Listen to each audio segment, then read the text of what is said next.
Hey everyone, in my previous upload I stated that if that video got 1,000 likes, my next upload would be a 10-hour video. Well, I lied. It's actually 11. I hope you all enjoy it. If you do, please be sure to drop a like rating. I won't set a like goal for this one, but liking the video does help out immensely. Subscribing if you are new is also very much appreciated. We are very close to hitting 130,000, and I'm curious to see if we could hit it before the end of the year.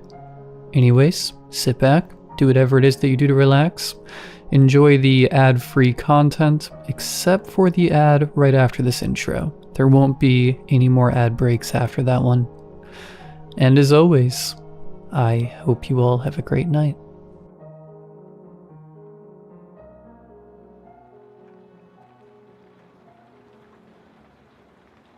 My name is Celine. The title of this post is something I have whispered to myself for over a decade, but never dared to type out. People worry about your mental health when you talk about ghosts. They worry even more when you tell them you are living with one. But I'm 36 now.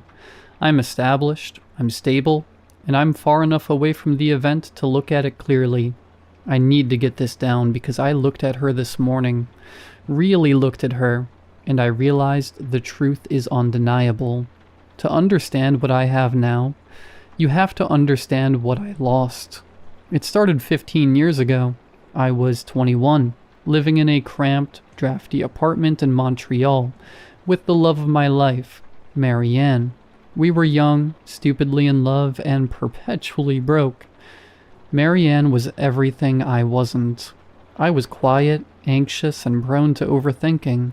Marianne was a firecracker. She was loud, she laughed with her whole chest, and she had the most piercing, impossible blue eyes I have ever seen on a human being. She was my anchor, until the night I let her drive away angry. The argument was stupid. It's the cliché of every tragedy, isn't it? We fought over money. We were short on rent, and she had spent a little extra on concert tickets for my birthday. I should have been grateful. Instead, I yelled. I told her she was irresponsible. I told her she didn't take our future seriously. The last words I said to her were, "Just get out. I can't look at you right now." So she did. She grabbed her keys, her eyes swimming with tears that made that blue look like a stormy ocean. And she slammed the door. 2 hours later, the police were knocking. Black ice on the hallway. She had lost control of our beat-up Honda and went over the guardrail. She died on impact. The weeks following the funeral are a blur of gray. I don't remember eating. I don't remember sleeping, really. I just remember laying in our bed, staring at the empty spot beside me, smelling the fading scent of her vanilla shampoo on the pillowcase. The guilt was a physical weight. It sat on my chest like an anvil. I had killed her. I convinced myself of that. If I hadn't yelled, if I hadn't kicked her out, she would be safe in bed. I was a murderer. That was when the activity started. At first, I welcomed it. It began small. I would come home from my waitressing job to find things displaced. A picture frame turned face down. The cabinet doors in the kitchen wide open. The temperature in the apartment would plummet, leaving my breath visible in the air despite the radiator clanking away at full blast. My grieving mind didn't register fear, it registered hope. "Marianne?" I would whisper into the darkness. "Is that you?" I assumed she was back. I assumed she wanted to tell me she was okay, but the atmosphere in the apartment wasn't comforting. It was heavy. It felt oppressive, like the air pressure before a tornado. 3 weeks after the funeral, the activity shifted from passive to aggressive. I was in the kitchen making tea. I had the kettle on the stove. Suddenly, the burner dial snapped from low to high on its own. The gas flared up with a whoosh. I jumped back, my heart hammering. I reached out to turn it off, and a mug from the drying rack flew off the counter. It didn't just fall, it was thrown. It shattered against the wall inches from my head. I stood there, shards of ceramic at my feet, trembling.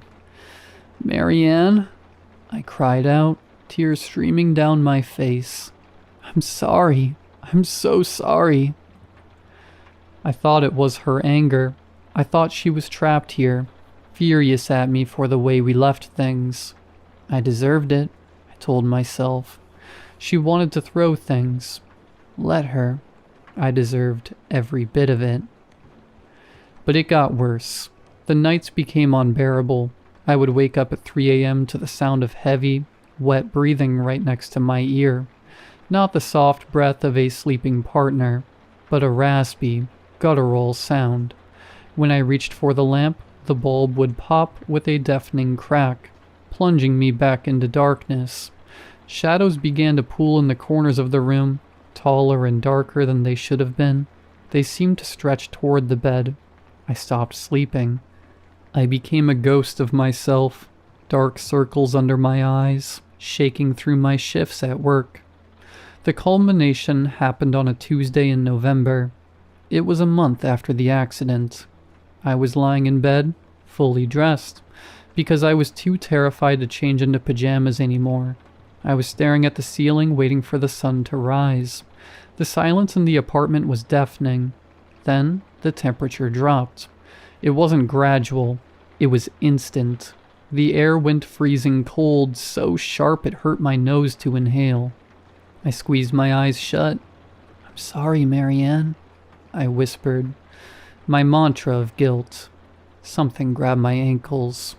It wasn't a gentle touch. It was a vice grip, strong and painful, like two bands of steel clamping down on my bones. I gasped, my eyes flying open. I tried to kick, but my legs wouldn't move. With a violent jerk, I was ripped down the mattress. I screamed, I clawed at the sheets, desperate for purchase, but the fabric just bunched in my hands. I was dragged off the foot of the bed, my hips slamming hard onto the hardwood floor. The grip didn't let go. I was being pulled across the floor of the bedroom, toward the open closet door. The closet was a gaping maw of darkness. "Marianne, stop, please!" I shrieked. I grabbed the leg of the heavy oak dresser as I slid past. The friction burned my palms, but I held on. The force pulling my legs was immense, threatening to dislocate my hips. I was sobbing, hysterical, kicking wildly with my feet against empty air. Suddenly, the grip vanished. I didn't wait. I scrambled up, scrambled into the corner of the room and curled into a ball, hyperventilating.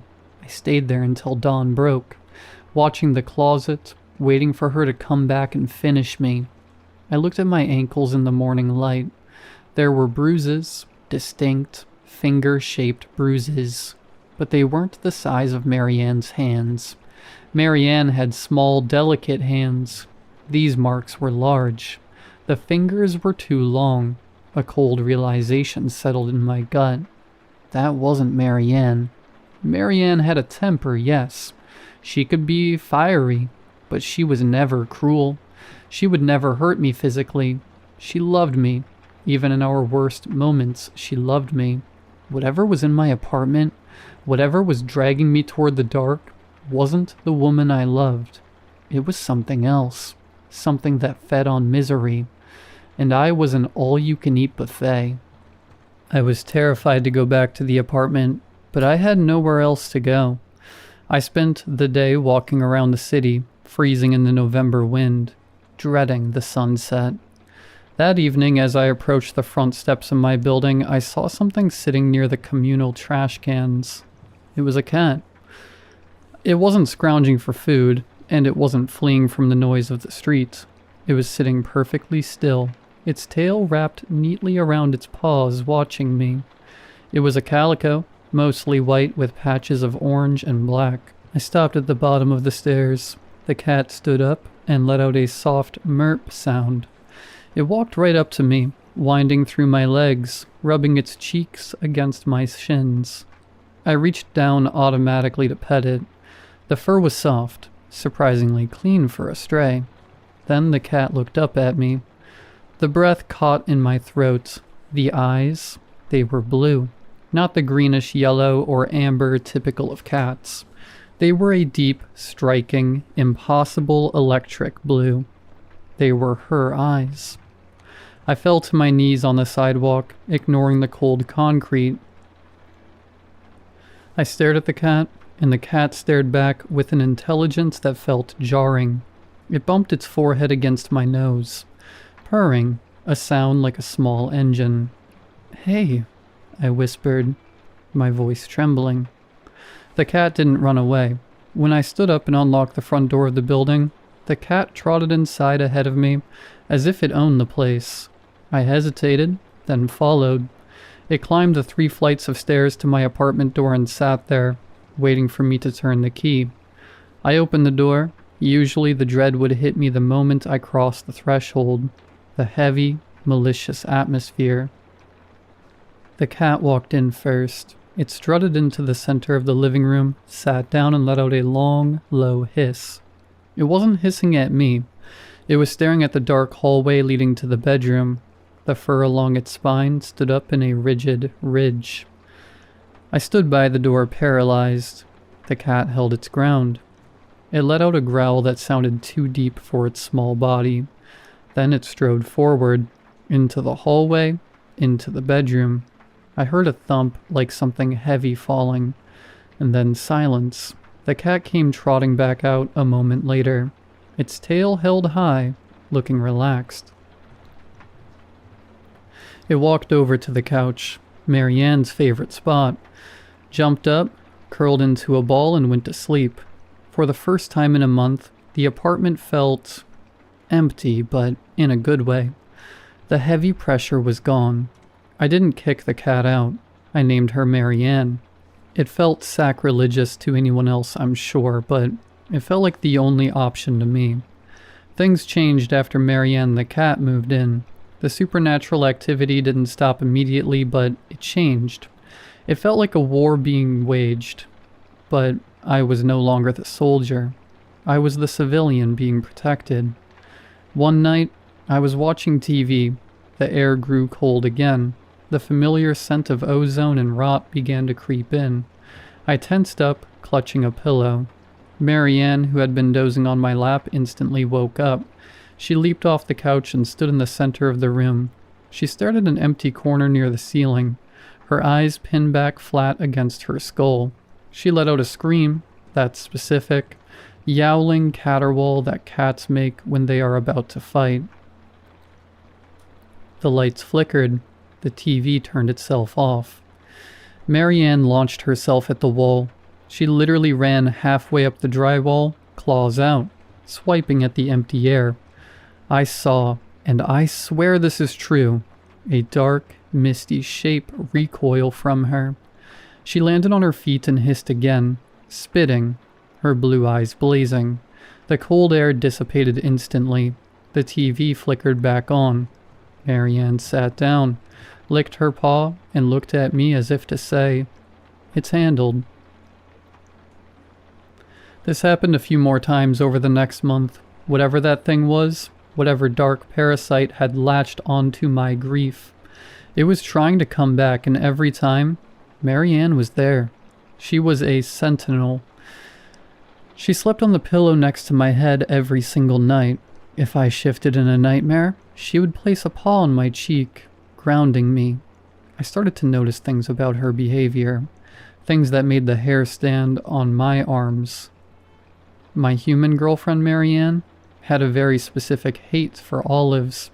If a pizza came with olives, she would pick them off with surgical precision and stack them in a pyramid on a napkin. One night, I ordered a supreme pizza. I was eating at the coffee table. The cat jumped up. She sniffed a slice. She delicately used her claw to hook an olive, fling it off the pizza onto the table, and then nudged it away with her nose. She did this to every olive on the slice before trying to steal a piece of the pepperoni. I just stared at her. "Really?" I asked. She blinked slowly. Marianne the human also had a habit of tapping her fingers when she was impatient.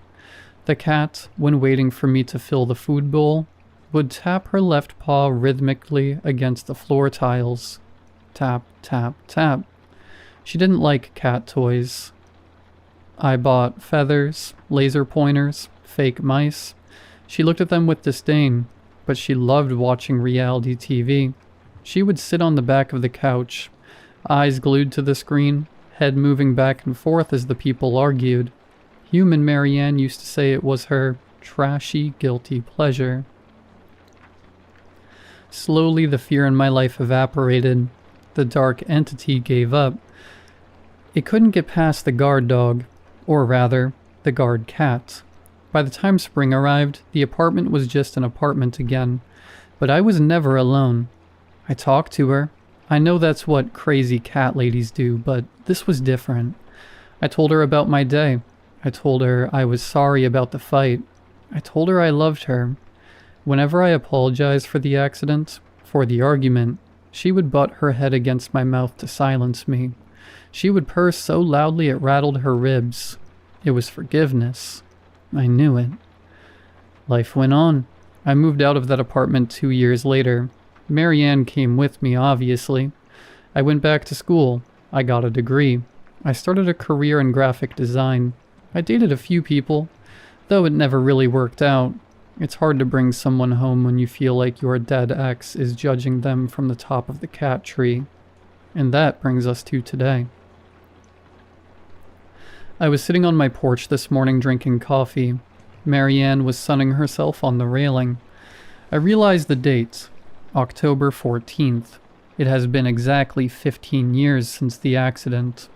It has been 15 years, minus 3 weeks since I found the cat. I looked at her. 15 years is a long time for a cat. A cat at 15 is usually slowing down. They have gray hairs around their muzzle. Their eyes get cloudy with cataracts. They sleep 20 hours a day. They have trouble jumping onto high surfaces. Marianne looks exactly the same as the day I found her. I mean exactly. Her fur is pristine, silky, and vibrant. There is not a single white hair on her black and orange patches. Her eyes are that same crystal, piercing electric blue, clear as the summer sky. She jumped from the porch railing to the roof of the garage this morning, a 6-foot vertical leap, to chase a squirrel. She moves with the agility of a kitten. She eats with the appetite of a lion. I took her to the vet last week for a checkup. The vet, a new guy, looked at her chart. Born roughly 15 years ago? He asked, raising an eyebrow. Yes, I said. I found her then. He examined her. He checked her teeth, her heart, her joints. He looked perplexed. He took an x-ray just to check for arthritis. This is bizarre, he told me, showing me the scan. Her bone density, her teeth. If you didn't tell me she was 15, I'd say this cat is maybe 2 years old, maximum. There's zero sign of aging. Absolutely none. I nodded. I wasn't surprised. I came home and looked at old photos. I found a picture of human Marianne from her 20th birthday. She's laughing, looking at the camera. The look in her eyes is defiance and joy mixed together. Then I looked at the cat, sitting on my desk, watching me write this. I don't think she's a cat. I mean, she is a cat biologically, I suppose. But the spirit inside, the thing looking out through those blue eyes, the entity that attacked me 15 years ago wanted to hurt me. It was drawn to my guilt, but Marianne, she fought it off. She came back. She found a vessel that would let her stay. I've read about this kind of thing. Reincarnation, possession, spiritual attachment. Usually spirits move on. They fade, or if they stay in an animal, the animal eventually ages and dies. But she isn't aging. She isn't leaving. I stroked her head a few minutes ago, running my thumb over her ears. I whispered, "You're not going anywhere, are you?" She let out a short, sharp meow. It sounded like no. She bit my thumb gently. Another thing human Marianne used to do when she was being playful and began to lick my hand with her sandpaper tongue. I'm not scared. I should be, probably. It defies every law of nature. I'm living with a creature that is effectively immortal, inhabited by my dead girlfriend who refuses to cross over because she thinks I can't handle myself alone. And the honest truth? She's probably right. She's looking at me right now. She wants me to stop typing. She's tapping her left paw on the desk. Tap, tap, tap. I guess I better go. She hates to be ignored.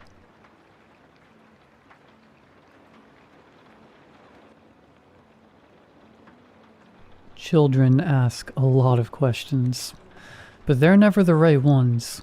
For example, when I was a kid, I never asked my parents why we had to live in the middle of the woods. I never asked why our neighbors lived so far away, or why none of them had children. And I never asked why we had to turn off all the lights before sundown. I never suspected something was off because my parents were smart about it. They treated the lights rule like it was normal. So I did too. They even made a game out of it. Every sundown, the three of us would race around the house, scrambling to see who could turn off the most light switches. What could have been a traumatic memory was transformed into whimsical fun. But you can only cheat the inevitable so many times. One night, Dad was working late. Mom lost track of time for some reason, and I was distracted by my bionicles. The setting sun didn't cross my mind until Dad burst through the front door in a panic. I looked up, startled by the sudden entrance, and saw the sky behind him was pitch dark. "Honey, turn off the lights," Dad barked as he dashed to the nearest light switch. My parents scrambled the house in a panic, but I stayed calm.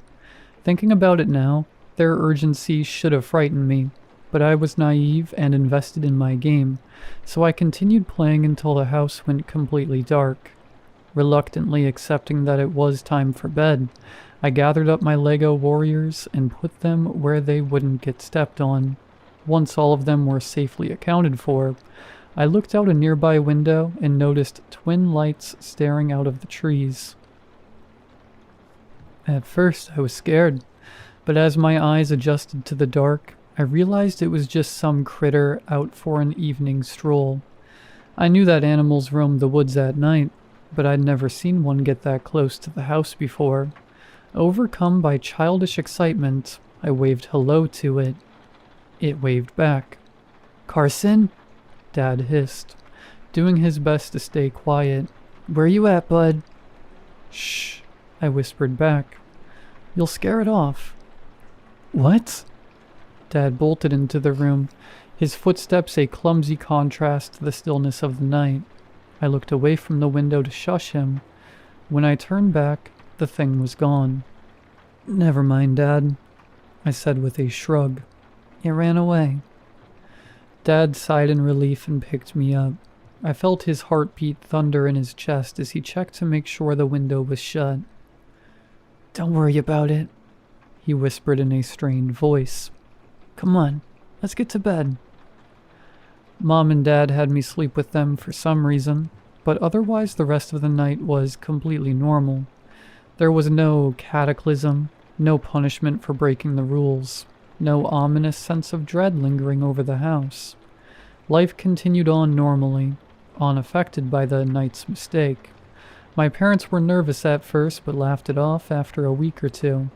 They never suspected something was off because Mr. Pallywag was smart about it.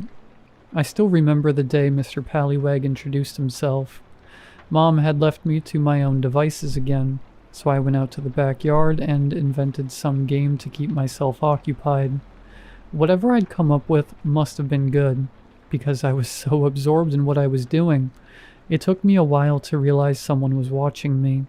For a while I pretended it was my imagination, but when I couldn't ignore the feeling of eyes peering out from the woods any longer, I stopped and scowled at the trees. "Quit being weird," I shouted, my courage bolstered by youthful ignorance. "Come on out." In response to my demands, a large bipedal creature shuffled out from the tree line. It was covered in a shaggy coat of gray fur, and its small dark eyes reminded me of a great white shark's. It would have been frightening, if not for the pork pie hat, lightly perched on top of its head. Between the hat and its spotless white gloves, it looked more like a cartoon character come to life than an animal. "Hello," the creature said with a shy, friendly wave. "Do you live here?" "Uh-huh." "Oh, good. I'm your neighbor, Mr. Pallywag. Sorry it took so long for me to introduce myself. What's your name?" "Carson." "It's a pleasure to meet you, Carson. Are your parents home?" "Mom is, so you should stay back. She doesn't like it when animals get too close to the house." Mr. Pallywag frowned, which made him look even more cartoonish. I couldn't help laughing at his expression. "I don't see what's so funny." Mr. Pallywag huffed. "I'm not an animal. I'm a respectable citizen." "I'm sorry. You made a funny face, that's all." "Oh, that's not a funny face. This is." Mr. Pallywag stuck out his tongue and bulged his eyes. It looked so goofy I nearly passed out from laughter. I laughed so loudly, Mom popped her head out of the window and asked me, "What's so funny, Carson?" Mr. Pallywag made a funny face. "Mr. Pallywag?" "Yeah, don't you see him?" Mom scanned the trees, a frown firmly etched on her face. I looked behind me to find that Mr. Pallywag had disappeared. "That's weird," I said. "He was right here." "Honey, who's Mr. Pallywag?" "He's a big, furry monster wearing a hat. You can't miss him." "Oh," Mom sighed, relieved. "He's imaginary, then." Part of me wanted to argue, but I stayed quiet. If Mom didn't want me to believe Mr. Pallywag was real, that was her choice. Nothing worth arguing over. Besides, adults always hated being wrong. An argument could only end with me getting dragged inside. "Well, I'll leave you boys to it. Have fun, okay?" "Okay." Mom went back to whatever she was doing. Once he was sure she wouldn't come back, Mr. Pallywag popped out from behind a tree and grinned at me. "Sorry I called you a monster," I said quickly. "But you got mad when I said animal, so..." "That's all right, Carson. I understand. But I won't forgive you unless you do something for me." "What's that?" "Play a game with me," Mr. Pallywag cried, dramatically flourishing his hat. "Okay." And just like that, I made a friend. Mr. Pallywag came to visit me as much as he could. Sometimes he'd go missing for days or even weeks. But I didn't mind. He always made up for it with a fantastic new story about his travels. I always liked stories, but my parents rarely told me any. Most nights it was too dark to read anything, and they were too busy during the day.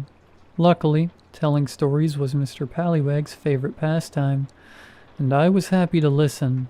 Some nights when I had trouble falling asleep, I would even crack the window open so Mr. Pallywag could continue telling me about his adventures. He was always happy to do it, but he never came into my home. I asked him why once, but he just shook his head and said my parents wouldn't like it. That makes sense to me now, but at the time I thought it was silly. Mom didn't mind Mr. Pallywag at all. Dad did at first, but then one night, he and Mom had a fight about it. It got really intense until Mom said it was perfectly normal for a kid with no friends to make one up. That made Dad go quiet. He didn't say anything about Mr. Pallywag again. I can't blame my parents for thinking Mr. Pallywag was imaginary. He was very good at hiding. In fact, he was so good that, at first, I tried to make a game out of catching him. "Look, Mommy," I'd squeal with delight. "He's behind the swing set. No, now he's behind the sandbox." But eventually, I let him hide without calling attention to it. He was quiet as the wind and quick as a fox, and nobody could find him if he didn't want to be found. I also got the feeling something bad would happen if my parents caught him. I didn't want that. He was my best friend. Most of the time, Mr. Pallywag was content to play in my backyard, but he asked me to come into the woods with him twice. The first time happened because Mom yelled at me. Before I tell this part, I want to make it clear that Mom was not abusive. That said, she wasn't exactly Mother of the Year either. There were mitigating circumstances, granted. She didn't have a lot of friends, and we didn't leave the house much because of our isolation. Most days she was either alone or only had me for company. If that doesn't sound so bad, imagine being trapped in a remote cabin and the only person you can have a conversation with refuses to talk about anything that isn't related to cartoons, or how hungry they are. Frankly, it's a miracle she didn't kill me. I was usually content to entertain myself, but one day, for whatever reason, all I wanted to do was spend time with her. "Mom, come play with me," I whined. "Not right now, honey," she said, doing her best to keep her voice calm. "Why don't you watch a movie?" "I don't wanna." "Well, how about you play your PlayStation?" "No, I want to play a real-life game." "Okay, well, why don't you ask Mr. Pallywag to play with you?" "I don't want to play with Mr. Pallywag. I want to play with you." "Carson, I want to play." My tantrum raged on like that for a while. Mom tried to soothe me, but I refused to be sated. Finally, she snapped and shouted, "Enough." The force of the shout shut me up immediately. "I can't play with you right now, Carson. I need some time to myself, okay? Just shut up and go outside." With that, Mom stormed to her bedroom and slammed the door shut. Tears welled up in my eyes as I scurried outside. It was my first rejection. I remember it better than my first kiss. For what felt like hours, I sat on my swing set and bawled. If Mom noticed, she didn't come out to comfort me. Odds are she was just holed up in the house somewhere, but at the time it felt like she was actively ignoring me. "Hey, Carson!" Mr. Pallywag's sudden appearance didn't surprise me. He made a habit of showing up out of nowhere. Normally, I pretended to be surprised, but I was so depressed I couldn't summon the energy for it. "Carson?" Mr. Pallywag asked. "You okay?" "Mom yelled at me," I choked out between sniffles. "Oh no, come here, bud. It's okay." Mr. Pallywag opened his arms and wrapped me in a big hug. I always liked Mr. Pallywag's hugs. It was like hugging a big warm pillow. There was something else about them too. Something that made you feel safe and protected. Kind of like falling asleep. "Tell you what," Mr. Pallywag said when I calmed down enough. "How about we do something special today?" "Special?" "Yeah, I'm going to show you the best spot in the entire forest." "I don't know. Mom and Dad said I can't go into the woods because it's dangerous." "That's not true," Mr. Pallywag replied as he patted my head. "They said you can't go in the woods alone. You're not alone if I'm with you, right? Besides, they won't even know you are gone if we're quick enough." For a moment I hesitated. I was a good kid. I always followed the rules. But Mr. Pallywag had a point. If I was with him, I wouldn't be alone, and I wanted to get back at Mom somehow. I could bend the rules a little. Just once. "Okay," I said, "but we have to be quick." "Deal." Mr. Pallywag took my hand and we walked into the woods together. It was a beautiful day. Birds chirped sonatas above us, and sunlight slipped through the cracks in the tree branches to cast macabre shadows on the ground. I made a game out of jumping from sunspot to sunspot. Mr. Pallywag thought it looked like fun, so he joined in as well. The two of us got so wrapped up in the game I almost forgot how upset I'd been. Almost. Eventually, our route led us to a circular clearing. Mr. Pallywag strolled to the center of it and sat down with a great big sigh. I followed his lead and inspected my surroundings. The clearing felt peaceful. but there was something vaguely sad about it too. "This is my special spot, Carson," Mr. Pallyweg said. "What do you think?" "I like it, but what makes it so special?" "Well, this is where most of my friends decide to come to the party." "Party? What party?" "Why, only the greatest, most fantabulous party ever. There's cake, balloons, and games galore, and there's plenty of music and dancing." "And stories?" "Of course," Mr. Pallyweg laughed. "All the stories you could ever want." "That sounds nice," I said, trying to imagine it. "Are there other kids there?" "Oh yes, tons of kids." "Does everyone get along?" "Of course." "And nobody's left out?" "Nope." Good. We sat in silence for a while. I didn't mind. Silences felt okay with Mr. Pallyweg, not like when Dad got quiet. That was usually a sign he was about to start lecturing me about how I didn't clean my room enough, or that I was spending too much time on the television or something. It wasn't like when Mom got quiet either. When she got quiet, it was because she was mad and didn't want us to know. It didn't work, though. I always knew. Something in the trees caught my attention. It was slowly swinging back and forth like the pendulum in my grandma's old clock. I watched it for a while, back and forth, but couldn't figure out what it was. Part of me wanted to take a closer look, but Mr. Pallyweg squeezed my shoulder before I had the chance. "Okay, Carson," he said. "It's time to go back now." "Oh, really? Can't we go to the party instead?" Mr. Pallyweg grinned. For the first time, I noticed how large his teeth were. They weren't sharp fangs or anything. They were just large. I had a sudden urge to run away, but I ignored it. "One day," Mr. Pallyweg said, taking my hand. "But not just yet." "Why not?" "You're not sad enough." I wasn't sure what Mr. Pallyweg meant, but I let him lead me away from the clearing without complaint. As we entered the woods, I glanced over my shoulder, hoping to get one last look at whatever was swaying back there. No luck. It was too well hidden by the foliage. "Let's race," Mr. Pallyweg said. "Last one there's a grounded swallow." Mr. Pallyweg let go of my hand and sprinted into the woods. I ran after him, the swinging object forgotten. When we got back, he stopped me and knelt down to my eye level. "One quick thing before you go," Mr. Pallyweg whispered. "Promise you won't tell your parents about my special place, okay?" "Why not?" "Well, it's not very special if everyone knows about it, right?"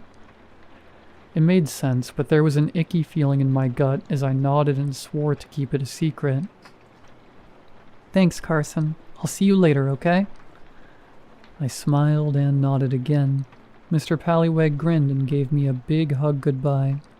I hugged him back and walked into the house. When I ambled into the kitchen, I found Mom crying at the kitchen table. "Mom?" "Carson!" Mom wailed. "Where were you?" She didn't let me answer before she scrambled over and wrapped me in a bone-crushing hug. "I'm fine, Mommy," I said, shocked. "I just went into the woods with Mr. Pallyweg." "Carson, what have I told you about going into the woods alone?" "But I wasn't alone. Mr. Pallyweg was." "Mr. Pallyweg doesn't count. You're not allowed to leave the backyard unless you're with me or Daddy. Do you understand?" "But..." "No buts. Honestly, what were you thinking?" "It was Mr. Pallyweg's idea. He said..." "I don't care what he said. I was worried sick about you." I thought about protesting more, but I didn't bother. There was no use fighting her. As promised, I didn't tell my parents about Mr. Pallyweg's secret spot. I didn't tell them about the party either. Something in my gut said they wouldn't like it. At some point, I went back to school, but the only thing I remember about it is getting bullied.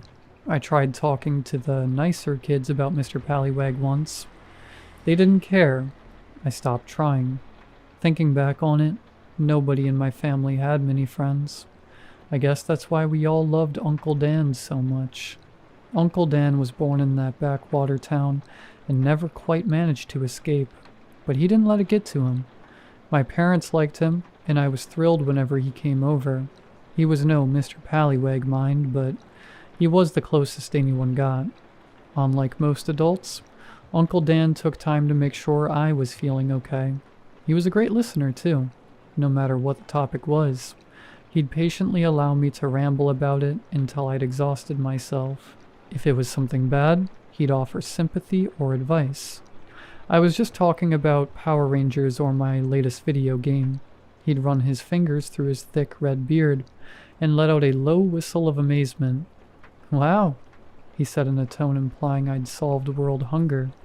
"That is really something, kiddo. Thanks for sharing." When most people said stuff like that, I knew they were only saying it to humor me. Uncle Dan was special because I believed him. One time I asked Uncle Dan why he liked talking to me so much. He got real serious and said it reminded him of spending time with his daughter. I asked if I could meet her sometime. He got real quiet and shook his head. I didn't ask about her again. For some reason, the one thing I didn't tell Uncle Dan about was Mr. Pallywag. In fact, he might never have known if I hadn't shown him my drawing. It was just a crayon scribble of Mr. Pallywag waving hello, but I'd gotten the hat just right, and I was proud of my work. Obviously, the next time Uncle Dan came over, I made it a priority to show him my masterpiece. Uncle Dan, look at what I drew," I chirped as I shoved the drawing at him. "Carson," Dad scolded, smiling despite himself. "Give him a second to breathe." "That's all right, Keith," Uncle Dan chuckled. "Let's see what Picasso whipped up for us." Uncle Dan ruffled my hair and took the drawing. The second he saw what it was, his smile faded. I waited for him to say something, suddenly self-conscious. He was quiet for so long, I looked to Dad for reassurance. He looked just as confused as I was. "Uncle Dan?" I asked. It's great, Carson," Uncle Dan replied, his hands and voice shaking. "Great job. What's the fella's name?" "Mr. Pallywag."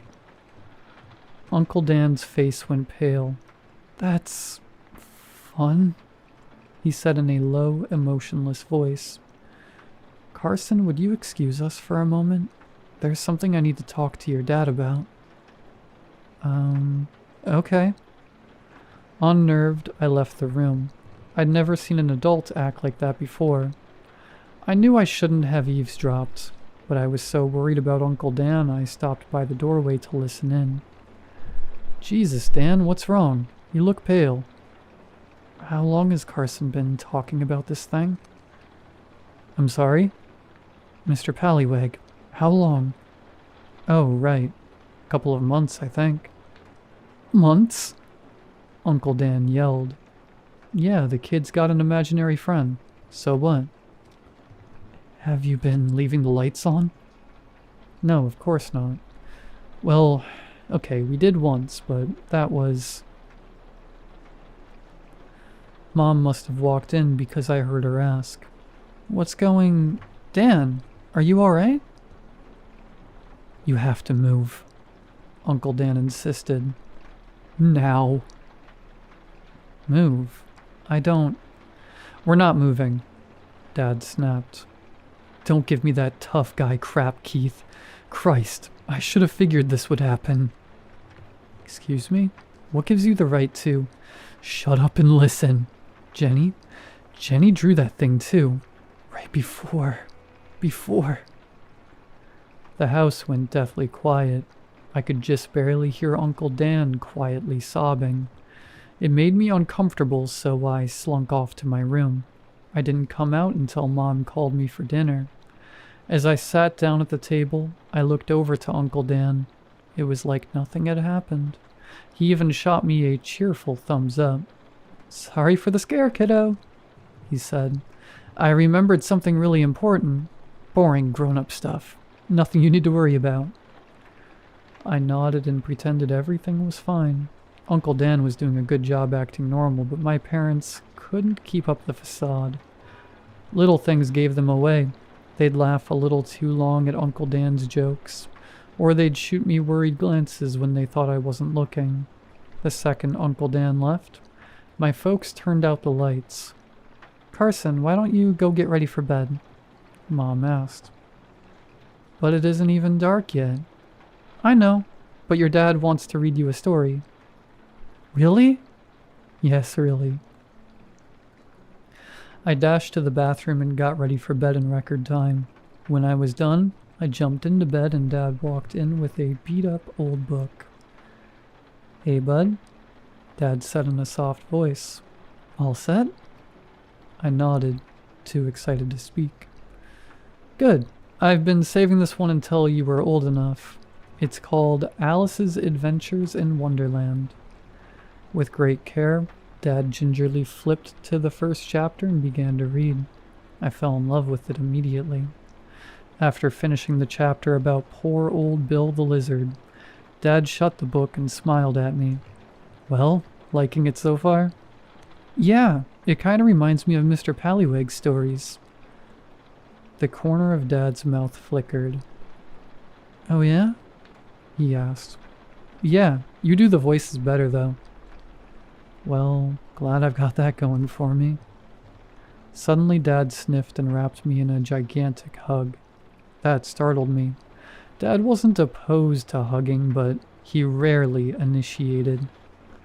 "Carson, you know Mom and I love you very much, right?" "Uh-huh." "And that we only want what's best for you, right?" "Uh-huh." "Okay, good." I hugged him back and we sat there for a while in uncomfortable silence. It might have been my imagination, but I swear I felt a tear drop onto the back of my neck. After what felt like forever, Dad sighed, let me go, and gently punched my shoulder. "Good night, kiddo," Dad said softly. "Love you." "Love you too, Dad." Dad smiled, turned out the light, and shut the door. I sat in bed and watched the sunset. I had a feeling something significant had happened, but I was too young to understand what it was. My parents were different after that night. Dad used to be content to spend weekends at home, but suddenly he wanted to spend every free moment away from the house. The nearest thing to do was an hour's drive away. But he didn't care. The longer the trip, the better. Mom changed too. She went from always wanting space to constantly occupying mine. If I was playing video games, she'd read her book on the couch nearby. If I was making something with my Lego sets, she would develop a keen interest in the construction effort. If I vaguely stated I was interested in something, she'd help me become the world's best expert in it. Because of my parents' sudden interest in my affairs, I didn't see Mr. Pallywig for weeks. They never officially told me to stop talking about him, but I could tell they didn't like him anymore. Whenever I mentioned wanting to play in the backyard, they always found some excuse to keep me inside the house. Then one night, my parents sat me down to talk. Neither bothered hiding the relieved expressions on their faces. "Great news, buddy," Dad said. "I got a new job. We're going to be moving soon." "Really?" "Yep, we're going to the city, far away from these boring old woods." "What about Mr. Pallywig?"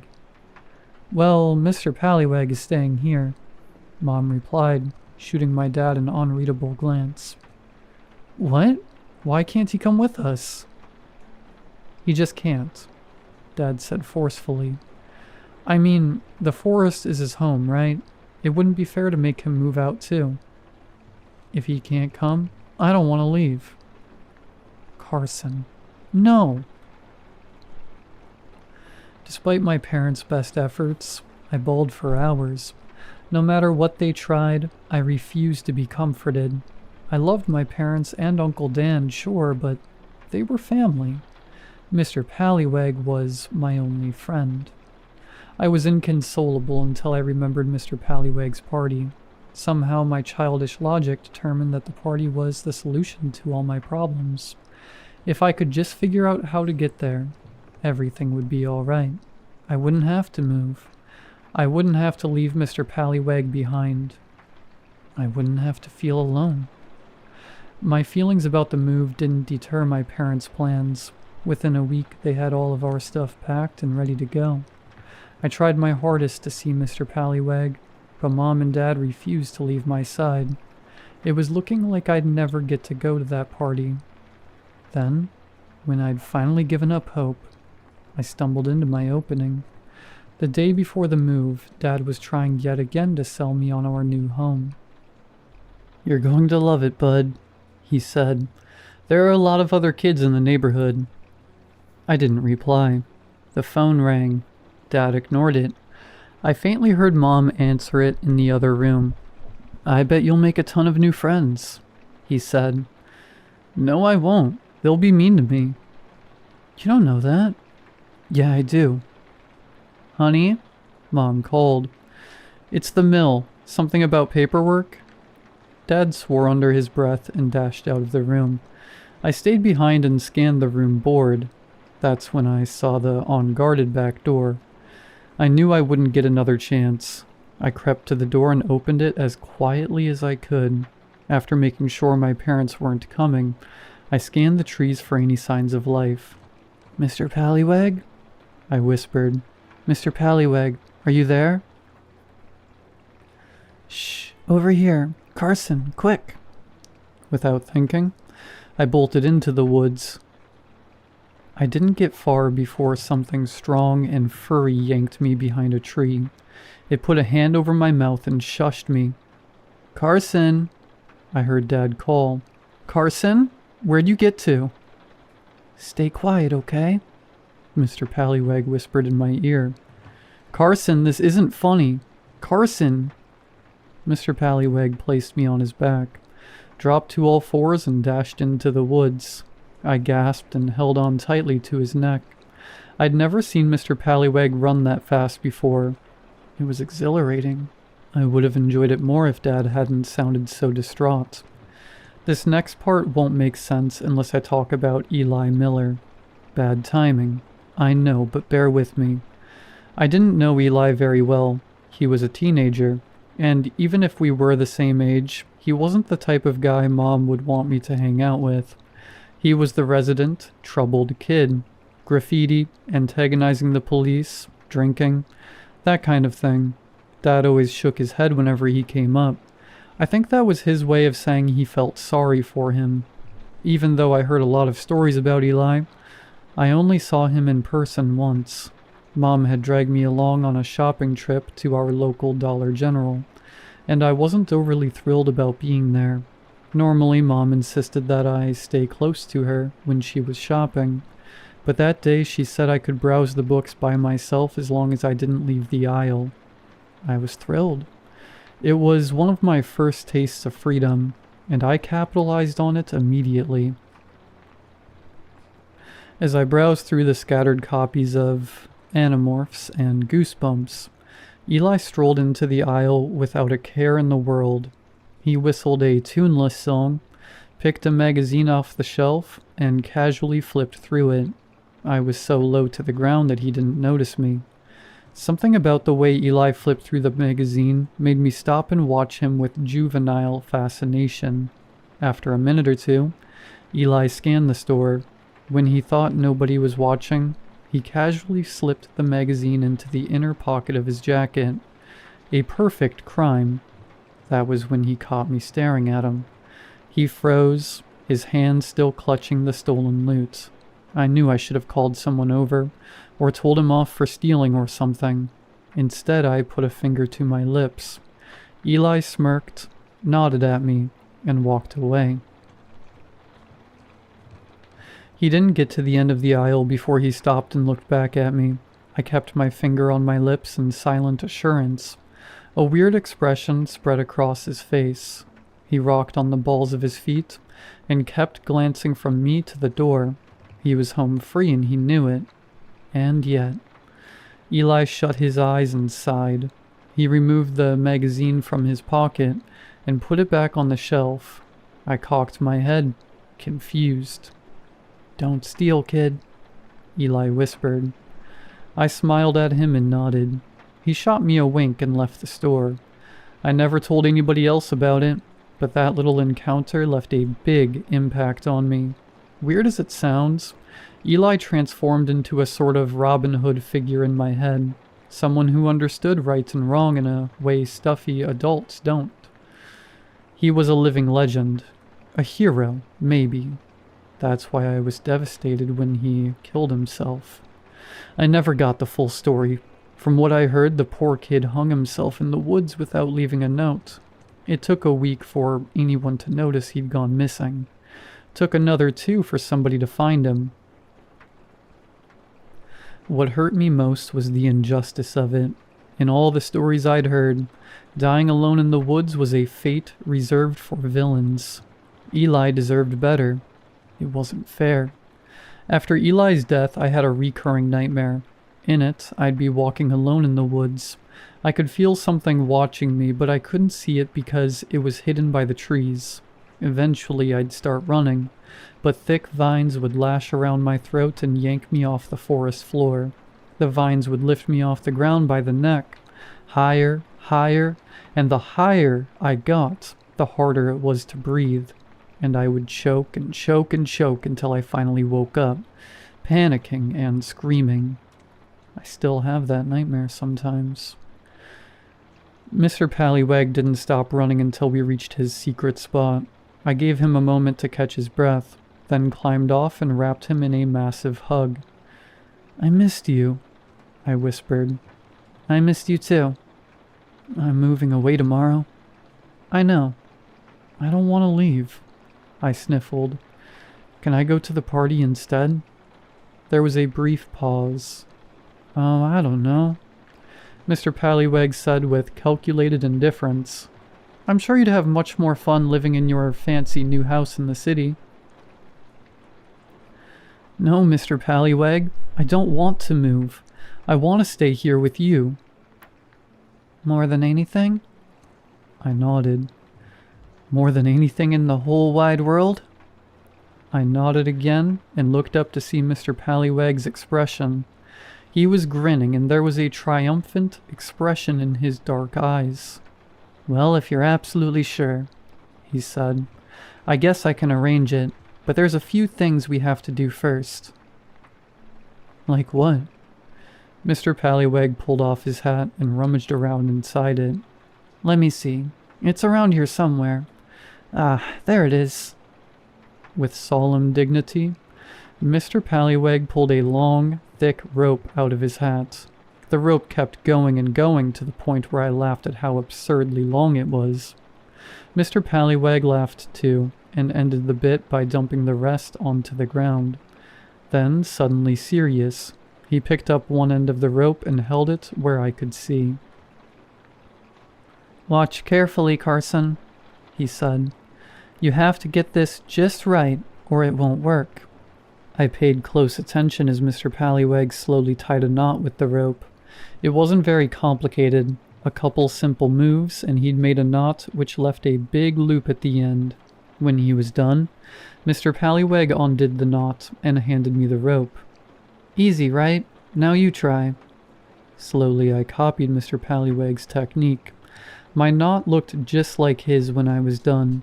He took the rope and gave it a couple firm yanks. The knot held. "Great job, Carson. You're so smart. Now watch this." Mr. Pallywag held up the rope and snapped his fingers. To my amazement, the inside of the loop shimmered, blurred together, and rearranged into strange kaleidoscopic shapes. "Wow," I exclaimed. "Is that magic?" "Of course it is, Carson. Not only that, it's a portal that goes directly to the party. Here, have a look." Mr. Pallywag held out the rope and I leaned in closer to see. There was a large room on the other side of the portal. The room was brightly decorated and filled wall to wall with people. Most of them were kids. No sound came through the portal, but I could see people having animated conversations and laughing. What a party it was. It was everything I'd hoped it would be. There was cake and pizza and a ton of TVs with all my favorite movies and games on them. Everyone was having so much fun. I didn't see anyone who looked excluded or bullied or unwanted. It was like something out of a dream. A red-haired girl on the other side of the portal noticed me and enthusiastically waved hello. I waved back. The girl pointed me out to some of the other partygoers, and they all began beckoning me over. I couldn't hear them, but I could see their mouths moving as they shouted encouragement. For some reason, I couldn't stop staring at the girl. She looked vaguely familiar, but Mr. Pallywag yanked the rope away before I could figure out why. "Now," Mr. Pallywag began, "there are a few things we have to do before we can go to the party. Are you ready?" "Uh-huh." "Great. First, you'll need your invitation." Mr. Pallywag cleared his throat, grinned a wide, toothy smile, and took a deep bow. "Carson, on the most momentous of days, I hereby offer you an exclusive invitation to the greatest party there ever is, was, or will be. Good for whenever, wherever, whatever, and forever. Do you accept?" I giggled and said, "Yes." A soft wind blew through the trees. Something changed. Something subtle. A muffled static in the air. A slight shift to the left. A delay so tiny, no one would ever notice. The only word I can think of to describe it is magic settling in. Old and powerful magic mankind chose to leave behind. I didn't like it. "Wonderful," Mr. Pallywag said, clapping his hands. "Just 2 more steps and you can go to the party. The first one's easy. All you have to do is pick a tree." I nodded and began inspecting the nearby trees in turn. Midway through my search, something in the forest stole my attention. I squinted and leaned towards it to get a better look. It was a yellow strip of police tape. The strip blew gently in the breeze, tracing lazy shapes in the air. It marked the spot where I'd seen the swinging thing last time. I frowned and turned back to Mr. Pallywag. He was still smiling, but there was something hard in his eyes. "Something wrong, Carson?" "No." "Good. Which tree did you pick?" Despite a sudden sense of unease, I pointed at my tree. Mr. Pallywag walked me over to it and positioned me under one of the branches. The branch looked thick and sturdy. "Good choice, Carson. Very good choice." Mr. Pallywag nodded in approval and showed me the portal again. The red-haired girl was there waiting for me. She shot me a huge, sincere smile and held up a slice of cake. It was my favorite. A corner piece of red velvet with tons of icing. The icing had even been lathered into a big letter C, just for me. "Hey, Mr. Pallywag," I said, unable to contain my curiosity. "Who's that girl?" "Oh, that's Jenny. She's a very good friend of mine. Do you two know each other?" The name was familiar, but I couldn't place it. I shook my head. "Well, you'll get to know each other soon enough. Just one last step, and you'll be at the party." "What is it?" "It's very easy. Just put your head through the loop and close your eyes real tight." An intense, shaky feeling shot through my body. I took an involuntary step back. "What's wrong?" Mr. Pallywag asked. "Everyone's waiting. See?" His smile didn't waver as he pointed at the portal. All of the partygoers were gathered in a big crowd. They were clapping and chanting something. I couldn't hear them, but I knew it was my name. I instinctively scanned their faces. It didn't take me long to find the one I was looking for. When he caught me looking at him, he held a finger to his lips and winked. Eli. I felt the blood drain from my face as I backed away from the rope. Mr. Pallywag chuckled. "It's okay, Carson," he said, his voice as friendly as ever. "I won't lie. It's scary at first, but don't worry. When it's done, you get to stay at the party forever. Just you, me, and all of our friends. Doesn't that sound fun?" Mr. Pallyweg's grin widened. I'd never realized how big he was before. About the size of a grizzly bear, maybe even bigger. I wanted to run, but I'd seen how fast he was. There was no way I'd be able to get away from him. I thought about the night Dad read me Alice, about the long hug he gave me, and the tear rolling down my cheek. With as much courage as I could muster, I shook my head. "I don't want to go to the party anymore." "Don't be silly, Carson. Everyone wants to go to the party." "I don't." "Carson?" I shook my head again. Mr. Pallyweg stopped smiling. "Did you know I could see the future, Carson?" he asked in a low growl. "I saw yours the moment I met you. Want to know what I saw?" "No." "It's so awful it makes me want to cry," he said, his mouth contorting into a massive frown. "You're always a little bit different, a little bit off. People don't notice it at first, but they always find out. And when they do, they abandon you." "Shut up. You're lying." "No, I'm not," Mr. Pallyweg droned, an annoyed teacher lecturing his student. "You're going to end up all alone, Carson. No lovers, no friends. Eventually, you won't even have a family. No mommy or daddy or Uncle Dan. Nothing but a slow, depressing slide into endless misery." "Shut up, shut up, shut up." "Don't fight it, Carson. You already know I'm right." Something rustled in the woods. Dad's panicked voice echoed out soon after. "Carson! Carson, where are you?" The corner of Mr. Pallyweg's mouth flickered. I started to yell, but Mr. Pallyweg was on me in a flash. I closed my eyes and waited for the rope to close around my neck. To my surprise, Mr. Pallyweg just clasped his hand over his mouth. When I opened my eyes, he was grinning at me again. "You already accepted the invitation," he said. "Just follow the steps when you change your mind." I nodded, too afraid to do anything else. Mr. Pallyweg chuckled, uncovered my mouth, and walked away. "Goodbye, Carson. See you soon." In the blink of an eye, Mr. Pallyweg was gone. Dad burst out of the trees moments later. When he saw me, he nearly bowled me over and wrapped me in a hug so tight, I thought my spine would snap. "Thank God," Dad kept whispering. "Thank you, God. Thank you." I didn't say anything. Dad took me home. Mom held me close, and none of us ever discussed the incident again. We were too relieved to jinx the miracle. The move went as planned. I never went back to those woods again. I did my best to move on, tried to make friends, even attempted dating a few times. But so far, Mr. Pallyweg's been right.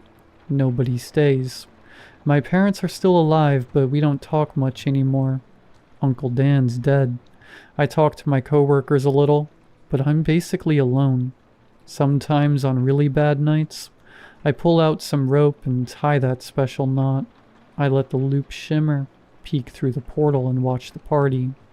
More people join every year. Jenny and Eli are still there. They haven't aged a day. They look happy. Mr. Pallyweg is there too, of course. He always knows when I'm watching. He stops what he's doing, looks me in the eye, and waves at me. I wave back. When he knows he has my full attention, he claps his hands and leads his guests in a mad dance. He whirls among them, hat in hand, dancing and singing and laughing. The party guests follow along, delirious with glee. I've tried to find a flaw with the party, an ulterior motive, or a sign that it's part of some sinister master plan. The problem is, it's perfect. Nobody disappears. Nobody's in pain. There's nothing there but fun and games and acceptance and love. Even though it's hard, I don't want to give up. I tell myself stories where I'm the hero, and no matter how dark it gets, I have to live. It's worked for a while, but every year gets harder, and deep down, I'm scared Mr. Pallywag was right. It's not if I go to the party, it's when.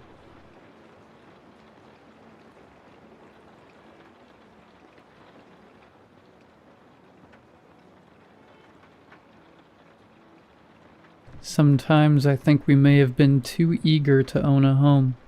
If we had taken our time and been more discerning, we probably would not have ended up as involuntary hosts to the dozens of yearly visitors that wander onto our property from the small business next door. We live next to a funeral home, and by next to, I mean if our two buildings were any closer together, they could be condensed into a townhouse. A small strip of yellowish-green grass, barely wide enough to fit two people side by side, is all that separates our properties. And evidently, that strip belongs to my wife and me, because if we don't mow it, it doesn't get cut. Really, I should say that we live behind a funeral home, because while it is our closest neighboring property on our left side, that side of our house is actually facing its rear. The funeral home is on the corner of our block, and its entrance is situated more or less perpendicular to our front door on the wall farthest from our house. The strange juxtaposition of our two buildings' orientations is ugly and a little uncanny, but I suppose I can't complain, because it means that I rarely have to see the funeral home's clientele, or at the very least, their living clientele. The listing of our house didn't say anything about it being next to a funeral home, and when we pulled up to view it, we were more than a little put off by the prospect of living next to a building that at any given time would most likely contain at least one dead person.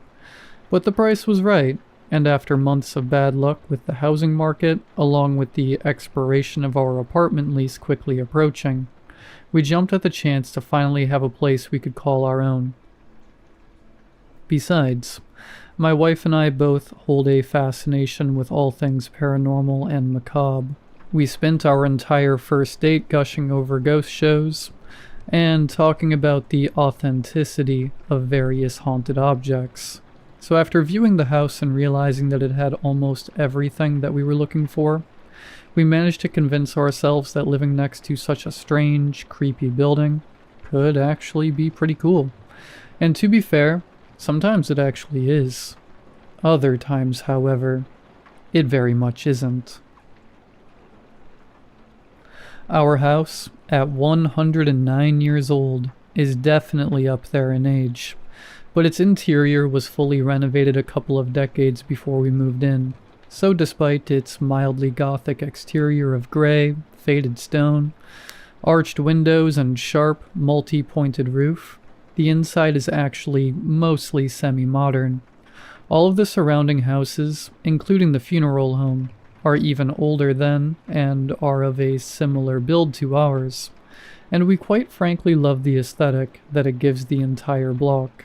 Autumns feel especially cool, and the natural spookiness that our neighborhood exudes lends itself to making Halloween especially fun for the kids, as well as any horror enthusiasts like my wife and me who happen to live in the area.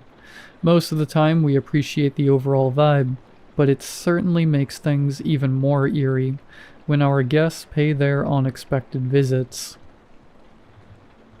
Mr. Grayson, the owner and director of the funeral home, is a slightly strange, albeit decent enough guy. He, similar to his home, is getting up there in years, evidenced by his stark gray hair and wrinkly pale skin.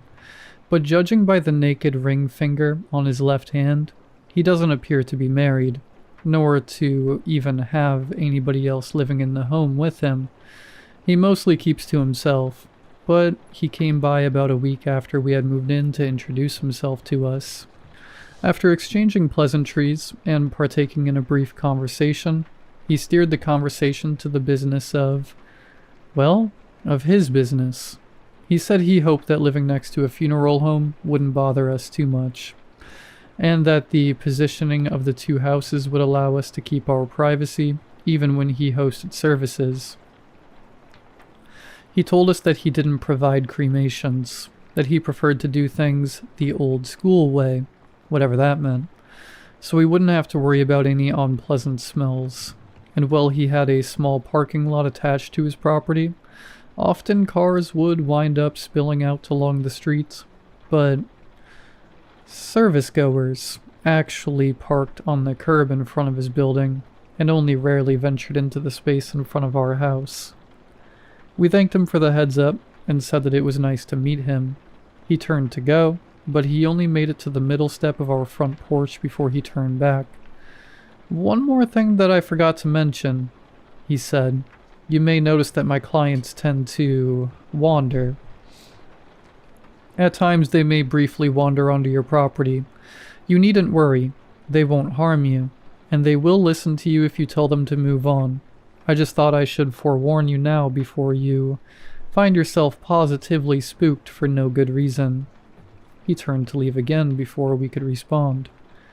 "Well, have a pleasant rest of your day, and don't be a stranger, you hear? We'd love to have you over for dinner so we can welcome you to the neighborhood." He shuffled down our porch steps and made his way back to his home, disappearing inside and largely removing himself from our lives. Neither of us were particularly interested in his dinner invitation, and we doubted that he was either. Pleasantries and all that. At the time, we didn't think much of Mr. Grayson's final warning. We assumed that when he said clients, he was talking about disoriented mourners who sometimes wound up where they didn't belong. We doubted that it would be a big deal, and so promptly forgot about it after a brief discussion about the strangeness of the whole encounter. The first incident didn't come until close to a month later. By then we had largely forgotten about Mr. Grayson and his cryptic words of caution. We rarely even saw the funeral director outside of the occasional glimpses of him on his grandiose front porch welcoming mourners on service days, and the stress of the move had our minds very far away from our first interaction with the peculiar man.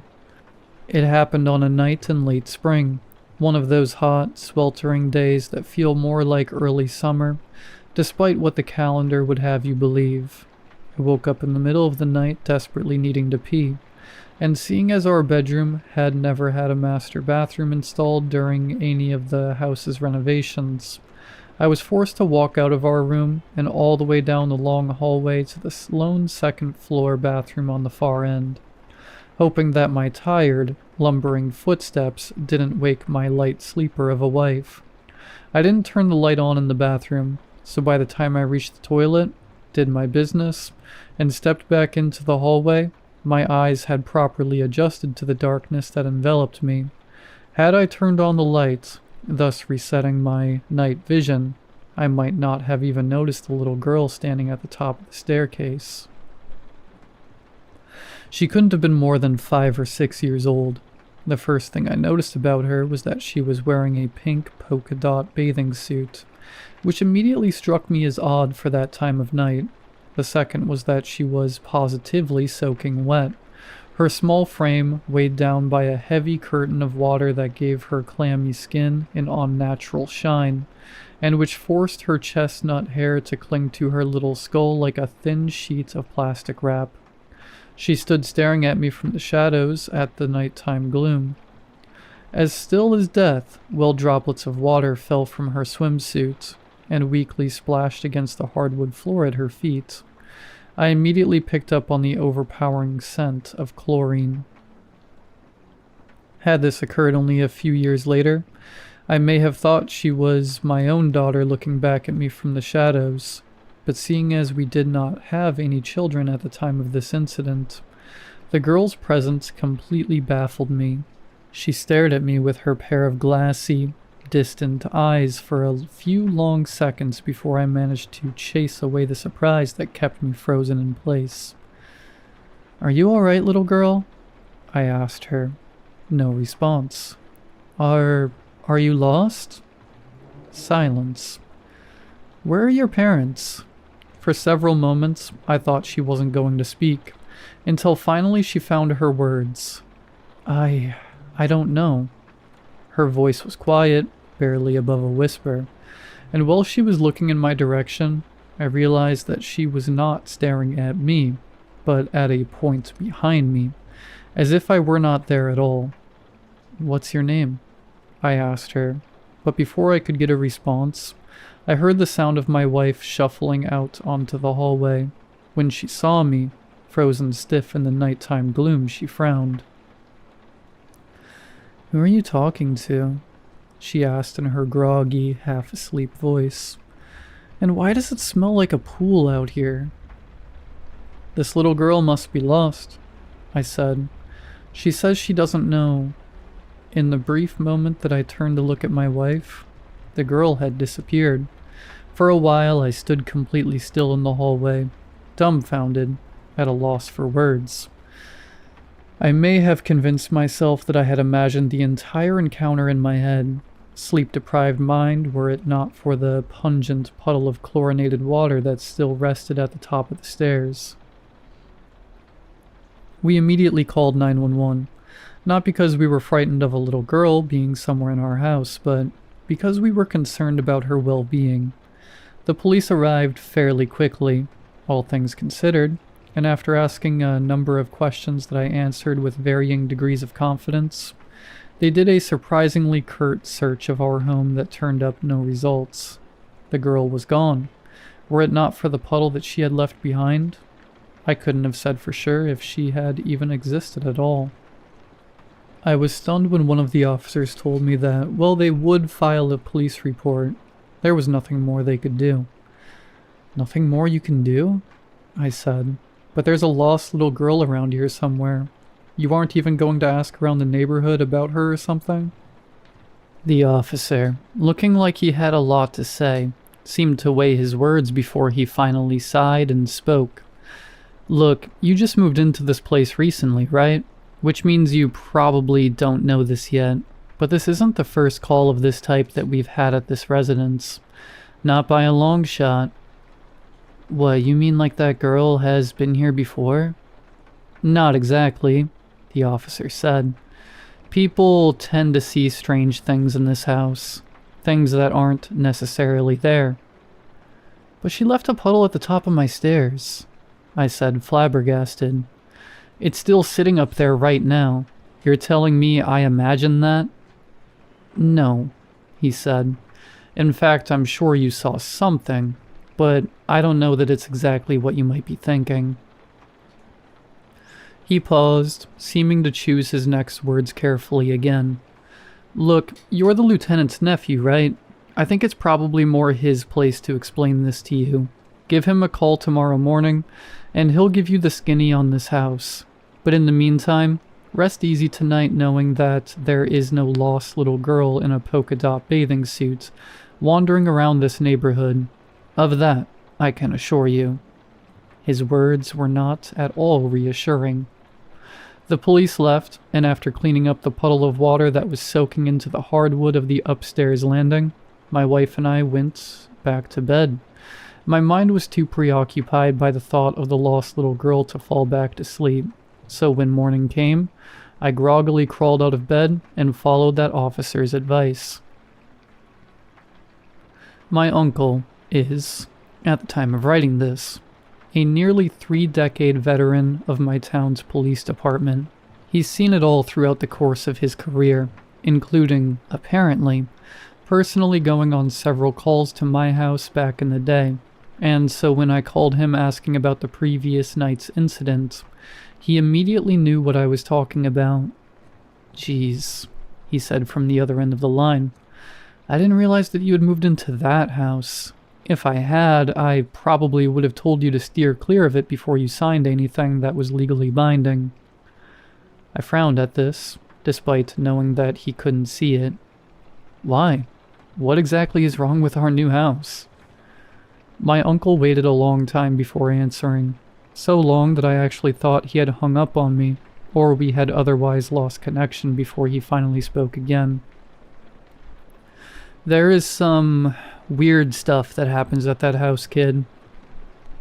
"I've already gathered as much," I said, trying my best to check my annoyance while speaking to my uncle. What I don't understand yet is what exactly that means. Again, there was an uncomfortably long pause. "Let me start by telling you this. The reason that officer last night knew that the little girl in the polka dot bathing suit wasn't wandering around your neighborhood is because he knew that she had died earlier this week." I can still remember the chill that ran up my spine when my uncle told me this. The invisible line that connected our two phones suddenly felt very heavy, and only grew more dense with each passing moment of silence that followed. I knew that I needed to speak if I wanted to alleviate some of that weight. An exasperated, "What?" was all I could muster. "Yeah," he said, sounding sorry to have been the one to tell me this. "She drowned during her swim lessons over the weekend. All of the adults in the pool were distracted with other students, and, well, did you know that a person can drown in less than 30 seconds? I hardly even heard my uncle's drowning fact. For a few seconds, I didn't even know what to say. But how is that possible when I just saw her here last night? Without looking into it, I'm willing to bet she wound up at the funeral home next to your house." "What makes you say that?" "Because the clients of that funeral home, they don't like to stay in the funeral home. I can't tell you how many calls we've gotten over the years of new homeowners, seeing mysterious figures and uninvited guests in that house of yours, and each time we've looked into it, we've learned that the guests in question match the description of recent arrivals at Grayson Funeral Home." "What, you mean like they're ghosts?" I said.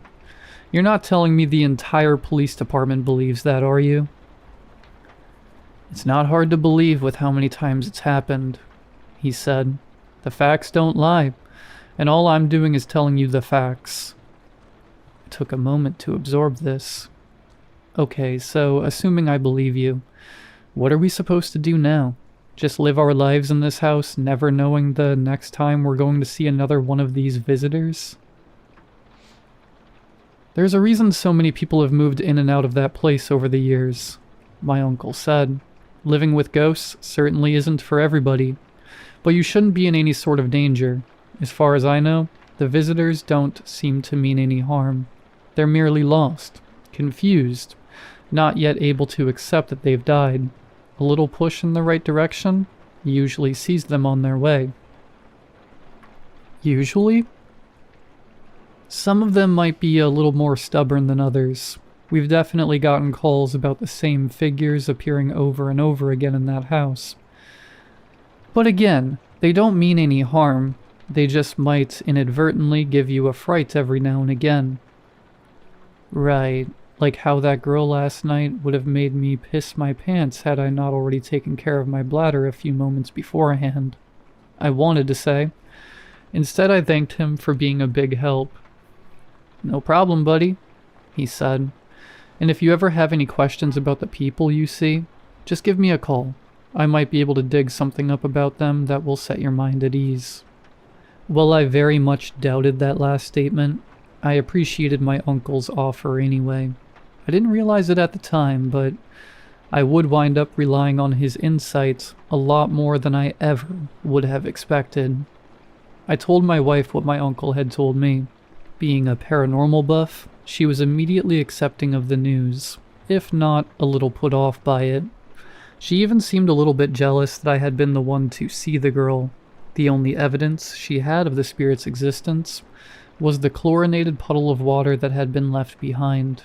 She half joked that she hoped she'd be the next one to see something paranormal, and acted as if that was for my sake, so she could carry some of the burden that our now home had bestowed upon us. It wouldn't be long before she regretted this wish. About 2 weeks passed without incident. We settled back into our home with the new knowledge that my uncle had given us.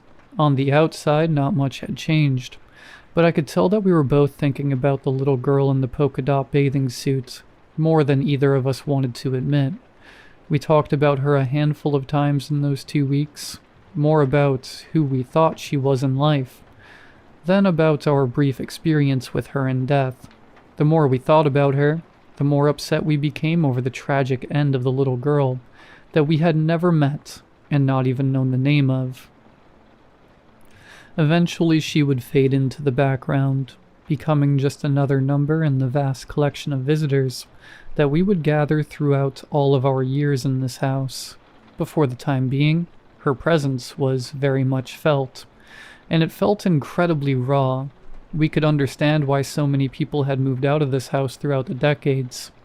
Even as paranormal enthusiasts, the weight of what we had experienced was significant, and we could only imagine how heavy it felt for others who wanted nothing to do with the ghostly interlopers that regularly found their way onto our property.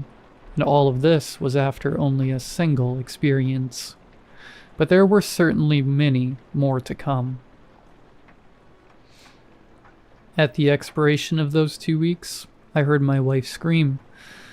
I was cooking pasta in the kitchen, the hot pot in my mitted hands headed toward the strainer in the sink, when her terrified screech stabbed through the house like a stiletto, so shrill and horrific that I nearly scalded myself with the boiling water.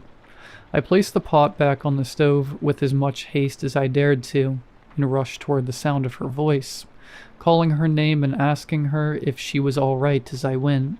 I found her in the second-floor bathroom, sitting curled up in the tub and sobbing so hard that I thought she was going to cause herself to asphyxiate right there beneath the dripping faucet. After crawling into the tub with her and comforting her for a minute or so, I managed to get her calm enough that she could tell me what had forced her into such a state. She had been cleaning the bathroom sink, her eyes focused on the bowl as she went to town with her trusty scrub brush, when she happened to look up into the mirror. Standing behind her, staring into the mirror, was a shirtless, middle-aged man, his face caked in a sickening mixture of shaving cream and blood. More of the red-hot liquid spurted from a deep, long wound in his throat, and she swore she could feel the blood's sticky warmth splashing against the back of her neck. When she turned around, he was already gone, but that didn't stop the banshee-like shriek from forcing its way out of her. She didn't remember climbing into the bathtub, but she must have raced toward it with primal expedience, where she then coiled up in fear until I arrived. We stayed in the tub for a long time after that, while she battled with her lungs to regain control of her breathing.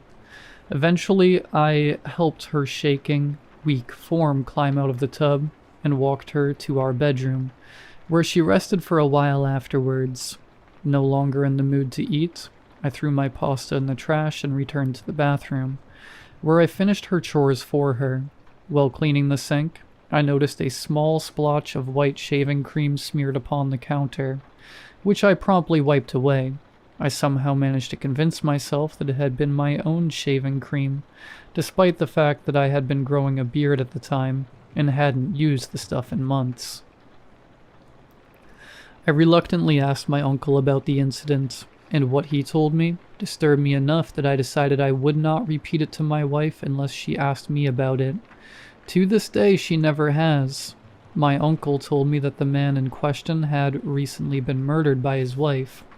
She had come up behind him while he was shaving, one of his old-school double-edged razors, blades hidden in her hand.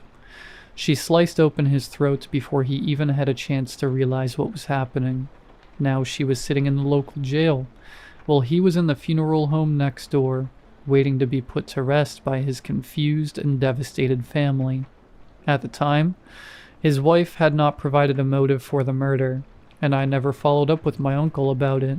I didn't see much good in knowing. Naturally, we discussed moving out after this. Oddly enough, my wife was the one who was more intent on staying in the house, despite her experience being significantly worse than mine was. "We've made a commitment to this house," she said, "and we're going to stick to it. There's no way we can let this place beat us that easily." She forced a smile. Besides, both Mr. Grayson and your uncle said we don't have anything to worry about with these visitors. It's not like they can hurt us or anything. Yeah, I said, but they can scare you so badly that you wind up hiding in the bathtub. I was more surprised than anything else. I'm sure I won't react nearly that badly next time. My wife placed a reassuring hand on my forearm. You don't need to worry about me. I'll be all right. Are you sure? I asked, unconvinced. She nodded. Yeah, I can handle a few scares here and there if you can. I finally gave a smile back to her. It was mostly genuine. Of course I can. It's going to take more than a few unexpected guests to scare me out of this place. And so we were in agreement, and the matter was settled. Years passed in that house. We raised a family together, a pair of beautiful daughters that became our entire world. All the while, we continued to be inconvenienced by our regular visitors. Sometimes weeks would go by where nothing paranormal happened, but other times we'd both have experiences for multiple days in a row. As it turned out, my wife had been right. She had never had as bad of a reaction as the one after the first incident. Some ghostly encounters were worse than others, but never once had we ever felt threatened by any of the presences in our home. Or at least, not for a while. But I don't want to get ahead of myself. We eventually mustered the bravery to do as Mr. Grayson and my uncle had told us to, and encouraged any guests we encountered to leave. Like my uncle said, there were a few that ignored our urges and stuck around for a while after we had spoken to them, but most of them didn't put up a fight. The good ones did, as we instructed, usually disappearing with such little fuss that it often took us a little while to even realize that they had left. As our two daughters grew up, we taught them how to deal with the apparitions they encountered, and soon they would even begin telling us stories about the ghosts they vanquished throughout the house. My youngest once encountered an elderly woman in our garden when she was gathering peppers for her mother, and on the same day, our oldest came across a young boy around her age, while she was pulling her bike out of the shed. Both of them encouraged the interlopers to move on, and both guests had listened without any complaint. I was oddly proud of my girls. It felt as if they had taken up the mantle of some old family tradition, and were following in the well-trodden footsteps of their ancestors before them. Their experiences at home made them tough and difficult to frighten, and they eventually became minor celebrities at their school. Kids started coming over wanting to have paranormal experiences, and a few of them even did, or so they said. I suppose I'll never really know if they were being honest about their encounters, or if they were simply making up stories to tell their friends on the playground, but I guess it doesn't really matter. Not every visitor was the result of a recent death. As I said before, the funeral home is quite old, and some of its patrons over the decades, and even centuries, have chosen to stick around for much longer than they ever should have. Once, I was working under the hood of my car in the garage when I suddenly smelled cigarette smoke. I looked up and saw a man standing in front of my workbench, a lit cigarette drooping lazily in his mouth.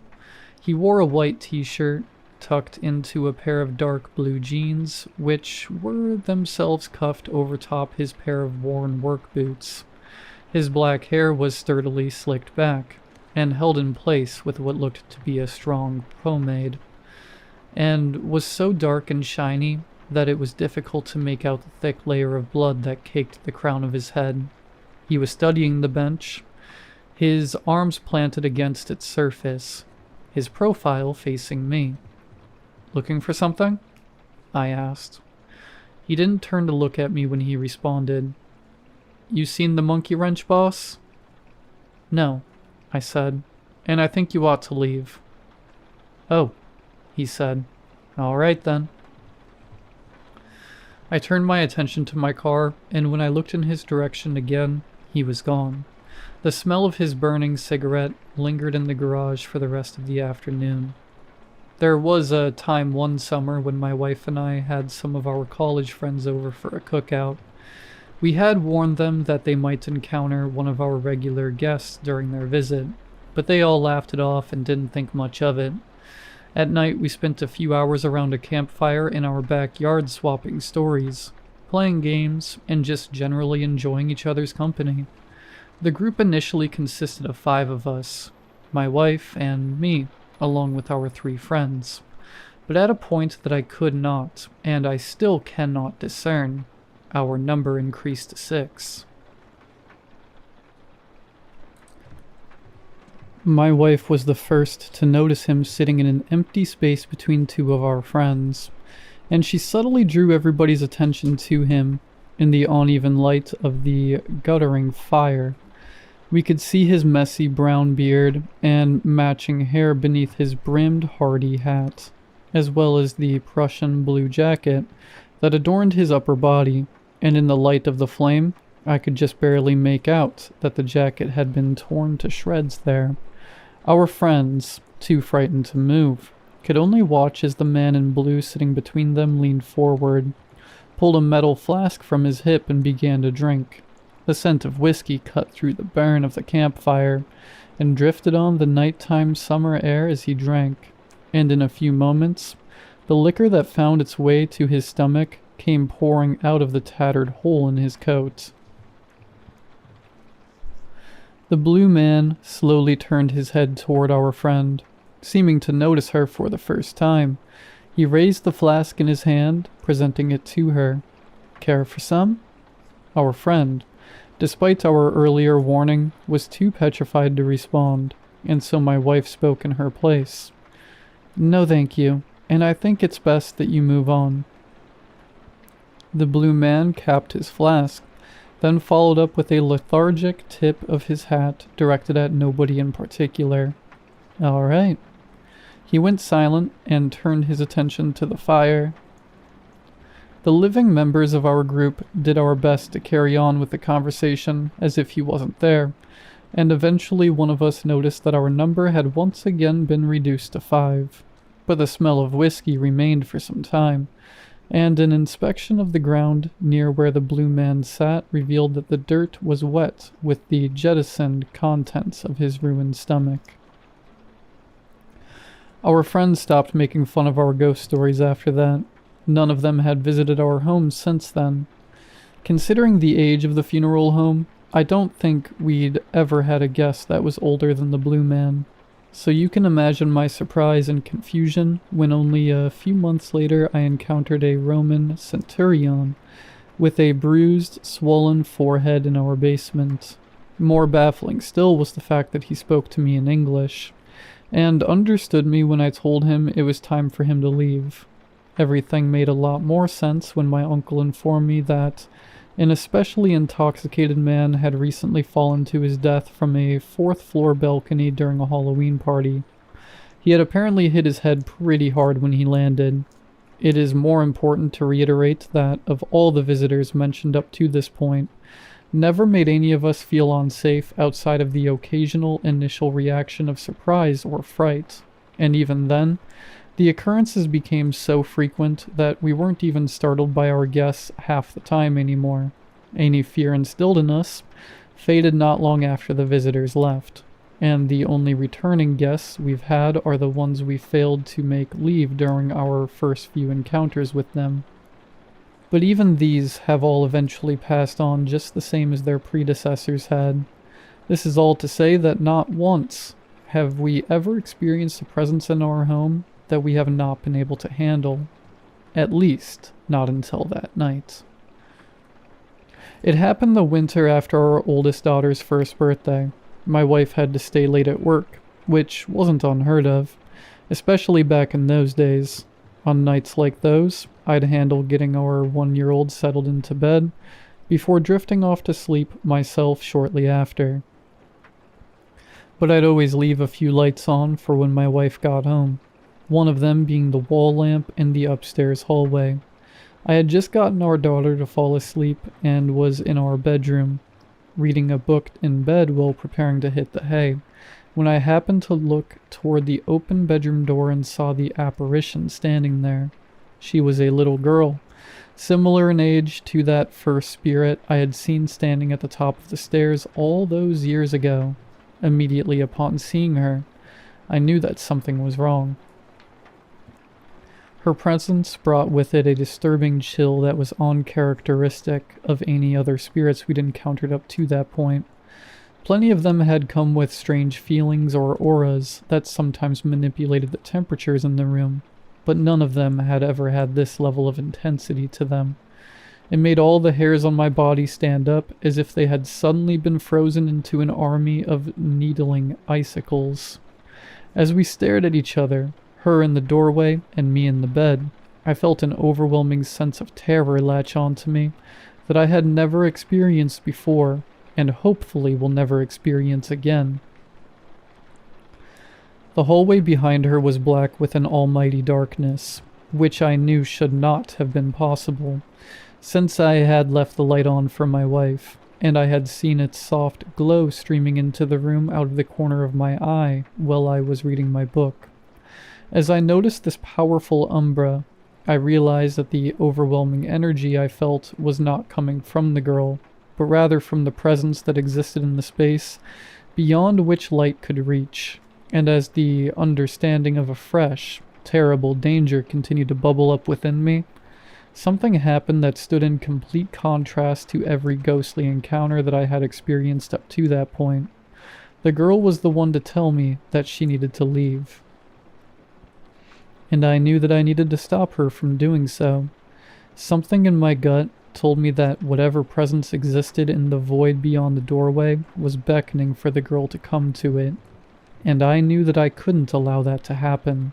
I knew that for her to listen to that dreadful umbra would only result in her eternal doom.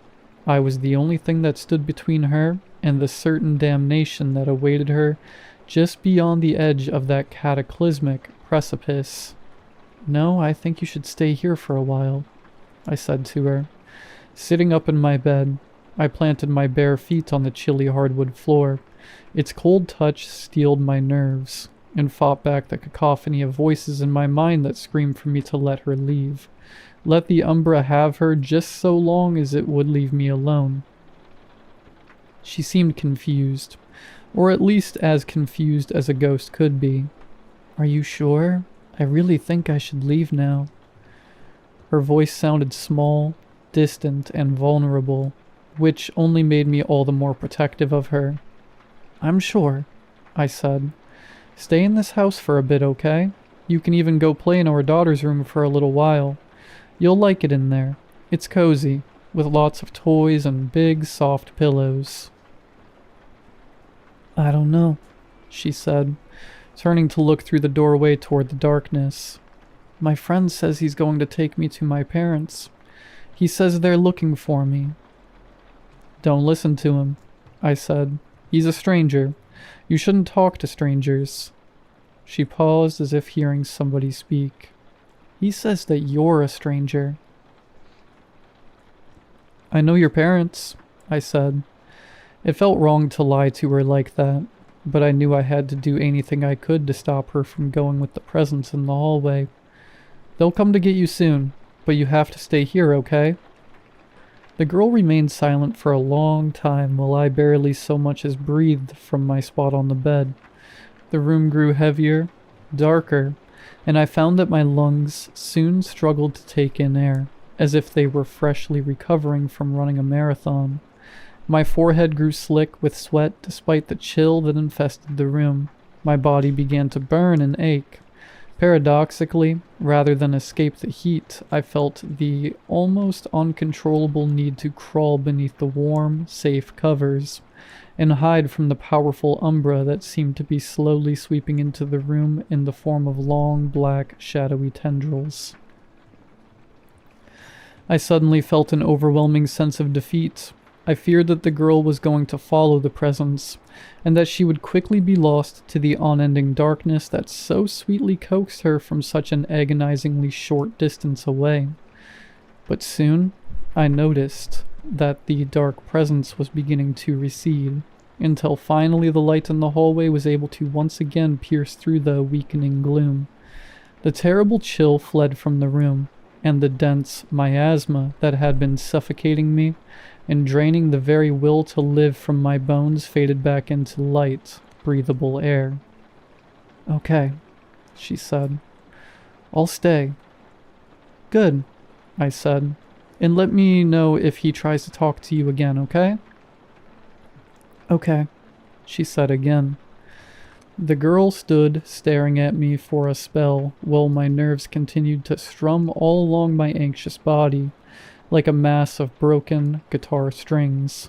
Reaching a shaking hand toward my nightstand, I picked up my book and forced myself to return to my reading in an attempt to calm myself down. When my body was once again my own, I looked back at the doorway. The girl was gone, and gentle lamplight bled in from the hall. Strangely enough, I was no longer worried for her. I somehow understood that whatever presence had wanted her had been thwarted that night, and that she was safe for the time being. The truth was confirmed to me when I saw her again a few weeks later, and with the umbratic presence absent, I finally told her that it was time for her to move on. When she vanished for the last time, I felt an inexplicable peace overwhelm me, and I started to cry. To this day, I don't know the extent of what the Umbra wanted with the girl, but I know now, as I did back then, that its intentions were nothing short of sinister. I still wonder what had caused that presence to specifically latch onto her, instead of the countless other souls that drifted through our home. But I could never muster the courage to research the entity or ask my uncle for more details about the girl's death. I debated not even telling my wife about this encounter, but ultimately decided that she needed to know. I stayed up until she got home that night, much to her confusion, and immediately told her what had happened. She remained quiet for a long while after that. Neither of us slept that night. It has been the better part of 2 decades since that incident. My youngest daughter just started high school, and my uncle retired from the police service going on 5 years ago now. Mr. Grayson still holds his funeral services next door. I saw him outside welcoming mourners just last week, and I try not to think about the fact that the old man looks like he hasn't aged a day since I met him. Countless guests have come in and gone in the years since that terrible night. But that dark presence has not returned. I don't know if it ever will, and I pray to God that I never have to feel what I felt that night again. More than that, though, I pray that my wife and daughters never have to experience what I went through on that night. If that shadow decides to show itself again, I just ask that it does so to me, and to me alone, because I'll be here, waiting for it, should it ever choose to make itself known. I already know that I'm going to spend the rest of my life in this house, ghosts and all. If they couldn't scare me away in those first few months, then they're stuck with me until the time comes that I join their ranks on the other side of that thin, translucent veil that we call death. And who knows? Maybe I'll wind up in the funeral home next door when my time finally comes, and I'll have the chance to pay this old house one last visit before I say goodbye.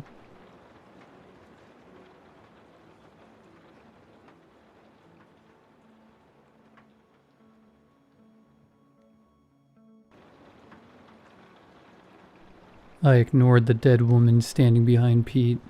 Well, tried to. I'd gotten pretty good at not looking at her, but not listening was another matter. Drip, drip, drip. Was it blood that perpetually rolled down her fingers, or something worse? No way of knowing without looking. My eyes burned with the temptation to take a peek. Just a quick one? Surely it wouldn't do any. I blinked hard and focused on what Pete was saying. No Shirley tonight? Kids have come down with the flu. I volunteered for setup duty. I gestured down the corridor. Shall we? I led the way, careful to keep my eyes away from windows, shiny doorknobs, unexpected puddles, anything that might cast a reflection. When we reached our room, I paused, casting Pete a sidelong look. "Do you want to?" He knew the drill. No setting foot in the room. "Not yet." With exaggerated casualness, he leaned against the wall and fixed his eyes on the ceiling, while I opened the door and hurried inside. I fumbled the key into the storage cupboard lock and found what I needed within easy reach. Thank God for Shirley's organizational skills. All but sprinting back to the door, I uncorked the jar and drew a thick line of salt just inside the threshold. I caught the briefest glimpse of bare feet, bloated. The corpse-white flesh shot through the blue. Dark, viscous liquid pooled around the rotting toes. Then Pete stepped over the salt and walked briskly to the storage cupboard, closing the door behind him with a firm click. That left me to deal with the blinds. It wasn't Pete's fault. It wouldn't be fair to expect him to do it. No amount of logic prevented the wave of resentment I felt as I wrestled with the ever-tangling cords, jaw clenched, waiting to hear. Tap, tap, tap. My mouth went dry. Just to my right, on the other side of the glass, was a glob of black ooze. And was that a fingernail? It's no wonder the cleaners hate us. The words erupted from my lips before I could stop them, followed by a giggle that sounded more like a shriek. Acknowledgement. Bad idea. But it broke the heavy silence of the room, cleared my head long enough for me to win the battle with the blinds. With the outside world at last shut out, I allowed myself a moment, just long enough for my hands to stop trembling. By the time I made it back to the storage cupboard, I'd managed to plaster a smile onto my face. Pete had already retrieved his talisman. He sat cross-legged on the floor, gripping the dog-eared book so tightly his knuckles had turned white. When he heard the door open, he looked up expectantly. "All clear," I confirmed. "Rough week?" I bit my tongue on the question as he scrambled to his feet. It seemed rude not to ask, particularly when the circles under his eyes were so much darker than usual. But now was not the time. Our first and most important rule made that clear. We dragged the chains out in silence and set them in a circle in the middle of a room. Pete retrieved 5 thick white candles, one for each of us, and positioned them next to the chairs, while I retrieved the Book of Talismans. At the bottom was a jumble of metal tokens, symbols of a dozen different faiths. They were a hangover from the early days, when it was just me and Shirley, fumbling our way through the darkness. None of our eventual regulars turned out to be particularly religious, not even Stefan, our formal man of the cloth. We all preferred something a little more personal, a teddy bear worn nearly threadbare, a near-full bottle of whiskey, a dog's rubber bone, imprinted with the tooth marks of its former owner. I dug out mine, a key ring bearing a photo of a seaside town, and pocketed it. The cat tree was too cumbersome for either of us to manage alone, so we wrestled that into position together before parting again to finish up. Pete conducted a thorough search of the room, rifling through every drawer and dropping to his knees to crawl beneath tables. We weren't the only ones to use this room. A compact mirror, misplaced by the Knitting for Anxiety group, could prove disastrous. While he did his rounds, I set out the laminated rule cards. By now, I knew them by heart, but I scanned through them nonetheless. As Shirley often told us, taking a couple of minutes to refresh our memories could save us a lifetime of suffering. 1. Discussion must not begin until all protective measures are in place. 2. Any members with followers must not enter the room until the salt line has been drawn. 3. Cover any reflective surfaces. 4. Once the candles are lit, no one can leave until they have burned out. 5. Don't be a dick. Everyone's stories are valid, even if they don't match your own. 6. Listen when someone is talking. You'll have your own turn to speak. 7. Keep an eye on Ed. Daphne breezed in just as we finished, wearing her favorite fluffy pink jumper and carrying an enormous tin of biscuits. She gave Pete an assessing look before thrusting the tin into his arms. "You're looking too thin. Eat," she ordered. She gave me a quick hug before scooping the teddy bear out of the talisman box, holding it in her lap as she plopped into one of the seats. Mary came next, scowling and sporting a livid black eye. Daphne made a little squeak of dismay. "You poor love, what happened?" She caught herself, clapping a hand over her mouth and staring wide-eyed around the rest of us. "Don't worry," Mary reassured her. "The fist that did this was human." "Who'd be daft enough to take a swing at you?" I asked, incredulous.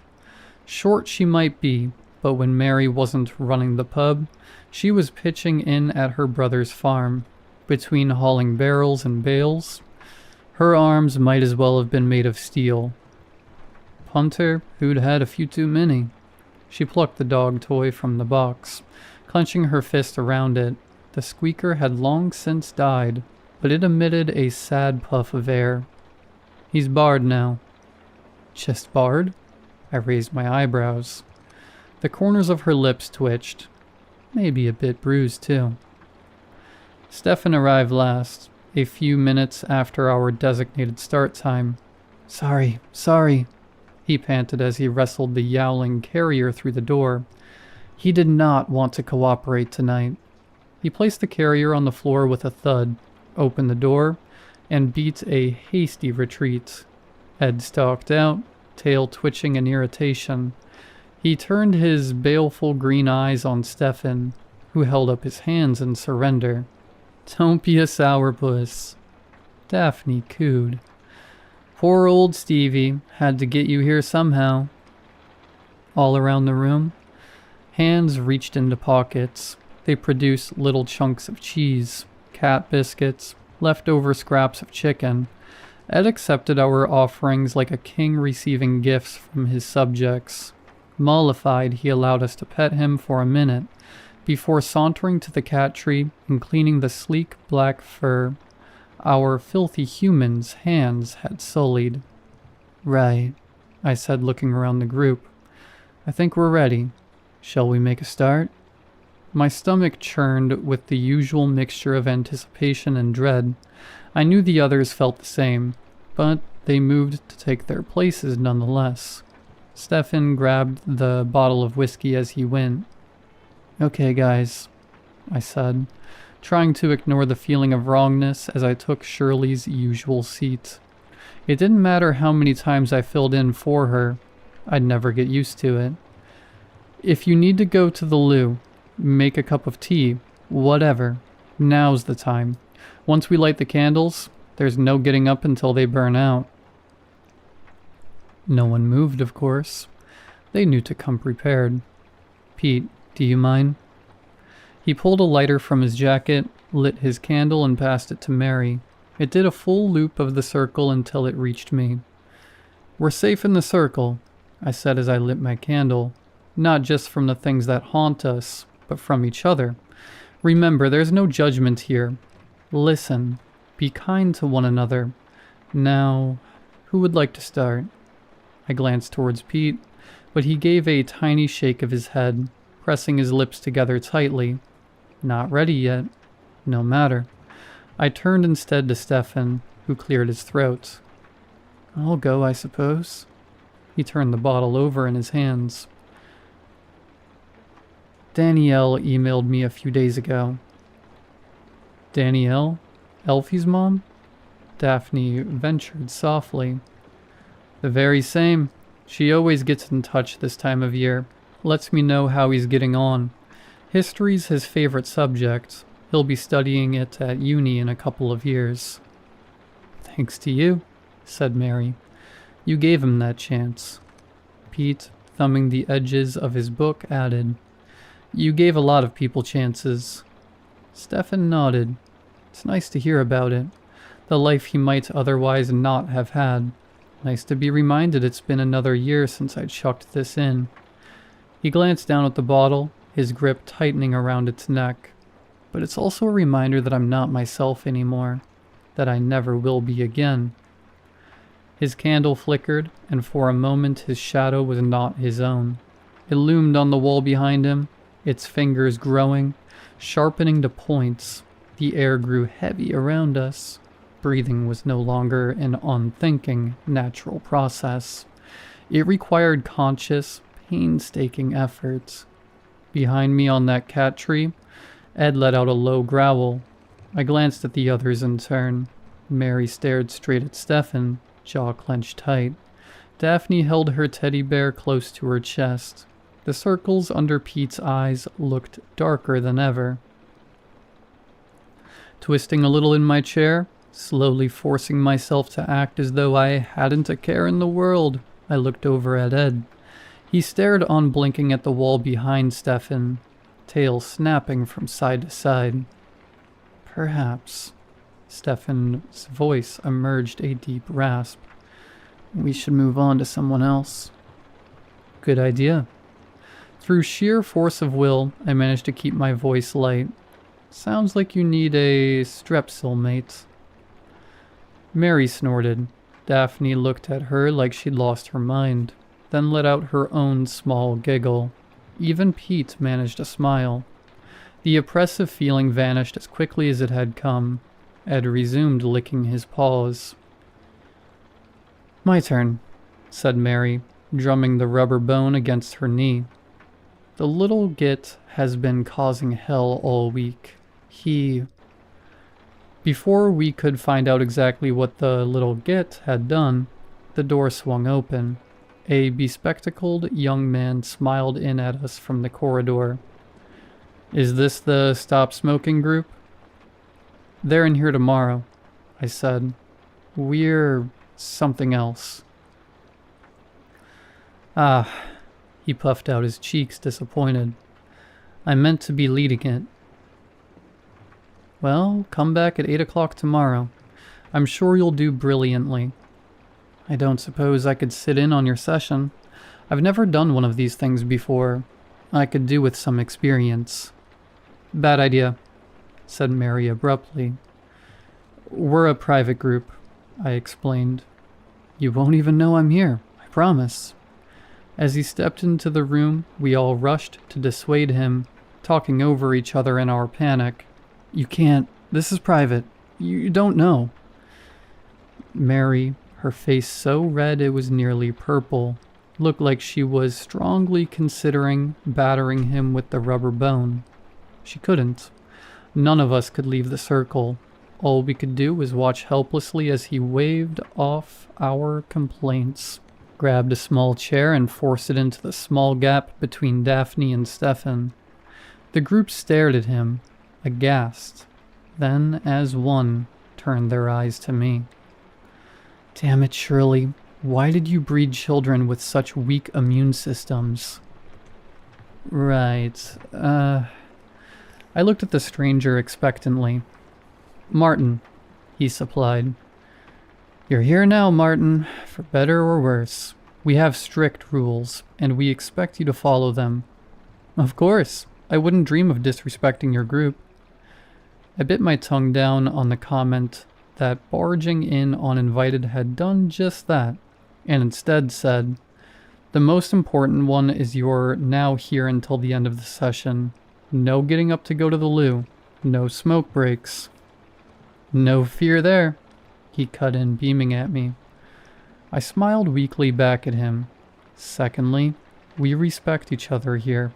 You might hear things that sound strange to you. It's not your place to interrupt or invalidate anyone's experience. I understand how important respect is, he said sincerely, then with just the faintest tone of pompousness creeping into his voice. I'm a trained counselor, you know. Is the ink still wet on your certificate? Mary snapped. Mary? I said quietly, less a caution, more a plea. She shot Martin a burning look that suggested she would be having words with him in the car park later. but said nothing further. "Would you like me to start?" Daphne asked. I felt a rush of affection for her.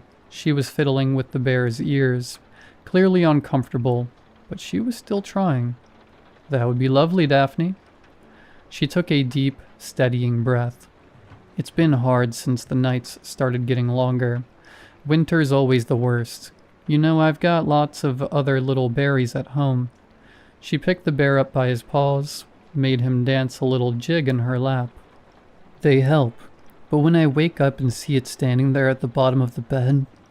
She shivered, and when she spoke next, her voice was little more than a whisper. "It's those eyes, sewn shut, but it still stares at me." "Do you all have sleep disorders?" Martin butted in. "No," I said shortly. "And please don't interrupt. Sorry. Daphne, please carry on." "You hear stories about stuff like this," she resumed haltingly. "People seeing terrors in the night. They always seem to be there one moment, gone the next. You all know it doesn't work that way for me.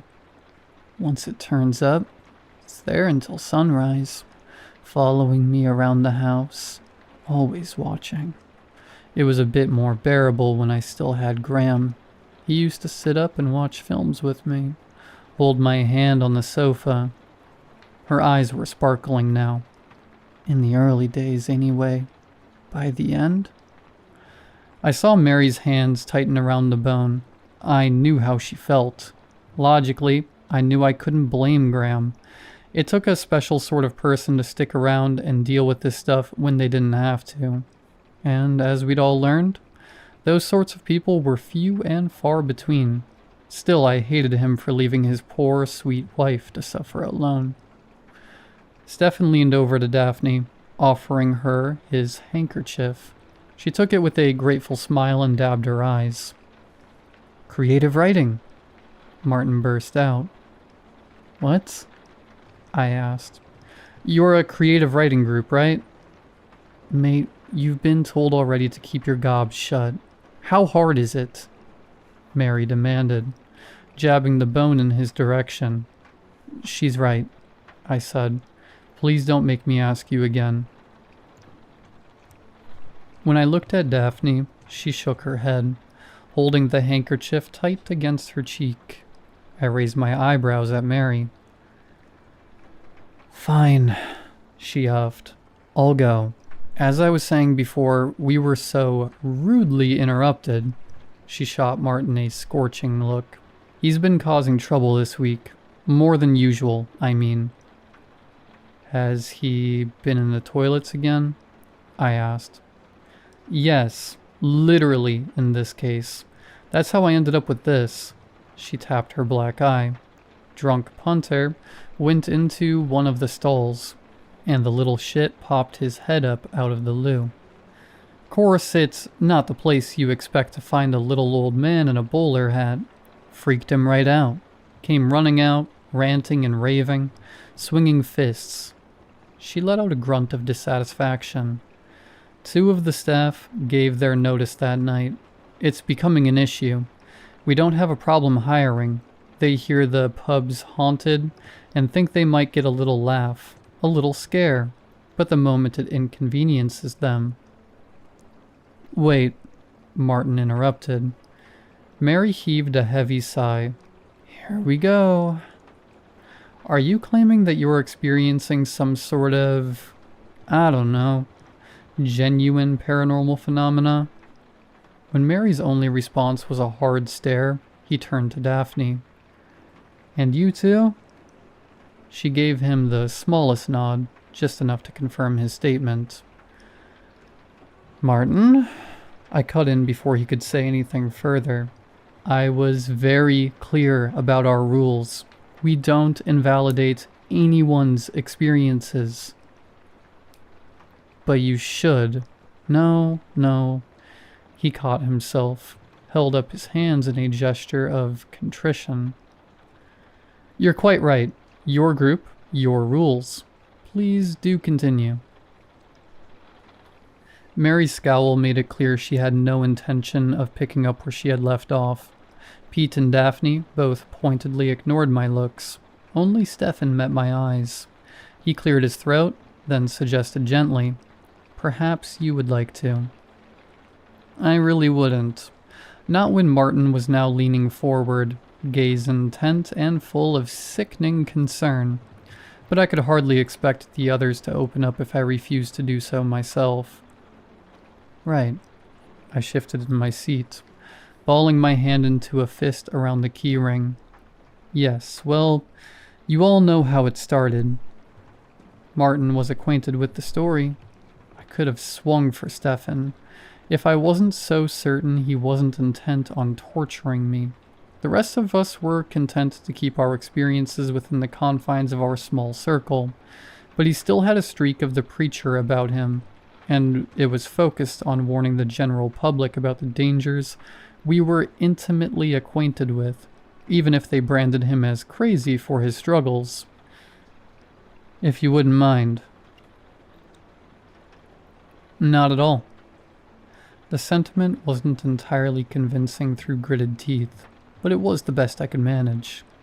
When I was a kid, we used to go to the seaside on holiday. I forced my fingers to unfurl and held up the key ring. Here, to be precise. Martin squinted at the key ring, his smile coming too quickly. It looks lovely. It was a bit of a shithole. The smell of greasy chips drifted back to me across the years. I remembered the sky that always seemed to be slate gray, even in summer, and the cold bite of seawater on my thighs. I could feel the musty arcade carpet beneath my cheek. Dad's arms wrapping around me and hauling me against his chest after I dozed off. Somewhere behind him, Mom and Becca bickered about her dress sense, or how her headphones seemed to be glued on, or whatever other piece of teenage rebellion my sister had engaged in to do my mom's head in. I grinned in spite of myself. But it had its good points. Arcades, fish and chips by the sea, that sort of thing. We went every year until we lost my dad. Mom couldn't face it after that. The year after he died, she took us somewhere else instead. Some broken down old cottage in the middle of nowhere. That must have been very difficult, said Martin somberly. The disruption in routine after...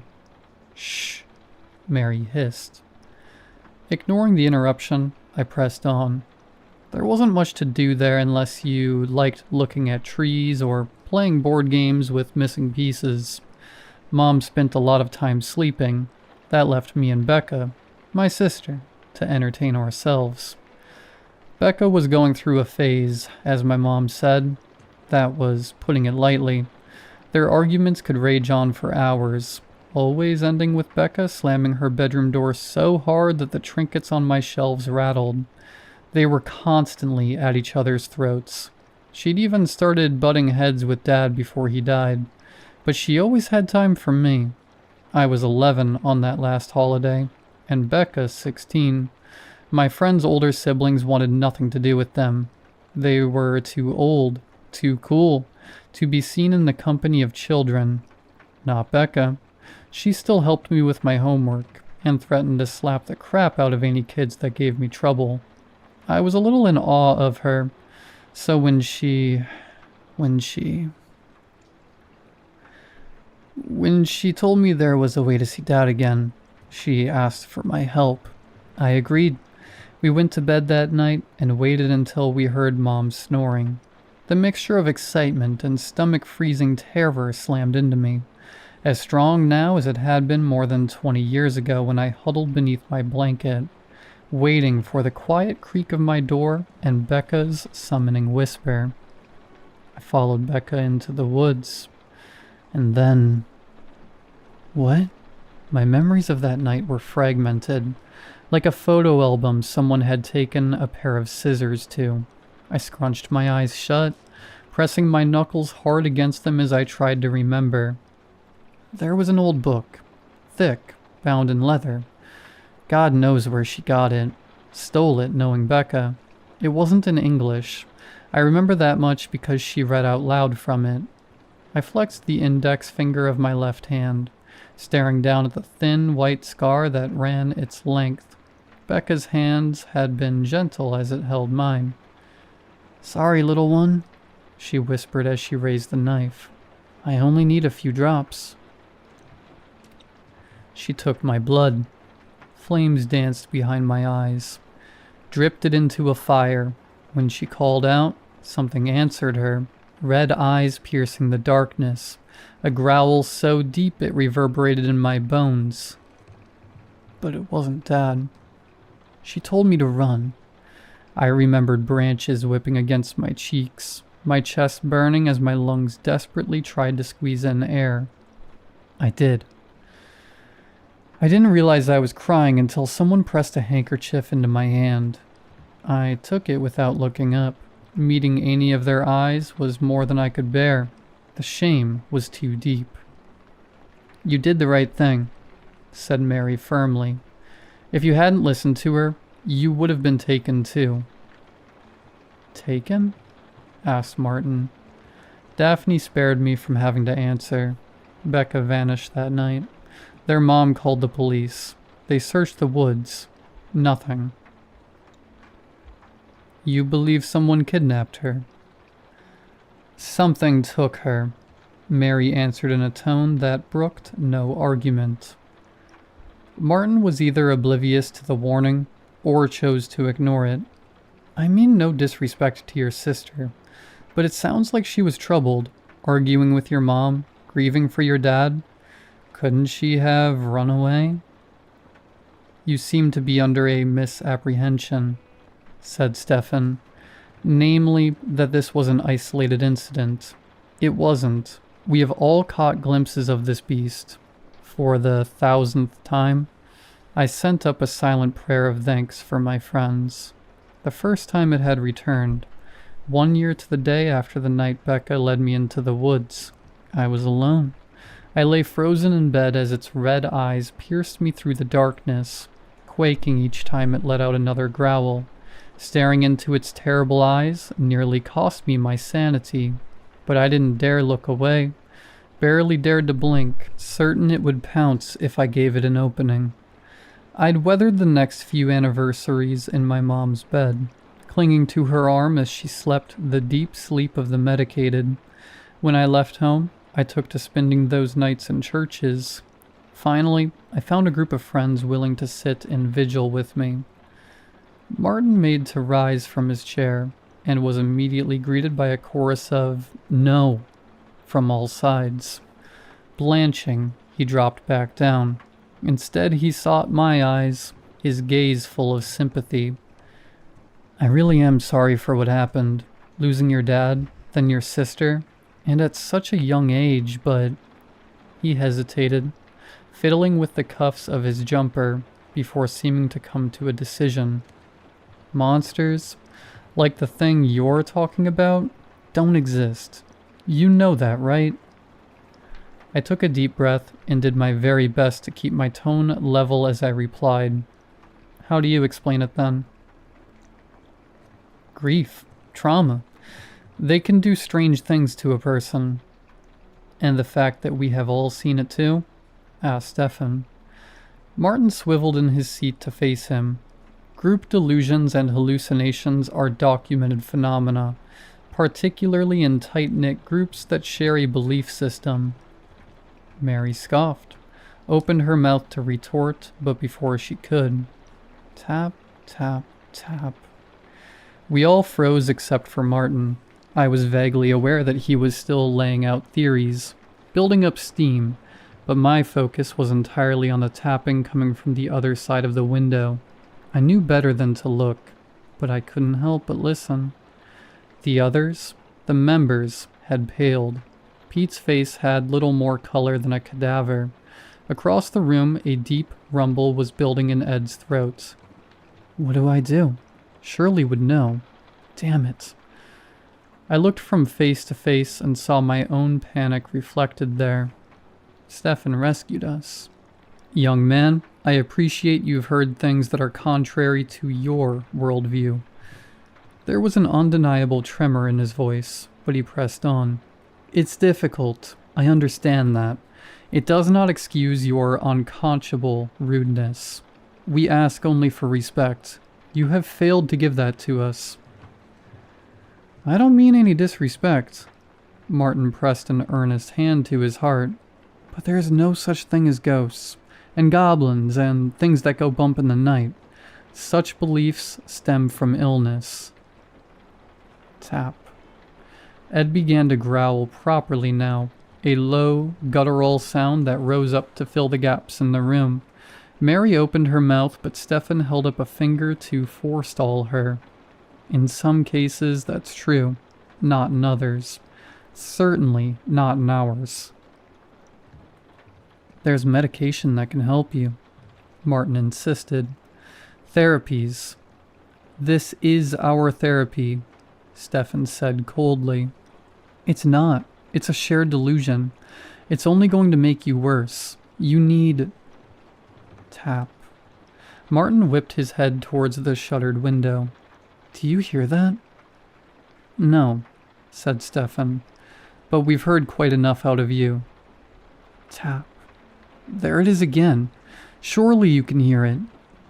You don't know what you're talking about, I said. Your cat does. He gestured towards Ed, who was now standing, claws digging into the fabric between his paws, eyes locked on the window. It's coming from over there. Don't, we shouted in unison, as he made to rise from his seat once more. He dropped back down with a thud. As he looked from one person to another, realization dawned on his face. You think it's some sort of monster, don't you? Silence, but for the tapping. I'm going to go over there. Please don't, Daphne whispered, and show you there's nothing to be afraid of. It'll be the end of you, you bloody fool, said Mary. Martin stood up. Stefan jerked reflexively, as if he was about to go after him. He caught himself at the last moment, gripping the seat of his chair to anchor himself in place. Martin. His voice was low and urgent now. I've participated in dozens of exorcisms in my time. I've seen things that have stretched my belief to the point of breaking. Everything I've seen, all my experience, tells me one thing. If you go over there, you will die. Why risk it? Said Mary. If there's even the slightest chance he's right, you're gambling with your life. The look Martin gave her was soft and full of pity. If I play along with this delusion, I'm only hurting you. He stepped outside the circle.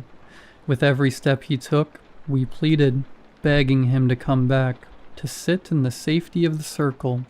When he reached the window and made to raise the blind, Pete wrapped a trembling hand around my wrist and shook his head. I nodded acknowledgement. It's too late, I murmured. And when the others still clamored at Martin, raising my voice to a shout, It's too late, just don't look. I grabbed Pete's hands on one side and Stefan's on the other, a moment's hesitation, in which their faces cycle through denial, fury, and finally, helpless resignation, before the others followed suit and joined hands. How the fuck did this happen? Mary spat. We turned our eyes to the floor, silent now but for Ed's yowling, and beneath it, the soft click of the window opening. Hello? Martin called. Then, see, there's nothing there. It must have been the branches on the... Oh. Pete's nails dug into my skin. Are you okay? The slightest tremor entered Martin's voice. You look... I think he realized his mistake at the end. There was a clattering, as though he'd tried to jerk back and slam the window shut, only to become tangled in the blinds. I think he tried to scream. He only managed a sharp inhale, a muffled groan, Heavy thudding followed, like feet pounding against the ground and finding no purpose. Then silence, except for Ed. His screeching had died down to a continuous growl, low and full of warning. As for us, the survivors of yet another deadly night, we could only remain in the circle, stuck there until the candles burned down.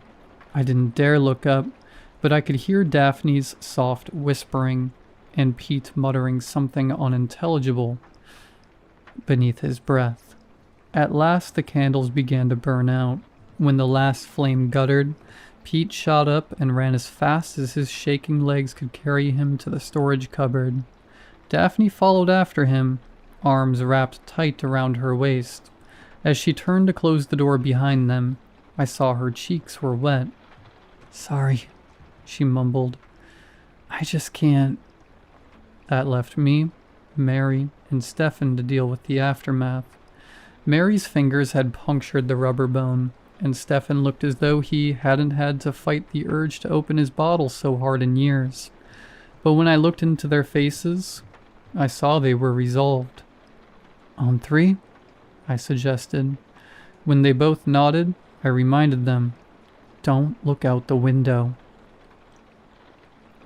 I counted us down. We looked in unison. Martin lay slumped half out of the window. Something stood beyond him, staring at us from outside. Our well-trained eyes refused to see it. "If I get that window shut, can you move the..." My lips refused to form the word body, but they understood. "On it, boss," said Mary. They went first, Mary leading the way with her mouth set in a grim line. Grabbing hold of one of Martin's legs each, they heaved. He came free of the window and landed on the floor with a sickening thud. The moment he was clear, I moved in. For a dreadful moment, my arm refused to move. I was frozen in place, trapped by the fear that cold fingers would wrap themselves around my wrist when I reached for the window. "They've done their part," I told myself. "Now it's your turn." As I reached for the handle, I saw the woman standing outside, still, silent, mere feet away. I allowed my eyes to slip out of focus, giving no sign I had seen her, other than the hammering of my heart, which I was certain filled the whole room. I snatched the window shut, then closed the blinds on her dreadful form. Only then did I allow myself to take a deep breath as I turned to inspect our next problem. The only outward signs of damage were the rivulets of blood that had trickled from Martin's ears, oozing down to stain the shoulders of his jumper. That and his eyes.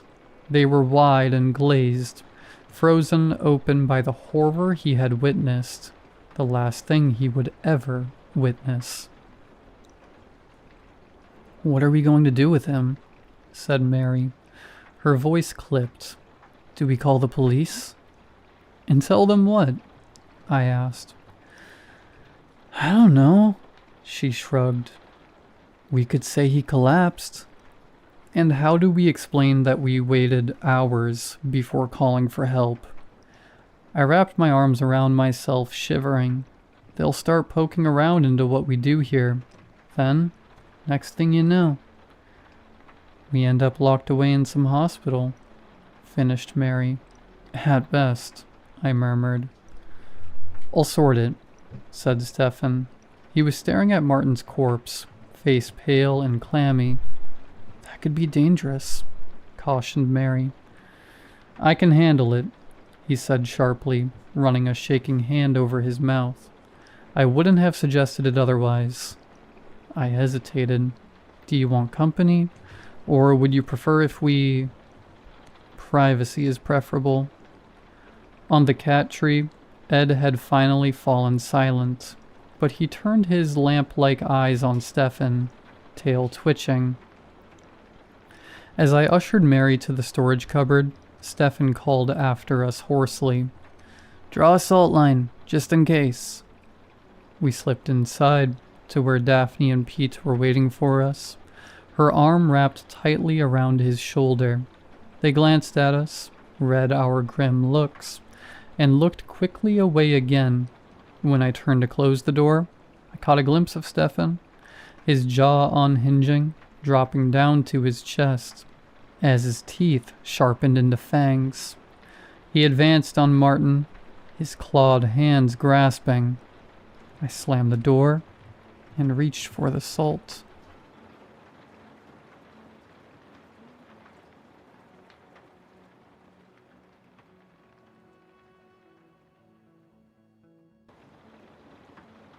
I went through a bad breakup. Couldn't get the guy to leave me alone. He was showing up at my work, home, even my mom's house. I decided I couldn't do it anymore. I started looking at states hours away from my hometown. Not a city, but not too small of a town either. I wanted to be able to walk the sidewalks and get to local shops. Moving to somewhere I knew no one. It would be nice to live in a neighborly town. I finally settled on a little town in the Pacific Northwest. I flew out to look for a job and a place to live. I spent the first few days walking around the main town, applying at a few shops. I quickly found a smaller book manufacturing company. I had an interview and fit what they were looking for. After that was settled, I set about finding where Cow, my little tuxedo cat, and I would call home. I started exploring a bit farther from the main town. There were some cute, quiet places, but they weren't calling to me. Then I found my new little neighborhood, Jerusalem Street. It was settled just a bit back from the main road. 3 rows of townhouses and a cul-de-sac. You could tell they had some age, but they were all well kept, and it was a lovely little street. Not the near identical wash of beige and gray have become so common. Most were light pastels. It looked like people liked living here. Lots of trees and gentle light dappling the ground underneath. Quiet. A couple of people out with their dogs or walking to town. A small area in the center with a bird feeder, a bench, and board that people could leave flyers or notes on. It looked like the people took pride in making a community. In the row at the back of the cul-de-sac was an empty lavender home with simple "for rent" sign out front. I spoke to the realtor in town, and everything was taken care of. Luckily, the owners left some basic furniture, so I didn't have to worry about anything too big. I flew back home, packed up my important stuff, and drove across the country with Cow buckled into the passenger seat. Of course, I had to stop and rest for a couple of nights on the way, let Cow out of his carrier, and stretch in a hotel room for the night. I timed our arrival for late morning so I would have a large part of the day to unpack and not disturb my new neighbors by getting there too early. Several people stopped by to welcome me as I was going back and forth from the car. An older woman with blue hair and eccentric dress introduced herself as Mrs. Jules. Said they had a welcoming committee. She was one that started it as she lived here most of her life. The neighborhood had a couple rules, but nothing too bad or anything like an HOA. They would be by around dinner time, when you really should be taking break anyway, she told me. She was nice. I told her I would be ready, and she said she hoped Cow would come out to see her. I smiled. I spent the next couple of hours getting everything out of the car so I could let Cow into the rest of the house to explore, and I could get a shower before the welcoming committee showed up. Around 5:30, there was a knock at my door, and I saw Miss Jules with a couple of other people. I welcomed them in. Miss Jules introduced me to Dave Hancock, the middle-aged neighbor directly beside me, and Kayla, a woman around my age who lived in the row of houses to my right. Miss Jules had brought some sandwiches and bags of assorted chips. We sat around my table, where I had managed to clear most of my stuff off. She commented that I had done well for one day of work. We sat around eating and making small talk. Kayla seemed shy, but told me she would be happy to show me around town, if I wanted to stay. "I'm sure I'll take you up on that, but what do you mean if I want to stay?" Kayla nervously looked at Miss Jules. She smiled warmly at me. We may as well get to the neighborhood rules. It's really not much to worry about. Can I have that paperwork, please? Dave opened a folder with some papers in it. There was a town map, a small pamphlet about the community center, and a printed list about our little streets. Miss Jules pushed them toward me. You can read those at your leisure, but I need to go over some things with you tonight. Okay, no problem. I stammered a little.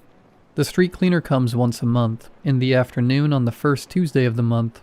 You'll want any cars in the driveway, or to be out at that time. I'm sure you saw the board in the middle of the bench. You can find information about town events, people trying to rehome some things, or even some snacks for people to take. We all vote at the community center, when it's that time of year. This is all written down for you. You can come to any of us here if you have any questions or need anything. But now you know where the three of us live. Thank you. I'll be sure to leave some cookies out for everyone once I'm settled in. I didn't say more. It felt like she wasn't done going over things. There was a bit of tension in the air. Cow cautiously peeked around the corner to see what was going on. Hello, dear. How do you like your new home? She held her hand down to him. He slowly approached and sniffed her for a minute before rubbing against her hand. He must smell Emily. She's my tortie. Cute, I smiled. I'd like to meet her sometime. Absolutely. She paused before continuing. This is an old town. Not much has changed in a long time. It's had slow growth, and many natural areas have been maintained for centuries. The trees behind our streets are the edge of a state park. Wow, that's awesome. Kayla, I'd explore with you sometime if that's something you like, too. I'd love to, Kayla responded. I don't have a hiking buddy. Before I could say more, Miss Jules continued. I'll finish up so you can get some rest tonight. There's just one more rule we all follow here. Her face looked older than it had a minute ago, makeup crowding in the gentle creases of her face. She looked into my eyes. Don't look outside if you hear any noises at night. It's not all night, just between 1 and 3. Don't go out at that time. If you do get caught out at that time, there's Ashley Street just down the main road. You saw that, right? Park there for the night. Many of us have had to sit in our cars for a couple of hours over the years. This is a small enough town that the neighborhood knows it's just us and won't get worried by a car there early in the morning. I didn't know what to think. My mom tried to come up with a logical reason. Do animals come in from the park? Something does, she said quietly. It's been at least as long as I have. As long as you don't look out. There's nothing to worry about. And don't worry about Cow, he'll be fine. I keep Emily inside just to be safe. It's not every night, but you're better off just not looking out at that time at all. I know this is a lot to take in, but please just listen to it. Any of our community would talk if you have any questions. We'll leave you be for the night. I'll check in soon. With that, she stood up from the table and the others followed. Kayla waved goodbye. Miss Jules' blue hair shone under the streetlight until she made it to her door. Dave stood around another moment as we watched them go. I know that all sounds pretty weird. The people that lived here before couldn't handle it and they left. My phone number is with the paperwork if you need anything. Or if you really need something overnight, just bang on the wall and I'll hear. I'll be over at 301. Good night. Thank you. Good night. I headed back inside, head pounding. I sat heavily on the couch and tried to absorb what I had just heard. Miss Jules looked serious, and she had been so nice. I felt bad doubting her. What was the harm in listening to her? I was normally sleeping at that time anyway, and she said Cow was safe. If she was, if they all were, being honest, I didn't want to find out. I would just stay inside and not go looking. Cow decided he was ready for bed and I followed. It had been a long day. I fell asleep hard and didn't wake up until sunlight was streaming through my window. Cow crying to be fed. I dragged myself out of bed as my thoughts drifted to the previous night. Maybe there was nothing.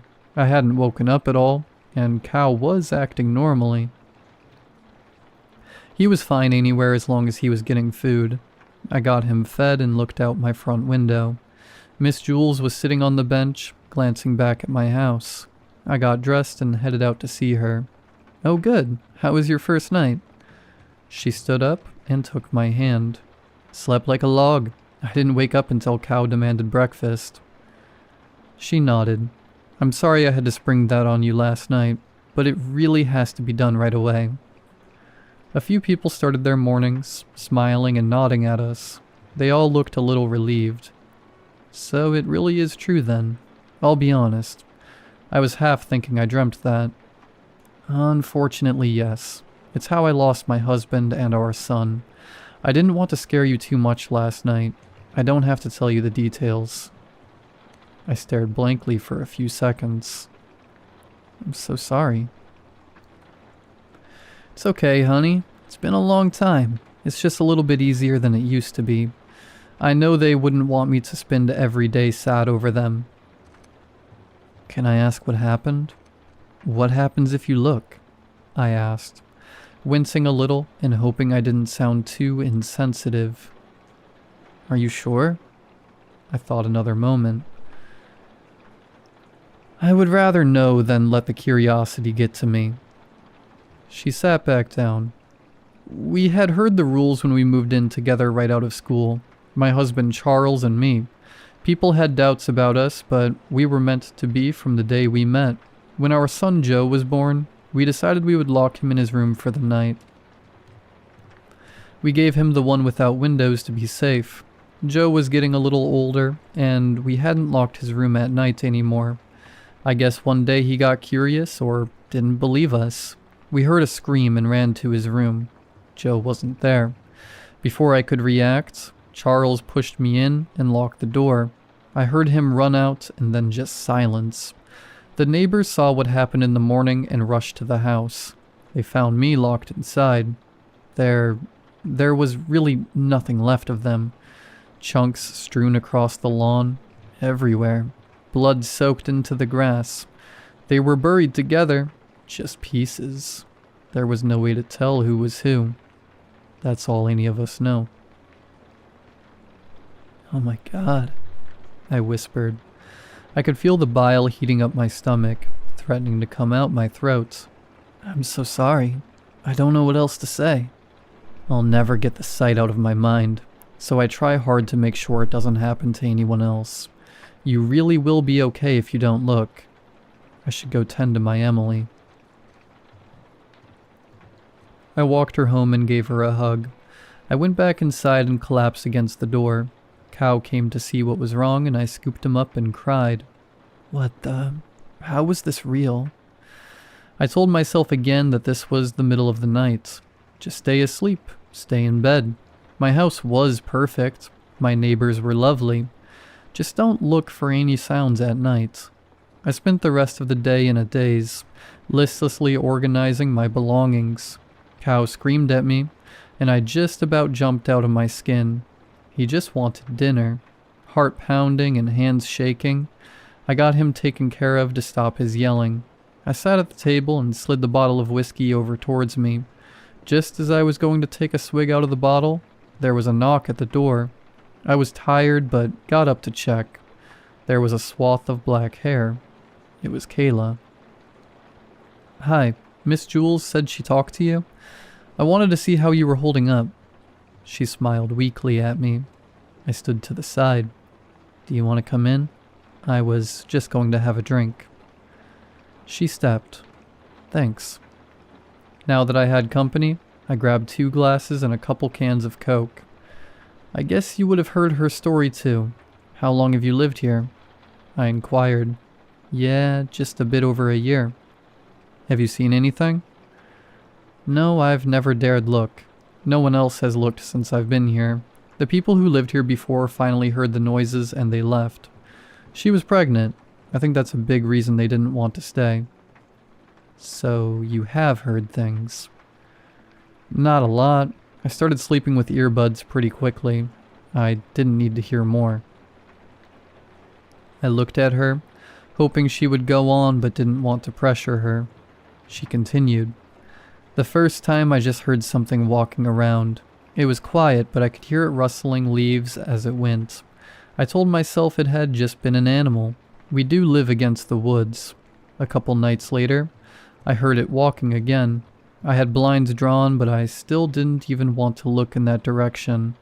I tried to ignore it and go back to sleep. The movement stopped. I heard the faintest scratch, then knocking on the window, like someone tapping with a fingernail. I found some faint footprints in the morning. She paused to take a drink. They were bigger than I expected. They almost looked like a deer mixed with a human. Almost like there was a heel, but then they turned cloven. I moved my bed upstairs that day and started sleeping with the earbuds that night. It helps. I really recommend it. Thanks for the drink, she said, finishing it. I should go get settled for the night, and let me know when you've had time to unpack and we can do some hiking. During the day. Of course, and thanks for the tip. The next couple weeks I continued to put everything in their new places and started my new job. I was getting the hang of it. Things started to feel a little normal. Kayla and I had started hiking on Saturday or Sunday mornings, still well after the sun had risen. I hadn't heard anything at night. I never forgot to close the blinds, but I did start to forget about the noises. Nearly a month after I moved in, I heard walking through the neighborhood. I had seen deer a couple times, coming around dusk to drink at a couple bird baths around the streets. They were back. That's all it was. Still, I was glad I listened to Kayla's story and put my bedroom on the second floor. I about crapped myself when I heard the tapping on my window. I whisper called for Cow. He sat up from the end of the bed. My heart sank into my stomach. The tapping continued. I reached for my phone. It was after 2:45. It should be over soon. I didn't want to disturb him, but I felt like I had to talk to someone. My hands were shaking so badly I had to retype the message about 4 times. Hi Dave, sorry to bother you so early. I just can't sleep. I jumped as the tapping started to get more aggressive. My phone went off. It's no problem, don't worry. It'll be over soon, just a few minutes and then it's over for the night. It's never gotten in. Just don't look. Let me know if you need me to come over after or tomorrow. 2:55, so close. Okay, 5 minutes, I can do that. Thank you. I think I'll get shades. The blinds aren't good enough. Dave. It's a good idea. Tell Cow hi for me. I sat for another couple minutes and then the tapping stopped all at once. There was no rustling of something moving away, just silence. I pulled a slightly disgruntled Cow up closer to me. Anxiety through the roof. I didn't sleep the rest of the night. Dave caught me in the morning. You did well. That was worse than it normally is. I could hear it from mine. Let me know if you need help with the blinds. He waved and was on his way before I could respond. He liked talking about these things even less than the others. Couldn't blame him. I stopped to get blinds after work and didn't forget to put my earbuds in again. Things continued as they had. Work, hike, play with Cow. I was making enough at my new job to be fine, but I had spent most of my savings to suddenly move. I stopped at the local bar and started taking some shifts. Friday nights, Saturdays, or Sundays. This was a smaller town, so even with a later shift, I still had about half an hour by the time I got home to get inside early. I was busy and tired, but it would be worth it. I would feel better having savings again, but I was just getting so tired. Finally, last Friday night, I was exhausted. That type of bone tired that sinks into your bones, so drained that a minor inconvenience could make you start crying. I worked every day for 3 weeks. I got home after my bar shift, 12:35.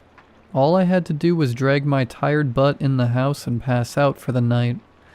The next thing I remember is how uncomfortable I felt. My eyes snapped open. I fell asleep. How long had it been? I had only just got home, right? I was in my own driveway, with plenty of time to get in. I looked at my phone. 2:24. I heard something right by me. Before I could stop myself, I was looking over. All I saw were fingertips, just barely placed onto my driver's side window. The rest of the hand was obscured by the door. Then there was movement. What seemed to be branches started to move. They were turning towards my car, one gnarled point making contact with my window and scraping along it. I slammed my eyes shut. One hand desperately pulled my hood over my head, and the other covered my mouth, willing my breathing to get under control and not have a full-blown panic attack right now. I hadn't really seen anything, right?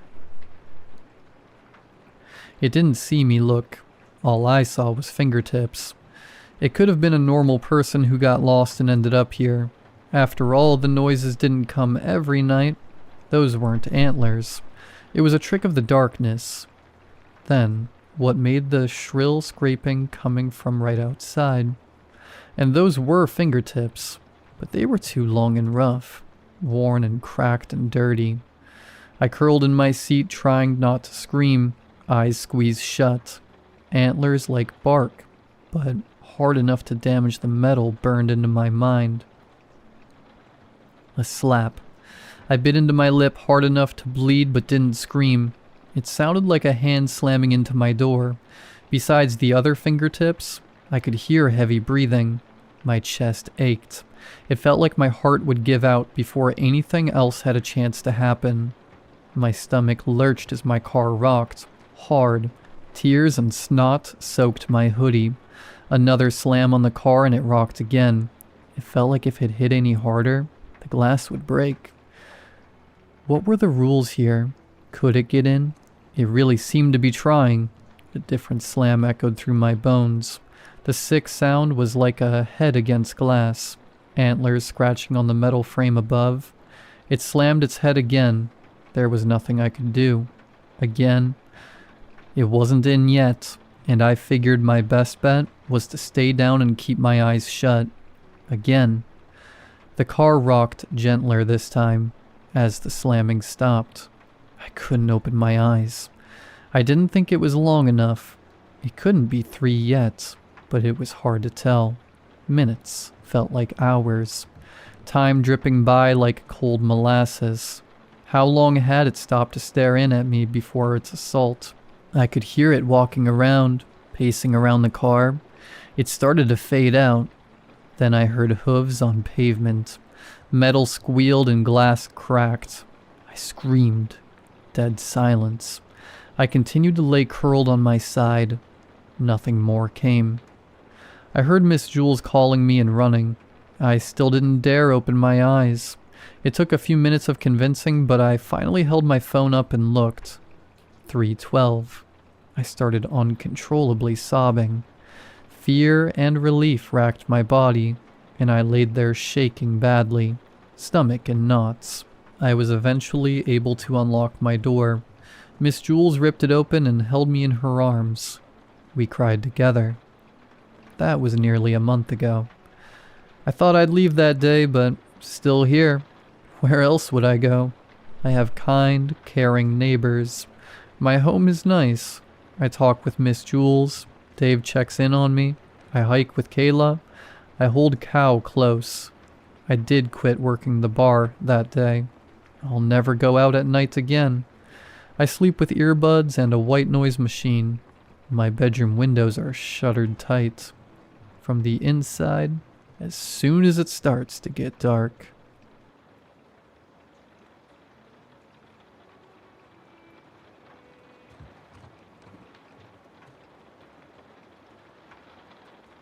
My name is Joseph. I'm a 25-year-old living in Wisconsin. I am part of a very close-knit friend group composed of about 7 people. My 2 best friends being Ben and Max. Ben is a lively, dependable guy. Max is a very chill guy. Polite, super empathetic, and a bit anxious at times. Both are super funny. All three of us play games once a week together whenever we find an evening open. It's the way we hang out when life gets too busy to see each other in person. It's sort of a comfort zone for all of us. We've been doing things this way for years. In this friend group, it's a known rule that you're not allowed to ask to come into my room. You either barge in or don't come in at all. We've never really shared why, outside of our group. I think I just need to share it somewhere. My friends believe me when I talk about it, which was great at first. After the past 3-ish years, though, I've started to doubt myself and feel awkward keeping it as a rule. I don't know, maybe that's an excuse. Maybe I just want it out there. Around 3 years ago, when I was about to turn 22, I had a free evening after work and texted the group chat to see if Max and Ben were free. At the time, I lived in a suburban duplex apartment. I got normal responses from both of them. We have a unique flavor of stupidity that we throw around when talking. It felt pretty standard at the time when they responded. We started pretty late, around 12 a.m. Our game sessions usually lasted a few hours, and seeing as I had been getting up at 6 a.m. every morning, I was pretty tired and a bit loopy already. We hopped on a game we'd played together probably hundreds of times. The game itself doesn't matter much, just a standard voice chat game you could run around and screw with each other in. Everything for the first couple of hours was very normal, playing on random maps, messing around, moving on to the next one. It was fun as usual.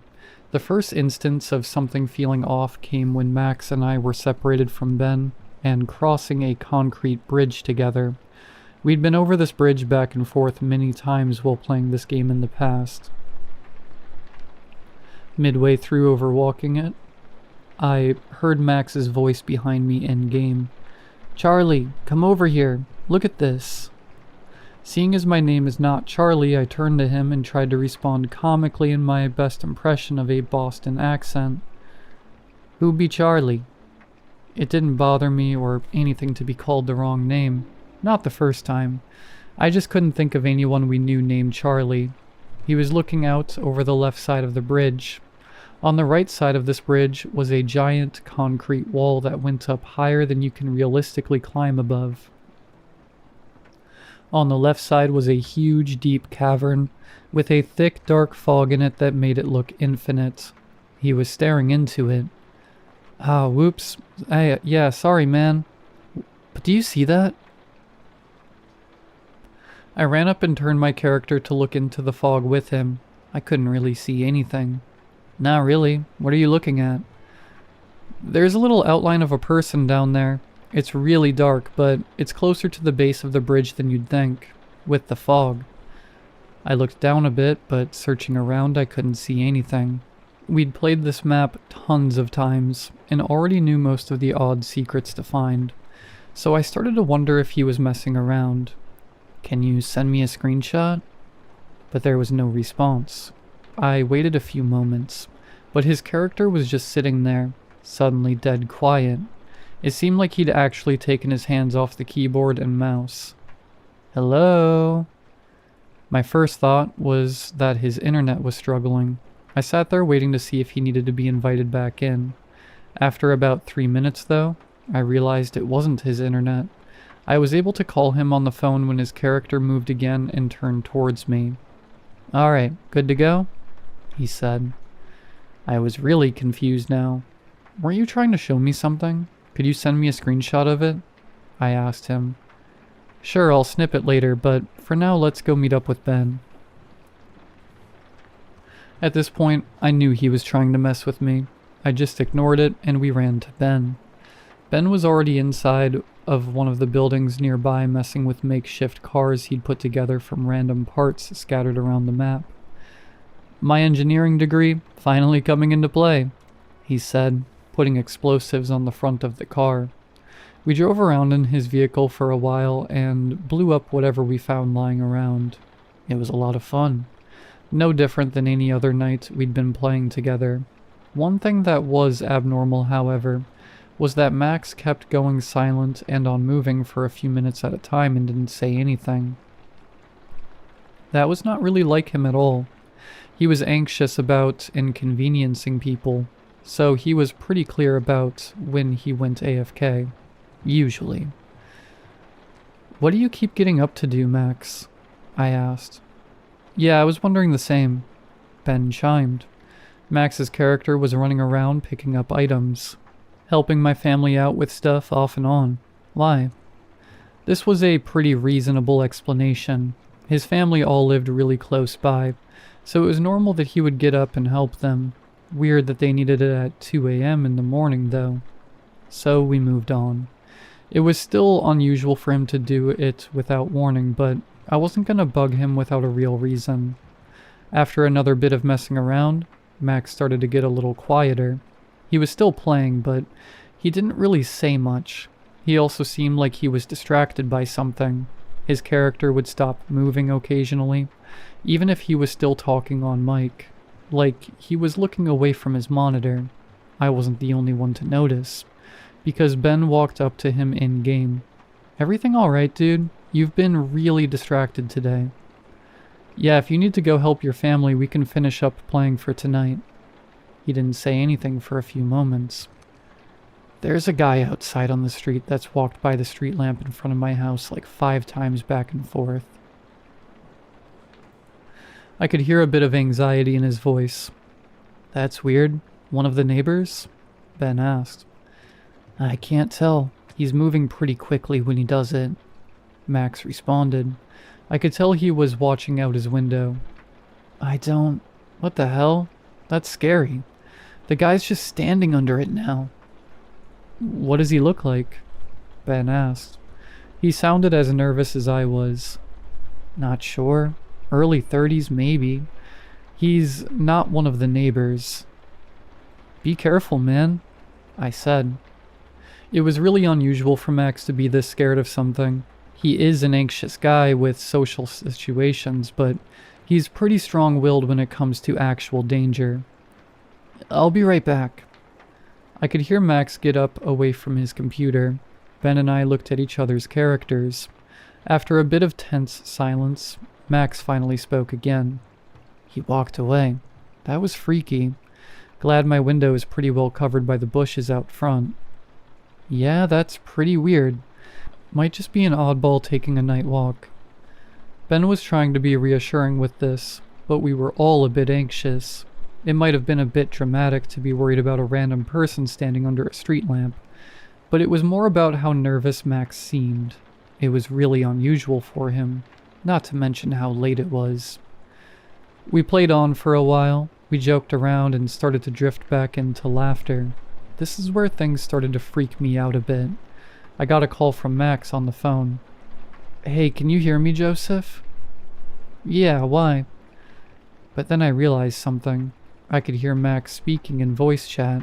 He was running around and talking loudly with Ben. I could hear it clearly, but what he was saying in-game was not what I heard over the phone. "Really? I haven't been able to hear either of you for the past 10 minutes. I didn't realize it at first until I hadn't heard either of you speak in a while." My brain sort of froze hearing this. I could actively hear Max talking not 10 feet away from my character. "Are you talking in-game right now?" "No, why? Did you do something to try and fix it? I can't hear you guys at all." I didn't really know what to do here. My heart was speeding up a bit listening to this happen. I muted on my phone and started to talk over voice chat. "Hey Max, can you hear me right now?" Max's character turned to me. "Yeah, loud and clear, boss." This is exactly the response I'd expect from Max to a question like this. He had to be messing with me. I unmuted on the phone. "Are you messing with me, man? I am seriously confused right now. I can hear you talking in-game. You even responded to me." "What? Are you guys trying to mess with me again?" I could hear that this was genuine confusion. I unmuted in voice chat and stayed unmuted on the phone. "So you can hear me right now?"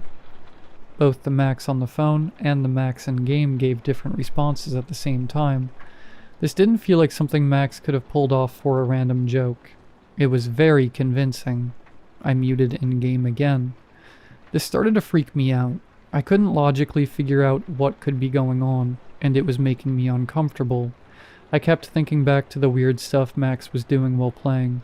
Something about it was bothering me. The Max over the phone was the least likely to be some sort of a hacker, so I decided to talk to him. I can hear you talking in-game. You're talking right now and messing around with Ben. I figured I should just clearly explain to him what's going on. You two need to stop doing stuff like this. It always freaks me out. There was a twinge of laughter in his voice. I could tell he didn't believe me. I'll admit, Ben and I had messed with him a few times, but nothing to this extent.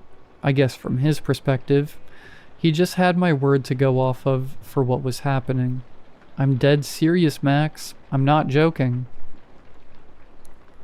By the sound he made, I sensed he could tell I wasn't screwing with him. Unfortunately, from here on things got more than uncomfortable. I texted Ben to try and let him know what was going on, but didn't get a response. I muted my phone and walked up to him in-game. Hey Ben. His character wasn't moving. I think he got up to do something real quick, I heard Max's character say. I didn't like that I couldn't tell if it was really him or not. Both the Max on the phone and the Max over voice chat sounded exactly like him. I sat there and waited for a while to see if Ben would come back. I heard Max's character speak again. Holy shit, he said. This sounded like he was genuinely startled. It made my heart sink a bit. What? I can't see it clearly on the street, but I think someone's being attacked. I see something in the road, and a girl is screaming. I heard a loud noise that sounded like him getting up from his chair and ripping off his headphones. What is that? What? What?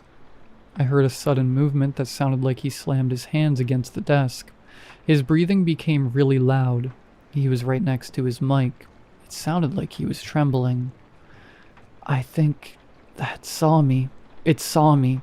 It looked right at me, Joseph. Ben, someone needs to call the police. My phone isn't in here. It's in the other room. I was just stuttering, trying to think of a response. At this point, I didn't know what to do, because I was on the phone with who I thought was Max already. Ben was still silent. Joseph, please. I don't know if it saw me, and what I just saw, that girl. Joseph, I think it's going to kill me. I have to hide.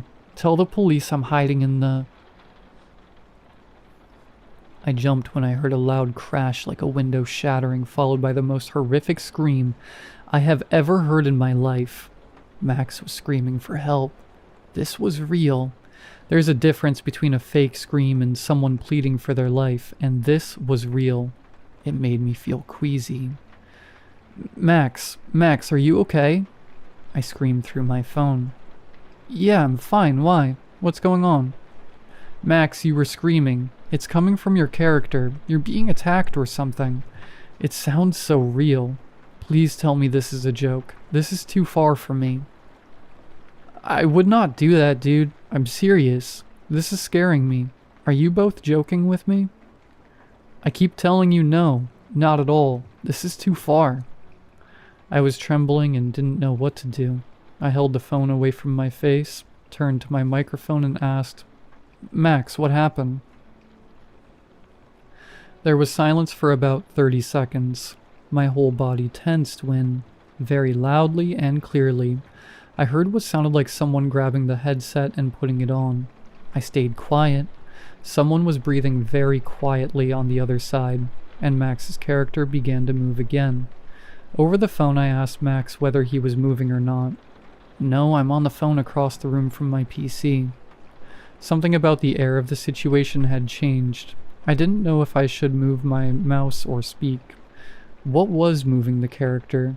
Who was I on the phone with? It sounded like Max. Was it? Out of nowhere, Max's character turned and froze, staring straight at my character. After a moment, it ran up to mine, and Max started speaking in-game. Can I come in, Joseph? Can I come in, Joseph? Can I come in, Joseph? It repeated this over and over. It didn't take a breath. The sound was almost like a recording. Then I realized something. I tore off my headphones. I remember feeling every hair stand up across my body. The character was repeating the phrase. I could hear it in my headphones, but removing them, I could still hear it. It wasn't just coming from my headphones. It was muffled, coming from my closet just a few feet behind me. I was unable to speak or move. Something about the noise I made caused Max to sound panicked. "Dude, what's wrong? Are you crying?" "Something is in my room."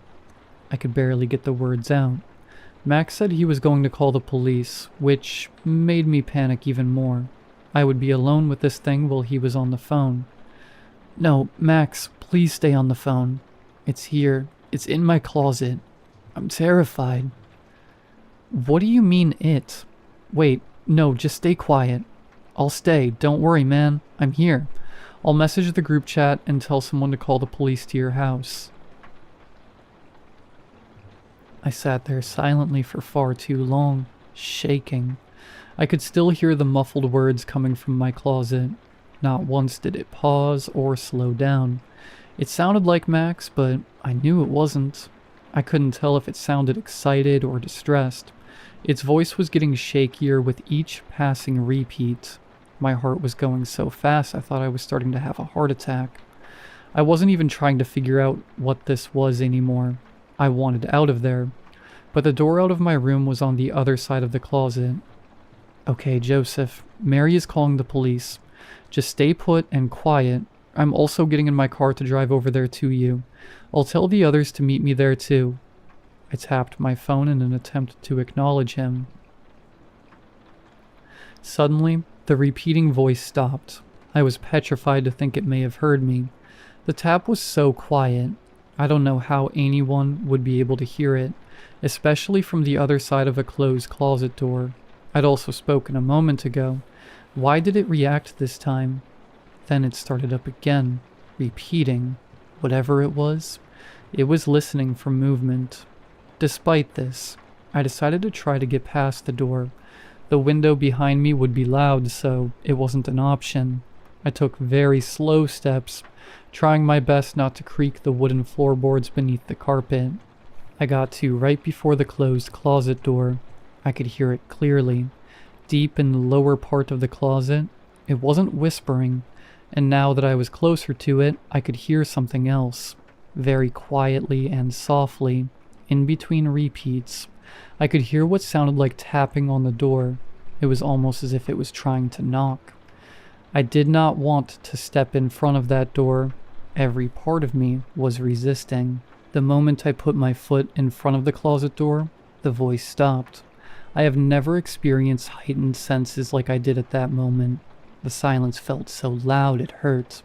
My skin felt like it was burning horribly on the side closest to the closet, in what I assume was bated anticipation of something opening the door. I had to stop myself from screaming when the door shook violently with 3 consecutive hits. It was knocking again, but much more forcefully now. This time it was directly next to my head on the other side of the closet door. The knocking was followed by the repeating phrase, starting back up again. It sounded faster, more frantic. It almost sounded like it was on the verge of screaming. It was very clearly as close to the door as possible. I wanted to run so badly. With every step forward, the voice followed me, inches away from my ear on the other side.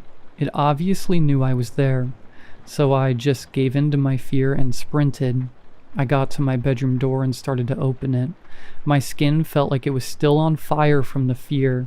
I heard something violently turn my closet doorknob behind me and push it open with immense force. I did not wait or look. I ripped open my door and flung myself through, slamming it behind me, and sprinted into the living room. I don't remember what I said to Max at that point over my phone. Apparently he could hear over the phone what I'd been hearing once I'd gotten close enough to the closet. I could tell he was rushing to get into his car. Watching, nothing came out of my room. Nothing even touched the door. It was just pure silence. I kept listening, but nothing made a sound. Waiting there in silence was horrible. I began wondering if it entered some other part of the house. but for some reason I had a strong feeling in the pit of my stomach. If I took my eyes away from the door, that thing would know. I could feel it. It was still waiting, watching me for the moment I stopped looking. I don't even know if I blinked. After an eternity, I could hear the police sirens. They arrived and found me trembling in the corner of the living room. I don't remember much during this, at least accurately, but I know they searched the home and the room thoroughly. Max and the others arrived one by one not too shortly after. I had no proof of what was going on, but the police believed something had happened because of how horrified I was. Unfortunately, they suspected it was a bad drug trip of some kind. Granted, that is not only the more reasonable explanation, but is also not uncommon here. My friends and parents testified that I was not a user of drugs of any kind, so I didn't have to get a drug test, but I get the feeling the officers used that as their explanation.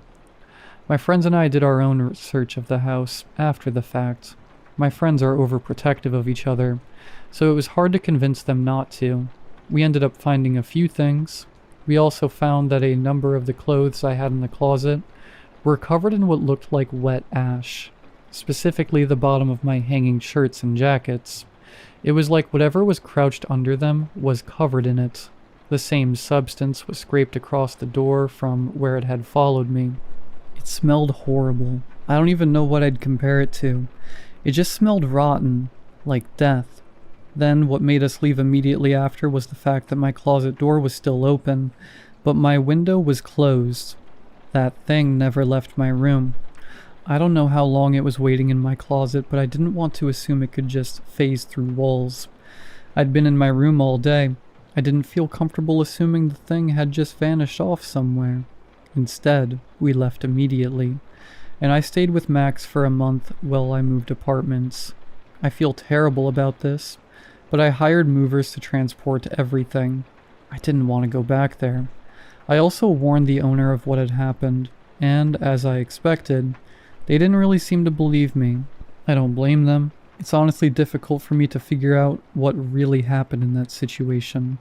There's a few more things.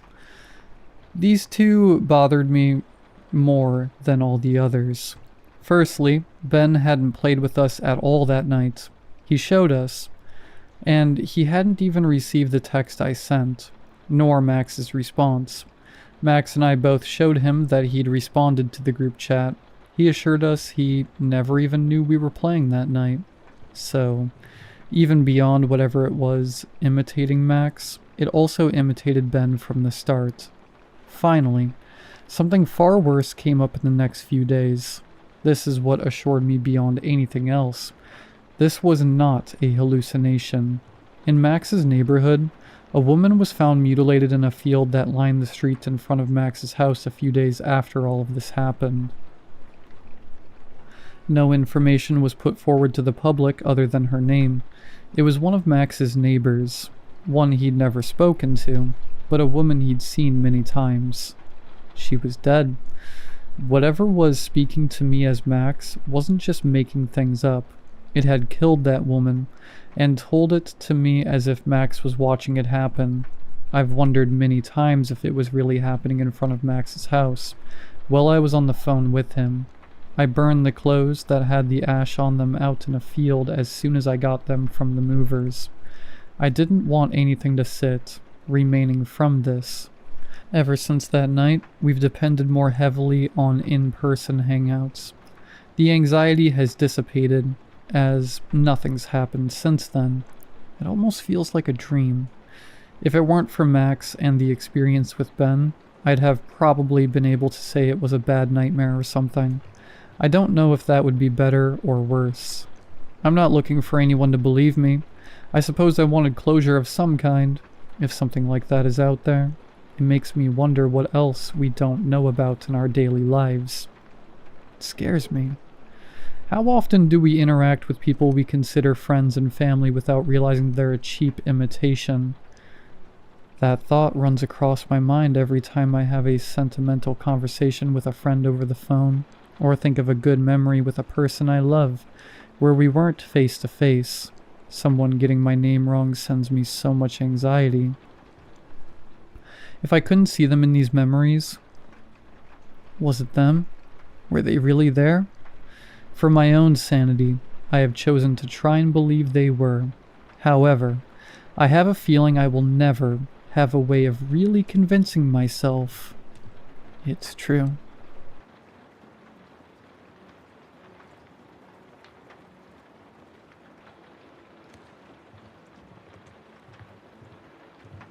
I'm honestly not quite sure why I'm writing this, or who I'm even writing this to. Maybe just to warn people. About what, I don't even know. Maybe to reach out to anyone with similar experiences. I grew up in a tiny town. I'm not even sure it could be called a town really. More of a village or a hamlet.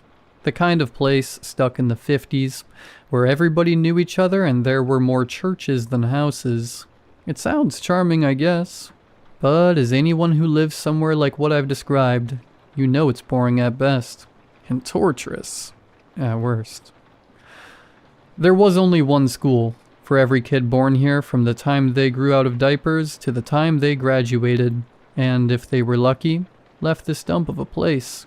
There were only ever maybe 30 kids in the school at most, and even to this close-knit community, I was an outcast. Not that I minded really. I didn't like these kids either. I only really had one real friend. My next door neighbor, Molly.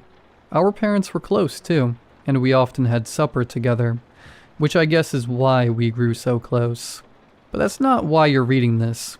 I don't think you want to know about a lonely and scrawny little boy with no friends in a boring village. My home wasn't boring really. We had some strange rituals. You could chalk some of it up to just Bible Belt activities. You'd essentially be outlawed if you skipped church on Sunday. Wives were to stay home and cook, while husbands were to go out and work in the nearby mine. If you didn't have at least 3 of the Bibles our church had hand-scribed, you weren't allowed to go to the church. The like. But we also had something else that I found strange. The festival happened once a year.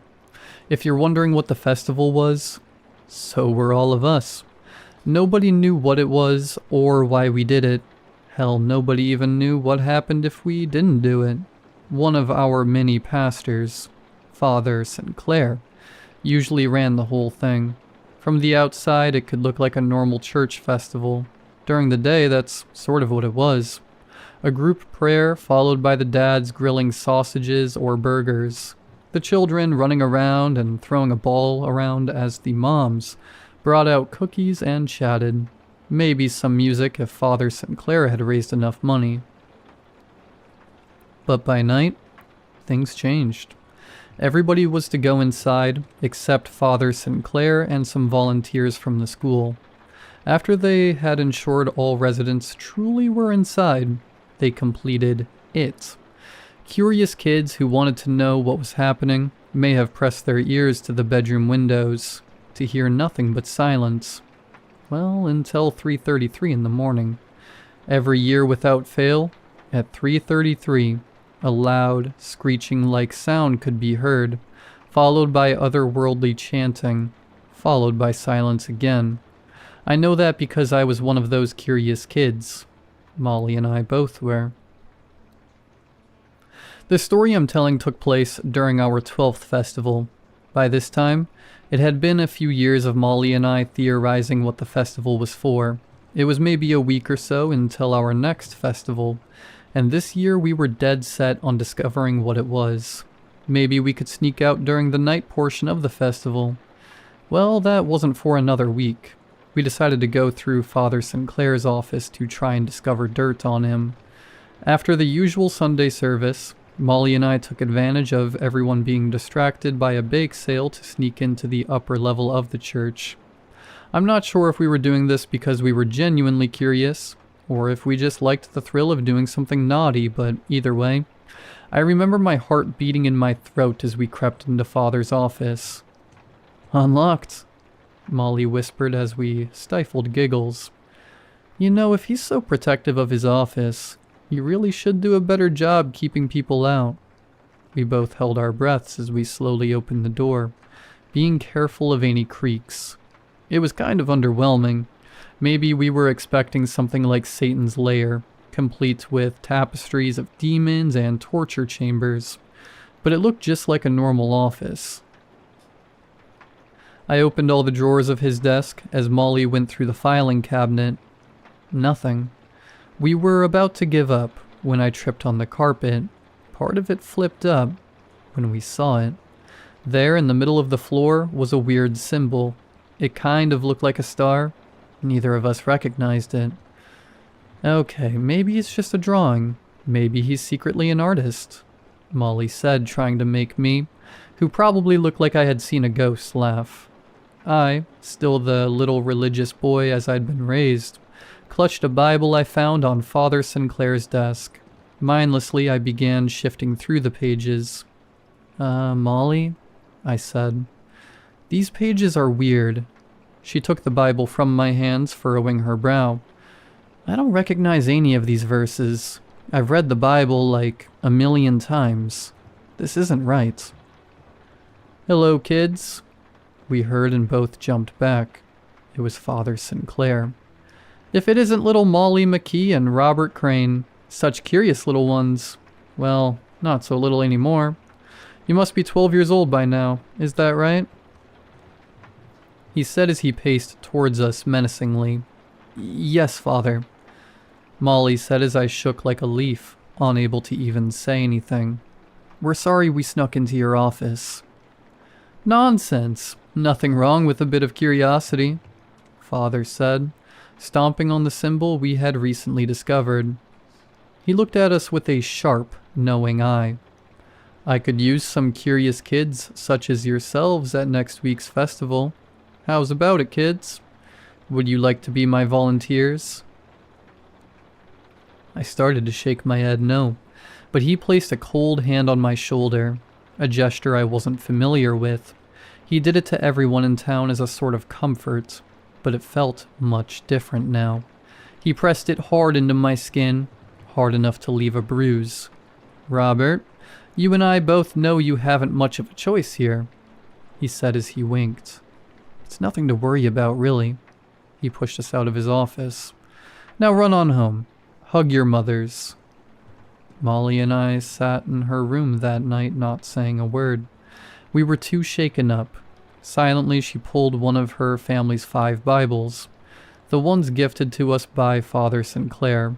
Then she reached into the book bag she had brought to church that day. She pulled out the Bible we found in the office. Molly, you took that? He's gonna kill us, I warned. I think he was going to do that anyways, she said dryly as she opened them side by side. I watched as she seemingly got more and more puzzled. It makes no sense, Rob, she said as she flipped through both books.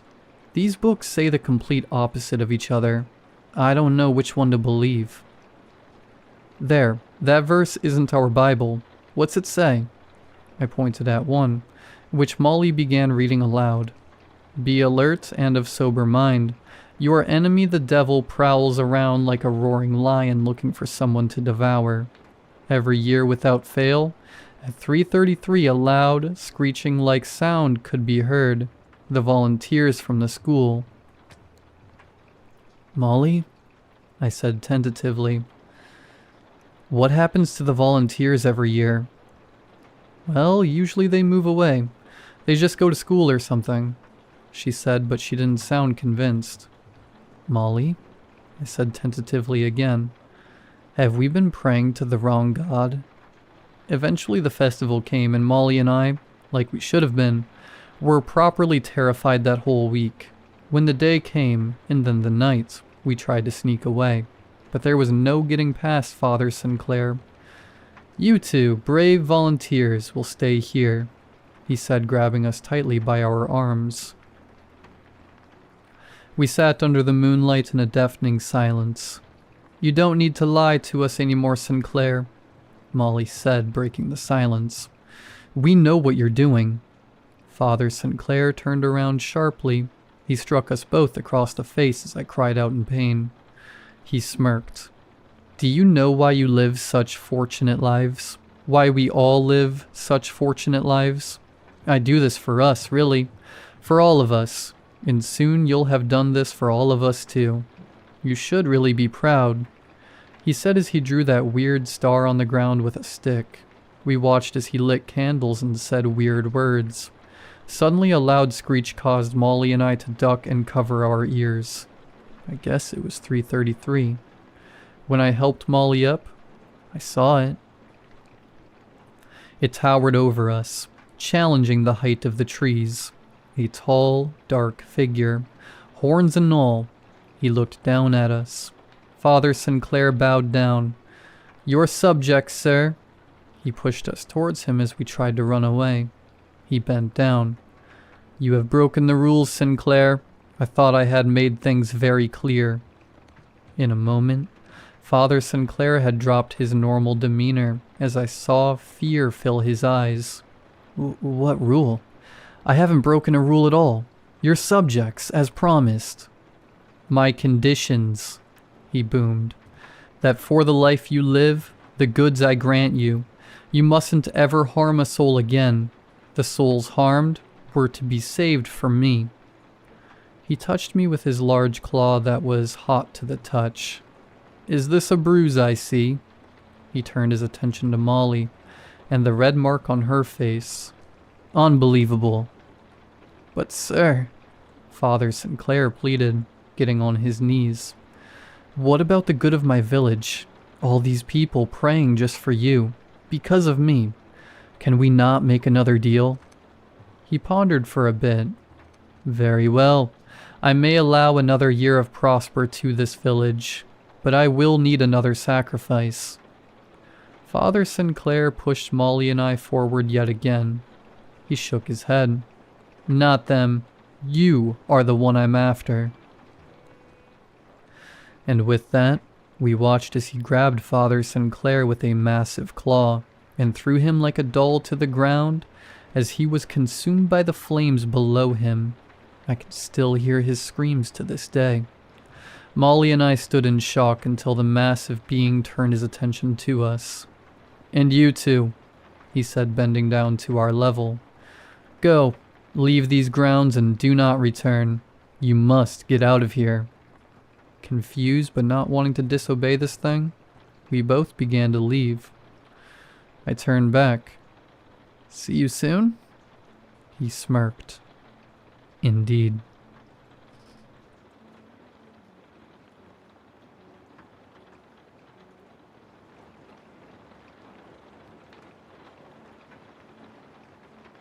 Whenever I tell people my profession, they always laugh. "A professional residential exorcist?" I say, and they picture crucifixes, holy water, and Latin prayers echoing through cobweb-covered Victorian mansions. They picture Max von Sydow from The Exorcist, with his sharp cheekbones and unwavering sense of justice. They can never imagine what I spend most of my time doing. Filing noise complaints with local councils, negotiating legal occupancy with unauthorized tenants, and explaining to terrified homeowners that the demon-scratching noises from their walls are just rats and cockroaches having a blast in the insulation. My name is Xavier Rexar, and yes, I do have a Master of Exorcism Studies from SOAS, University of London. It was a niche program, run only from 2009 to 2013, an experimental collaboration between the Department of Theology and the Department of Cultural Anthropology. I was in the last cohort. The program was discontinued afterward. Of course, a degree alone isn't enough, so I went back to law school. Nothing embodies the identity of a professional exorcist quite like explaining to a ghost, while quoting the 1988 Housing Act, that the house would no longer belong to him once he died. Yes, Mr. Henderson, you do need to move out, because the new owner finalized the sale 3 months ago, and the deed is in my possession. I've been doing this for 7 years. I've seen it all. Or at least, I thought I had. Then I got a call about the apartment on Bethnal Street.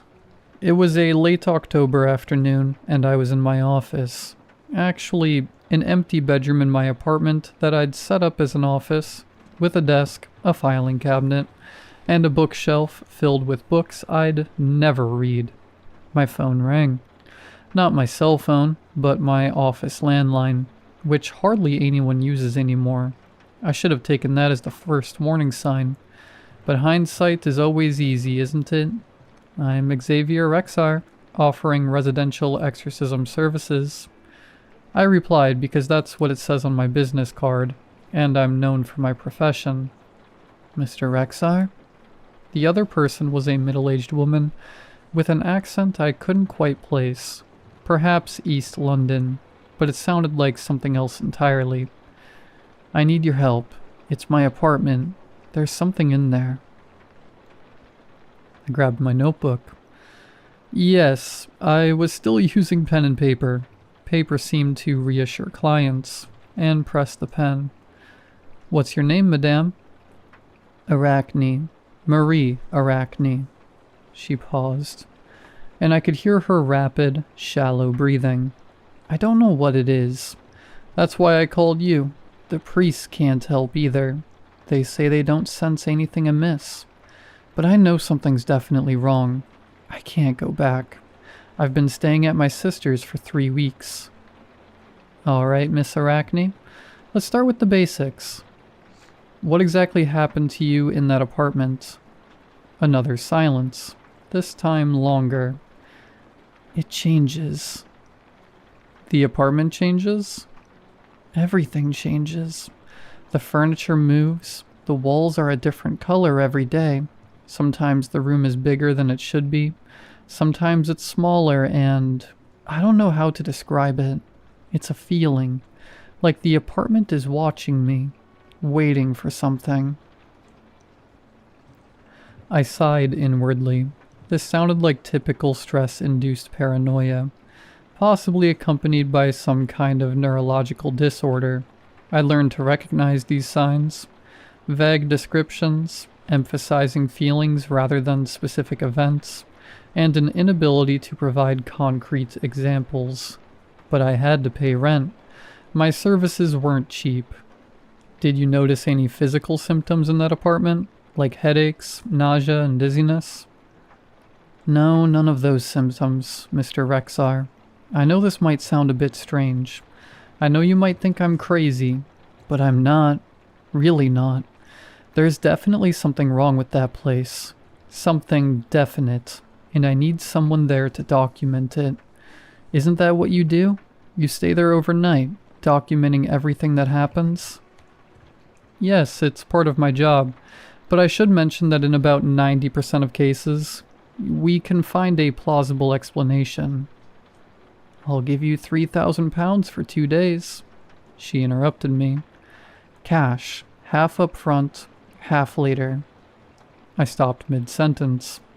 £3,000 was more than 4 times my usual rate. Marie Arachne was either desperate or had too much money to burn. Perhaps both. Miss Arachne, this is incredibly generous. Why are you in such a hurry? Why is the fee so high?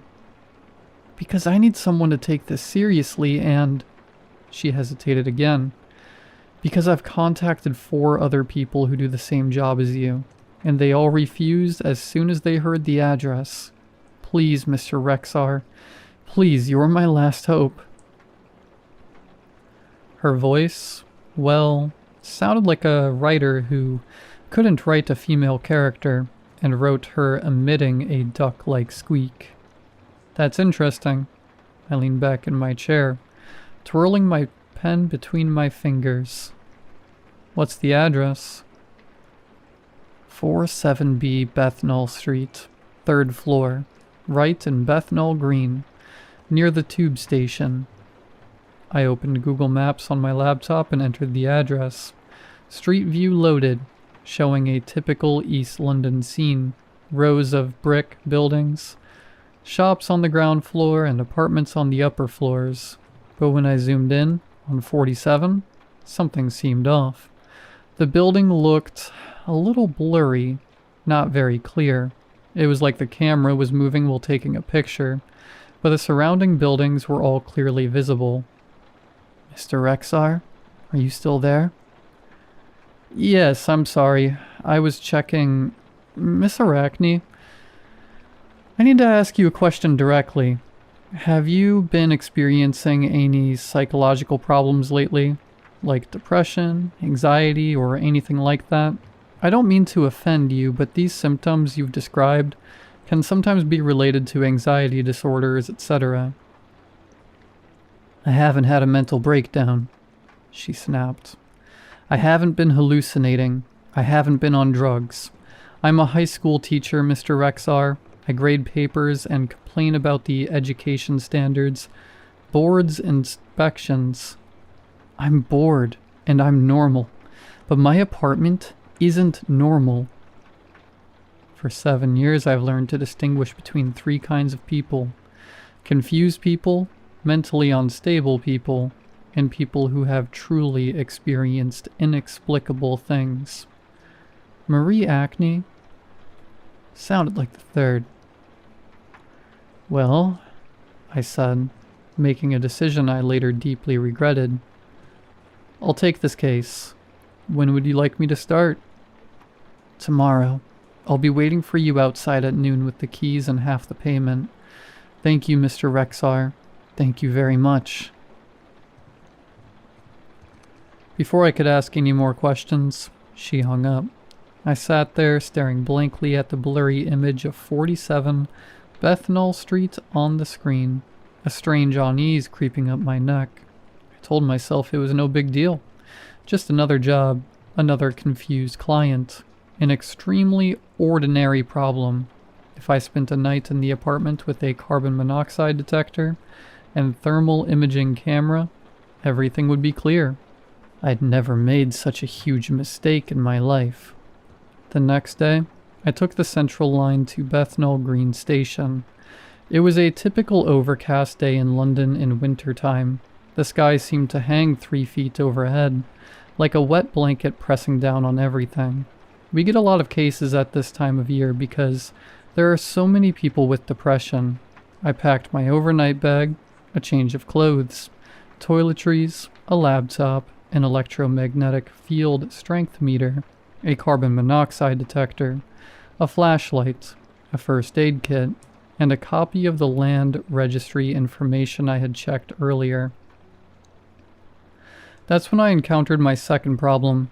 Though I didn't fully recognize it at the time, according to the land registry, 47B Bessemer Street didn't exist. 47 was a shop, a Turkish kebab shop. Above were apartments, 47A and 47C. 47B didn't exist. I initially thought it was just an administrative error, perhaps due to recent renovations and the system not being updated yet. I'd encountered this before. I should have turned back. I should have called Marie Arachne and told her I couldn't take the case. But £3,000 is £3,000. I found Marie Arachne waiting outside the kebab shop, but as she had said, I guess she was in her 50s. With brown hair streaked with gray, tied in a neat ponytail, and dressed in comfortable, slightly worn clothes. The kind of person who prioritized practicality over fashion. She looked exhausted, not just physically but mentally, like someone who had been under prolonged stress. Mr. Rexar? She approached me immediately, extending her hand. Thank you for coming. I thought you weren't coming. I shook her hand. Her hand was strong, but her palm was dry. There was no sign of sweat or trembling. You mentioned that other exorcists refused to take this case. Why is that? It was evening, the traffic was bustling, and people hurried across the street from the barbecue restaurant and Tesco convenience store. No one noticed us. I don't want to talk about this here, she said. I'll show you the apartment, and then we can talk. Actually, before we go up, could you tell me which window is yours? That way I can find my way." She looked at me strangely. "There are no windows on this side of the apartment. It's in the back. Come on, I'll take you there." She led me into a narrow alley next to the kebab shop. London is full of these narrow passages, usually filled with the musty smell of garbage and beer.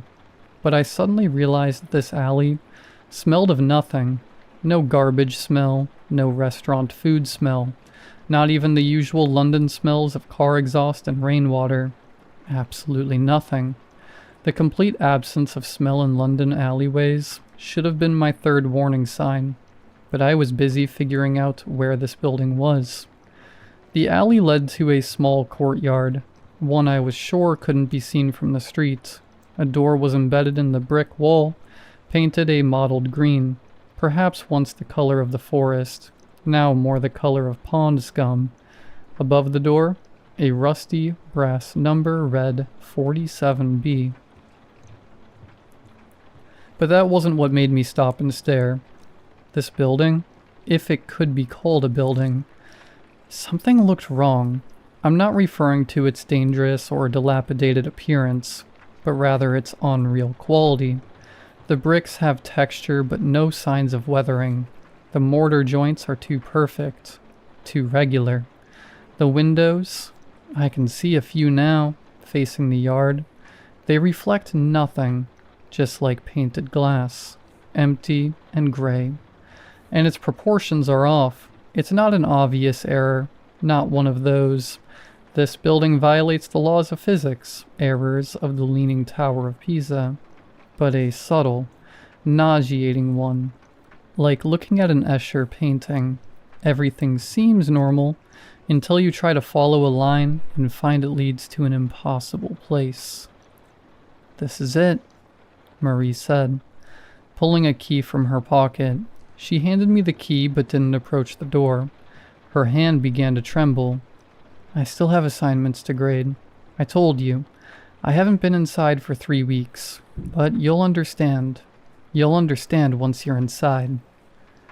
I took the key and examined the door more closely. As my gaze left the door, the wood grain seemed to move, flowing like water, as if the rings of a tree were rearranging into some kind of pattern, like some kind of alphabet I'd never seen before. "Miss Arachne, I need to ask, when did you move into this apartment?" 6 months ago. I rented it through a real estate agency. It was a very good deal for the area. I should have been suspicious, but I thought I was lucky." "Do you still have the lease agreement?" She nodded and pulled a folded document from her bag. I glanced at it quickly. A standard, short-term lease agreement. Nothing wrong with it. The real estate agency was one I'd never heard of before, called Perpetual Properties Ltd., with an address I couldn't see clearly. However, when I looked at the signature section, Marie Arachne's name, which should have been her own handwriting, was moving. The letters crawled across the paper like insects, rearranging themselves to spell different words. I blinked, and the signature returned to normal. Only Marie Arachne's name remained, written neatly in blue ink. "Mr. Rexar, are you all right?" Marie asked. "You look pale." "I'm fine," I lied, "just thinking about things.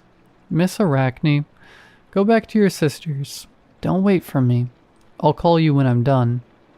She looked both relieved and guilty, shoving an envelope into my hand. Inside was the first £1,500. Then, without a word, hurried back down the alley. I watched her leave, then turned and walked toward the door of 47B. The key slid smoothly into the lock, too smoothly, as if the lock had been waiting for it, as if it had been shaped to welcome it. The door opened silently. The darkness beyond the door wasn't the absence of light. It was the presence of something that occupied where light should have been. I could feel it pressing on my face like a spider web, like water, like the closing pages of a book. I went in anyway. Because I'm a professional. Because I'm a fool. Because now that I think about it, the house seemed to want me in. The door closed behind me, not with a bang, not with a click, but with a sound like a smile. I stood in what looked like a foyer, a beam of my flashlight slicing through the dim light. The walls were covered in wallpaper, but it wasn't wallpaper. It was newspaper, thousands upon thousands of pages, layer upon layer. The text clearly visible yet constantly changing. The headlines shifting with the movement of my flashlight beam. Local man enters impossible building. One headline read. Exorcist discovers he's not alone. Another headline read. Xavier Rexar. He looked around nervously, as if checking to see if anyone was eavesdropping. The street was bustling with people. I read the third note. Below it appeared to be in my obituary. Only the date was wrong. The date of death was listed as pending, and the cause of death as curiosity. I felt my breathing quicken. It wasn't a delusion caused by stress, nor carbon monoxide poisoning. This was a fundamental problem with reality itself, and I was right there in the middle of it. The beam of my flashlight found a light switch. I flipped it, and the overhead bulbs lit up, but the light they emitted was off. It was yellowish and dim, like the light in an old photograph, and it seemed to stop a few feet away from the bulbs, as if afraid to illuminate too much of the room. On my left, an opening led to what I guessed was the living room. To my right, a hallway disappeared into deeper darkness. Directly ahead, a staircase led upstairs. I stepped into the living room and immediately understood what Marie Arachne had described.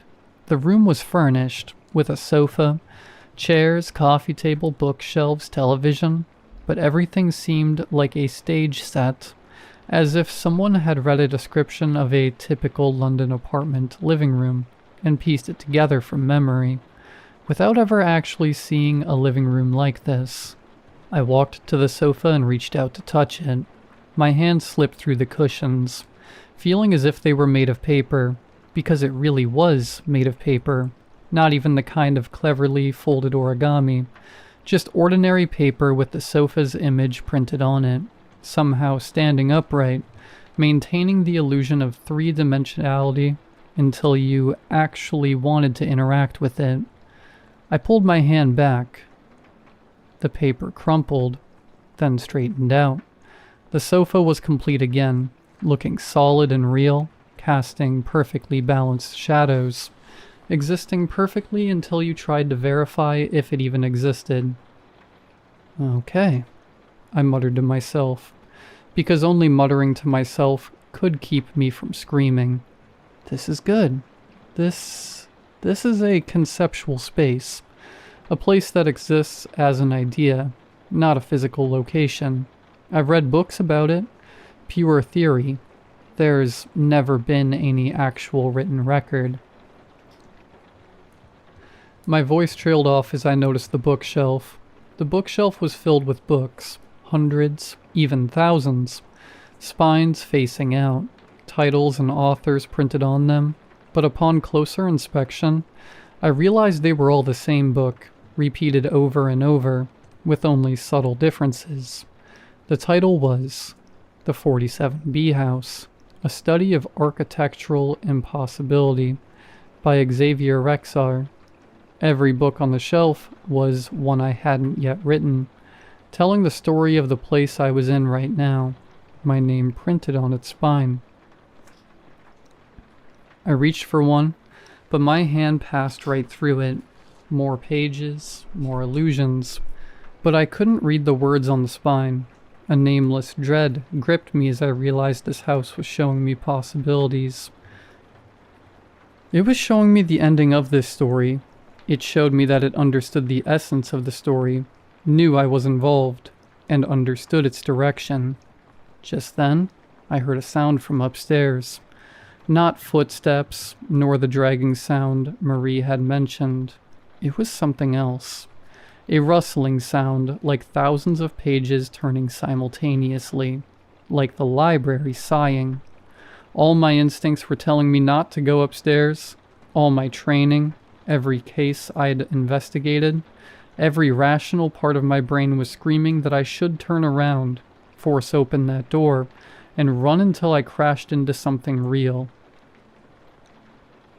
But I had already taken Marie Arachne's 1,500 pounds, and beneath the fear was a curiosity, the very curiosity that had initially driven me to study exorcism, to explore the edges of reality, to explore the boundary between possibility and impossibility. I began to climb the stairs. Each step creaked, not the creak of wood, but the sound of folded paper unfolding. A paper staircase took shape beneath my feet, then vanished behind me. The walls here had long abandoned any pretense of paint or brickwork. They had become newspapers, blatantly revealing articles about me. Always had. I stopped to read one. Xavier Rexar, 34, graduated in 2011 from SOAS, University of London, with a master's degree in exorcism studies, but the program was discontinued shortly afterward. Friends described him as a pragmatic, skeptic. You would never guess he believed in ghosts. A journalist contacted his mother, who said she wishes he had gone to medical school. This was true. 5 years ago, my mother and I argued, and she had indeed said this. How could the house know any of this? How could it know anything about me? Another article containing a photograph of me, but I had absolutely no recollection of anyone taking my picture. I continued climbing. The staircase spiraled upward, disproportionate to the building's external dimensions, each turn sending me soaring far beyond its intended height. I counted the floors, 5th, 6th, 7th. From the outside, the building appears to have only 3 floors. Finally, at the top of the stairs is a platform with only one door. This time, it's not green, but white. Pure white, without any texture, grain, or flaw. Just pure white, smooth, and absolute. I can still hear the rustling behind the door. Now it's louder, more urgent. I push the door open. The room beyond is unbelievable. It stretches in all directions, far beyond my sight, far beyond the building's capacity, and far beyond the limits of physics. The ceiling disappears into a sky that isn't a sky, neither dark nor light, anything I can't describe in words. And the walls. The walls are entirely composed of pages, billions of pages, endless pages, every page ever written anywhere in the world, in pages that exist only in possibility, only in drafts, only in stories that will never be told. They cover all surfaces, layer upon layer, so thick that the walls themselves seem like compressed text, pressed together by the weight of narrative. In the center of the room, something was writing. I say something because I truly didn't know how to describe it. When I looked directly at it, my eyes couldn't focus. My brain simply refused to process what it saw. But in my peripheral vision, I could almost feel it. It was enormous. It had limbs or appendages, or extensions of itself. Those extensions were perhaps the limbs. Like the walls, it was made of words, narratives, and stories. But it was also alive, conscious, and perceptive. It wrote with something that might be a pen, on something that might be paper, and where it wrote, really submitted to it. I froze, watching it write. The sofa downstairs was now made of red leather instead of brown fabric. I didn't even need to check to know the sofa had changed. Xavier Rexar felt a powerful urge to approach it. My feet began to move, involuntarily pressing me forward, and I had to fight my own body to avoid crashing straight into that incomprehensible, living mass of words. Xavier Rexar stopped. I stopped abruptly, my feet dangling in midair, as if I'd bumped into a wall. That thing, or rather the house, because I now understood that the entire building was merely an extension of this entity, a materialization of something that existed primarily in narrative form. The house seized its writing and turned toward me. I still couldn't see it clearly, but I could feel its vast, ancient, and utterly unfamiliar gaze fixed on me, like I would on an ant crawling across my table. Curiosity, slight interest, a desire to know what I would do next. "What are you?" I managed to ask, my voice barely audible. The pen moved again, and I swear the way it traced the paper seemed almost mocking. "A man with a master's degree in exorcism studies, standing in a building that shouldn't exist, conversing with something that doesn't actually exist. Xavier Rexar, a professional skeptic who simply can't accept the fact that some things exist without explanation. You're witty." I tried to think rationally, trying to apply the logical framework I'd built up over the years. Maria Arachne, did you create her? "I created her image. As for whatever that image later became, someone who called you, or whether I simply recorded your memory of receiving that call again, doesn't matter. The result is what matters. It's all the same. You're right here." "Come sue me," the thing said jokingly. I stared at the words on the paper, stared at the nonchalant, almost joking tone, stared at the admission of all this terrifying experience. This journey into the abyss of cosmic horror and existential fear was just a prank, a joke, amused by some vast inhuman being, and clearly possessing some self-proclaimed sense of humor. "For you, this is just a game," I said slowly. "You're just teasing me, just for fun." He continued to laugh as if watching ants struggle. "People have died here," I said, the names of those I'd read in newspaper articles flashing through my mind. People who entered 47B and never left. "Do you find that funny?" The house displayed various texts to me about their happy endings. "You want me to believe you've turned living people into words." I looked around at the infinitely large room, the walls made of pages, and the entity that wrote reality. I made a decision that would be either incredibly brave or utterly foolish. "No," I said. The pen stopped. "No," I repeated. "I don't accept it." I turned and walked toward the door. "Xavier Rexar cannot move," the entity wrote. I continued walking, one step, then another. My muscles were under my own control. My choices were my own. "Xavier Rexar cannot move," it wrote again, but it wasn't in a hurry. I went to the door and grabbed the handle. Behind me, the rustling sound grew louder. "Xavier Rexar can't leave. Xavier Rexar can't leave." "Going home," I said. Then remembered I had a pen, so I wrote on the wall. The thing started laughing. I could feel my skin being rubbed. A warm sensation, and I heard something like a baby's laughter. The staircase behind the door changed. Shorter, steeper, and descending at an almost impossible angle. But it was downward, and that was enough. I ran, taking 2 steps at a time, and behind me, the house seemed to be laughing. The living room flashed by in blurry images of paper furniture and newspaper-covered walls. The foyer appeared before me. The front door was right there, green, peeling, and almost impossible to open.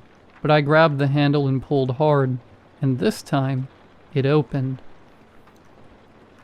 I stumbled into the yard, landing heavily on the sidewalk, scraping my palms. I struggled to my feet and ran down the alley. Without looking back, I dashed into Bessemer Street. Breathless and terrified, I reached the street. The afternoon shoppers looked at me with concern but kept their distance. I must have looked like a madman. Honestly, for a moment I felt like a madman who'd gone crazy. I pulled out my phone. Of course, it was dead. I checked my watch. It was still Wednesday, the afternoon of the same day I'd gone in. I'd only been there for an hour. I turned back to look at the alley. The alley was gone. Between the barbecue restaurant and the building next door was only a solid brick wall. No gaps, no yard, no door. On the wall scrawled in chalk, or something that looked like chalk but could be something else. Something between words and reality. Same time next week, 47B. Below was a smaller line. P.S. Hey, if you don't come, I have other options. I reached into my coat pocket and pulled out an envelope. Inside was £3,000 in cash, the full amount. There was also a handwritten note, the handwriting seemingly changing as I read. Service fee paid in full.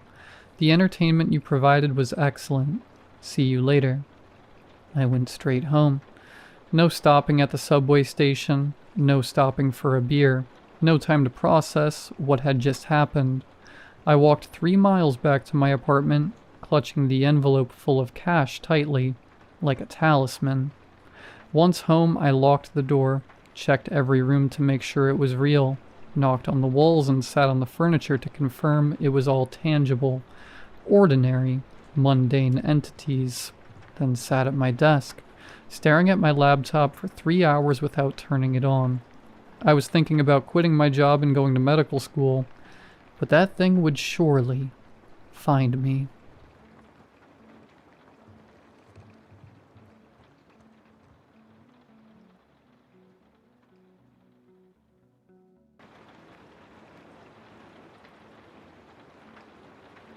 One thing to know about me, I love Halloween.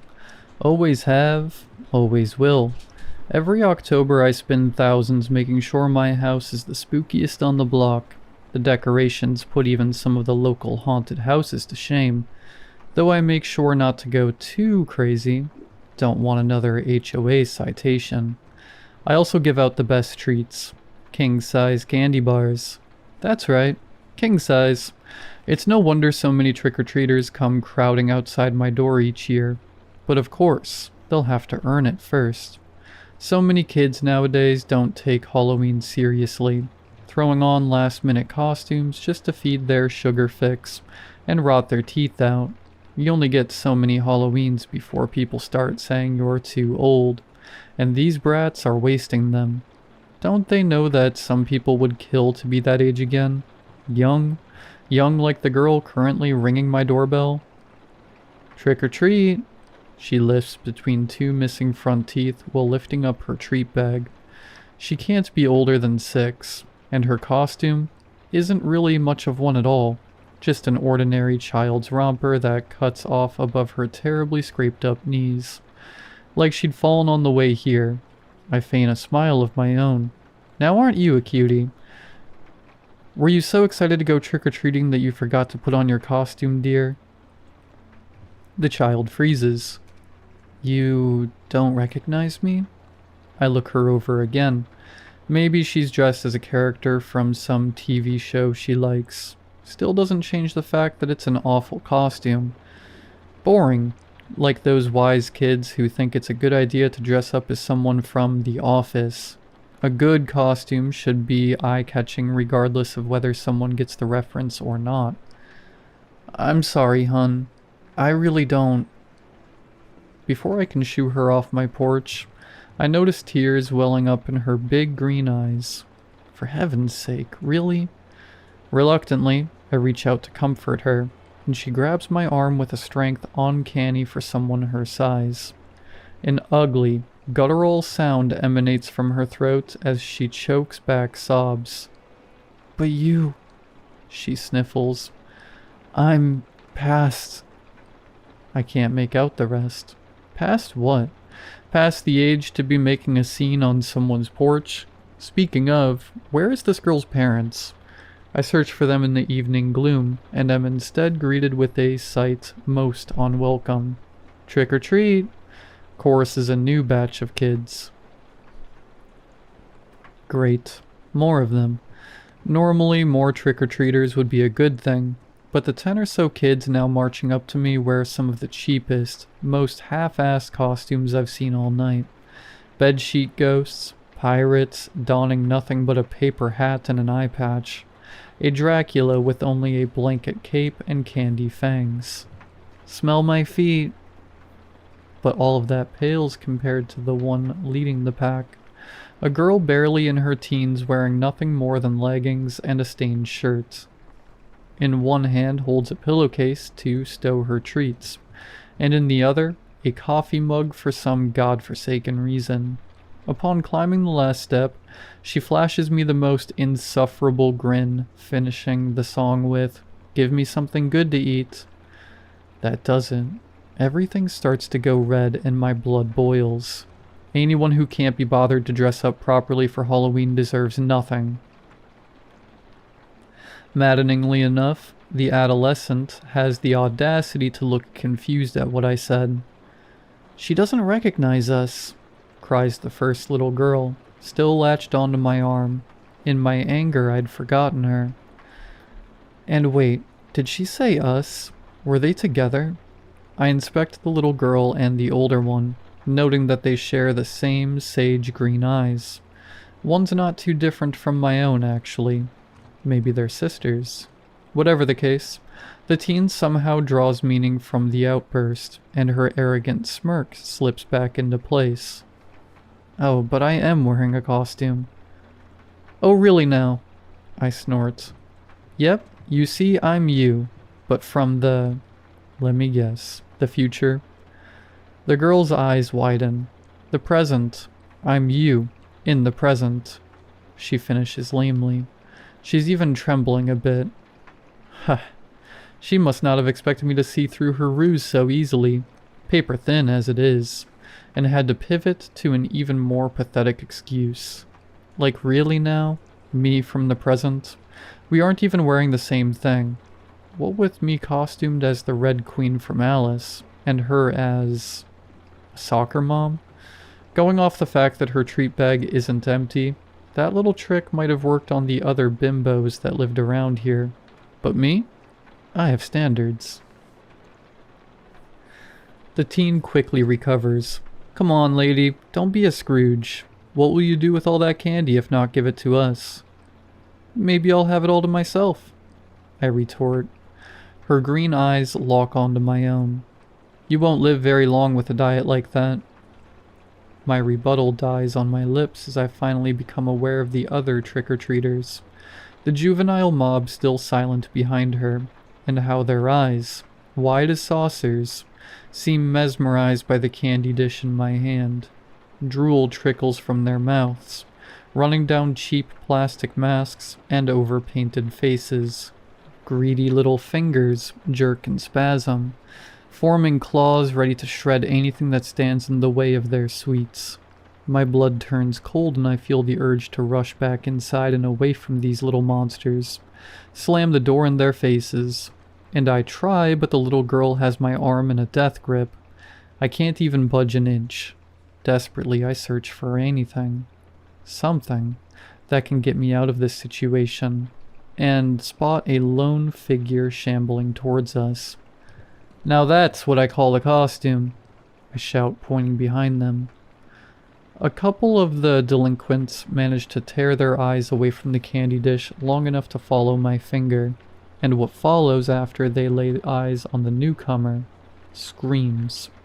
At first it's just one, high and blood-curdling, sharp enough to split the nightly air in half, and then like dominoes the others turn around, first to the screamer, then to the cause of the screaming, and fall into the chorus until all the block seems to be filled with their terror. Not that it's completely unjustified, it's one hell of a costume. The newcomer is a girl of indiscriminate age, being impossible to tell from underneath her costume. Through what must be an ingenious use of makeup and prosthetics, the new girl appears as if she's been eaten alive, or more accurately, gnawed to death by a horde of vermin. A soiled, raggedy dress reveals even raggedier flesh, shot through with countless wounds oozing and congealed blood, and clustered around each one are ants, cockroaches, centipedes, posed to look like they're burrowing inside the girl, tunneling, hollowing her from the inside out. A living, walking hive. It must have cost a fortune. As the new girl shambles up the porch, the other kids back away from her, some of them fleeing outright. The only exception, surprisingly enough, is the first little girl who seems entirely unfazed by the gruesome costume. Still, it serves enough of a distraction for me to slip free from her grasp. Rubbing away the soreness in my arm, I turn to the newcomer with the first genuine smile of the night. "Hey there, sweetie. I love your costume." No words pass through the girl's scarred lips. Her only response is a silent stare, dull and one-eyed, as the other eye is a ruined bloody mess with bugs burrowing through the socket.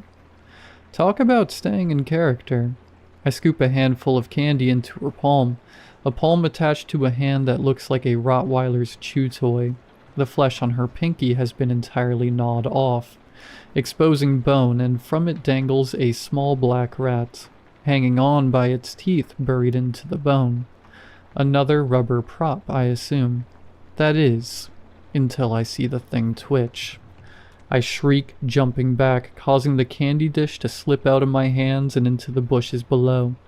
The girl doesn't react in any matter, still as the grave, and so is the rat, just as lifeless. Neither now does the rat biting into her hand, if it had ever actually moved in the first place. I must be more shaken up from that close call earlier than I'd thought. My cheeks burn bright in embarrassment. I'll go get some more candy, hun. Be right back. I dive back inside, heading for the cellar where I keep the leftover Halloween candy. It's dark inside the cellar. The stale air is paradoxically both dusty and humid. I rarely come down here. I'll have to hire a cleaner. The lone, naked light bulb sputters through light to barely make out the far wall. I walk over to a box labeled Halloween Leftovers in fat black Sharpie. As I reach to grab it off the shelf, I notice the date scrawled under it. It's not from last year, but from 4 Halloweens ago, and yet somehow, the box feels oddly heavy, oddly full. Slowly I open the top flaps, and am immediately sent gagging from the stench of spoiled milk and fermented sugar. No, this won't do. This won't do at all. I'm hiring that cleaner first thing in the morning. When the nauseous fumes have finally left my lungs, the tears they sprung blinked away. I realize in dawning horror that this is not a one-time blunder. Deeper into the cellar, lining the walls, are entire shelves of old Halloween leftovers. Like the first, each box is marked with a date, revealing an entire mausoleum of spoiled sweets.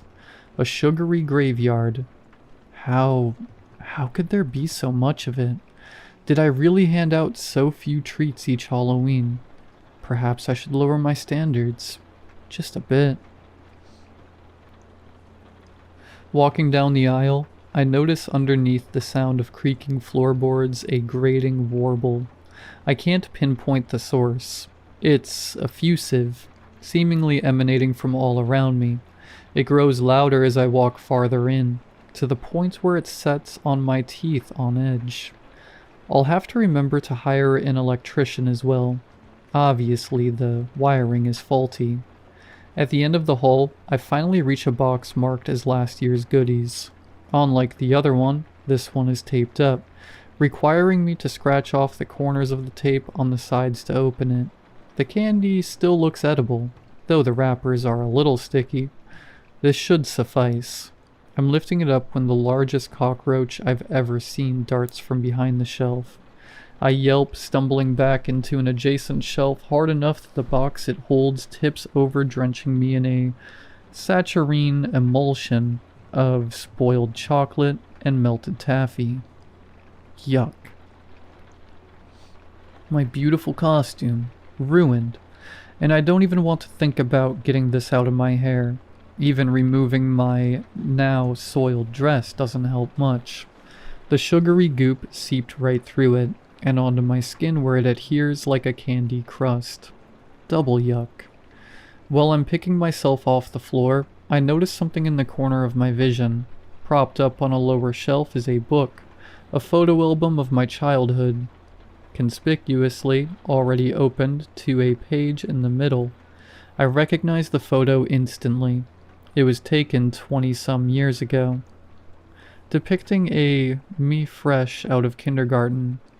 I remember the day well, of course.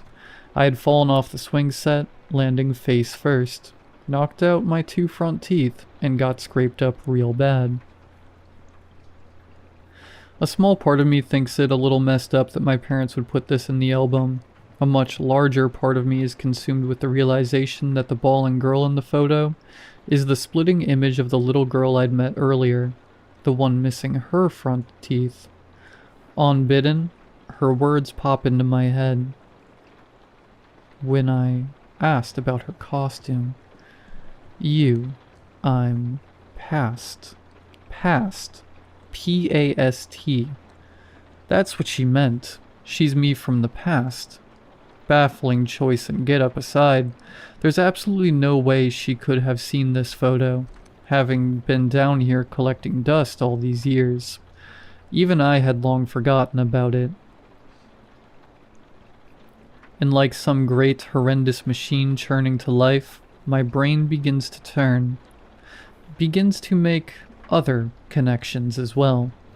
Like about the older girl who claimed to be me from the present, and how, with my costume taken off, I noticed that my underclothes are the exact same. Even the coffee stain from when I spilled my latte during my rush to find batteries for the animatronic skeleton.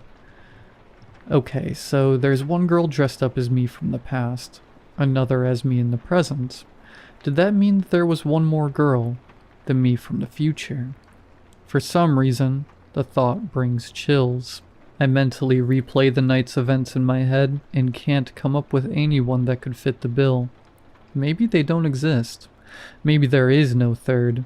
Weird little girl with an eerily accurate costume. Or maybe I just haven't met them yet. Haven't gone inside before they could arrive. If I was to go back outside as originally planned, would I get to meet her? Maybe she's already out on the porch, right now. Would I even want to? To meet this me from the future? The thought is morbidly tantalizing, like standing on the edge of a cliff. Inexorable as gravity. I shake the thoughts out of my head. This is stupid. With this Halloween being a bust, the only thing I'm going to do is turn my lights off early and get this candy off me by way of a long hot shower. Picking myself up, I dust myself off. Or try to anyway. The gummy sweets adhere too strongly to my skin and clothes to brush off. Definitely going to need that shower. I make my way to exit, but when I try the door, it refuses to budge. Because of course it wouldn't. Guess I'll have to hire a locksmith too. I never should have come down here. I shoot a text to my maid who has a spare key of my house. 2 minutes later and still no response. Just because you're on your day off doesn't mean you can't pick up your calls, Martha. Good grief. For a second, I debate calling 911 but ultimately decide against it. It's not really an emergency. Besides, I don't want to give any of those terminally bored housewives I'm unfortunate to call neighbors anything more to gawk at. Decision made, I plop down on the floor, determined to wait until the maid sees my text, or at the very worst, when she undoubtedly finds me at 6 a.m. tomorrow when she reports in for work. But as the minutes well away in this dusty cellar, the night's events and revelations begin to gnaw at me. I realize that I'm breathing way too fast. Try to do some breath exercises. Doesn't work. I heard once that journaling can be calming, hence this little story I wrote on my phone, recounting the strange series of events from start to finish. It helps a little, I think. I'm still debating whether I should actually post it or not. On one hand, I'm not much for strangers prying into my business. On the other hand, commiserating with strangers on the crappiness today's generation of kids could very much be what I need to get through this even crappier situation. In the midst of my typing, the buzzing sounds reach a peak, taking on a new form that sounds almost like chittering, a cacophonous noise coming from all around me. I lift my eyes and am met with hundreds more, belonging to a horde of vermin. In every direction lies ants and roaches and rats, all grotesquely fat from years of gorging on spoiled sweets. And I can tell from the way they look at my sugar-saturated form, their appetite isn't quite sated yet. Their ravenous gaze brings to mind the kids still waiting on my porch. All of them had that same hungry look. Well, all except one, the last girl in the impressively made costume. I had seen something almost sadden her one remaining eye, an eye of sage green, just like my own. I'm already onto my feet, pounding on the door before I realize the scream tearing out of my throat, noticed only through the burning of vocal cords shredding themselves against each other. The sound itself doesn't reach my own ears, drowned out as if by the scuttling of thousands of clawed feet and the chittering of gnashing teeth. I don't dare look back, vision narrowing solely to the door in front of me, and how it can't be locked because the knob turns and yet it won't move. I fumble around with my phone, madly shaking my legs to get bugs and worse from crawling up them, and turn on the flashlight, glued stuck with the door hinges and some gummy substance. Old taffy. Desperate, I try clawing it off, but recoil when I feel a sharp pain in my hand. I lift my hand up to the phone's light. Tangling off my pinky is a small, mottled black rat. It had bitten me right down to the bone.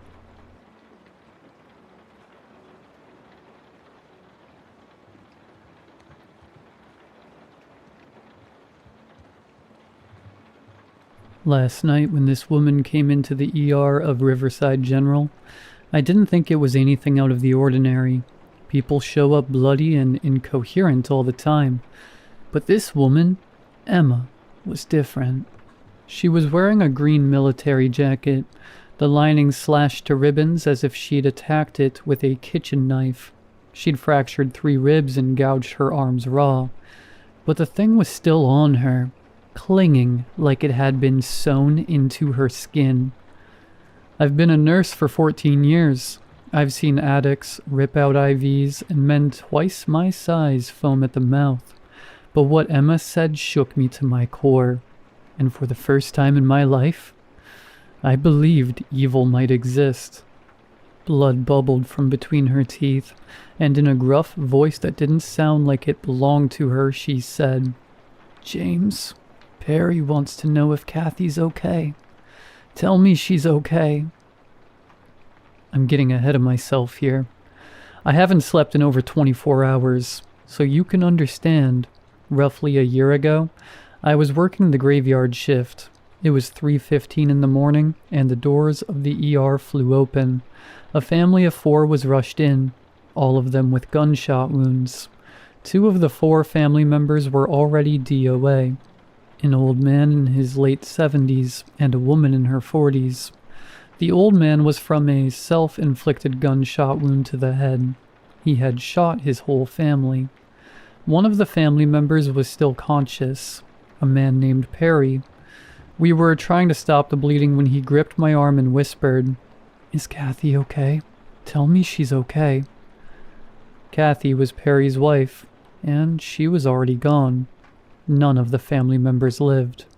No one but me, Perry, and the other medical professionals in the room that morning know that he asked me that, and Perry died 30 seconds after I lied and told him she was going to make it. So when Emma asked me the same question, yeah, it chilled me to the bone. How could she have known? How did she even know my name? I haven't been able to shake it since.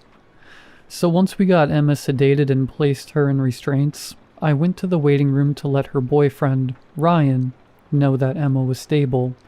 All he asked me was, "Is the jacket off?" It was, and I told him as much.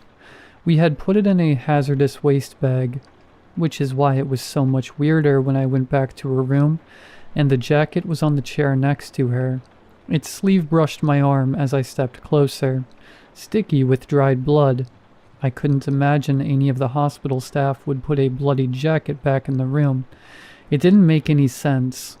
That's when I noticed Emma's eyes were open, like she was staring into my soul. "Tell me what happened to Kathy, James." Her voice gruff again. "How do you know about that?" I asked her. Her eyes closed and she fell back asleep. I moved through the halls asking anyone and everyone on staff who had put the jacket back in Emma's room, but no one seemed to know what I was talking about. It got to the point where I started getting strange looks. One of my colleagues asked if I was feeling okay. I wasn't. I'm still not. I went back to the room and the jacket was gone. So then I checked the storage room. The jacket back in the hazardous waste bag. I have no clue how it got there. I was afraid I was losing it. I was told to go home and get some rest. I didn't want to. I needed to figure out what the hell was going on. But I was basically forced to leave. I went back home. I had a couple drinks. Think I just needed to relax.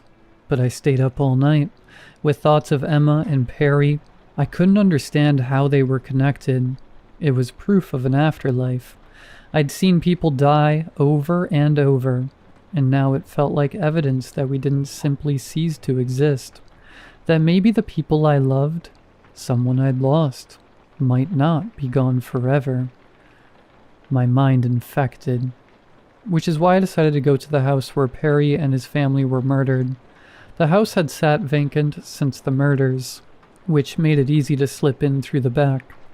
I used the butt of a flashlight and a rag to smash a small pane in the back door. When I first entered, I felt a shift. Even with the morning light sneaking through the windows, it was dark. My chest got tight. I told myself it was because I knew what had happened in this home. I walked through the living room. The floorboards creaked every other step. I was climbing the stairs to the second level when I suddenly smelled something metallic. It made my stomach twist. It was the scent of blood flooding my nostrils. Then Perry stumbled through the foyer below, bleeding profusely. In an instant he vanished, and then gunshots rang out. I sprinted up the stairs as quickly as I could, my hearing fuzzy. It felt like ice was rushing through my veins, and before I knew it, I had ducked inside a bedroom down the hallway. I'm not exactly sure how long I had been sitting in the darkened room when the closet door across from me slowly swung all the way open. It came to a stop when it bumped gently up against the wall. I could only see children's clothes hanging inside. A soft voice from inside the closet said, "Hey, come here." Then a child's pale arm protruded out from between the hanging clothes and waved me towards the closet. There was no way I was going over there. The child whispered again, "We need to hide. Grandpa's acting weird." I was terrified, both by what he said, but also the thought of moving toward the closet. I came to the house for answers, though, so I went over to the closet. I stopped right in front of it. I couldn't see past the clothes. They prevented me from seeing anything beyond them. I could either leave or wonder forever what I would find out. So I parted the hanging fabrics and crawled inside. I didn't see the boy. I looked behind me, to my left, right. "Hello?" I said quietly. He wasn't there. The hair stood up all over my body. I took out my phone and turned on the flashlight, and the boy appeared out of thin air, covering the light with his hand. "No," he hissed. There I sat, face to face with a ghost. "When's my mom coming back? She said we would leave after dinner." His big eyes looking up at me. I realized he was scared. "Do you know a woman named Hannah?" I asked him. The look on his face shifted. His fear vanished, replaced by a strange recognition. "You know who I'm talking about, don't you?" He stayed silent. I could tell he knew something. "She was my wife." I can't tell you how badly I wanted him to say something, and I think he was about to. Then he heard furious footsteps pounding up the stairs from below, and I snapped back to being scared. "Shh." He cut me off with a harsh whisper. He backed himself further into the closet, hiding as best as he could. His bedroom door flung open and smacked into the wall. I could barely see out from behind the clothes, but I had a sliver of a vantage point and caught sight of someone walking in. "Joshua?" An old man's voice called out. I heard a rifle being cocked. I couldn't see him anymore, but I could hear his footsteps. It felt like forever, but must have only been a few seconds when he moved back into my line of sight. He turned slowly toward the closet. "Joshua, are you in there?" He walked over to us methodically. I could hear my heartbeat, thumping like a freight train. I looked to the little boy whose eyes were shut tight. I looked back out to the room and the old man was settled right in front of the closet. Something fell to the ground. It was dentures. The old man said something, but it was mumbled. He reached down and his hand was covered in blistered sores. He snatched up his dentures and popped them back into his mouth because I could understand what he said next. "Close your eyes." I looked over to the boy. He was gone. When I turned back, the old man was standing right in front of me. The hanging clothes slid aside on their own, and the barrel of a rifle leveled with my face. It was a split second, but I swear he was wearing the same green jacket Emma had tried to slash off herself. Then just like that, he fired the gun. I saw the spark of the barrel and heard the crack of the chamber right before I closed my eyes tight. I felt something hot and sharp tear across my cheek. I was still screaming when I opened my eyes back up. The room was suddenly empty. The old man was gone.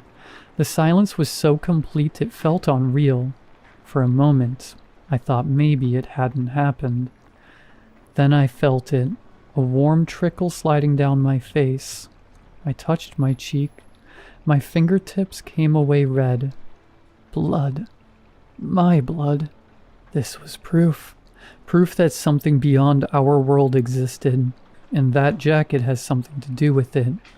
I left and I didn't drive home. I went back to the ER. I walked the halls to the storage room where I last saw the jacket, but the jacket was gone. The bag it was in, empty. It must have moved, I thought. It must have gone back to Emma's room. I walked in and she was asleep. My eyes scanned the room for the jacket. It wasn't anywhere to be seen. Emma's eyes snapped open. "Where am I?" she said. The look in her eye was different. She looked around the room, completely lost, innocent, and scared. Then all the lights in the ER went out. It was suddenly pitch black. The noise of panic began to swell into the room from outside. Then I smelled smoke. Cigar smoke. It was strong. So strong that I began coughing, choking on it. The red glow of a lit cigar appeared. Its embers shed just enough light for me to make out the face of the old man, where Emma had just been. The lights came back on and it was Emma again. The innocent look in her eyes. It was like she was looking into my soul. "Ryan has it," she said in that gruff voice. Then she said, "I can help you talk to Hannah again." I didn't even say anything. I couldn't. I was too tempted. I would have let her go. So here I am, sitting behind the steering wheel of my car in the ER parking lot. I don't know what to do next. Do I go inside and let Emma out? Should I go find Ryan? I don't know what to do. If you don't hear from me again, it means something awful has happened. And if that's the case, Let the police know that James, the ER nurse from Riverside General, is probably dead. Or worse.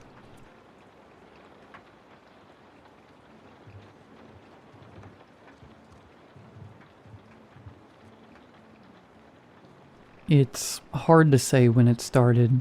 I graduated college a year ago now, moved to a new city far from home, started trying to do the whole grad school thing by myself. It was a lot at first, but after almost a year in, I felt like I was getting it all figured out. After my first few weeks here, though, I started feeling really, really off. And I don't mean mentally. I had headaches, chest pains, nausea, the whole deal. At the time, I was scheduling doctor's appointments to figure it out. I know now it was a precursor of my new condition.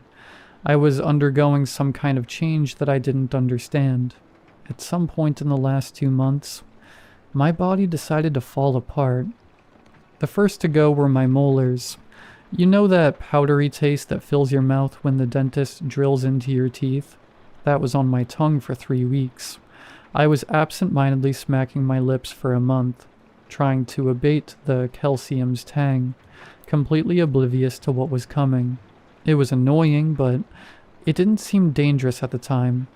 I figured I could schedule another checkup once my new job's health insurance kicked in.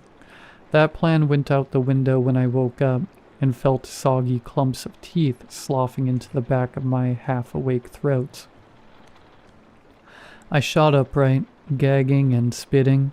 My tongue desperately felt along my teeth for the cause, and stopped once it reached the right first and second molars. There was still material there, but it wasn't bone. The closest thing I can think of to describe it is a sandcastle at high tide. There was a shape, some structure, but with every second, I could feel grains of myself slipping away to be digested by my own saliva. I wasn't scared yet, just confused. I was in shock, my brain refusing to put together what was happening. The fear came when I realized I couldn't feel it. Parts of my teeth were separating from the roots, and I can't feel it at all. My fingers dug into my mouth before I could tell them to, clawing for some kind of information. The only thing that came was a delicate squish, marrow spreading over my hand like warm butter. Naturally, I screamed. I screamed for a while. It took my voice giving out for me to even remember. I could move. I thought of my bathroom mirror. If I could just see what I was feeling, maybe I could figure out a normal explanation. I threw myself out of bed, but didn't find the solid footing of a functional step. Instead, my calf sunk into my ankle with a muted crunch. I barely had time to register my heel's liquidation before I hit the ground. My head bounced off the floor, more sticky resin seeping from my mouth into the carpet. My eyes instinctively moved to see what had happened. My left foot was mangled. It looked like the bones of my heel had vanished, leaving nothing to stop the shin from sliding into its position. Despite the damage, my toes could still wiggle. I could feel them just as I had my entire life. Moreover, just like with my teeth, pain wouldn't come. My head throbbed from the impact of the fall, but the foot felt perfectly fine. I leaned on my bed and began to lift myself up, being careful not to put any weight on my left side. I managed to find my balance, and attempted to limp toward the bathroom. I was surprised to find the foot could still support my weight if I was on my toes. But walking flat felt, I don't know, incorrect. Half sturdy limb and half waterbed, I guess. With each step, I felt whatever was left of my tarsals sloshing through whatever was left of the muscle, creeping into the structurally sound portions of my body. Finally, I made it to the mirror. If I hadn't shouted my voice apart earlier, I would have surely lost it then. Distracted by my own disintegration, I had completely ignored the lack of sensation in my right ear. Well, it remained firmly attached, the shape of it dragged down the side of my face. I hesitantly reached to touch it. and flinched as my fingers sunk into the deflated cartilage. My thoughts were brought back to my teeth. I leaned my head back and pulled my cheek to the side. My gums were slathered with the gritty, whitish substance.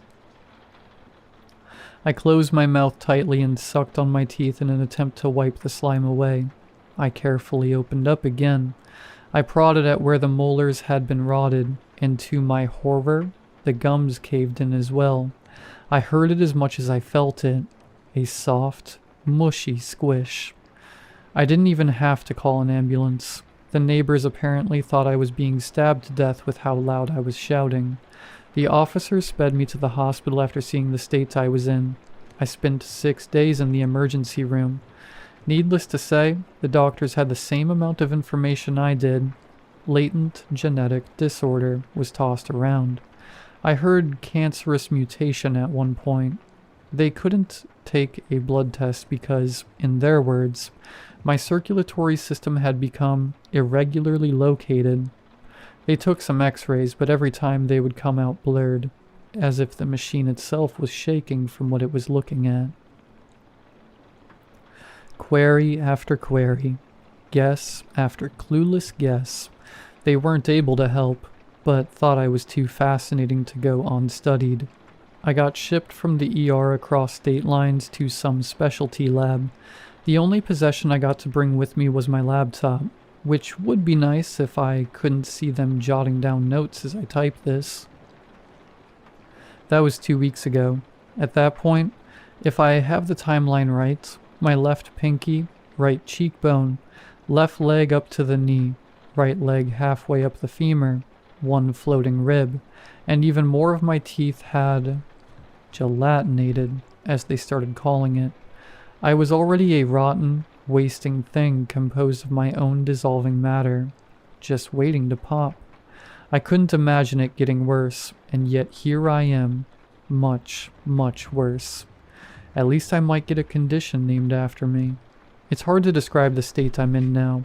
Most of my fingers still work, but the palms they're affixed to lie flaccid and motionless. Did you know your shoulder blades are the only bones in your body that aren't directly joined to another? They're connected to the shoulder through flexible tendons that can stretch according to the desired movement. That's why it slides across your back freely when you move your arm. That's also why I felt them slip down my ribs. One smashed through my pelvis, which itself was already half gone. 2 days later, the other one clattered across my ribs as it fell, knocking two loose, before getting stuck in my right butt cheek and fading completely. Still no pain, just less mobility. All I'm able to do now is type, slowly type out what's happening to me. Any day now my skull will evaporate, or maybe my vertebrae. I'm not a religious man, but when my jaw began to swing, I started praying. I think of 2 prayers when I wake up and repeat them when I go to bed. I invoke whatever creator allowed this to happen to end it as soon as possible. Second, I beg to feel some kind of pain when it happens. Any hint as to what's become of my body.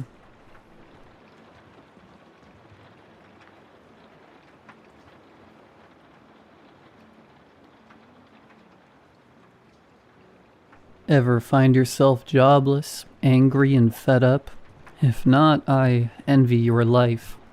Unfortunately, that's the state I find myself in. Worked at a grocery store for about a decade. Customer decided to get rough with one of the other employees over some baby formula. One punch later, they're getting a couple $100 in gift certificates not to sue, and I'm out the door. I'd say funny how life works, but there's nothing funny about my situation. So here I sit, combing through Reddit for some horror to take my mind off my impending financial doom, watching 80s slasher films when that gets old, and rereading my Stephen King collection, of course. It'd be a good life if I wasn't sneaking ever closer to starvation. One day, though, I get a chat request. I accept it and see a phone number. My first thought is that it's for some kind of ARG. So, wallowing in shame, worry, and boredom, I give it a call. Thank you for calling Project Insomnia. How may I direct your call? An upbeat female voice says. Got sent this number on Reddit, wondering what everything is about. I reply. Good for you. I'll connect your call. The voice replies. After a few minutes of hold music, that's exactly as you'd expect, someone answers. Nathan, glad you decided to call. I've heard you're looking for employment and enjoy horror. Am I correct? A professional-sounding man says. I'm a little weirded out. I'm not the type to use my name. Of course that isn't my name but a stand-in, but I'm sure you all know that. Online much. And I certainly haven't been posting about my financial state. Till this, anyway. But people who run ARGs can get really into the weeds, so I don't think much of it. Right on both accounts. Why? I reply. We have an opportunity for you. 2 weeks of your time, using your skills. $20K. The voice says simply. God, I could use that money in real life, but hey, this will keep my mind off of things while I wait for some answers on resumes. Sign me up, I answer. Nathan, I think you're misunderstanding. We're not running any kind of game. I'm offering you money for your time. The voice sounds mildly annoyed. Really? I'll bite. What's the catch? Is this some kind of MLM pyramid scheme? What's going on? I ask. Details can be given in person. I'll send you a location. We can meet and see if you feel the job is a good fit.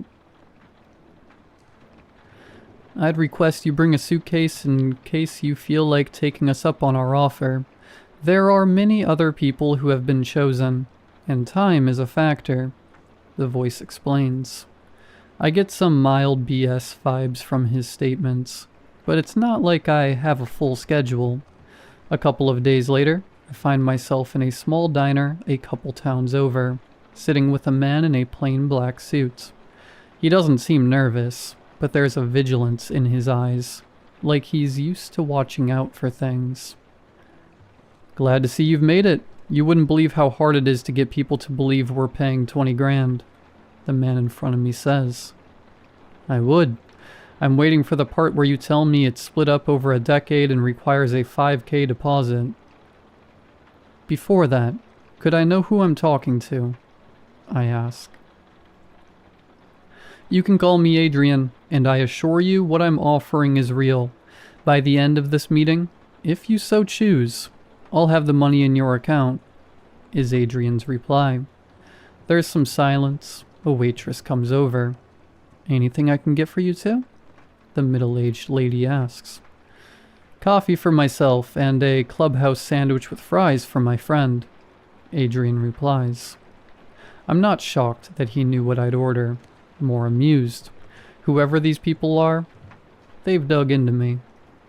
You're trying really hard to cultivate a mysterious aura. It's working though, so what's the job? I say. Simple really. We want you to watch horror, lots of it, for extended periods of time, and give your observations, Adrian says. Is this some kind of AI training BS? I'm not that desperate, I reply. No, Nathan, you will be watching real people, nothing artificial about it. But I know the question you're really asking. Why are we offering you so much money for something you do every day? Will you hope to get a call back from the sanitation office or a McDonald's? The answer is not going to be as exciting as you think. Your accommodations are going to be rather Spartan, somewhere between a small apartment and a prison cell. We need secrecy and a high volume of participants, hence the arrangement, Adrian explains. My food comes. I feel like I'm under a microscope as I eat. Adrian's eyes dissecting my every movement. So this is some kind of test run, I'm guessing. Halloween-themed attraction at an amusement park? You're paying for me to shut up about it more than anything, I question. Adrian gives a half shrug. Close enough for government work. So what's the verdict? I've got 2 more people I have to see tonight, Adrian offers, sliding over a small stack of papers and a pen. I read through the contract, smirking a little. This is some McCaney Manor stuff here, Aid. Like, this part about consenting to methods of encouragement that may lead to physical harm. You can't sign away your rights against assault. So clearly you guys aren't going to be knocking out anyone's teeth. Adrian smiles. No one in organization has any intent to put hands on you. Astute observation, though. If you want my opinion, remove those parts. Just let people imagine what bad things could happen. But all the real bits seem in order. So what about my money? I ask. The grin Adrian gives me should have been my warning sign, but I was too busy getting a notification of $20,000 in my nearly empty bank account. Jesus, Murphy. You weren't kidding, were you? It's like someone tried to turn a submarine brig into a bachelor pad, I say, looking around the small room. There's a bed with thin sheets, a large desk with a few dozen monitors, and that's about it. Enough room to maybe do some push-ups, but nothing more. One thing I notice right off the bat is how the monitors are constructed. Thick, textured plastic leads to the wall, locking each of them in place. They're hardwired into the electrical system, the plugs being reinforced and grounded behind the wall. There's a small vent in the ceiling doing its damnedest to minimize the musty odor of the place. The toilet is what I'd expect, stainless steel and industrial, but at least it's clean. The door gives me pause, thick, steel, and with a slot in the middle. If the project takes off, maybe we will look into making the workspaces more comfortable, Adrian offers. Not like you could make it any less so. But hey, $20K makes it seem a lot bigger than it is, am I right? I reply. Meals are served 3 times a day. We've not found any dietary restrictions in your research on you, but if you have any, feel free to let us know. You may keep your cellular device, but usage in most cases will be seen as contrary to the rules outlined in the contract. Once daily, you will be expected to give a report on what you're seeing on the monitors.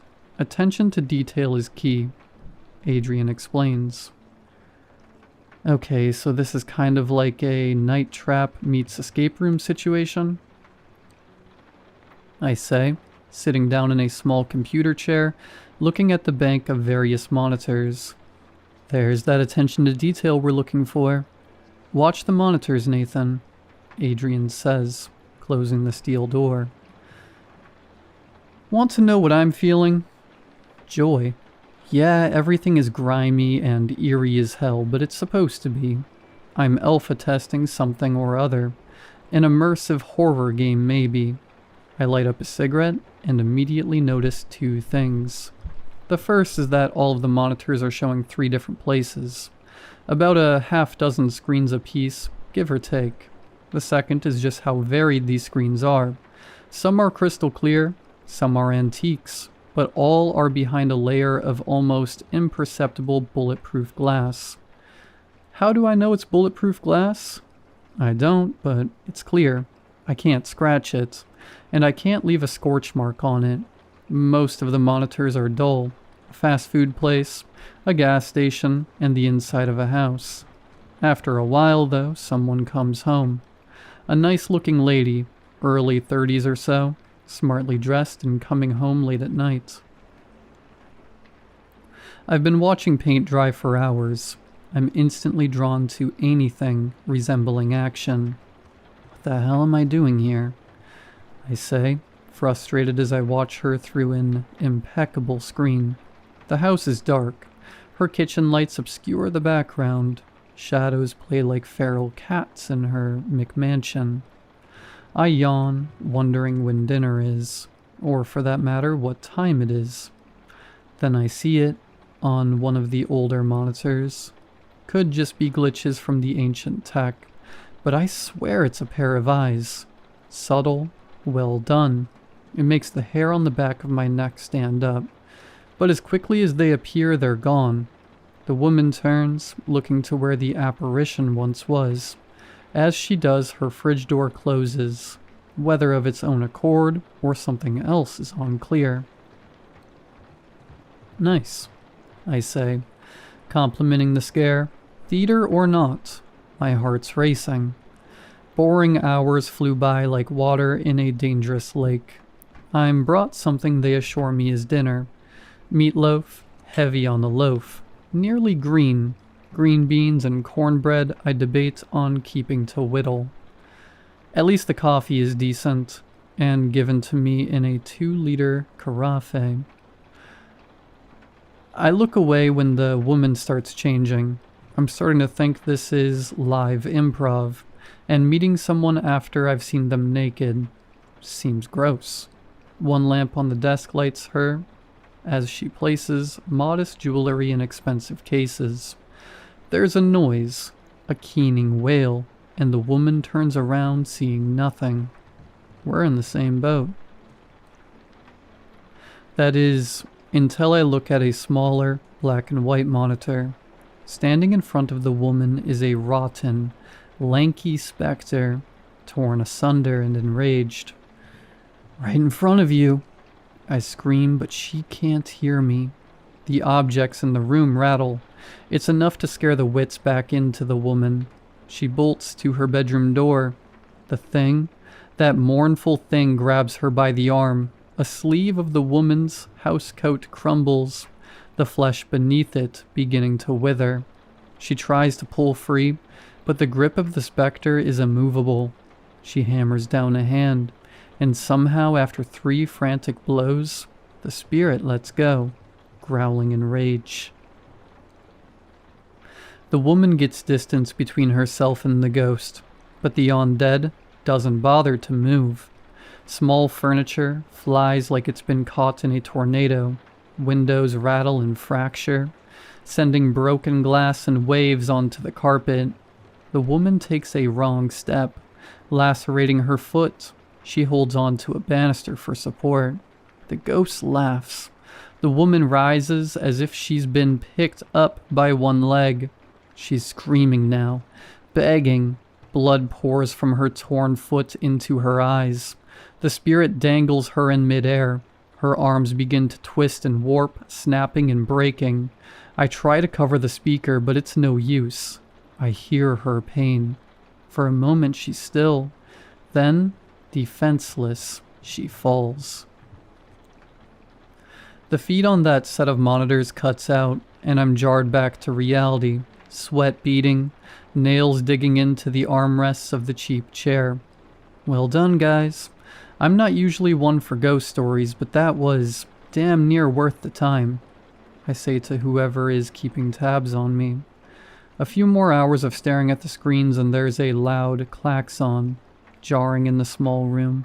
The monitors shut off and a pre-recorded voice says, "Now begins your 10-hour rest period." There's a handful of reasons I have trouble falling asleep, not the least of which is the amount of coffee I've had. A close second, though, are those noises. I've watched everything from Psycho, great, to a Serbian film, horrible, and not once has audio stuck with me so much. I'm woken by that same eardrum-punching tone. Before I can brush the sleep from my eyes, a breakfast is shoved through the slot in the door. It's about as well made as dinner was. More coffee, and half a cigarette later, I hear a voice from an unseen speaker. "Hey, Nathan," the voice says. I can hear paper rustling. "That's me," I reply. "Hi, call me Percy. I'll be asking you a few questions about what you watched the previous day. If you have any for me, by all means let me know." The voice is level, friendly. "I was expecting Adrian, to be honest," I say. Percy laughs. This is a little below his pay grade. I'm just a guy working a job, like yourself. But nicer digs. I'm also not making 2K a day. I smile. "So what do you want to know?" I ask. "Well, I'd like for you to give me your overall impression of what you've seen. with particular attention to things that stood out, or may have seemed odd. Percy replies. The format is neat. You'd think I'd get obnoxious, but those actors you hired, and those effects, make it worthwhile. I'd cut down a little on the dead air, though. The ghost was scary, especially the wounding around the face. Unique is probably the right word. The sound effects blew me away. One thing, though. Why did the ghost let go when that lady hit her? Didn't make any sense. Maybe if she hit it with a Bible or something, but as is, I don't know. Kind of killed the vibe. Seemed a little lazy or silly. I explain. Good catch, Nate. I'll have the higher-ups take a look into that. Not a bad way to earn a few grand, eh? Percy replies. It'd be better if I wasn't hanging around with the ghosts of my own farts. That vent isn't doing a damn thing. I joke. The next 3 days go by in much of the same way. I scan the monitors till something spooky happens, and do my best to point all the plot holes and stupid things I find. Not that there's much to pick apart. The variety alone makes things worthwhile. I'm seeing ghosts, demons, a couple of slasher villain types, and a handful of different creatures. Despite the sponge baths and stale air, it's honestly a dream job. But I wouldn't be posting here if the dream didn't turn into a nightmare. Day 5 shows me what this place is really about. Breakfast comes, the same as always. A dish I dub Greg's. Due to their color and my love for a good port matcha, I answer some questions on the last thing I watched. Some kind of monster fight club. Seemed way too action-oriented. More like fantasy than horror, really. And get ready for another day. My selection consists of an empty barn, a deep forest, and... Adrian, I said in the interview, no AI BS. I'm out. Open the door, and if you want your 20K back, you can see me in court. I'm not going to be part of the downfall of art. I say. No reply. My issue is, I'm recognizing one of the places I'm watching on a set of monitors. Kumar's Comics. Now, I'm not much of a geek, but I've been known to buy a comic or two, and while I'm not in there every day, I know the owners well enough. Kumar and Jasprit Patel. A little over middle-aged, and the kind of folks that truly love what they do. There is no way, other than some kind of generative special effects, I'm watching them. Guys, I'm serious, I say. I try to sound enraged, but I hear the anxiety in my voice. It's 20K, I whisper to myself, justifying tossing my artistic morals to the wind.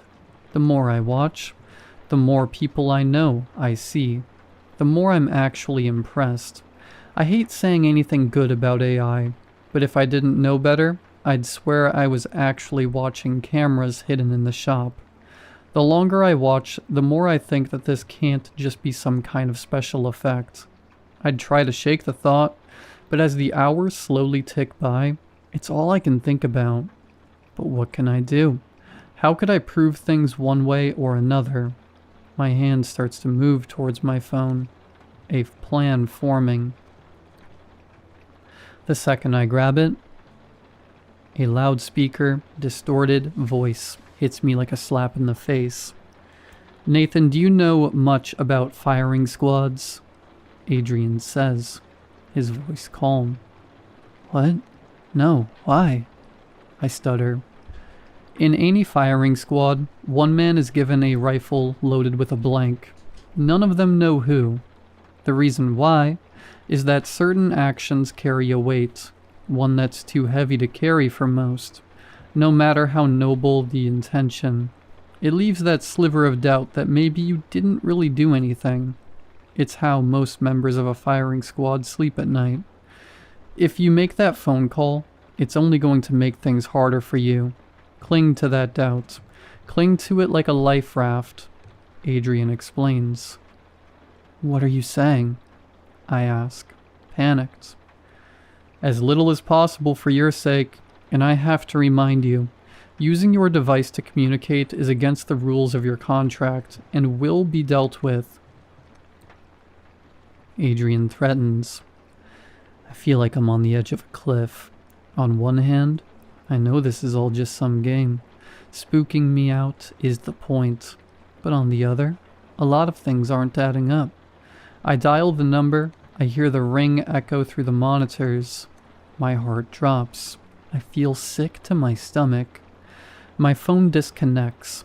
When I look down, I don't even see the "for emergency calls only" prompt. Just a string of strange, illegible characters. I hear Adrian sigh, then the speaker cuts out. A few seconds later, the industrial toilet/sink combination starts spewing water. It goes on for minutes, soaking everything in the room and leaving about 3 inches of standing water. I'm shivering, scared, and I understand how truly screwed I am. Watch the monitors, Nathan. You may not understand, but you're helping to save a life as we know it. Adrian demands. What else can I do? The day slowly trickles by. Every customer, every shadow makes my heart stop. Around 11 p.m., Kumar and Jasprit begin to close down the shop. I think maybe they're safe. Is this just another of the feeds where nothing happens? No one likes being proven wrong, myself included. The door wasn't locked. A short, stocky man in a dragging raincoat and beat-up fedora walks in. Sorry, buddy, store's closed. Open up bright and early tomorrow, though, Kumar says. The man ignores him. The stranger's faded plaid coat catches on a set of action figures, knocking them over. Sir, show a little more care, please, Jasprit says. Nicer than necessary. The stranger laughs, mockingly. I catch an angle of his face, pale, rotund, and full of small lesions. They look almost like burns, but as he grins I see it. Each of his teeth are small clusters of wire. Get out! Run! I scream at the screen, but of course they can't hear me. I know what this guy is, or at the very least what he's capable of. I can't just sit here. But what choice do I have? Yesterday, I'd probably said he's the worst thing I've seen. He's not really scary, and his gimmick seems tacky. The thought makes me sick to my stomach. The callousness I've viewed people's trauma with. I vomit. The noise it makes in the standing water makes me retch a second time. Okay, Dick Tracy. Time to get out of my store before I call the cops. You have 10 seconds, Kumar says in a commanding tone. The stranger snickers again, then turns to Kumar and his wife. I don't speak Hindi, but the squat man does. What he says shocks Kumar enough. He picks up the phone and dials 911. Of course, there's no dial tone. The lights flicker, then dim, then go out completely. Kumar and Jasprit use their phones as a light, trying to find their way to the door. They reach it, but it doesn't budge. Kumar begins to rattle the door. There's an electric, arcing sound.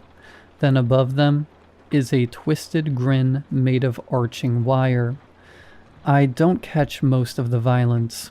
By the time the stranger sinks his teeth into Kumar, they both dropped their phones. The feed cuts out. I feel lightheaded, like nothing is real. But it is. All of it. I just watch people I know get killed by a C-list urban legend. I don't sleep. By the time I hear Percy, I'm staring angrily at a wall. Hey, I've got about 10 seconds to talk. You need to think about this like getting drafted into a world war. It sucks. It's going to change you. But it's for the fate of the world, Percy says, his voice panicked. Why the hell are you doing this? Why are you killing people? I scream. We're not.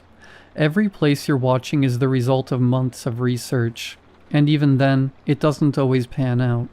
But the higher-ups, They don't mess around. Do your time, get out.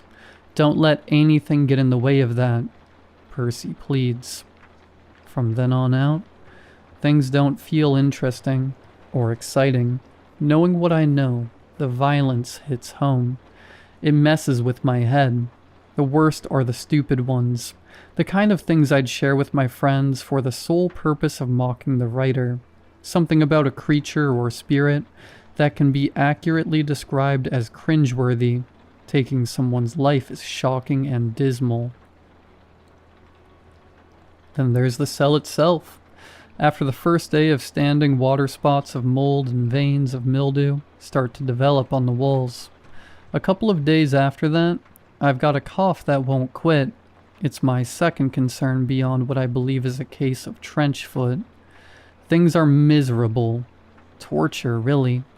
By day 10, it's all I can do to focus on the screens in front of me. I'm running a fever. One of my toes is turning a foul shade of green. That morning's breakfast comes with a familiar-looking stack of papers. I laugh, then cough. I see blood in the phlegm. It's a contract. Another 2 weeks of my life to have the water drained and some antibiotics. Of course, there's another $20K in it for me. But at this point, I'd burn the goddamn money just to get out of here. But truth be told, I don't know if I'm going to last another 4 days without medical attention, and air without spores in it. I sign. Of course I do. It's not like I have a choice. If it was a case of being shot, maybe I'd be brave enough to face the music instead. But the thought of dying slow, infected death in this sodden cell terrifies me. There's no happy ending here. I'm still in this cell. Day 13, in fact. The first day since the 5th I've seen a familiar place. My cell. It sits, perched in a corner of the room, looking down at me from the ceiling. I can't see it when I look up, but on an old, green-tinted monitor it lurks. I can't make out much of it besides what I think is a rusted old army helmet. Its long brass teeth reflect the scant light in the cell. Water is flooding my prison as I finish typing this. A punishment for reaching out to all of you. This is my cry for help. My scream to the void to try and figure out some way out of my situation. But this is also my warning. Something is happening in the world. Something big and chaotic. And worse than anything we've seen before. Rules are breaking. Logic is failing. Things aren't what they seem. And someone, somewhere out there, is keeping an eye on all the Reddit threads and YouTube comments, looking for people that know what they're looking for. Those of us who live and breathe urban legends and ghost stories. Watch your back, guys. I don't know what else to say.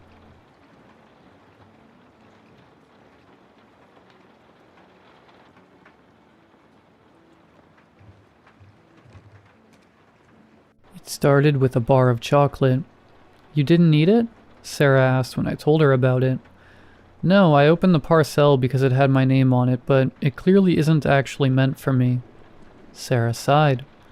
If Amazon haven't emailed you saying you need to return it, then I don't get what the big deal is. It isn't from Amazon. The address is handwritten, so I'm not eating it. It'd be weird. The phone went silent for a moment. Okay, that does sound weird. You don't recognize the handwriting? Nope. Secret admirer? Sarah suggested with a hint of mischief in her voice. I groaned. I don't want an admirer. I don't even want the chocolate. Not when it's been sent by some mysterious stranger. Send it to me. I'll take it. No. That should have been the end of it, but I wouldn't be writing this if it was. When I received the second delivery, I recognized the handwriting instantly. Inside there was a voucher for 2 games of bowling. There was no note. Whilst the chocolate had been a flavor that I enjoyed, the bowling voucher was less personal, at least. I hadn't been bowling since I was a child, so if... Wait, For the first time, I registered which alley this voucher was for. It offered me 2 free games at my local alley, which wasn't even part of a chain. Whoever had sent this to me either knew that I lived close to the bowling alley this voucher was from, or lived locally himself. Maybe even both. "If this is a prank, I don't like it," I said when I called Sarah. "I wouldn't," Sarah insisted. "This is actually sort of creepy. Did you talk about chocolate and bowling at work maybe?" "No." "Right. Nobody at work even knows my address anyway. We talk on social media sometimes, but they've never come to visit or anything." There was a pause and I could hear tapping from the speaker of my phone, the gentle yet repetitive sound of Sarah poking her phone's screen. "Are you seriously scrolling on your phone whilst we're having this conversation?" I didn't like the sound of my voice as it left me, a shrill, demanding cry. Still, I felt my concerns were serious enough that Sarah should be paying more attention than casually multitasking. "It's not like that," she said quietly. "I was seeing if I could find your address." "But you know my address." "Yes, but if I didn't, I think I might still be able to work it out from some of your posts. You took a photo of the skyline and said it was from your window. You have a post you tagged with support your local library, things like that. I don't think / could work out how to find you from this, but only because I don't know what I'm doing. I've read stories about people who've tracked exes down from photos, where there's a letterhead with their address on, that they hadn't realized was there, and there are people online playing games where they can track a location from a photo of a park bench or whatever. This could be somebody from your work. I had to think of any of my coworkers who might like me or dislike me enough to do this. In fact," Sarah continued, "it could be anyone at all. You still have a Facebook page, and your name's pretty unique. Is it even private? I don't know how to tell." "It isn't. It will be." "I'm sure it's nothing," she said. Sarah has never been a good liar, and the slight waver in her voice betrayed the fact that she was now almost as worried as I was. I ended the call and threw the voucher away. If I'd been unsure whether or not the gifts I'd been receiving were well-meaning or creepy, the next parcel more than made up for it. It was larger and heavier than anything that I'd received so far, and really I shouldn't have opened it, but I did. The cardboard box held a small, cool box inside like you might use if you wanted to bring some pasta salad with you on a summer's hike. I pulled off the lid with increasing dread and found myself looking at long, sandy blonde hair. I wasn't scared at first. The gentle curls sat there waiting for a reaction and I felt nothing at all. In a trance-like state, I lifted the hair out of the box, as if getting a closer look would make all of the pieces fall into place, and the hair came up as one connected mass. It was then that I noticed the pieces of scalp holding the hair together, and I screamed so loud and so long that my next-door neighbor forced the door open to reach me. "Are you hurt?" he asked in an authoritative yell. I couldn't answer, and only succeeded in bringing my screams down to a gibbering, sobbing mess of chaos. I'd thrown the hair away from me when I'd noticed the skin attached to it, and I pointed at it. He picked it up just as I had, and recoiled when he realized what he was holding. "What the?" he muttered. The police were called. I think they were reasonably thorough, but I don't know what steps they're meant to take when someone gets a scalp delivered to their home. They took fingerprints and DNA from both me and the neighbor who'd stormed in to help me. He didn't look pleased with the interaction, but he complied. I was advised to stay somewhere else if possible, and to get cameras. "I broke the lock on your door when I came in," my neighbor admitted. "Do you want me to install a new one?" I shook my head. I'd never had to attach a lock to a door before, and my neighbor had given me no reason to distrust him, but whoever was sending these parcels was dangerous, and right now, anyone could be a suspect. "I'm sorry, I thought you were in trouble," he said. He did ask if I wanted him to stay with me, but I'd feel no safer with this stranger, whose name was either Mick or Mike, and occasionally played death metal loud enough that I could hear it through the walls than I would alone. He left and closed the useless door behind him. Staying where I was tonight seemed unwise. Ideally, I'd stay with a friend, but Sarah was my closest friend, and she lived a 2-hour flight from where I was. Even at that point, I didn't want to reach out to my parents. I didn't want to upset them, partly for their sake, but partly for my own. I'd been to years of therapy, but neither of them had really dealt with what had happened when I was younger, and instead developed an excessive fear that something truly terrible could befall on any of us at any moment. They fed into each other's paranoia, and I was terrified that if I told them what was going on, then they'd suck me in, and I'd finally become so fragile and broken that I couldn't be fixed. I bought cameras and locks, and spent the evening making my home as safe as it could be. I didn't sleep that night, and kept a kitchen knife near me at all times. The next parcel was small. I wasn't even supposed to open it, and if it had arrived sooner then I wouldn't have. But I'd been trying to get the police to tell me anything about the investigation into the scalp I'd received, and they weren't telling me anything. Some crazy part of me thought that this parcel could have a clue, and I'd be able to solve the mystery myself. There was nothing particularly disturbing in this box but a child's toy. Specifically, it was a Polly Pocket set. Not the newer ones that I think are still made today, but a mermaid-themed set that was new when I was a kid. This wasn't the brilliant lead I'd hoped for, but it wasn't nothing either. An hour of internet searches told me that this set hadn't been in production for a long time, and barely anybody was selling this particular set online. Only one of the sellers wasn't overseas, and so I decided to start there, sending a long and emotional email explaining that if they recently sold a Polly Pocket mermaid sleepover set, then I desperately needed details of who they sold it to.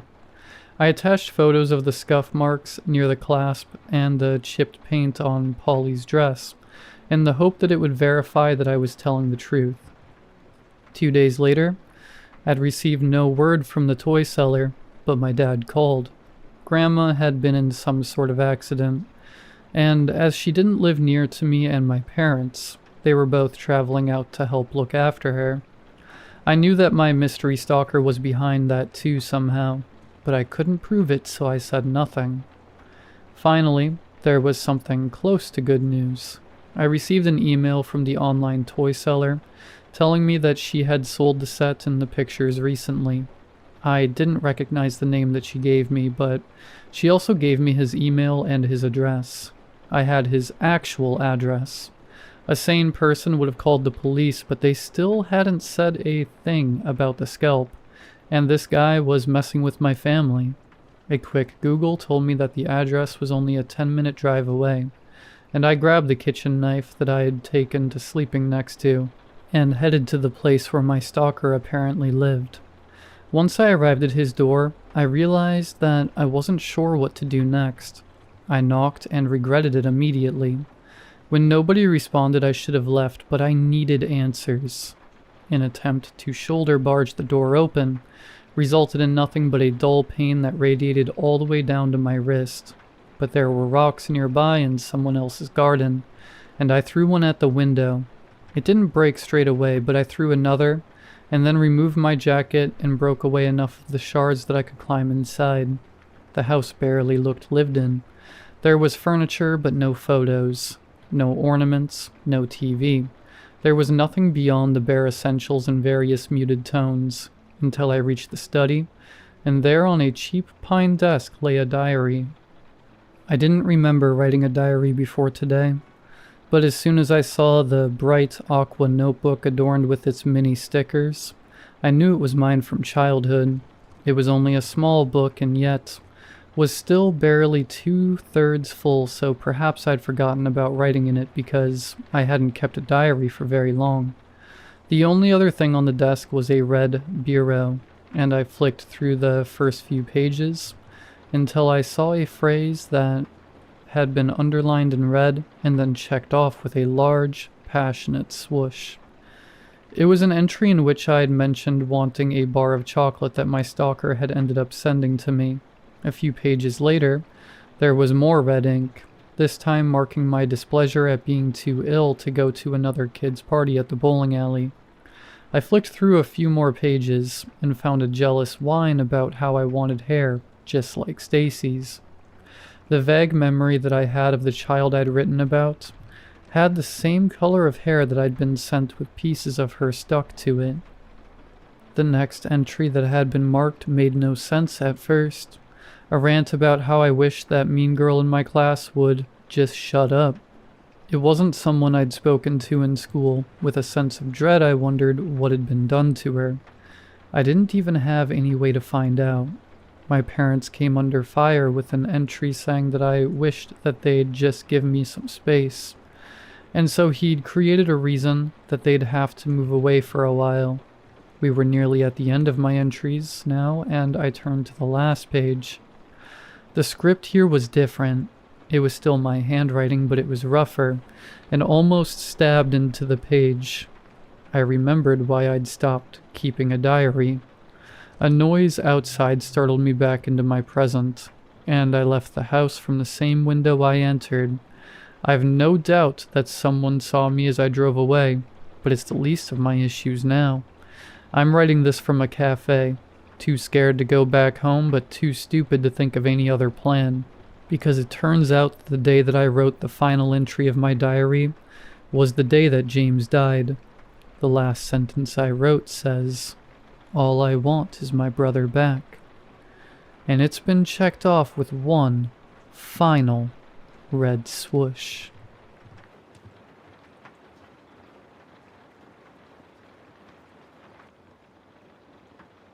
Neither of us knew what was waiting for us inside Max's candy bucket. We just brought it back home from trick-or-treating and unlocked the front door.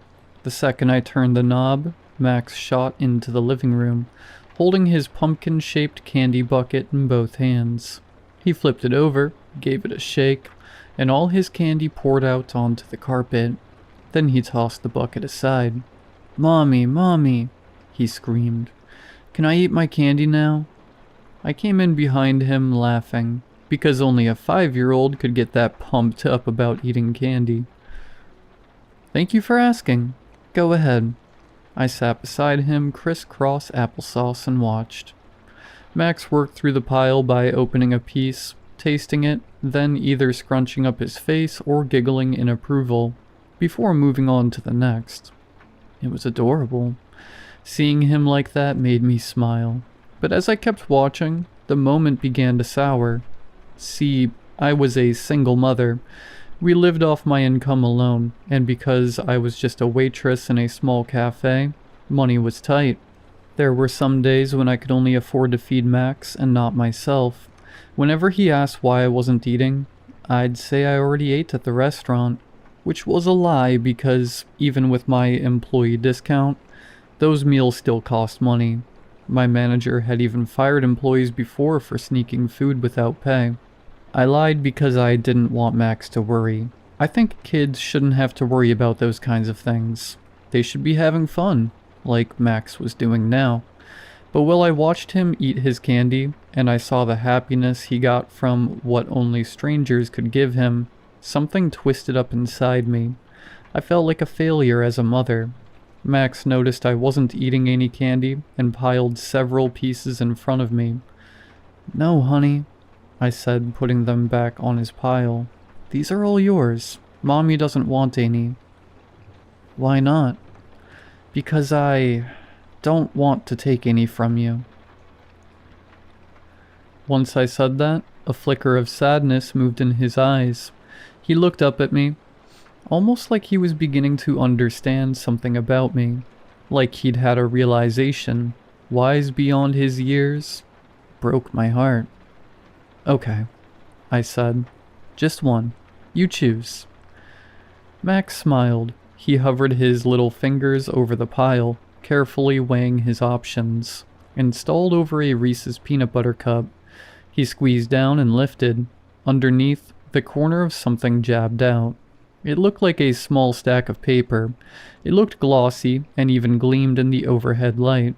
Whatever it was, I could tell it wasn't candy. Did one of the neighbors put something in there by accident? I reached down and pulled at the corner, and out slid a stack of Polaroid pictures. There were 3 of them, stuck together with a rubber band. "What's this, Max?" Max didn't say anything. He watched curiously as I snapped off the rubber band and flipped the stack over. The first picture framed a residential home at night. An adult woman stood on the sidewalk with a hand on her hip, watching a much smaller person, most likely a child, approach the front door. The lighting was so dark I couldn't tell who they were, but in the child's hand, I could see them gripping onto something, like a pail or a bucket. Right then I got it. There was a parent watching her child go trick-or-treating. Yep, one of the neighbors must have put this in here by mistake. I wondered who it was.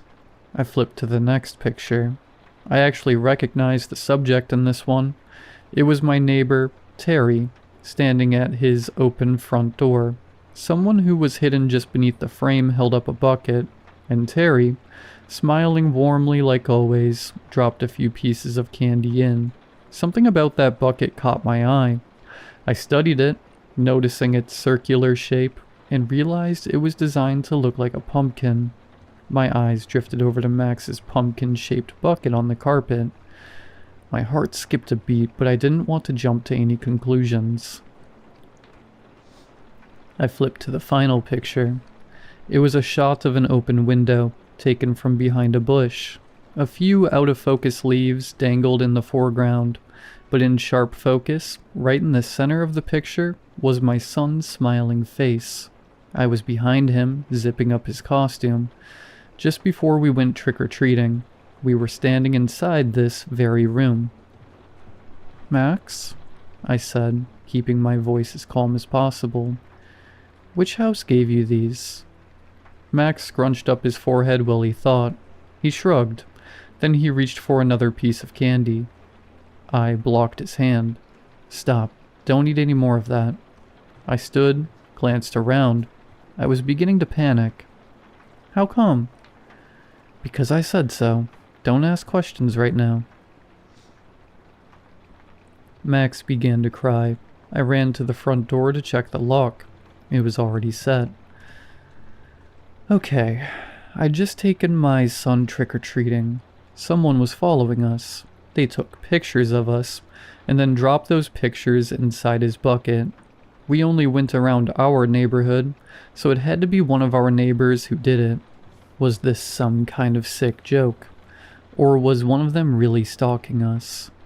What do I do? I looked past the living room into the kitchen. My phone was on the island counter. I raced over to it and dialed 911. It rang twice, then the operator answered. 911, what's your emergency? Yes, Max interrupted, tugging on my leg, crying for me to let him eat more candy. Honey, I will buy you more candy, but Mommy is on the phone right. 911, the operator repeated. Please state your emergency.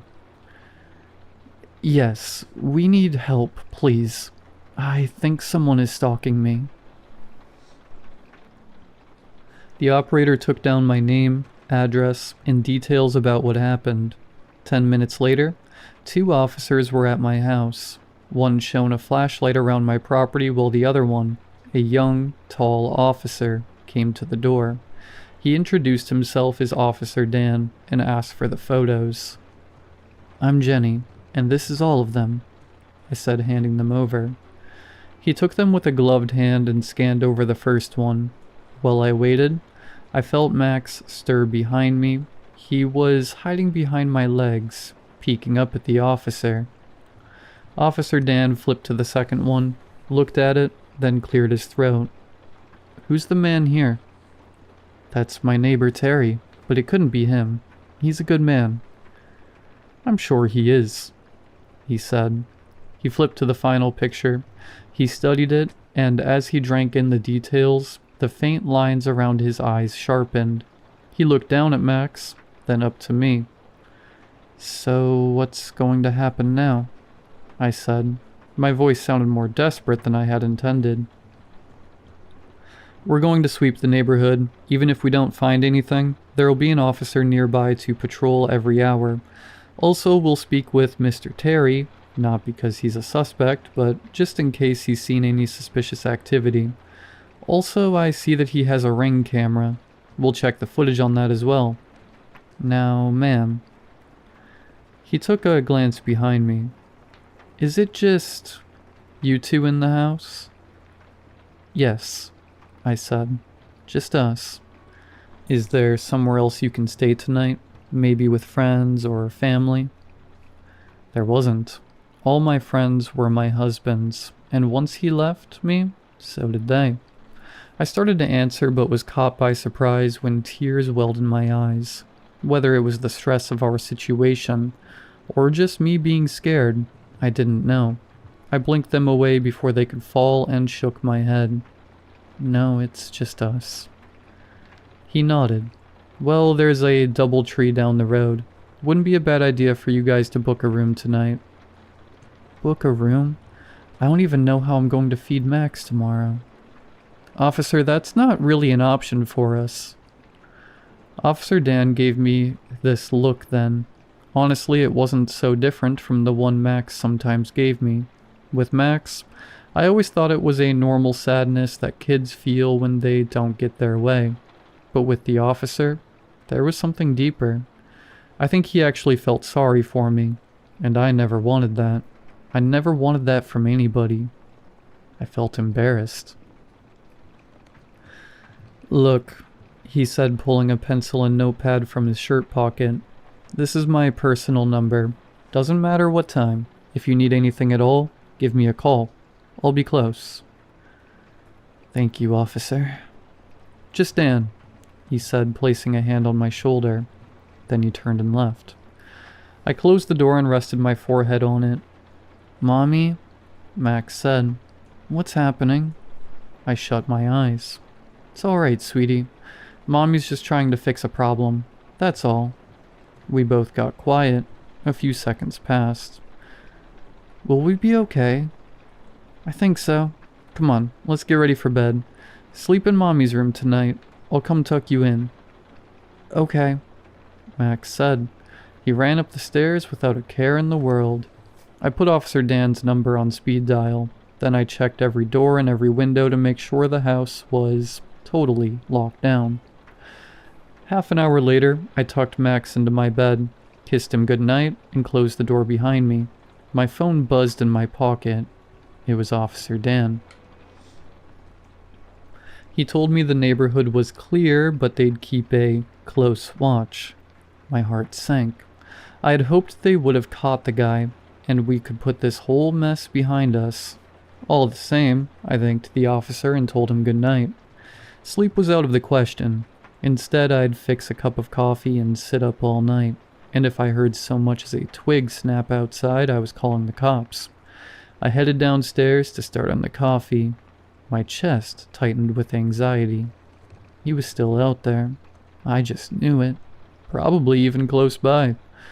What if he was standing outside the house at that very moment? I caught myself biting on a fingernail and stopped. That was a bad habit I'd developed when I was a kid, but nowadays, it only flared up during moments of high stress. I passed through the kitchen and opened the cabinet, fishing out both my Maxwell House coffee grounds and a filter. I loaded the filter, dumped in a few scoops, and hit brew. Then I stood there a moment, feeling myself wanting to cry again. Dang it, Jenny. Now is not the time to get emotional. You're the adult here. Hold it together. Something on the island countertop beside me shined in my periphery. I glanced over. Then I stared for a long time in disbelief, trying to make absolutely certain that my eyes weren't deceiving me. Sitting right there on the countertop was a fresh set of Polaroid pictures. That was impossible. I'd given the officer everything I had. Was I losing my mind? I reached out, almost scared to touch them, and gently picked them up. In the first picture, Max was hiding behind my legs while I spoke with Officer Dan. Only this shot wasn't taken through an open window. From outside the house, it was taken from behind us. From inside the house. My mind struggled to process what I was seeing. There was no way an intruder could have entered the house and taken a picture with an officer standing right there. I flipped to the next one. This one was of me in my bedroom, tucking my son into bed, and the way it was shot looked like something only possible in a dream. It was captured from a bird's eye view, directly above our heads. A blade from the ceiling fan even cut into the edge of the frame. Because it was taken so close to the light, the shot was overexposed, which put a hazy kind of filter over it. This defied all logic. To get that picture, whoever or whatever took it would have to have been suspended from the ceiling. They would have to have manipulated themselves into an impossible angle, all without me or Max knowing. My hands were trembling now. The room was beginning to spin. Terrified now, I flipped to the final picture. It was of me, my back facing the camera, standing in my kitchen. I was looking down, studying something in my hands. Just like I was now, at this very moment. The shot was taken so close behind me. Whatever had taken it could have reached out and touched me. I needed to get Max out of the house right now. Click. Something snapped directly behind my head. Then the room was quiet again. My mind took a moment to register what it even was, but slowly a sick realization slithered up from the pit of my stomach. What I had just heard was the shutter of a Polaroid camera. The camera's inner mechanisms hummed as it worked to print out the picture. I froze. I stopped breathing. In a desperate attempt, I tried reasoning with the intruder. "What do you want from me?" I cried. I listened for a response, still holding the pictures in my trembling fingers. There was no reply. The picture finished printing, and whatever was behind me stood perfectly still. Several seconds ticked by. Was it waiting for me to turn around? Across the counter, against the back wall, was a block of kitchen knives. I wished they were closer, but they were way out of reach. Depending on what happened next, maybe I could get to them, but for now, I would have to turn and face whatever was behind me head on. One slow inch at a time, I turned my head, my heart pounding inside my chest. I expected to be stabbed or choked or grabbed at any second. I turned a little bit further, then shot a glance back. The kitchen was empty. I exhaled, but a new fear, much greater than before, exploded inside me. It's going to get Max. I dropped the pictures and shot around the counter and ripped out the biggest knife from the block. Then I dug out my phone and hit call on Officer Dan's contact. Call failed. I tapped the screen several more times. Call failed, call failed, call failed. I slammed it on the counter in a fit of anger. Of all the times for my phone to not work, of course it would be now. I had no other option. I'd have to run upstairs and get Max by myself. I moved through the downstairs with the knife aimed in front of me. I checked around every corner and every piece of furniture I passed. I sprinted up the stairs, then through the upstairs hallway toward my bedroom. I pushed the bedroom door open slowly, horrified that it had already beaten me there. Thankfully, Max was still under the covers, safe and sound. I peeled the blanket off him and scooped him up in my arms. "Mommy?" he said, rubbing his eyes. "Shh, we have to go. Stay quiet." He wrapped his arms around me and put his head on my shoulder. I crept over to the door and peeked into the hallway. Empty. I carried Max down the hall, toward the stairs. If we could just make it out the front door, I'd run straight to the neighbors and call the cops from there. Just a short trip down the stairs and through the living room. We could do it. When we neared the steps, I heard the worst noise imaginable. Footsteps pounding up the stairs. My mind entered into fight or flight mode. Should I attack? Give Max a chance to run? No, I can't leave him. He'd never get away. I backed up. To my right was my son's bedroom. I ducked inside and rushed to the closet. I inched open the door as quietly as I could, but still, it squealed on its hinges. We slid inside. There was barely enough space for both of us. I clicked the door shut and stood in front of Max, using my body as a shield. "Mommy, what are we doing?" I turned and cupped a hand over his mouth. Not another word. We listened. With each passing second, the footsteps grew closer, until they arrived at the bedroom door. Then they slowed to a nice and easy stroll and entered the room. Floorboards creaked under a shifting weight. Something paced across the room, from left to right, like it was searching for us. Once it reached the right wall, it stopped, then turned and moved toward the closet. I tightened my grip on the knife. A stream of adrenaline coursed through my veins, making my skin tingle. I fought hard to keep my mind clear and focused. If the door opened, I would take them by surprise. Hammer the blade down in one quick motion.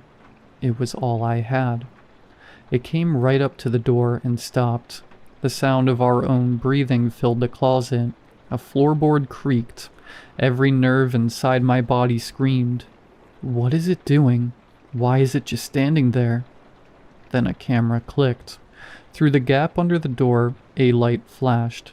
Against all logic, all reason, it had taken a picture of the closet door. A deep, yet childlike laughter vibrated into the closet. The camera clicked again. It knew exactly where we were, and it was playing games. It was toying with us. Max's body trembled behind me, and a soft whimper escaped from his lips. I prepared myself. The door would open any moment, and it was up to me to save our lives. I raised the knife so I could swing it down right as the door opened. I held my breath. I listened as the handle jiggled and began to turn. The door swung open. I hacked the knife blindly in front of me. Officer Dan staggered backwards just in time. "Whoa, whoa!" I darted my eyes around the room looking for it, looking for blood. I was frantic. It's just me. It's just me. No one is here. I've got you. You're safe." "No, we're not. It was just here. I heard." "We have multiple officers searching your home. No one is here." I scanned the room again. There was no camera, no creature, no obvious threat. The stress of what had just occurred began weighing down on me. I lost my sense of balance and stumbled. Officer Dan caught me by the arm. He guided me towards Max's bed. As I sat down, Max darted out from the closet and jumped onto the bed and clung on to me. "You called me, remember?" Officer Dan said. "But you didn't say anything, so you were afraid something had happened. We forced open the door. Then I heard you guys in here. Do you think he broke in?" "I know he did. There were footsteps. And there's more pictures. Just look on the counter." "There are no signs of forced entry, Jenny." Officer Dan paused and glanced over at the closet door. He ran his palms together, then approached the bed. He took a seat beside us. "You know, sometimes in high-stress situations, our minds produce things. Sounds, images, things like that aren't really there. It's perfectly normal, given your situation. It's possible that's all that happened." "Don't talk to me like that, Dan. Don't talk to me like I'm crazy. I know what I saw, I know what I heard. You're a cop, not a therapist. Get off the bed." Once I'd snapped on him, Officer Dan had no more psychotherapeutic explanations for me. He stood and left us alone in the room. He left the house, in fact, but some of the other officers were kind enough to stay with us until morning. For the rest of the night, there were no more signs of the intruder. The next day, I applied for a credit card and checked us into a hotel.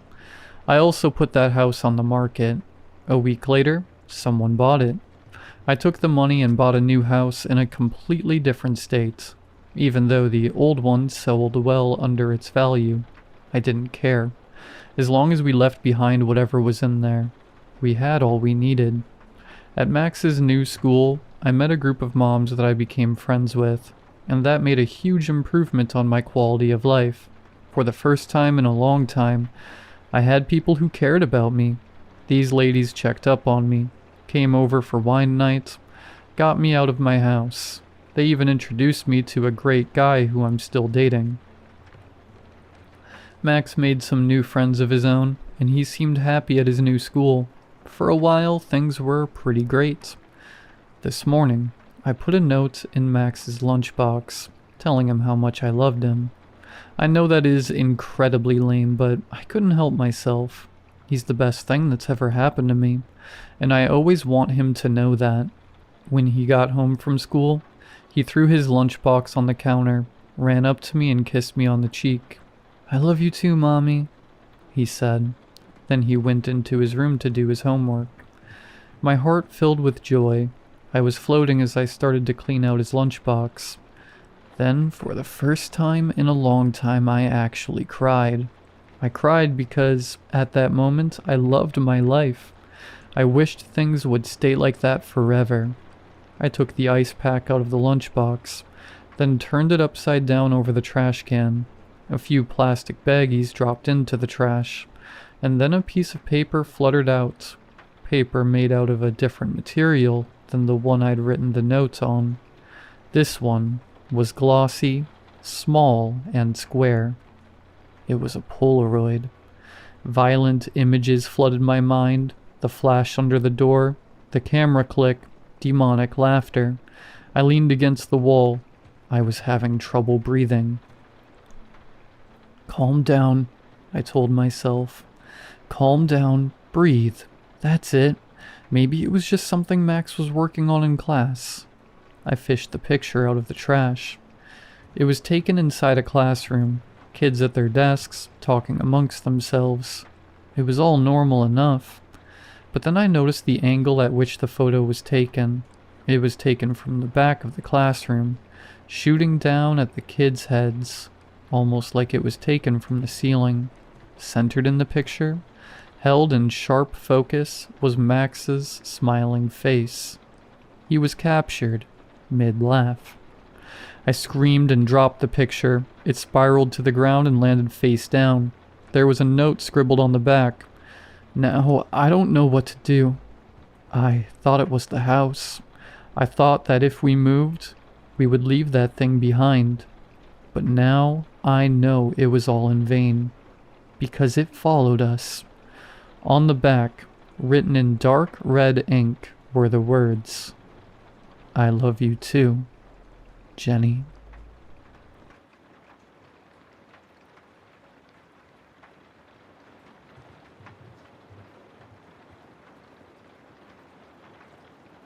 I don't usually post stuff like this. I don't even use Reddit much except to scroll when I can't sleep. But lately I've been waking up around 3 or 4 in the morning, just knowing something's outside my window. So maybe writing it out will help. Maybe someone here has gone through something like this. This all started last winter, around mid-December. My cousin Nate had this idea to go stay at his family's old hunting cabin, up by Lake Superior. His dad built it in the late 80s, but nobody had used it in years. He said it would be a digital detox weekend. No internet, barely any phone use. We only brought our phones for emergencies. Just a wood stove, some beer, and a couple days of peace and quiet. I was hesitant because the timing sucked. Roads were icy, snowstorms every few days. But Nate wouldn't shut up about it. Said he needed to clear his head after his breakup, and that I owed him one for missing his birthday. So I said screw it. The drive up was worse than either of us expected. The last few miles were winding forest road. Barely plowed, no cell service. Snow was falling in thick sheets, and the trees looked like black walls on both sides. Every now and then we'd see a deer dart through the headlights and vanish into the dark, and both of us would flinch. By the time we got to the cabin, it was almost 9 p.m. The place was buried halfway up the porch in snow. No footprints, no tire tracks, just untouched white. Inside smelled like damp wood and animal piss. The first thing we noticed was the cold. Not regular cold. It felt wrong somehow. Heavier. Like it didn't belong inside. We got the generator going. Thank God it still worked. And the little place started to warm up. Nate cracked a beer, joked about how we were real mountain men now. We played a few hands of cards, made some soup on the propane stove, and eventually passed out on the fold-out couch. I don't know what time it was when I woke up. The generator had stopped. Everything was quiet. Not peaceful quiet. Dead quiet. Like the air itself had stopped moving. I remember sitting up and instantly getting this feeling that something was wrong. I couldn't explain it. My body just knew. When I went outside to restart the generator, my flashlight caught something in the snow. A trail of prints circling the cabin. Barefoot, human-shaped but off somehow. The toes were longer, the stride uneven, like whoever made them had been dragging one leg. They went all the way around the cabin and disappeared into the woods. I woke Nate up. He stumbled outside with me, half asleep, swearing I was overreacting, until he saw them himself. He crouched down to look closer, and I swear I saw his breath catch when he realized how deep they went, like whoever made them weighed a lot. We locked the doors, piled some firewood in front of the entrance, and tried to pretend it was fine. We barely slept. The next morning the snow had stopped, but the air felt heavier. There was this strange smell. Not quite rot, not quite metal, but sharp enough to burn in your nose. We ate a quick breakfast and decided to leave early, but when we went outside, the truck wouldn't start. The battery wasn't just dead, it was gone, like it had been pulled out cleanly. The weirdest part? The hood wasn't even damaged. The latch was still locked, like something had just lifted it open. There were drag marks in the snow leading off toward the trees. He grabbed a hatchet from the shed and said he was going to follow the tracks. Just a little way. I told him not to, that we should stay put until someone found us, but he was stubborn like that. He didn't come back. I waited for maybe 20 minutes before I went after him. There were new prints now, his mixed with the others. I followed them about 20 yards before the trees got thicker and the light dimmed. Then I noticed the smell again, stronger this time. Something was hanging from a branch ahead, part of Nate's flannel sleeve, torn clean off, and below it, the snow was soaked dark. At least, it looked like blood. Later, when the snow melted and refroze, it was gone. Maybe that's why the search team didn't find any sign of it, but in that moment, it was enough to make me freeze in place. That's when I heard him, or at least, I thought it was him. He said my name, soft at first, then louder. It sounded like it was coming from deeper in the woods, but the echo didn't sound right. It was like the voice was inside my head instead of around me. Nate had shouted my name earlier when he left, so at first I thought maybe he was still close. I called back, but there was only silence. Then I saw it. It was standing between two trees, hunched but still taller than any person should be. Its skin was stretched tight, grayish, and thin enough to show ribs. The head looked human at first, but the jaw was too long, like it had been broken and never healed. When it opened its mouth, I could see black around its gums, and something wet and red dripping from the corners. It stepped forward, and the sound it made wasn't footsteps. It was more like cracking branches inside the snow. I don't remember running, but I must have. I just remember the feeling of my lungs tearing apart in the cold air, and the moment I saw the road, a narrow stretch of white cutting through the trees. I didn't stop until I hit pavement. maybe 2 miles away. When I finally got to a gas station, I called the sheriff's office. They told me the roads were blocked by fallen trees and they couldn't get a plow up there until the storm cleared. They sent a team 2 days later. Once it was finally passable, they found the cabin. They found the truck. They found Nate's phone, frozen and half buried about a mile from the property. But no Nate. No blood trail, nothing else. They said maybe a bear got him. I didn't argue. That was 8 months ago. I've moved 3 times since then. Different cities, different apartments. I don't tell people why. I don't even tell my family the full story. They think I'm still dealing with trauma and making things up in my head. Maybe they're right. But sometimes I wonder if it followed my scent, or if I brought something back from that place without realizing it. 2 nights ago, I woke up around 3:47 a.m. Someone was whispering my name from the hallway. I live alone. When I finally got the courage to look, the whispering stopped, but right under my bedroom window, on the patch of frozen mud, there were footprints. Barefoot, human-shaped, and just slightly too long, like the same ones from the night in the snow, perfectly preserved, like whatever made them hadn't walked here. It had just appeared.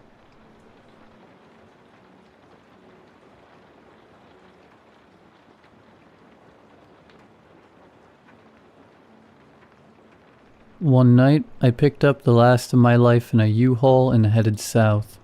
At 27, I'd burned out in the city and figured a change of pace and scenery was exactly what I needed. I landed a night shift job at Montauk Port, right outside of New Orleans. The port sat practically on the edge of the Montauk Swamp, a place I'd only ever heard described in hushed tones. I found a small, single-story house a few miles from the port. It was cheap, slightly raised on blocks against the inevitable flood, and backed up right against the thick, black line of cypress and moss that was the swamp. When I first moved in, the air was so heavy and humid, it felt like breathing soup, and the silence at night was profound, broken only by the buzzing of insects and the occasional croaking of a giant bullfrog. The job was stacking crates, logging inventory, and generally babysitting $1 million of cargo. It was monotonous and lonely, until I met Larry. Larry was in his late 50s, maybe early 60s, lean, perpetually smelling faintly of tobacco and swamp water, and the only other person crazy enough to take the 11 p.m. to 7 a.m. shift with me in my section. He was quiet, but friendly. A few weeks in, sitting on a couple of overturned oil drums, during our break, I cracked a joke about the spooky atmosphere. Larry didn't laugh. "You won't be laughing long, Mikey," he said, his voice a low, gravelly whisper. "You're working on the edge of the Montauk now. That swamp, it ain't just water and trees." Larry gave me the first real warning. He spoke about the swamp folk, a mix of shadow people, restless spirits, and the truly dangerous, vengeful voodoo priests whose rituals and sacrifices had cursed this land for generations. He told me about the bad things that happened deep in the muck, voodoo rituals for powers, offerings to dark spirits, and the kind of violence that lingers long after the blood is gone. He'd only ever look at the ground when he talked about it, like saying the words out loud was an invitation. Not long after that talk, the paranormal experiences started. I was sitting in my backyard one warm, pitch-black night, trying to decompress after work. That's when I heard it. A low, clear whistle coming from the edge of the swamp line. It wasn't the wind. It sounded almost human, but too musical, too inviting. It made the hair on my arms stand up. Another time, I heard children laughing, a chorus of tiny, joyful sounds that felt horribly out of place. Montauk is no place for kids. and the sound seemed to swirl just beyond my sight, fading into the moss and muck. I'd also hear weeping, a faint, mournful sound, like a woman crying into her hands, always coming from the deep cover of the trees. The lights were the worst. Weird light orbs, sometimes blue, sometimes a sickly green, would float right above the swamp water like eerie lanterns. They weren't fireflies and they didn't move like anything natural. They were just there, watching. At work, the port felt like a stage for an audience I couldn't see. I'd be alone in the inventory section, and I'd clearly hear voices, muffled and indistinct, whispering my name or speaking in some strange, guttural language. Then came the random footsteps, heavy boots on the concrete that would stop just behind me. I'd whirl around, flashlight beam cutting through the gloom, but there was never anyone there. That's when I started seeing him, the Hat Man. A flicker of movement in my peripheral vision, a shadow taller and darker than any man, wearing what looked like an old-fashioned brimmed hat. He wasn't solid, just a void that moved, and every time I turned to face him, he'd be gone. I told Larry about it. Everything. The whistles, the laughs, the Hat Man. He'd just grunt, stare out at the swamp, and mutter something like, "Didn't I tell you, Mikey? Leave well enough alone." He never wanted to talk about it, and his silence was more unnerving than anything I'd seen. The tension was building, a coil winding tighter around my chest. One night, a blood-curdling scream ripped through the silence of the swamp, a sound of pure terror and pain, before it was suddenly, sickeningly cut off. I didn't sleep for 2 days. I was standing on my back porch around 1 a.m. The air was thick and absolutely still. The whistling started up again from the swamp, closer this time, almost right on my property line. It was the same mesmerizing, chilling tune. My curiosity, against all common sense, was winning. I took a step toward the tall grass. Then my phone rang. It was an unknown number. I answered, breathing heavy. A woman's voice, rough and urgent, cut through the line. "Don't look. Don't look," she hissed. "Do you hear that whistling? Ignore it. You hear it again? You bolt the door and stuff your ears. He'll think your curiosity is an invitation to him. Now hang up. Hang up." The line went dead. My heart was hammering so hard I thought it might burst. The whistling stopped instantly, replaced by a low, humming silence that felt infinitely worse. The next day I asked the only house near me if they knew anything. An older couple answered, utterly confused. They told me they had been out of town for a week visiting family. After that, the house became a problem. I'd catch shadows walking across the walls in the corner of my eye. Every time, it was the Hat Man. I knew it. Things started missing, only to show up days later in the most bizarre places: my car keys under a pile of folded laundry, my wallet in the microwave. I'd tell myself it was just exhaustion, the grind of the night shift getting to me. I was tired, always tired. Then came the night that broke me. I was working in the old, cavernous storage section of the port, an area where the lights always flickered and the air was cold. I was logging a new shipment of machinery, utterly alone. Suddenly that feeling of prickling, intense certainty that someone was watching me came on like a sudden fever. In the corner of my eye, I saw it. Larry. He was peeking at me from behind a towering stack of wooden crates. Just the side of his face, his eyes wide open and staring, fixed on me with an unsettling, blank intensity. My heart dropped to my stomach. A wave of ice-cold dread hit me. He looked wrong, his face pale and drawn. I watched, paralyzed, as Larry's head slowly, deliberately pulled back behind the crates. "Oh, what's up, Larry?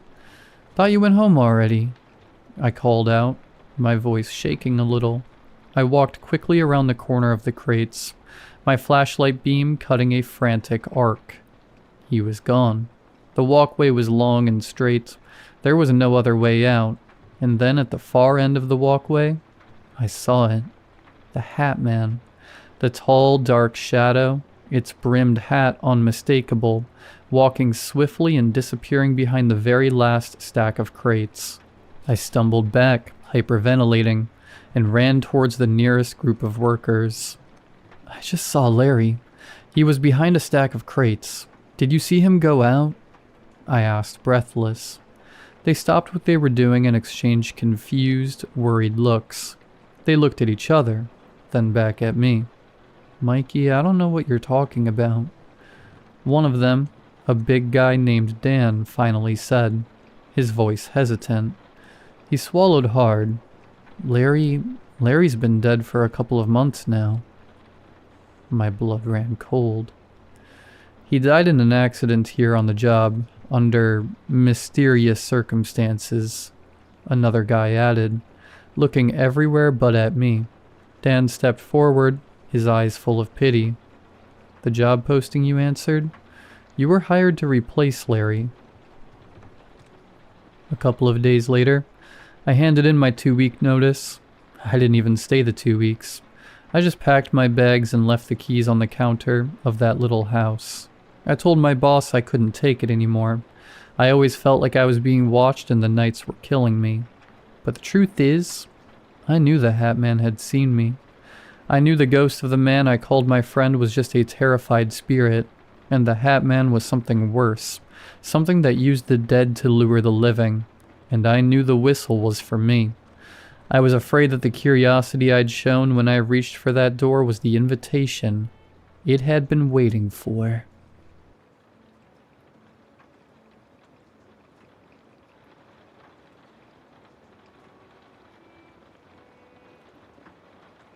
When I look back, I can still smell the candle wax.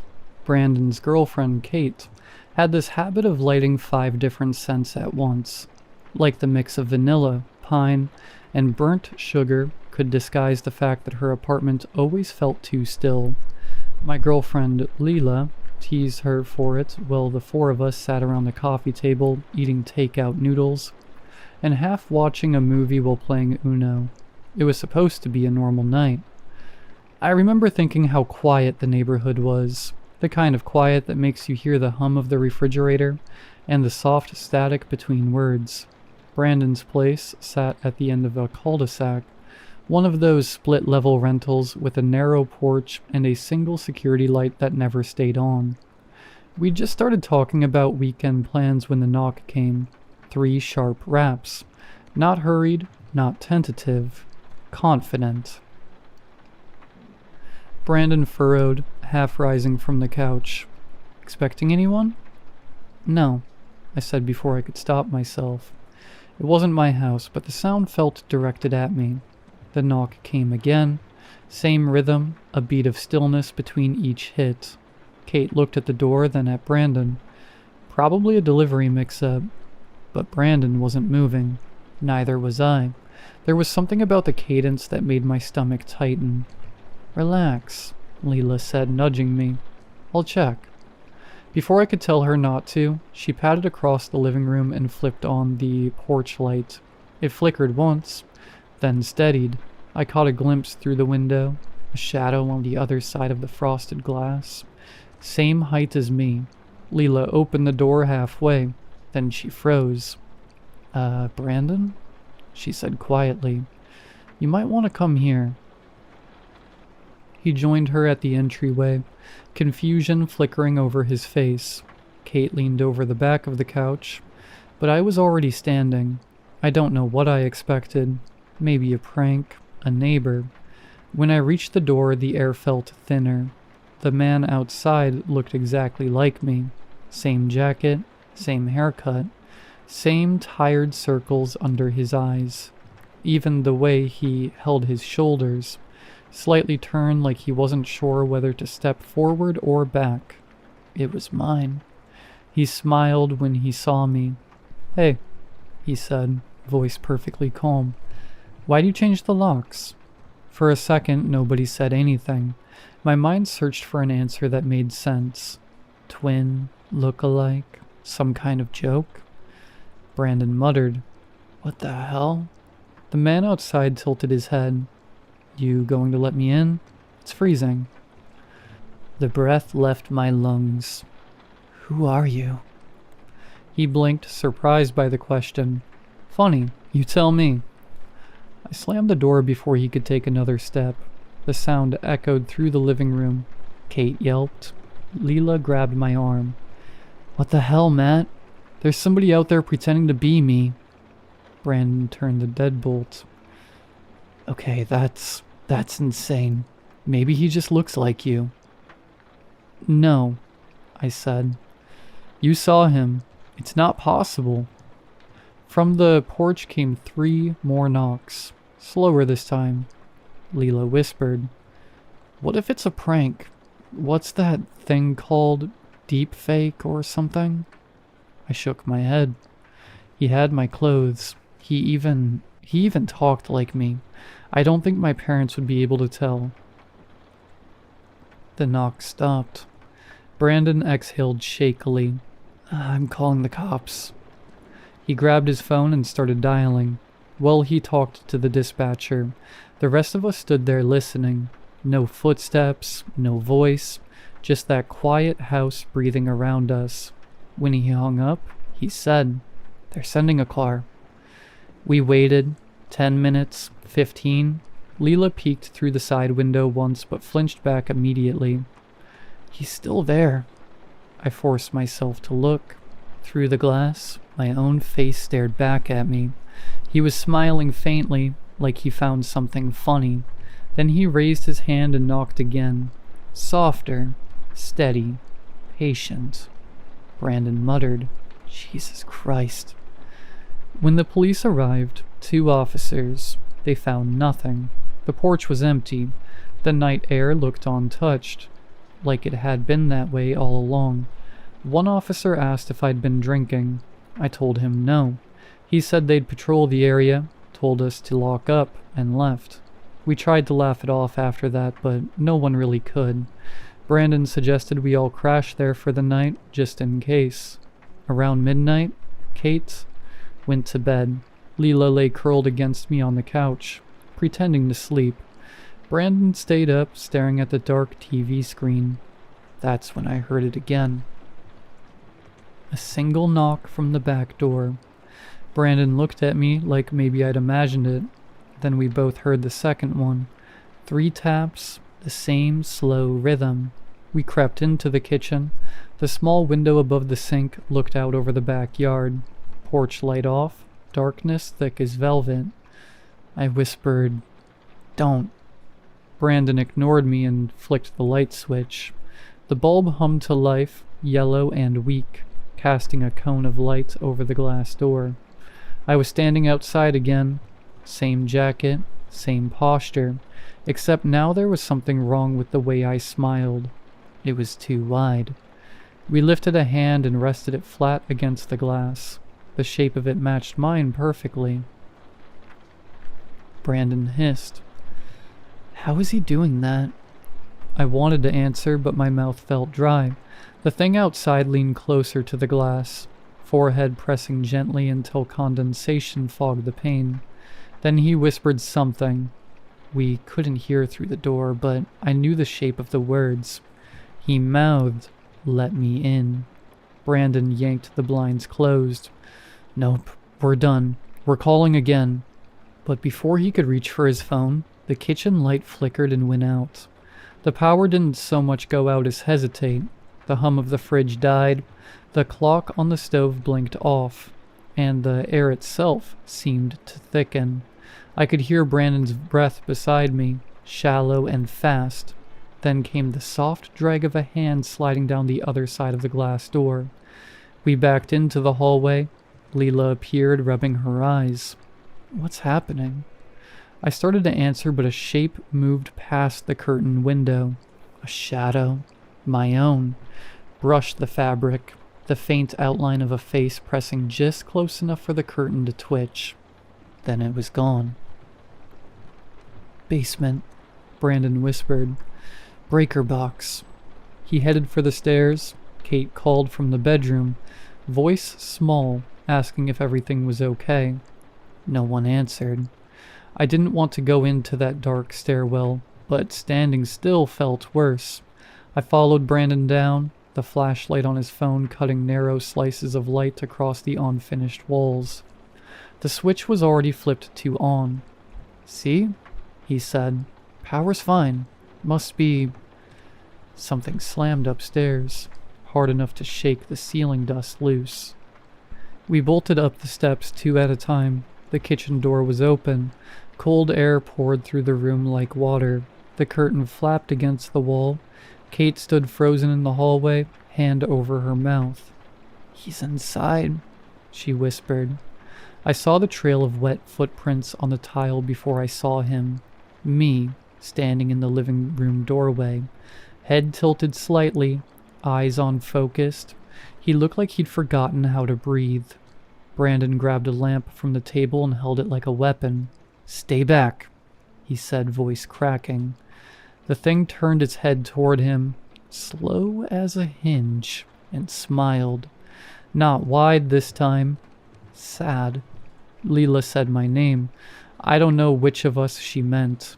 For a heartbeat, everyone was still. Then the thing moved, fast, impossible speed, knocking the lamp aside, sending it clattering. Brandon shouted. Kate screamed. Leela pulled at my arm and we stumbled backward into the hall. I remember flashes, the sound of something heavy falling, glass breaking, Brandon's voice cutting off mid-word, his grunt as he hit the floor. When it was over, the silence was worse than the noise. The power blinked back on. The bulbs buzzed faintly overhead.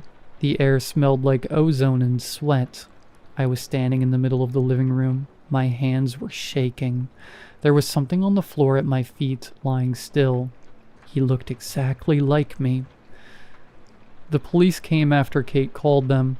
I barely remember the sirens, just the questions. Where did the intruder come from? Why did he look like me? What happened to Brandon? I kept saying, I don't know. One of the officers pulled me aside and asked again, slower, like maybe I'd stop lying if he softened his voice. He pointed at the sheet-covered body. "You expect me to believe you don't recognize him?" I looked at the hand slipping out from under the sheet. Same scar across the knuckle, same little freckle by the wrist. "I recognize him," I said. "I just don't know which one of us he is." They didn't like that answer. They kept me separated from everyone else for hours. The detective who interviewed me said the neighbors only saw one person through the window, the one who broke the glass. But when they showed me a photo from the scene, something about the angle felt wrong. The face on the floor looked peaceful, almost relieved. Leela wouldn't look at me when they finally let us speak. She just said, "They found you standing over him." "Over who?" I asked. Her voice broke. "Over you." That was 2 days ago. I'm home now, waiting to hear if they're going to charge me with anything. They said the body's fingerprints match mine. Same dental records, same blood type. I've tried to remember every second of that night, but the details keep shifting. Sometimes I remember hitting him. Sometimes he hit me. Sometimes I'm the one who ran. Sometimes I'm the one who stayed. When I look in the mirror, the reflection feels a half-second late again. Not enough for anyone else to notice. Just enough for me to feel it. There's a noise I keep hearing at night, like a soft, even knocking somewhere in the walls. 3 times. Pause. 3 times again. Leela hasn't answered my calls. Kate says she's not sleeping, that she's scared of me now. I don't blame her. I catch myself using words I don't remember choosing, standing in rooms without recalling why I walked in. This morning I found something in my jacket pocket that isn't mine. A house key with a blue tag. The kind Brandon uses. I don't know how it got there. The police said the man they found, the other me, had the same key in his pocket too. I keep thinking about what he said through the glass. "Let me in." Maybe that's what he was doing. Maybe one of us let the other in. I don't know which side of the door I'm on anymore.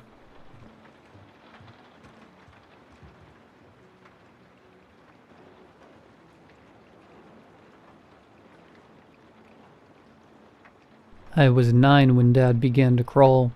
I remember the summer had been a particularly long one, or at least it felt like it. It was one of those years that didn't go the way you expect years to go. We'd had no rain since January, and the sun came out suspiciously early, though the temperatures remained low well into June, and it seemed to get dark far earlier than it should have on account of the fogs that would roll in each afternoon to snuff the sunlight. I remember the unseasonable weather was the only topic of conversation among everyone in our town. But that was the same most years, and the weather being wrong is seemingly commonplace everywhere now. But that year had been especially off. Memorably so. Especially since it also brought us the September when Dad began to crawl. It wasn't as strange as it sounds, at least not to us. We grew to accept this new way of things quite readily. That was just something he did now. My dad was prone to change, though perhaps no more than anyone else outside of the madhouses. Sudden diets, interests, and hobbies that disappeared as quickly as they'd begun. Changes in style. The hat phase, famous to us. And he was in a habit of growing his hair long before shaving it all off and starting again. A little less growing back each time it came, though. If you were to look through our family photographs, you'd be forgiven for thinking a different man assumed the role of Dad each year, and, figuratively speaking, you'd be right. He was difficult to know. Not because he was especially guarded. If anything, he was rather open and forthcoming for a man of his era, but because of his variability. It's not that he wasn't a genuine or earnest man. I very much think he was. But he was multiple quite different genuine and earnest men all in one lifetime. My mom would jokingly say things like, "That's the man I married, all 12 of him," whenever he appeared with a new look or hobby or deeply held conviction about something. It didn't seem to bother her much, which I suppose is a good thing. To this day, I feel a great deal of envy whenever friends or people I meet describe their dads, even if the characterizations are usually negative. Everyone seems to resent their dads, the drunks, the abusers, the evangelists, but they invariably knew them, even the worst of them. But my dad was my dad. I knew that much. And one day, my dad started crawling. I don't remember there being a clear point in time where he stopped walking, but nor was it a gradual development. It was a shift straight from one way of things to the new way of things. Dad crawled now. When he moved around, he crawled on his hands and knees. Not like a dog.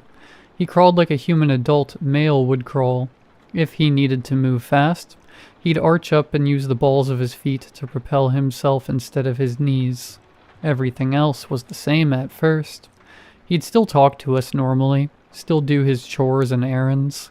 Although where once he might have been able to reach a high-up cabinet, for instance, he would now climb his way up to it if he could, and as far as any of us could tell, he still loved us just the same, and we loved him too. I don't remember there ever being a situation where I felt embarrassed by him, even when he'd go out and about in town like that. I was getting to the age I was beginning to be embarrassed by a lot of things, and I'd even started having my mom drop me off around the corner from school so nobody would see us together. For no good reason at all. My mom was a perfectly normal-looking woman who dressed normally, behaved normally, and drove a normal car. It's just that sort of age where you resist being judged on what your parents are like. What, as even young kids suspect, you'll inevitably become. Yet despite my ordinary squeamishness about being associated with my parents, I had no such misgivings about Dad walking around with me on all fours. I don't remember anyone mentioning it, no strange looks or loud whispering, and none of the kids at school ever brought it up, even the ones who would routinely wield any reachable tool to degrade and humiliate me, to make me feel like less of a person than I was. In hindsight, it seems very odd that my crawling dad barely raised a glance, though I suppose it was not the oddest thing about that year. One thing that was nice, refreshing even, about my dad crawling was that it seemed to have stopped him developing new uncharacteristics. Once he'd gone down on all fours, he never found any new obsessions, never felt the need to change his appearance, never started exhibiting any new mannerisms or accents. It was as if all of that experimentation had just been a long process of discovery, trial and error leading him towards his final form, his final truth, that he was meant to crawl the earth rather than walk it. We're more aware now than we were then that people are often ill-suited for their lot in life, whether genetic or environmental, and that the only chance at contentment for many involves altering some of these things by force. For my dad, it seemed, this was the thing he'd had to alter. He didn't ever seem particularly discontented while he was vertical, though I can't definitively say he was happy either. I suspect the hobbies and other attempts at transformation would frustrate him when they didn't work as he'd hoped they would, and you could sense a certain lowness about him when this happened. Each phase would give a honeymoon period lasting no more than a week or two, before he'd either start to sway, gradually reintroducing prohibited foods, for instance, or outright change course quite suddenly. The shift from standard Protestantism to a kind of mystic scientism. Come to think of it, one victim of all this constant shifting and twisting around might have been his ability to have and care for a family. We were one of the few permanent results of a personality, a phase which involved him being a caring and devoted husband and father, and one which might have stood in the way of the drifts to come. When he fancied himself a writer or an inventor, I remember feeling more than ever that we were a hindrance rather than a blessing, or a core component of his own identity. Well, he never expressed this outright. It was something we could all sense, and I think we only accepted it because we all knew that it wouldn't last very long before he adapted into something for which we were a welcome addition. In any event, whatever discontentment he may have experienced in the course of all these things dissipated entirely when he started crawling. He'd found his thing, and we were all glad for him. I don't think any of us thought more than that of it until later, when the other dads started joining in. I'll admit that, like all 9-year-olds, I wasn't paying as much attention as I should have been. Any childhood is comprised of moments, really, a procession of abstract glimpses and impressions that can't be coalesced into a coherent story until long after that part of the story is over. I remember being confused when grown-ups would be able to talk about life holistically, interpreting things from the past and extrapolating into visions of the future. It might as well have been magic, and I suppose in many instances, it is like magic, or at least appears to have the same rate of failure as any other nebulous, esoteric form of divination. And though I believe I am able to recount the events of that winter in a way which represents the truth of what they were and the implications they might have, I suppose I can't be sure either. All I can do is try to remember the least of what it was, something no one else seems fit or willing to do when it's brought up. Our town was a family town, in the sense that people between the ages of about 18 and 35 didn't really exist there. You were either a kid or a parent, or a grandparent. The kids would often leave as soon as they were able, and stay gone until they were old enough to come back with a family. Who could blame them? There were precisely 0 avenues of establishments in the town itself, where you weren't under the constant glance of sensible adults.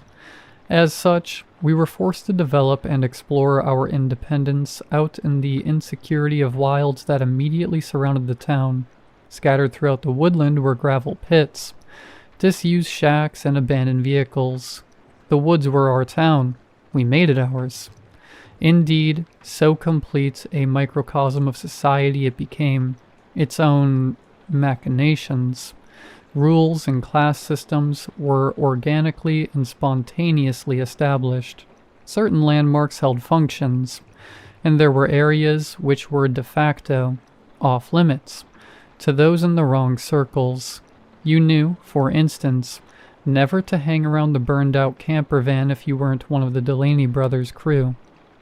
For kids my age, anywhere north of the mile-long creek which ran through the densest part of the forest, and whose water was discovered to be the source of the unusual prevalence of ocular cancer in the town's children, was unfriendly territory.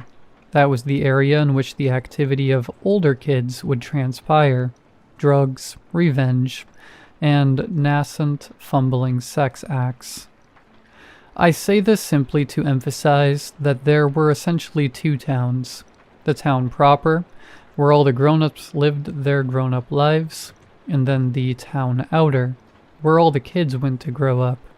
Any man, any full-grown adult male in the town was a dad to at least one of the kids there, with minimal, insignificant exceptions. No need to expound upon the one childless man who briefly occupied the role of town librarian, or the childless male couple who lived together in the nice part of town. Neither were there long enough for it to matter, and your guess as to why they left is probably the correct one. Some dads occupied the sorts of roles you would expect of men in that sort of time in that sort of town: mechanics, locksmiths, store managers.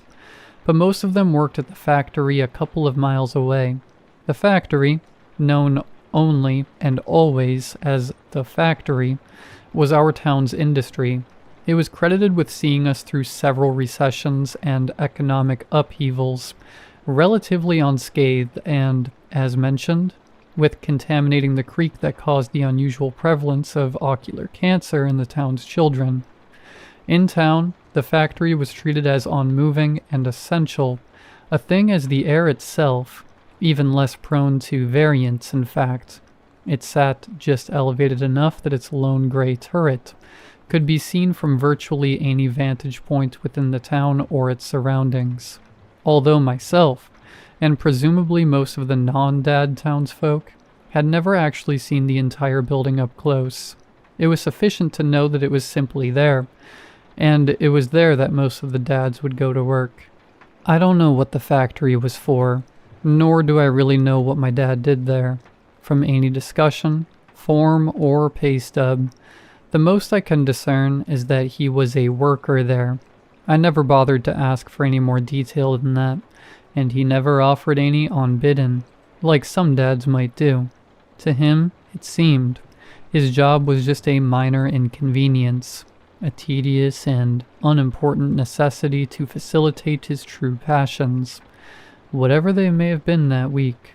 But he never complained about it, and he never missed a day, even after he'd gone horizontal. As I said, my dad was the same dad he always was.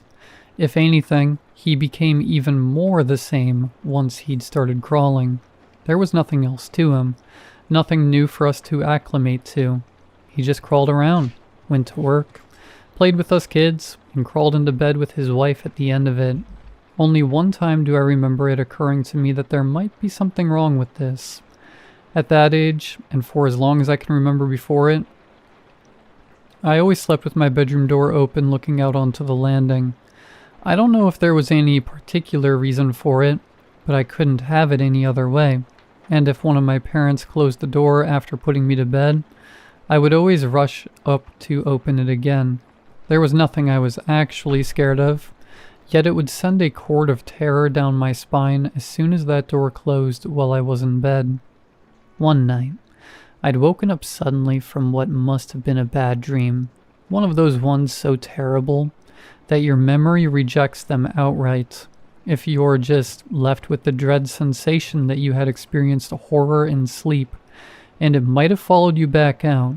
The wind outside had been pummeling the trees, so the tendrils of their branches scratched against my window, adding sensory stimulation to my already overwhelmed juvenile limbic system. Instinctively, I did what I'd always done in this situation and cried out for my dad. I'm unsure why he was always my first choice to comfort me when I was frightened.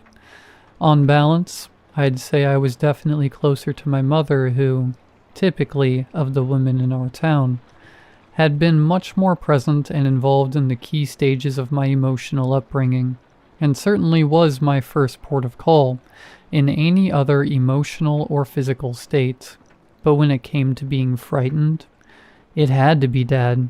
Perhaps it was because I'd never seen him frightened by anything himself, and I knew he'd always come. Sure enough, it wasn't long before I heard the clumsy thump of limbs on their bedroom carpet, then the frantic patter of his hands slapping against the hardwood floor as he approached my door. It was then that I got the deep, distinct impression that something was wrong.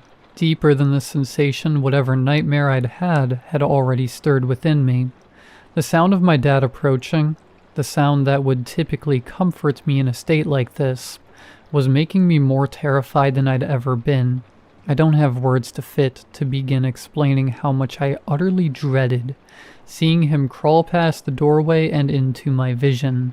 I closed my eyes tight right as the slapping sounds of his palms whacking themselves against the floor came closer and then stopped. Silence now. He must have been outside my room, looking at me. I couldn't bear to open my eyes. I knew it was just Dad. I knew it would be the same Dad I saw every day. I was even used to Dad crawling. It never disturbed me in the slightest, but at that moment, I couldn't imagine anything more horrifying than what I knew I would see in that doorway if I were to open my eyes. He remained silent. I remained silent as well, stifling the sharp, panicked breaths that were trying to burst out of my chest. I wanted nothing more than to hear those same thumps and thwacks of limb upon wood, retreating back to his bedroom. I couldn't explain nor rationalize it to myself. I simply wanted him gone. But still there was silence. For how long, I could not say. Too long. My eyes instinctively wanted to open a little to see what was going on, but I forced them to remain firmly shut. I was locked in, suffused with the most primal, physical fear I'd ever known up to that point, and remained that way until my eyes suddenly sprang open to reveal an empty room and an empty hallway, bathed in the morning light. The impact soon faded as with any nightmare, and I was untroubled when Dad came crawling into the kitchen for breakfast. But to this day I won't sleep with my bedroom door even slightly ajar. By late October, it had become commonplace for the other dads to crawl. As with my own, I remember this being neither sudden nor gradual. I'd first seen one dad crawling down the main street, a thermos clutched in his free hand, and simply thought, not much of it. A couple of days after that, it occurred to me that everyone's dad had been crawling, as if it had always been that way. It was a development, but not one that struck anybody as strange, wrong, or frightening, nor did I credit my dad with having started the trend. Soon after that, Dad became even more horizontal than he had been. He refused to assume any vertical orientation, and would no longer climb upwards onto chairs or into bed.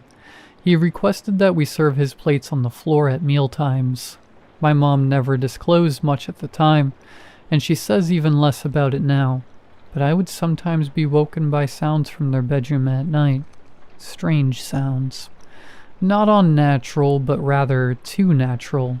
Sounds that I, as a child, could only imagine emanating from deep wilds or abattoirs.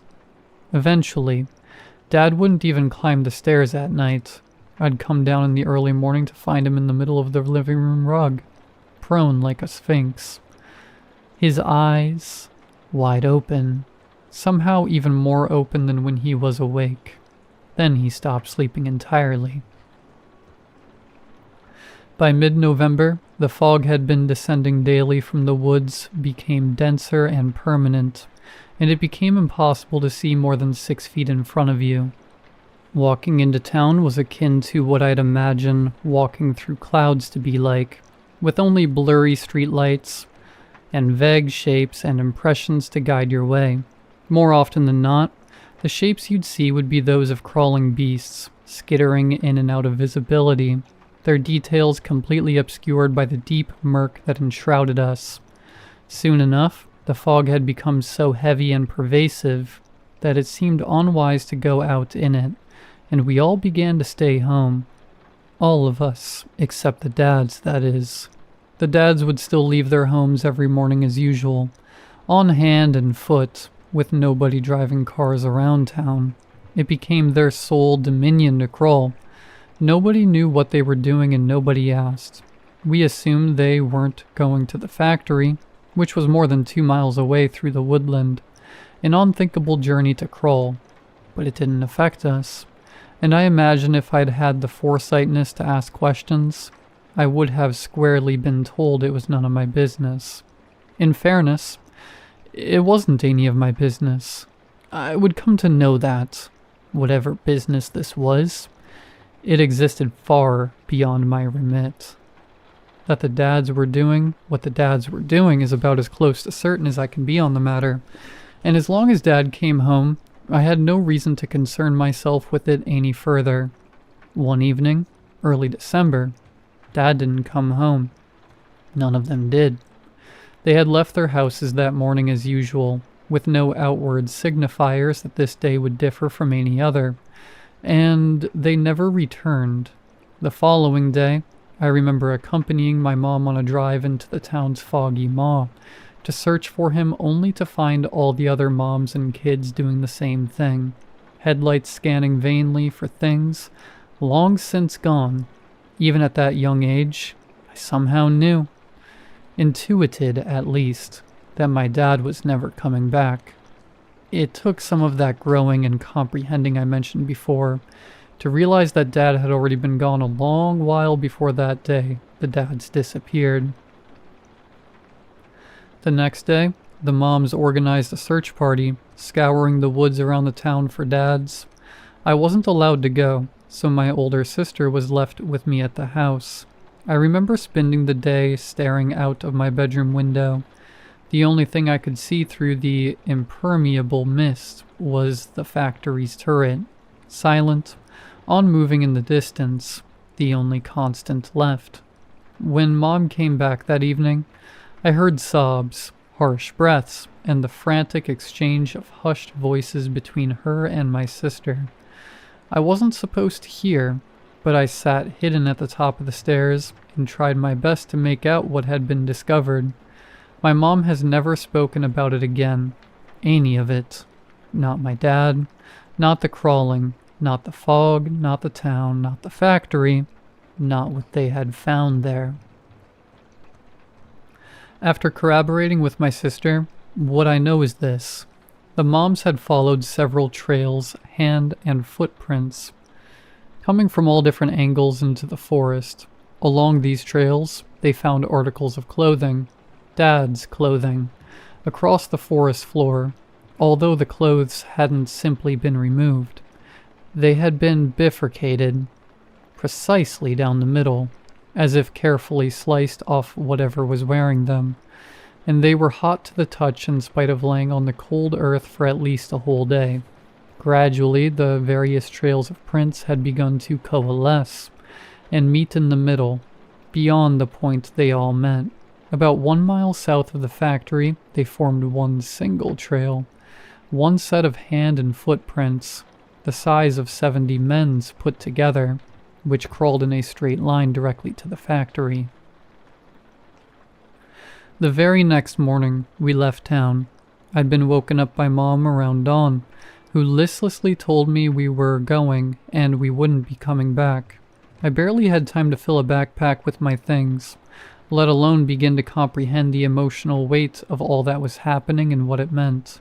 Dad's possessions were left entirely untouched. I got the distinct impression that nobody would ever touch them again. As my mom listlessly drove the car through the last of the mist, which dissipated as soon as we had pushed through the town's surrounding woodland and broke free of its limits, she kept her eyes fixed firmly on the road ahead.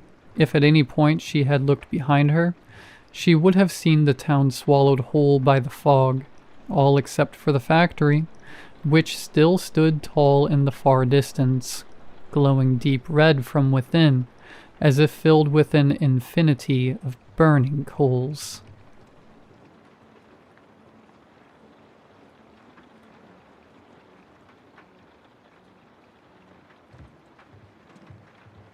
Like the title states, anytime I buy something, I always read the reviews beforehand. It's the only way to know if it's any good. But as the enshittification of the internet progresses, these reviews are becoming less and less helpful.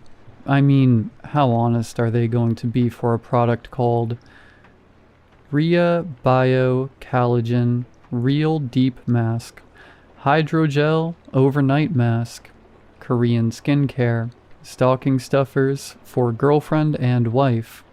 Like 0%. They're all botted to hell. Regardless, I do it anyways. I mean, there's gotta be some real people reviewing this junk. It's better than buying something with 0 reviews, or a bunch of negative ones. To preface this, I just moved into my first apartment last week. It's a bit scary knowing that I'm broke and only have the absolute basics. TV, entertainment stand, couch, bed, etc., etc. But oh well, it is what it is. I'll just buy a little at a time until it's fully furnished and looking gorgeous. My goal is to eventually work my way up to the ultimate luxury, an espresso maker. First order of business is getting a toaster. Yes, a toaster. Call me weird, but I love toast. I've been eating it almost every day for breakfast since I was a kid. Any toast aficionado knows that the best way is butter only. No jam or jelly or anything weird like Marmite. So, yes, a toaster will be my first treat of many. I start looking on Amazon and, almost immediately, find a cheap toaster with somewhat decent reviews. 4.3 stars with 8K reviews isn't bad. Let's see what people are saying. Great toaster if you need something basic. $25 and it works. Doug MacArthur. It toasts, lol. Secret_broil. Fantastic little appliance. Perfect for breakfast. Jeremy M. Good enough for me. I'll go ahead and get it. Should only be a few days until it arrives. Sure enough, a few days later, I get home from work and my package has arrived.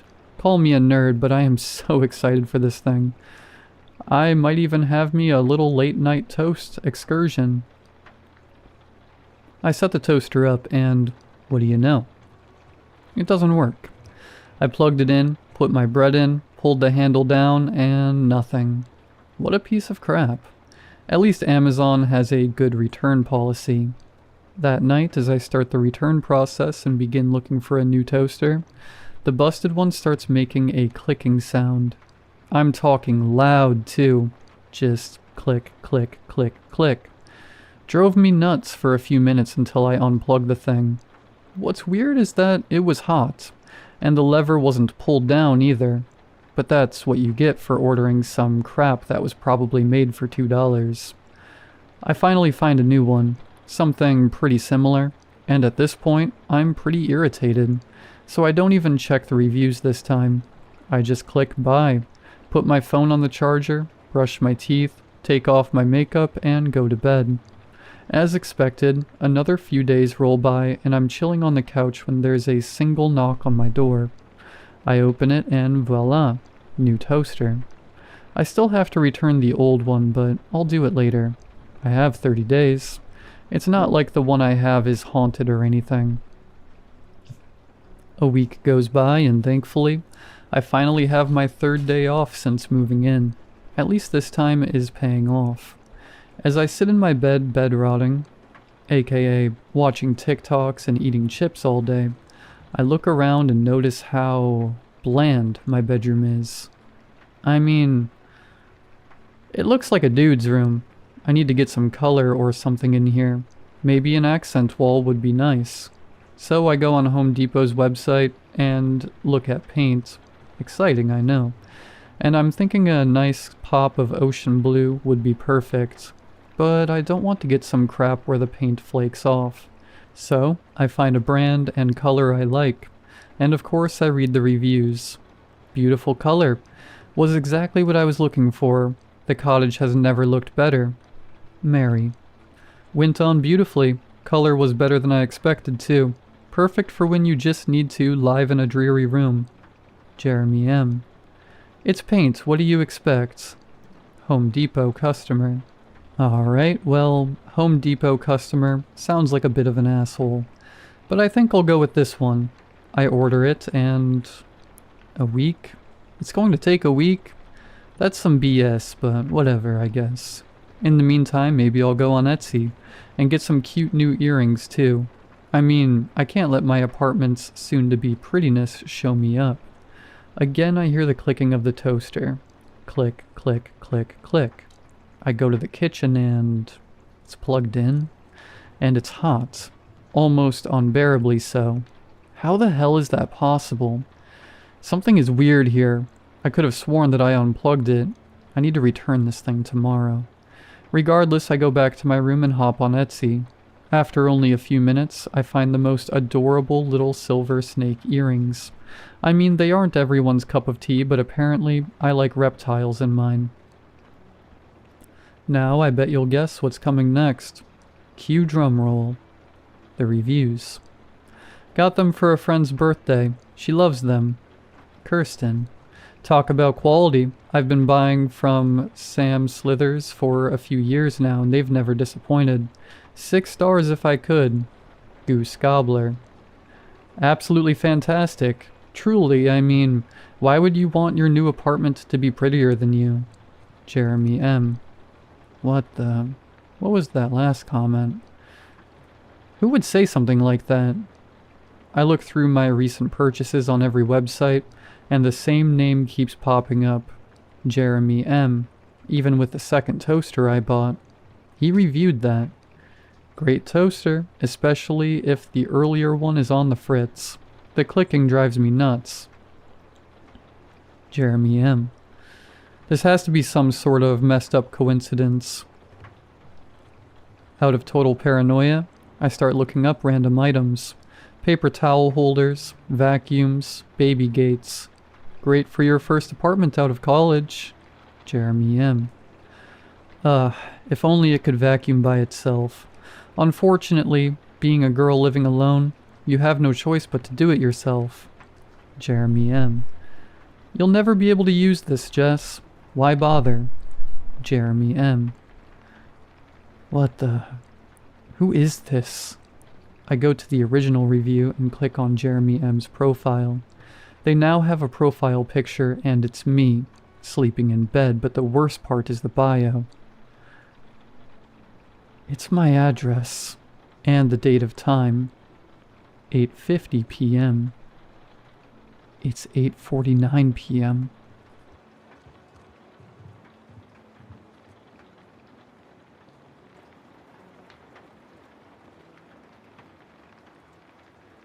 I've always been afraid of the ocean.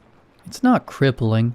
I've been able to ignore it for most of my life. Sometimes it's mentioned when phobias come up in conversation, or when a beach visit is suggested by a friend or by a partner. I've been lucky enough to grow up in a landlocked county, far from the coastline. I don't have the experience of an arachnophobe faced by a many-legged monster, frozen and sweating with terror. It's more that proximity to the ocean causes a kind of unease.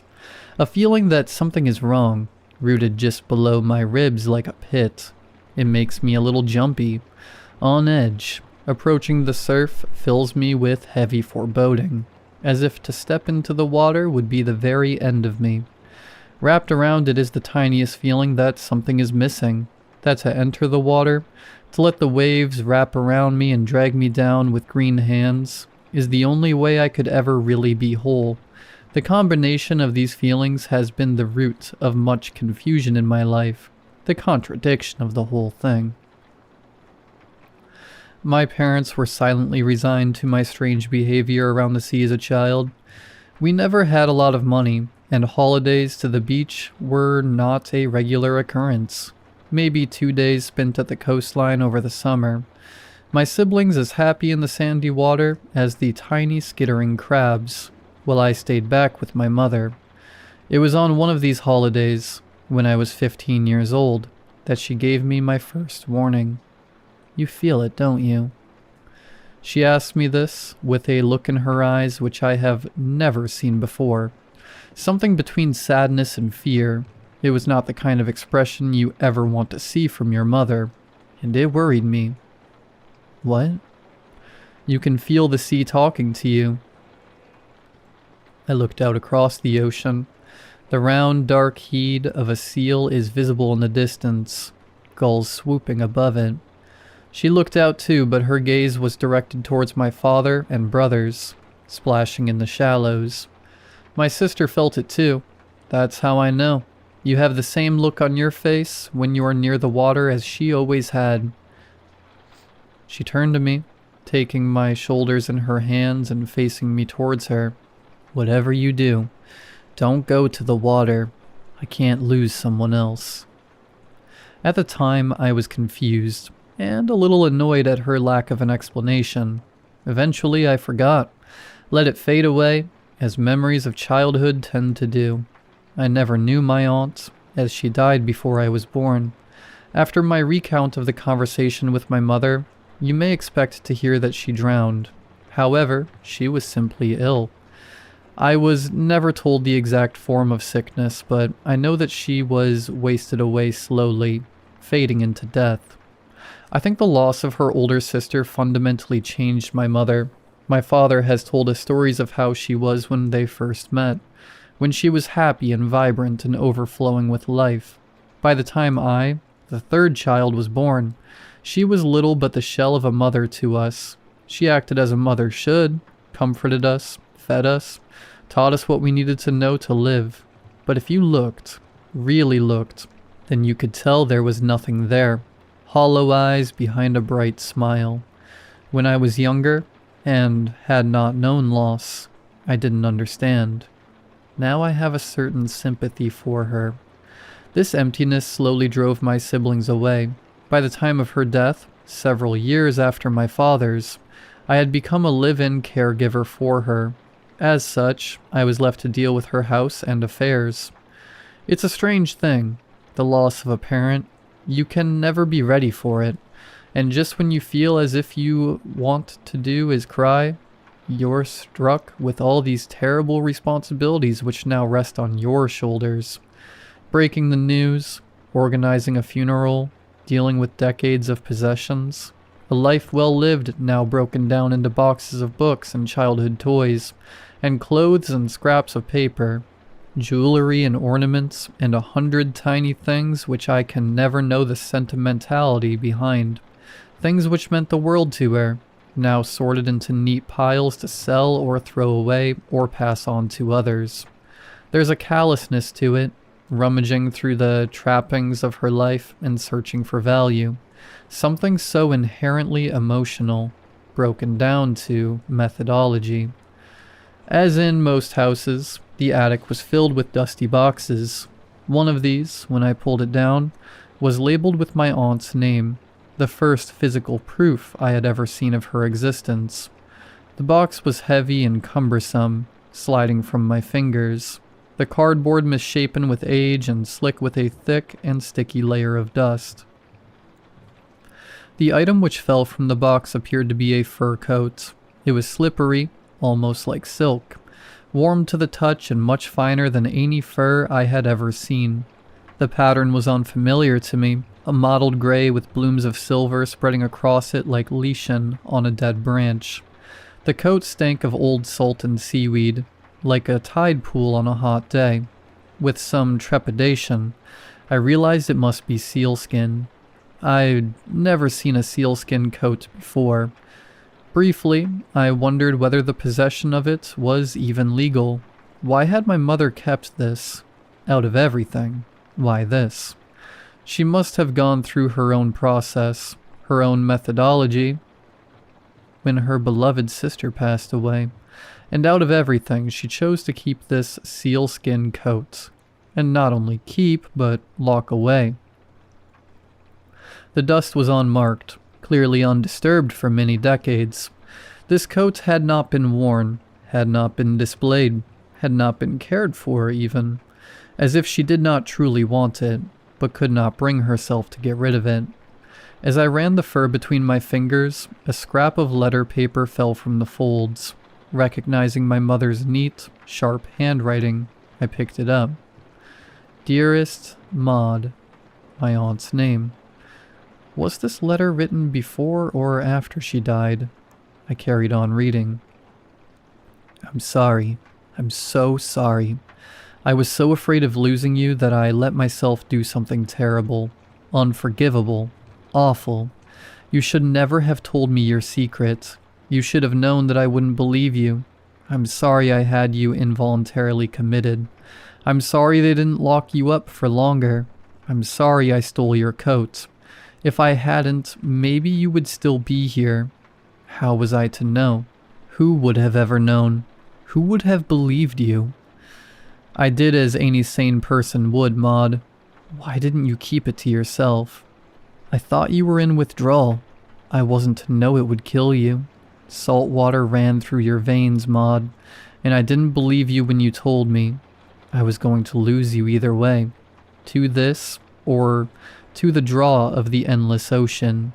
I regret my hand in it, but I do believe it was for the best. I may never be forgiven in the eyes of God or in my own, but I did what I did for the sake of my children. What if they were like you? What if you made them like you? I can't let it happen. No child of mine will be marked like you were. No child of mine will be such a cursed creature. I know you told me it was a blessing, but such a thing is unnatural. Who were you to change the ways of the world, the order of things? To change forms like you did is nothing short of the devil's work. I tried to fix you. Really, I did. And when I couldn't do it, I tried to have the professional do it instead. But you really were of sound mind, weren't you? That makes it worse, you know. You knew exactly what you were doing and how wrong it was. But you turned your back on everything, right and holy and true, and you put all your faith in that coat. I hope you are happier where you are. I hope you are healthier. I hope that you have been forgiven for what you've done, as I pray that I will too, when my time comes. All my love always. The paper fell from my fingers. It was nonsensical, clearly. The ravings of a woman stricken by grief.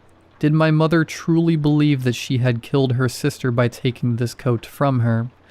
Such a thing was absurd. But as my eyes fell back upon the coat, it appeared to shine in the dim light. Despite the state of the box it had been in, it was unmarked, as clean and new as if it had only just come into existence. The conversation I had with my mother on the beach so many years ago suddenly returned to my mind. My sister felt it too. The coat looked to be my size. The overwhelming urge to try it on crashed over me like a wave of unresisting shore, but I could feel in my bones that this was not the place for such a thing. I drove 3 hours to get to the ocean. The journey is a haze to me. The road's empty at that time of night. Bare feet on the sand, I slipped the coat over my shoulders. When I awoke again, it was morning. I remembered little of the night before, but my hair was thick with salt, and my heart light with a sense of freedom.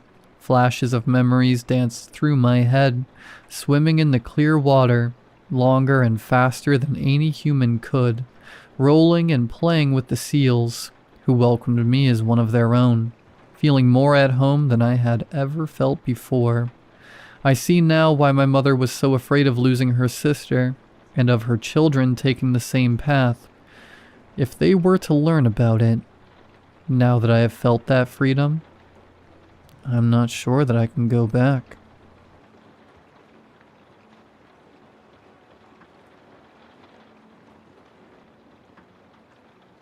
Warning, check your back seat.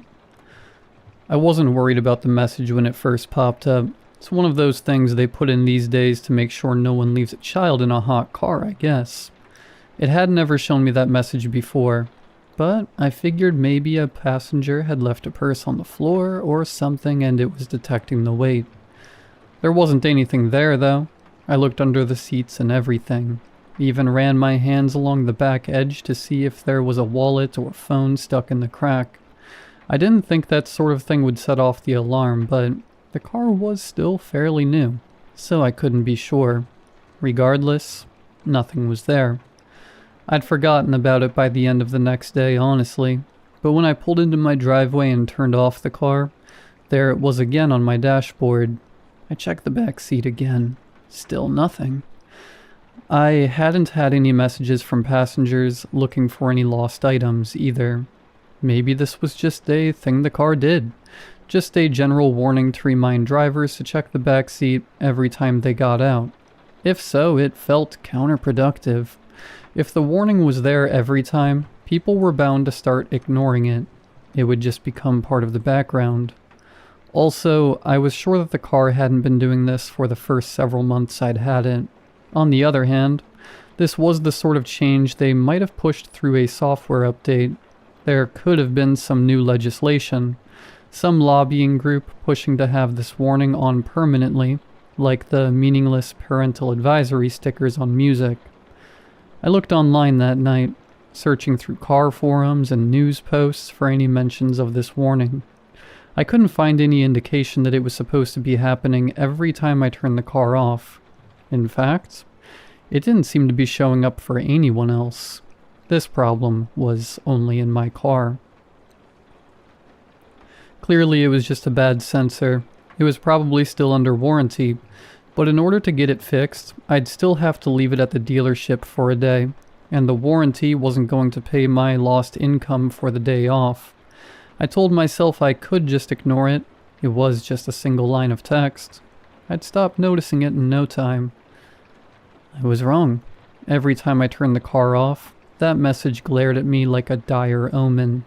I found myself obsessively checking the back seats every time I got out, even though I knew I'd find nothing.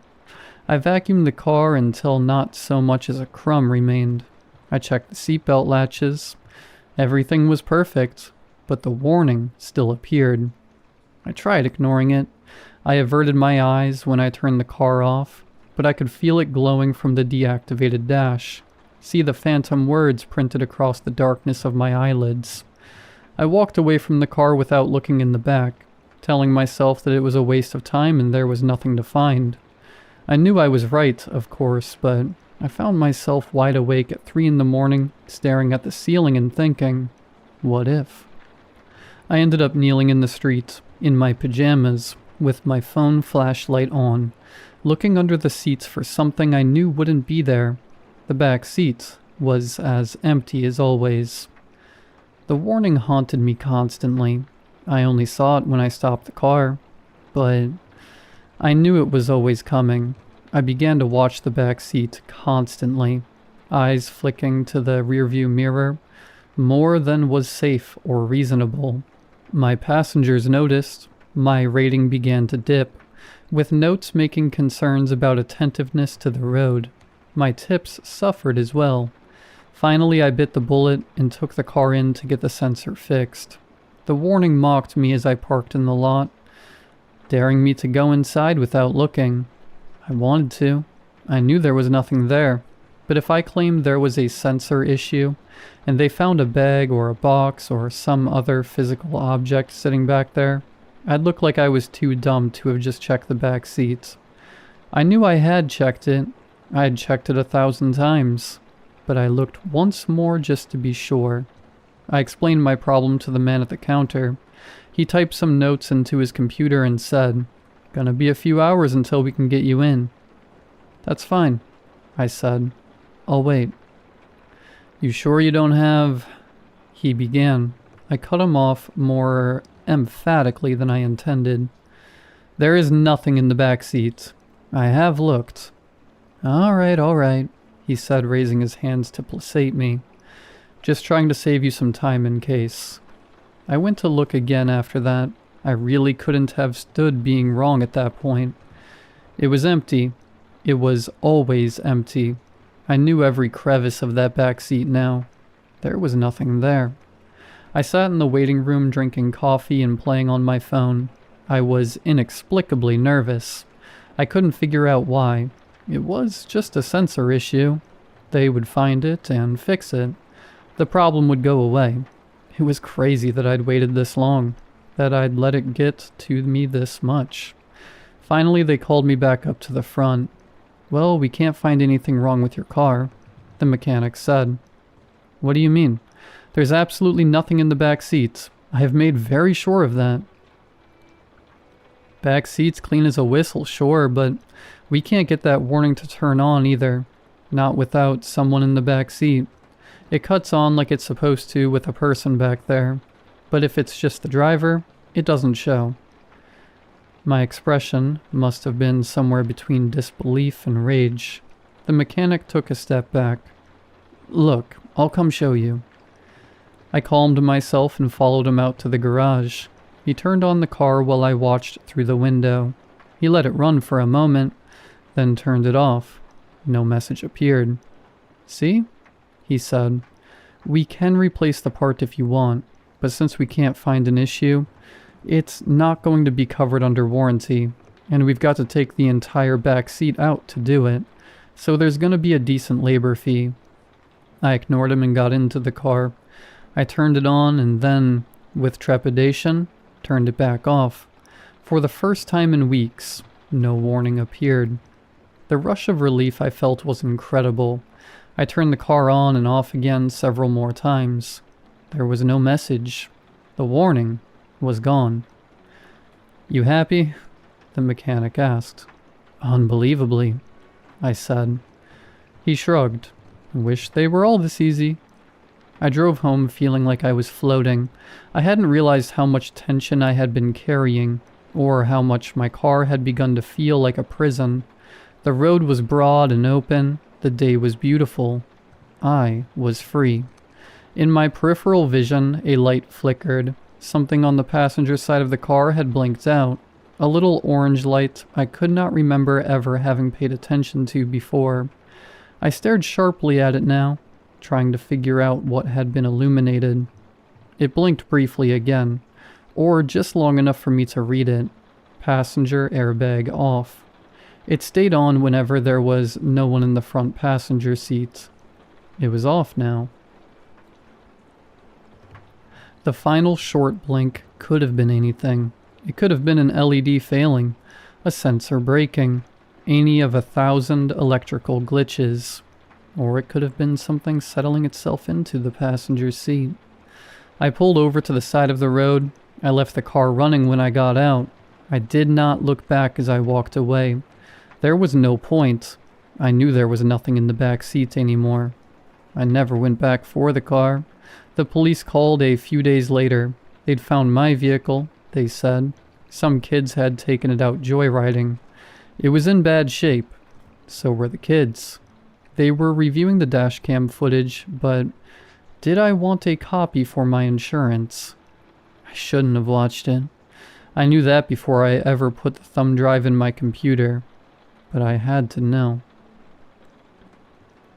They were laughing at first, whooping and hollering as they sped away down the street, all clearly having fun at first. Pretty soon, though, one of them starts cautioning the driver to slow down. The panic starts then, screaming that the pedals don't work, the wheels won't turn, the doors won't open. All the while, the speed on the display is creeping higher and higher. It ends as you'd expect. I'm sure there'll be questions about why I left my car with the keys in it, whether I knew something was wrong. I suppose the clean bill of health I got from the dealership that day will be useful in proving my innocence. I'm not worried about that right now, though. My Ring doorbell is notifying me that there's someone on my front porch. But the camera shows nothing at all.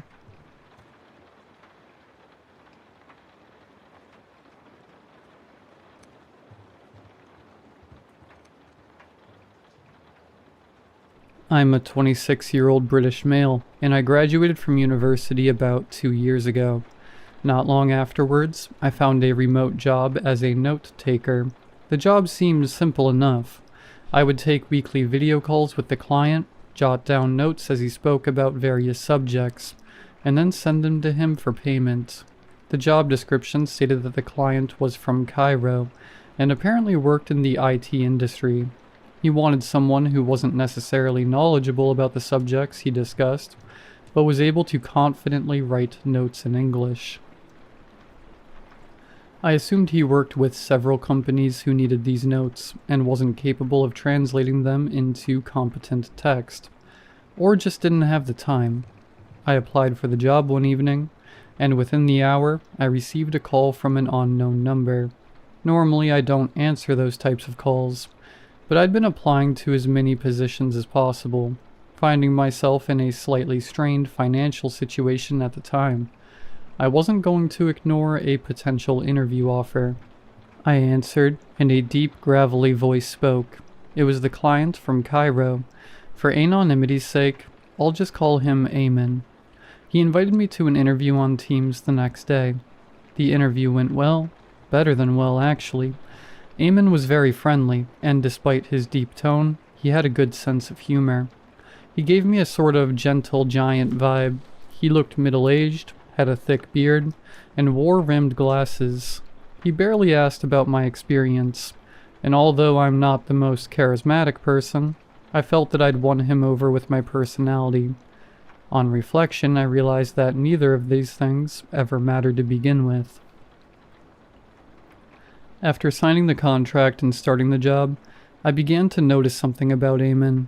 He spoke slowly, slower than I expected him to. This made the job easier, but also dragged the sessions on far longer than necessary. I didn't mind too much. I was paid by the hour, so the longer, the better, even if I did occasionally get a bit bored. Eamon would often stop the sessions to take a break for 10 to 15 minutes. His camera was always off and his sound muted during the time, which I didn't mind. I used it as an opportunity to grab a snack. When he came back on camera, he always seemed different, more relaxed. I could never quite describe it, but he spoke even slower. I assumed he might be on medication, or even drugs. Honestly, it was none of my business. I'd worked for him for around 3 months by the time Christmas rolled around. Every year, I traveled home to see my parents and grandparents. It was tradition by that point. About a day before I drove home, I received the most unexpected message imaginable. It was a screenshot, sent to me by email from Eamon. I had to blink several times to make sure I was seeing what I thought I was seeing. It was a single plane ticket. One return flight from London Gatwick Airport to Cairo International. At first I was just confused. What was the context? Did he expect me to fly out to see him over Christmas? Eamon had never mentioned family once, but even if he had one, why the hell would he want me there? I was weirded out, but figured it must have been a mistake. There was no message, no title, no explanation. I assumed he'd meant to send it to someone else in the UK. I replied within minutes, asking if he'd meant to send it to somebody else. His response surprised me even more. It was firm but simple. No, I didn't. Can you not make it? I was definitely concerned. I didn't want to be rude, but I also didn't want Eamon thinking this was okay. It breached employer-employee boundaries tenfold. I let him know that. While I appreciated the gesture, I already had family plans, and it wasn't appropriate to buy me plane tickets to another country without even asking first. I expected a quick reply, but there was nothing. A week passed, then 2. By the time I was eating Christmas dinner with my family, still nothing. At this point, I figured the job was over. I was frustrated, but what could I do? The man lived in another country and paid me from one bank account. My dad found it incredibly strange. He told me I should check the contract to see if there was any clause about a no-contact period. If Eamon had broken the contract without a legitimate reason, I might be entitled to compensation. For the next week, I combed through the lengthy contract. Not much stood out. It was mostly legal mumbo-jumbo, but just as I was about to give up, I found something. A clause stated that the employer could cease contact for a maximum of 3 weeks without explanation. If broken, a fair payout would be deposited into my account, and the contract would become void. I was shocked this clause even existed. Why did it exist? The most interesting part was the 3-week period was due to end the next day. So the next day, I constantly checked my emails, hopeful he'd message me, but also hopeful he wouldn't, so I'd get that payout. And exactly an hour before the 3 weeks were up, I received one. It was from Eamon. He apologized profusely, saying he'd been busy over Christmas and was sorry for buying the plane ticket without telling me. He claimed it was an early Christmas present, but realized it was in poor taste. He finished by asking if I was still interested in working for him. Of course I was. I needed the money and I didn't want to give up the easiest job I'd ever had. Eamon might have been odd, but I'd never meet him in person. He was harmless, behind a computer screen. When we jumped on a call a few days later, I was back home in my flat. The first thing I noticed was that Eamon was sitting in a new room. Previously, he'd always been in the same one. As if he could read my confusion, he immediately said he was in the middle of a move, and would be staying in multiple Airbnbs to save money. I thought nothing of it, and our calls went on as normal. Our calls became less frequent over the next few weeks, 1 or 2 a week instead of 3 or 4. Each time, Eamon was in a new room. Again, I didn't think much of it, until something made my blood run cold. Eamon was finishing a discussion about cybersecurity issues. I was halfway through jotting down bullet points when he announced it was time for a break. I looked up at the screen. Unlike most times, when Eamon would turn off his camera before leaving, he stood up first, revealing the wall behind him that his body had been blocking.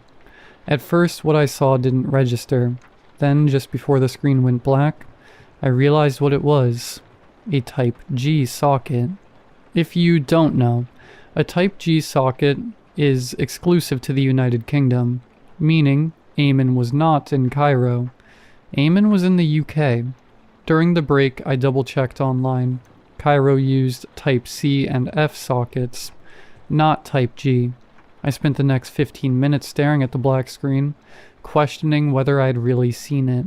When Eamon's camera came back on, I caught a glimpse again. It was definitely a UK socket. And to cement my suspicion, what happened next made my breath catch. My flat sits beside a busy road, especially at rush hour. It was about 10 past 6 when a car honked its horn. The sound immediately echoed through Eamon's audio. I stiffened. Surely that was a coincidence. Seconds later, another honk. Again, it echoed through his feed. That's when I realized Eamon was staying somewhere near my flat. For the rest of the call, I forced a poker face. Luckily, it only lasted another 30 minutes. In that time, several more cars honked, and every time I heard them twice. As soon as the call ended, I sprinted to the window overlooking the street. I scanned every building's window, heart hammering. I couldn't see anyone, but then I realized the obvious answer. A small hotel sat across the street. I passed it every day on my way into town. That must be where he was. It had to be. Seconds later, my girlfriend came home from work. I hadn't mentioned her before because she hadn't been relevant to the story, but as she poked her head in, she could see something was wrong. I told her everything. She already knew about the plane ticket, which she'd found weird, but when I told her what I'd seen and heard, her face went pale. "Should we call the police?" she asked. I'd consider it, but what would I say? He hadn't committed a crime. All he'd done was stay in a hotel. As she tried to calm me down, the pieces began to fit together. For 3 weeks, Eamon had planned his route, booked his flights and hotels, all while moving closer to me. The only question was, why? My girlfriend said I was probably overthinking it. Maybe he'd come to surprise me or introduce himself properly. Perhaps it was innocent. That night, I could barely sleep. Eventually, exhaustion took over, but what felt like seconds after drifting off, a faint sound came from the hallway, loud enough to wake me. I gently nudged my girlfriend awake and pressed a finger to my lips. She froze too when she heard it. It was the sound of the front door lock. Somebody was trying to pick it. I jumped out of bed and rushed to the door. I already knew who it was. Anger overtook me. Who did this guy think he was?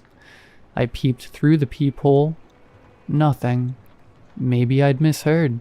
Stress and lack of sleep can play tricks on you, but no. My girlfriend had heard it too. I opened the door and looked both ways down the hallway. If someone was there, they were long gone now. The lock appeared to be untampered with too. I never normally put the bolt locks on, but that night I wasn't taking chances. The next day I was due to call Eamon.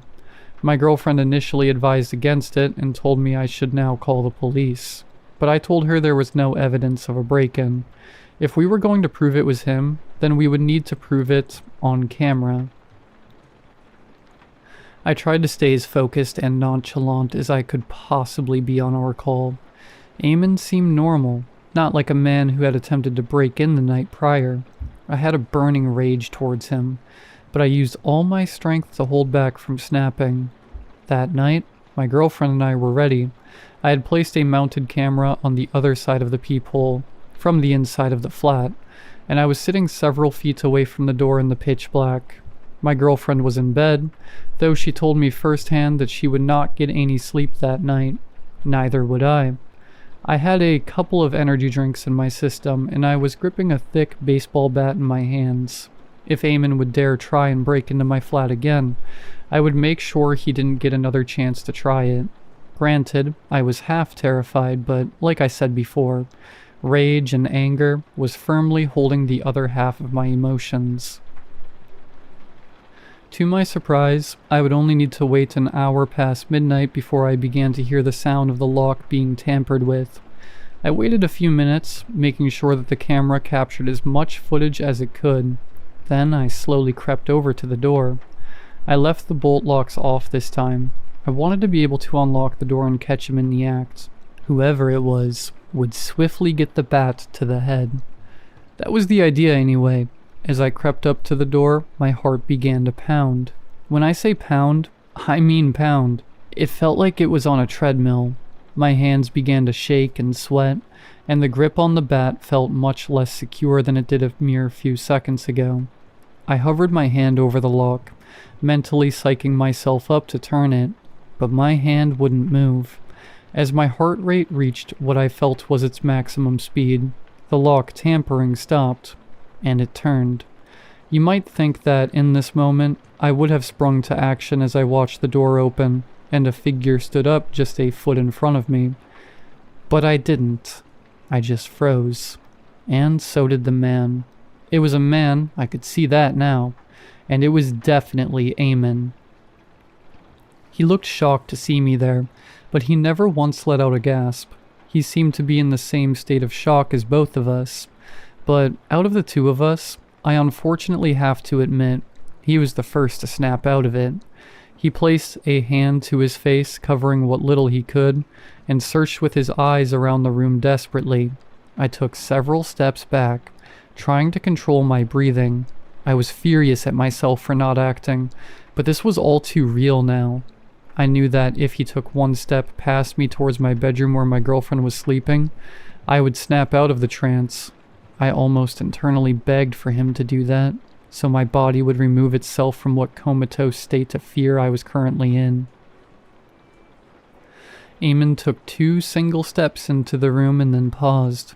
After a few seconds of fearful silence, he looked around the door and smiled. He grabbed the mounted camera off the peephole and waved it in front of me, still smiling. I'll never forget that look. In that moment, he realized that no matter what happened, he was getting off scot-free with the evidence. Even that wasn't enough to snap me out of it, and before I could utter a single word, he was gone. It took a full minute before I could move my body again. The blood felt like it was returning to my vitals and limbs, and I could finally breathe normally. I didn't even chase after him. I just closed the door and bolted the locks. I want to end this story by telling you that I am ashamed every day of not acting when I came face to face with this man. Every night I play the situation out again and again in my head. The initial confidence, then the fear that followed, and finally the immobilization of my own body. It makes me sick to think I acted like such a pathetic coward. Nothing can prepare you for moments like those. The worst part is that if it happened again, I fear the same outcome might happen. To clarify what happened, and most importantly, why it happened, well, after the event happened that night, me and my girlfriend phoned the police and explained everything. The police visited the hotel across the street and found nobody. Eamon had been confirmed to have already stayed in the hotel, having booked in a few nights prior, and had left the very same night, just minutes after he had broken into our flat. He had not used Eamon as his name. Instead, he had used a very English-sounding name, and had even provided fake ID documentations, which were so well forged that they hadn't even flagged up on the hotel system. Whoever this guy was, he was a pro. I was able to show the police the list of all my bank transfers too, but they weren't able to trace any of the payments. The account had been closed, making it impossible to get any trace. It wasn't until around last week that the police gave us some information that would change everything, almost a year and a half on from the incident. Eamon hadn't left the UK. He had been staying in various hotels, using fake ID after fake ID to remain anonymous. He was getting away with it too. The police had more or less given up on finding him after a year, and he was put to the back of the cold case pile, assuming he had slipped through the cracks and back to his home country of Egypt. But then, Eamon had slipped up. The last hotel he had stayed in, unbeknownst to Eamon, had a daily room cleaning service. The hotel cleaner would knock 3 times at a specific time, and if the guest didn't answer, and granted the door wasn't bolted, they would enter to clean. Well, it just so happens that Eamon was taking a shower at the time the cleaner entered. The cleaner immediately realized that she was probably intruding and went to leave. On her way out, her eye caught a glimpse of something so disturbing, she immediately left the room and reported it to the police. The cleaner had seen the blueprint plans of what could only be described as a sex dungeon laid out on the bed. There were sketches of a room, including various equipment and a figure drawn into several poses, attached and bound. But that wasn't what made her call the police. It was what was beside it. Pictures of a man, taken of them through their window. The man was shirtless in some of them. Others he was walking around in just a pair of briefs. Some of the pictures were taken of this man in the street, amongst crowds of other people in public spaces. The man did not know he was having his picture taken. This man was me. Hundreds and hundreds of photos of myself, beside a sketch of location that Eamon had seemingly built for me. Suddenly everything made sense when the laptop evidence came out too. Every single call that me and Eamon had shared was recorded by him. Hundreds and hundreds of screenshots had been taken of me from them. Hundreds had been printed out. During the breaks that Eamon had requested, I could only imagine what he had been doing. When the policeman told me all of this, I struggled to hold back the vomit that was building in my throat. This man had not planned to break into our apartment to cause harm to my girlfriend or to steal anything. He had come there to take me, back to Cairo, back to what he had planned. Why did he not take me that night? I don't know. I really don't. Perhaps he saw the bat and figured I was too much trouble. Maybe he had planned to drug me in my sleep, and me being awake was too much of a wrench in his plans. I don't know why he didn't do anything that night, but I know that I'm grateful he didn't try, because I don't think I'd still be here if he had.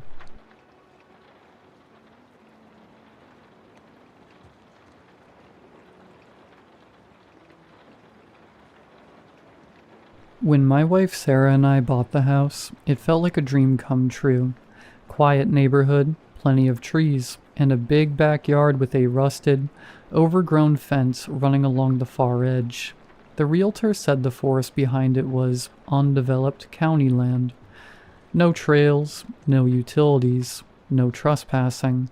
She mentioned the fence was probably an old property divider, but it wasn't just a fence. It was nearly 8 feet tall, made of rusted iron, with twisted, sharp points along the top, like it was built to keep something in, not out.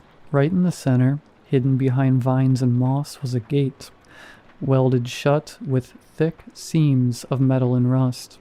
On the inside of the gate, our side, someone had carved a single word into the metal: stay.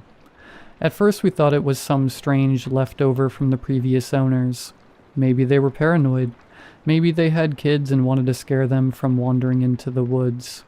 Now I think they were trying to warn us. The dog noticed it first. Bear is usually friendly, dumb as a rock, but loyal. After we moved in, he refused to go near the fence, wouldn't even step into the backyard.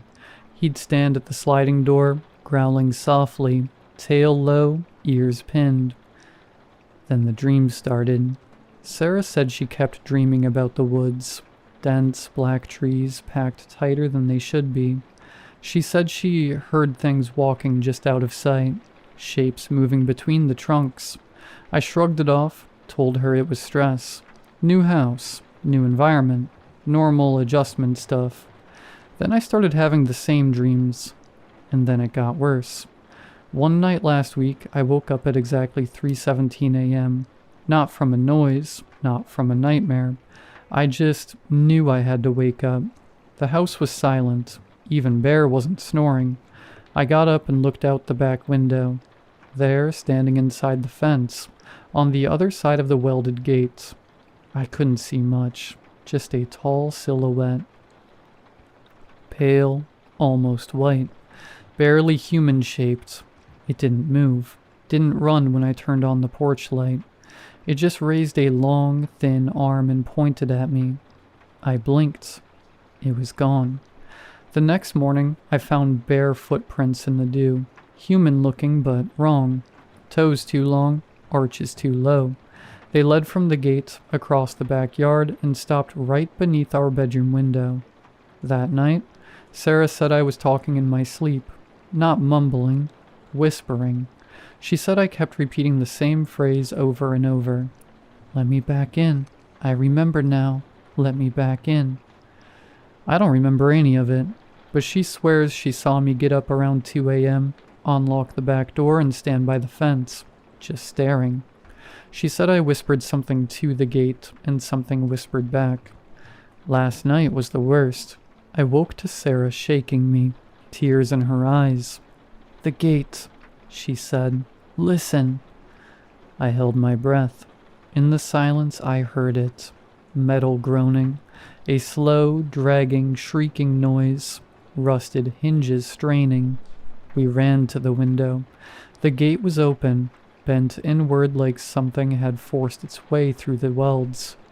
I grabbed a flashlight and went out barefoot, heart pounding. The air near the gate was colder, still, like the woods themselves were watching.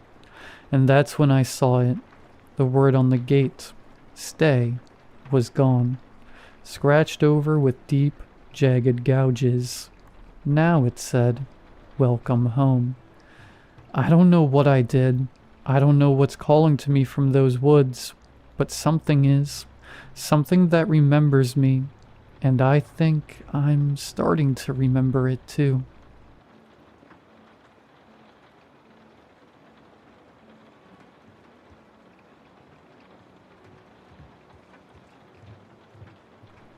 I stepped off the tour bus and smelled the sea. The laughter of other passengers mixed with the cool breeze as I looked at the cruise ship towering over the dock. The excursion of the historic center had been perfect. Local food, souvenirs, and dozens of photos, mostly of street cats. I was looking forward to the dinner on board, during which the ship was going to leave the port and begin a 7-day journey across the Atlantic towards the Caribbean. After I changed clothes and freshened up in my cabin, I headed to the main dining room. An announcement was made that the departure is delayed by about 10 minutes due to a pair of passengers being late. Oh well, the second time during the cruise that this has happened. I walked past slightly annoyed-looking passengers and reached the dining room. It was a beautiful restaurant, stretching across the width of the ship and towering 3 decks high. It was decorated with white panels, completed with blue decorations on the tables and the chandeliers. Most passengers were already seated, while I was led to a small table for 2 in the back half of the hall. I couldn't see out of any windows, but I wasn't bothered by it because the food was very good. The other people were talking, laughing, and enjoying their vacation. I finished the main course and was looking forward to my dessert when I noticed a couple sitting next to a window. The window was slightly dirty and had round corners, but what caught my attention was that they were crying. They didn't look particularly sad, but there were tears streaming down their face. Without talking, they stood up simultaneously and left. Soon after, I heard shouting and loud noises outside the dining hall, but I didn't think much of it and finished my dessert. I did not see the couple afterwards, and headed for a small library lounge on one of the lower decks. On my way, I saw multiple crew members speaking quietly to each other while looking slightly nervous. After I sat down with my book, a crime novel from the 30s, I felt a slight sense of dread. I was sure it came from the overall feeling of unease coming from nearby crew members. After I noticed 2 of them talking, I started walking slowly in their general direction, pretending to look at the bookshelves. They were brought to the cooling room on deck 3, I heard one of them say, followed by, "I heard it was a mess. I am glad we were not there." Then they walked away, leaving me wondering what they were talking about. I wasn't in the mood for my book anymore, and headed upwards towards the open decks to catch some fresh air. I walked up the stairs, deck by deck, thinking about the 2 crew members. What kind of mess were they talking about? Why the cooling room? Just as I reached the top of the stairs, heading for the door leading to the upper deck, a young woman opened the door and came back inside. Or should I say, she just walked straight through the door without even lifting her hand. Her body just walked against the doors, and pushed them open while walking slowly forward, like an unstoppable object. She looked straight ahead, not noticing anyone around her, but I immediately saw the tears. Not small ones, but a stream of tears running down her face. She did not even try to brush them away, just kept walking towards the stairs while looking forward. She slowly walked past me. I thought she was going back to her cabin, but she suddenly stopped in the middle of the stairway. She slowly turned around with a smile. Not a happy smile, but one you would give a crying child. A smile filled with compassion and pity.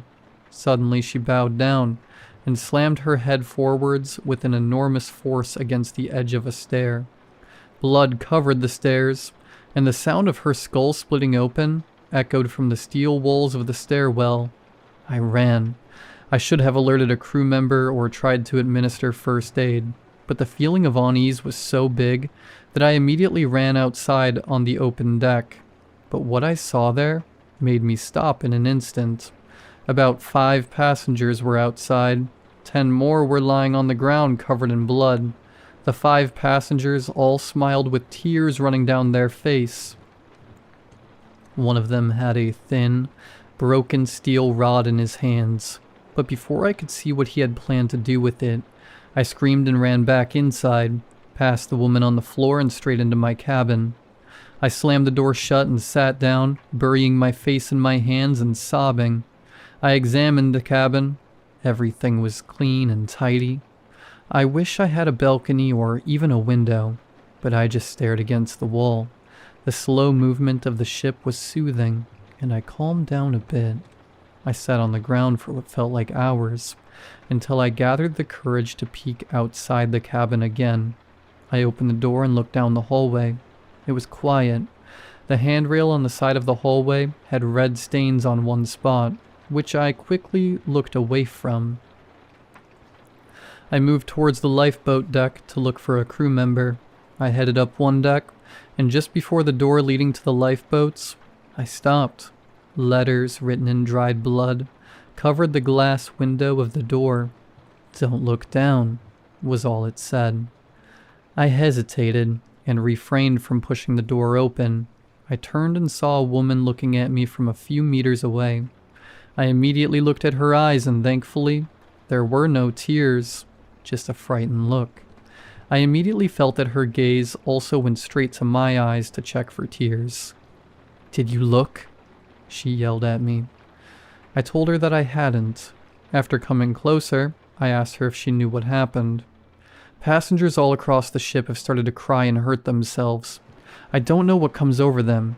I first noticed when I was chatting with a guy in the main atrium, when he suddenly looked out of the window and started crying almost like someone told him his family died. But he did not look like he was sad. He looked like he is sad for someone else, overwhelmed by compassion. He went and..." She started sobbing, but she did not have to continue. We both knew what happened to everyone that looked. After she introduced herself as Sarah, we decided to move further to the front of the ship in search of crew members who might be able to contact emergency services. It was already strange that no one showed up. We were still close enough to shore for helicopters or the Coast Guard to reach us. We tried to use our smartphones, but there was no signal. The ship's Wi-Fi, advertised by the cruise company for being one of the fastest on the sea, had vanished.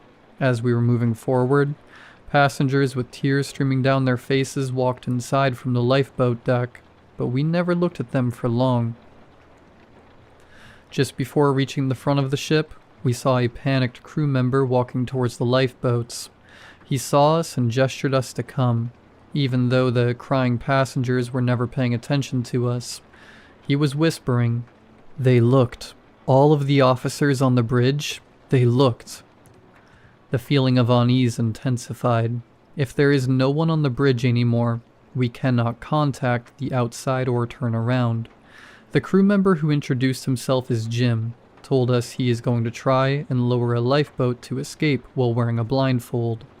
With a nod of approval, we prepared to go out on the lifeboat deck, tying a ripped sleeve storing our heads. Jim went first and pushed the door open.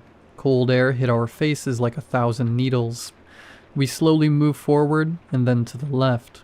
After about 7 meters, we reached a lifeboat crane. Jim pulled a lever, and the lifeboat began to ascend from the top of our heads towards the deck level so that passengers could enter. Just before it reached the floor, a part of the crane arm descending from the ceiling hit my head and ripped my blindfold from my eyes. The impact threw me to the ground and left me disoriented. I heard the others scream something to me, but I felt dizzy and only heard their voices as a faint rambling. I opened my eyes. I saw the waves below me, a beautiful sight, with the moonlight reflecting in the waves. First I saw nothing, then I noticed motion beneath the waves. I thought the motion came from sharks or dolphins, judging by the size, but after my eyes adjusted to the dark, I realized human bodies moving with the ship. One of the bodies reached its hand towards the hull and started climbing, somehow having a grip on the perfectly flat surface of the ship. The body seemed long drawn, but climbed upwards with a wide smiling mouth. Poor thing, I thought. It must be so cold and hungry. I felt pity for it, as if I found a dying animal on the road. Tears started streaming down my face. I could feel that it was so hungry, starved for years.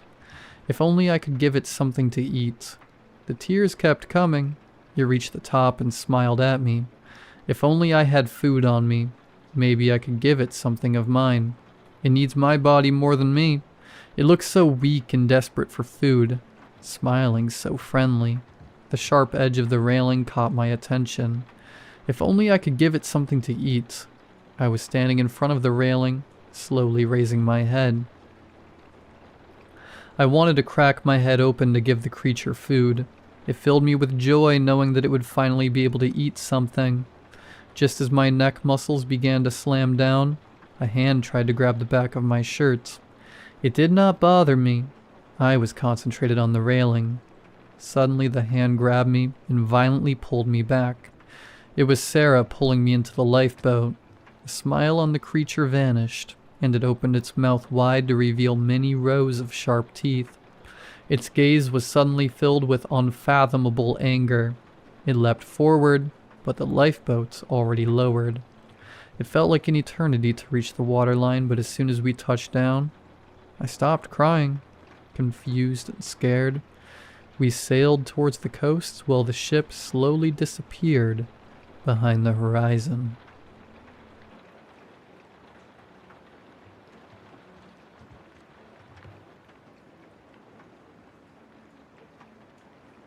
My whole town's gone into a state of mass hypnosis. It started with the tomato seeds. She got a whole bunch of vegetable seeds, but she talked about the tomato ones the most. Apparently they were the juiciest and most reddish tomatoes she had ever seen. The guy said he got them from a Native American tribe down south, jokingly warning her how good they are. My wife planted all the vegetables the day after. Surprisingly, some of them soon grew small roots from the ground, but one rose to dominate above them all. The tomato plant had sprouted, and small tomatoes were growing on it. My wife was excited about her gardening achievement. That very night, she picked off the still small tomatoes and put them on toast with some cheese and ham. She kept saying how unbelievably delicious they were. Her eyes were rolling back into her head midway through her toast. After the first one, she walked back to the tomato plant and picked up the remaining ones, even the ones that definitely didn't look ripe. She knows how bad my acid reflux gets whenever I eat one, but she kept persuading me to at least have a bite. I managed to resist. The morning after, I woke up early for work. While eating my quick bowl of overnight oats, I looked out onto the garden. Much to my surprise, the tomato plant had tomatoes growing on it again. This time they were bigger than yesterday, and there were so many of them. It looked like the plant would crumble under the weight. I walked out to the garden to look closer at them. I picked one of the plants, but the tomato was strangely greasy with gooey green slime. When I tried to smell them, a foul odor of iron and mold hit my nose. When I came back from work, I looked out again, and they were all gone. I heard some rumbling in the shed outside. I thought a raccoon had found some trash and was having a feast in our garden shed. I walked over, and there was my wife looking for her gardening tools with seeds in her hand. "What are you doing, honey?" "Oh, I love how the tomatoes taste.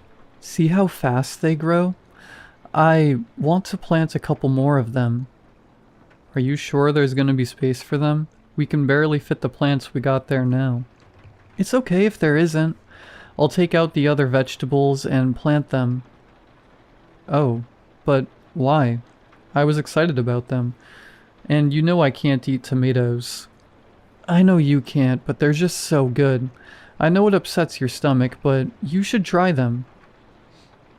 "I think a night of stomach acid is not worth it." She nodded back, but it looked like what I said went over her head. She started digging through the tools again. I had a good engineering job at a nearby agricultural company, so my wife was able to stay home and take care of the household. She would usually wake up late, around 8 a.m., much later than my usual 6:30 alarm. I got dressed up for work and went down into the kitchen. To my surprise, she was already picking the tomatoes in the garden. All the tomato plants sprouted overnight and were overgrown with tomatoes. "They are magical," my wife yelled out from the garden. I just nodded my head and started pouring up some coffee. When I looked back, she was talking to the neighbor and giving him some of the tomatoes from her basket. The basket was already overflowing, but the tomato plants weren't even halfway picked. I yelled out to her that I'd be on my way to work, and she looked up, waved at me, and got back to her picking. Her behavior seemed strange. She would usually at least give me a hug or even plead with me not to leave the house and stay around for a while. Plus, how did all the plants spring up again? The first one grew really fast, but it still seemed believable. How could a plant grow in only 10 hours and have fruit on it? Most of my concerns went away as I got to work and had to focus on other important things. That day, I had to stay at work longer. Some issues with our conveyor belt came up. I tried calling my wife to let her know I'd be coming in late that evening, but she didn't answer. I arrived home at around 8 p.m. hungry as ever, excited about my wife's cooking. When I stayed late at work, she would always prepare a meal I enjoyed to cheer me up. Walking into the kitchen, I saw my wife sitting at our dinner table, eating tomatoes out of a huge basket. The kitchen looked clean and polished with no food in sight. "Hi, honey. How are you doing?" I said, and I sat at the table. "Good," she replied, barely looking at me, and continuing to munch on her tomatoes. "I tried calling you, saying that I'd be coming late from work, but you didn't answer."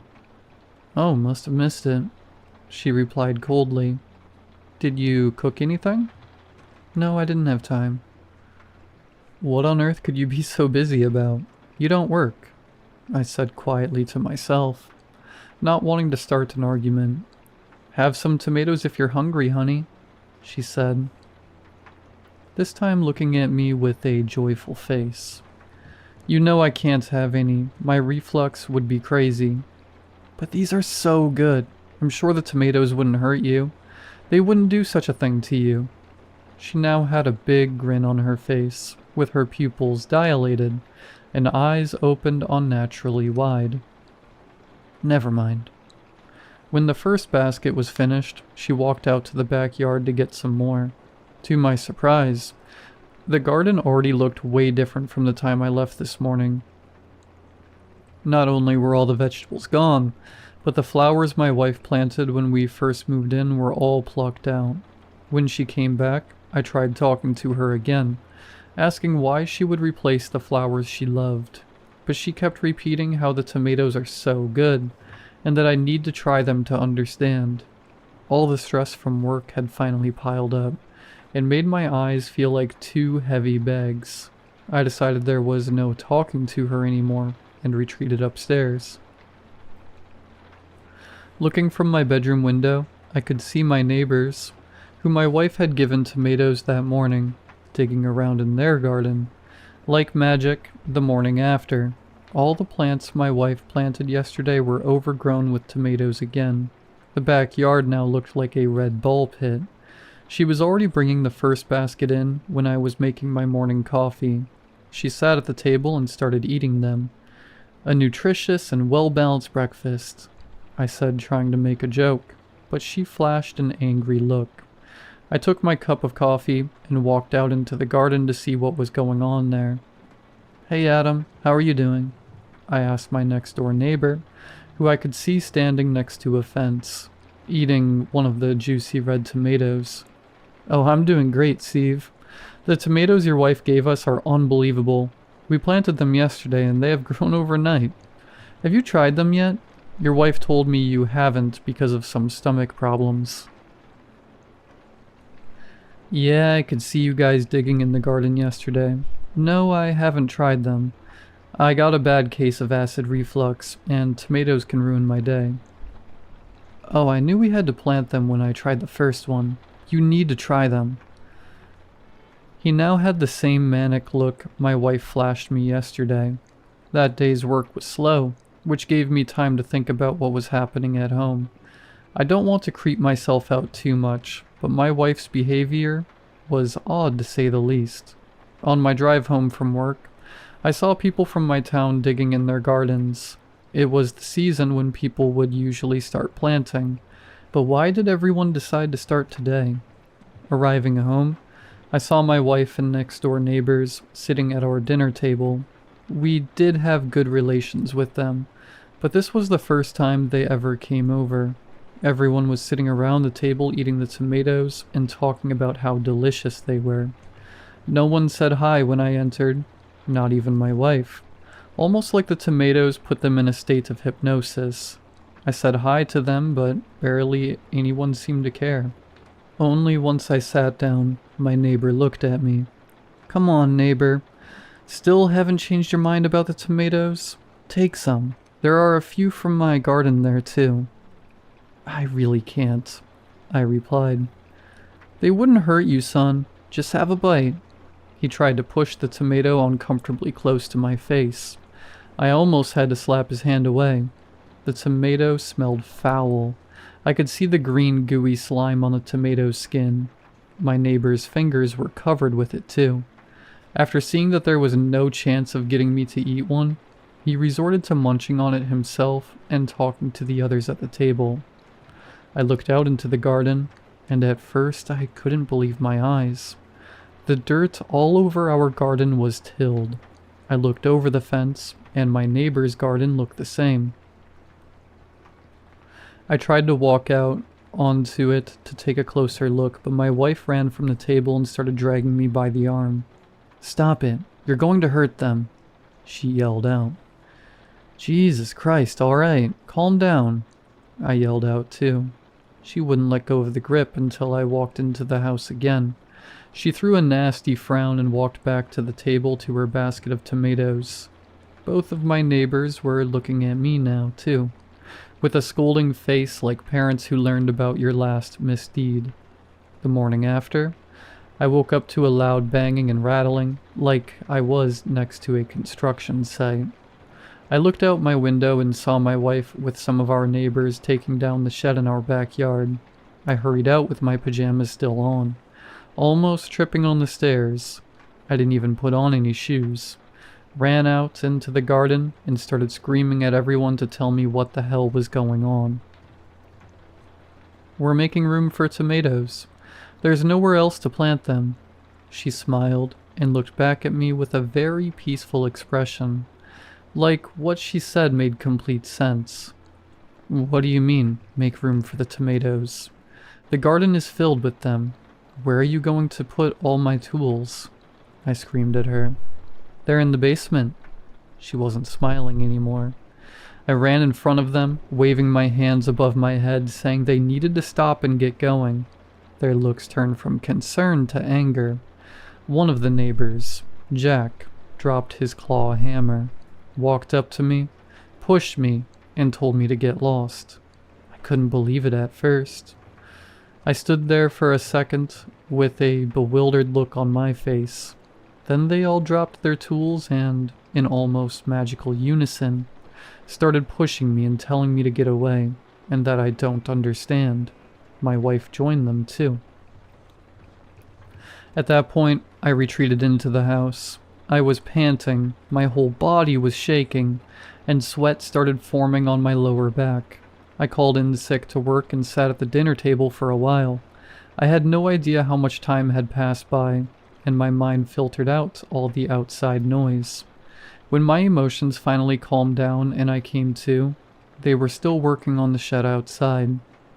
I ran back into the bedroom, dressed, and walked out to ask someone for help, but to my dismay, everywhere I looked, people were in their gardens digging up dirt with a basket of tomatoes next to them. This happened 4 days ago. I have not been to work since. Over the weekend, I tried to get to the farmer's market, but the guy was not there anymore. No matter how hard I looked, he was nowhere to be found. People in my town have completely dug up their gardens to plant the tomato plants. The ones who don't have space anymore have resorted to the same plan my wife had, slowly taking down sheds, patios, fences, fire pits, and all other things taking up space in their yards. I thought about calling the police, but what was I going to say to them? that some group of avid tomato lovers is tearing up their backyards. Reporting the assault is not an option either. I have no witnesses. They'd probably turn it against me. When they don't work, they all gather at our house, eat tomatoes and whisper. Nothing else. Just whispering and eating the tomatoes. I sometimes listen to them whisper the same phrase over and over. They're so delicious. Whenever I walk down, they all look at me in unison. Their gaze follows my every move like a shadow. Edit. I can hear them outside the door now. The room is full of the smell of rotten iron. They're chanting. It's time to try the tomatoes.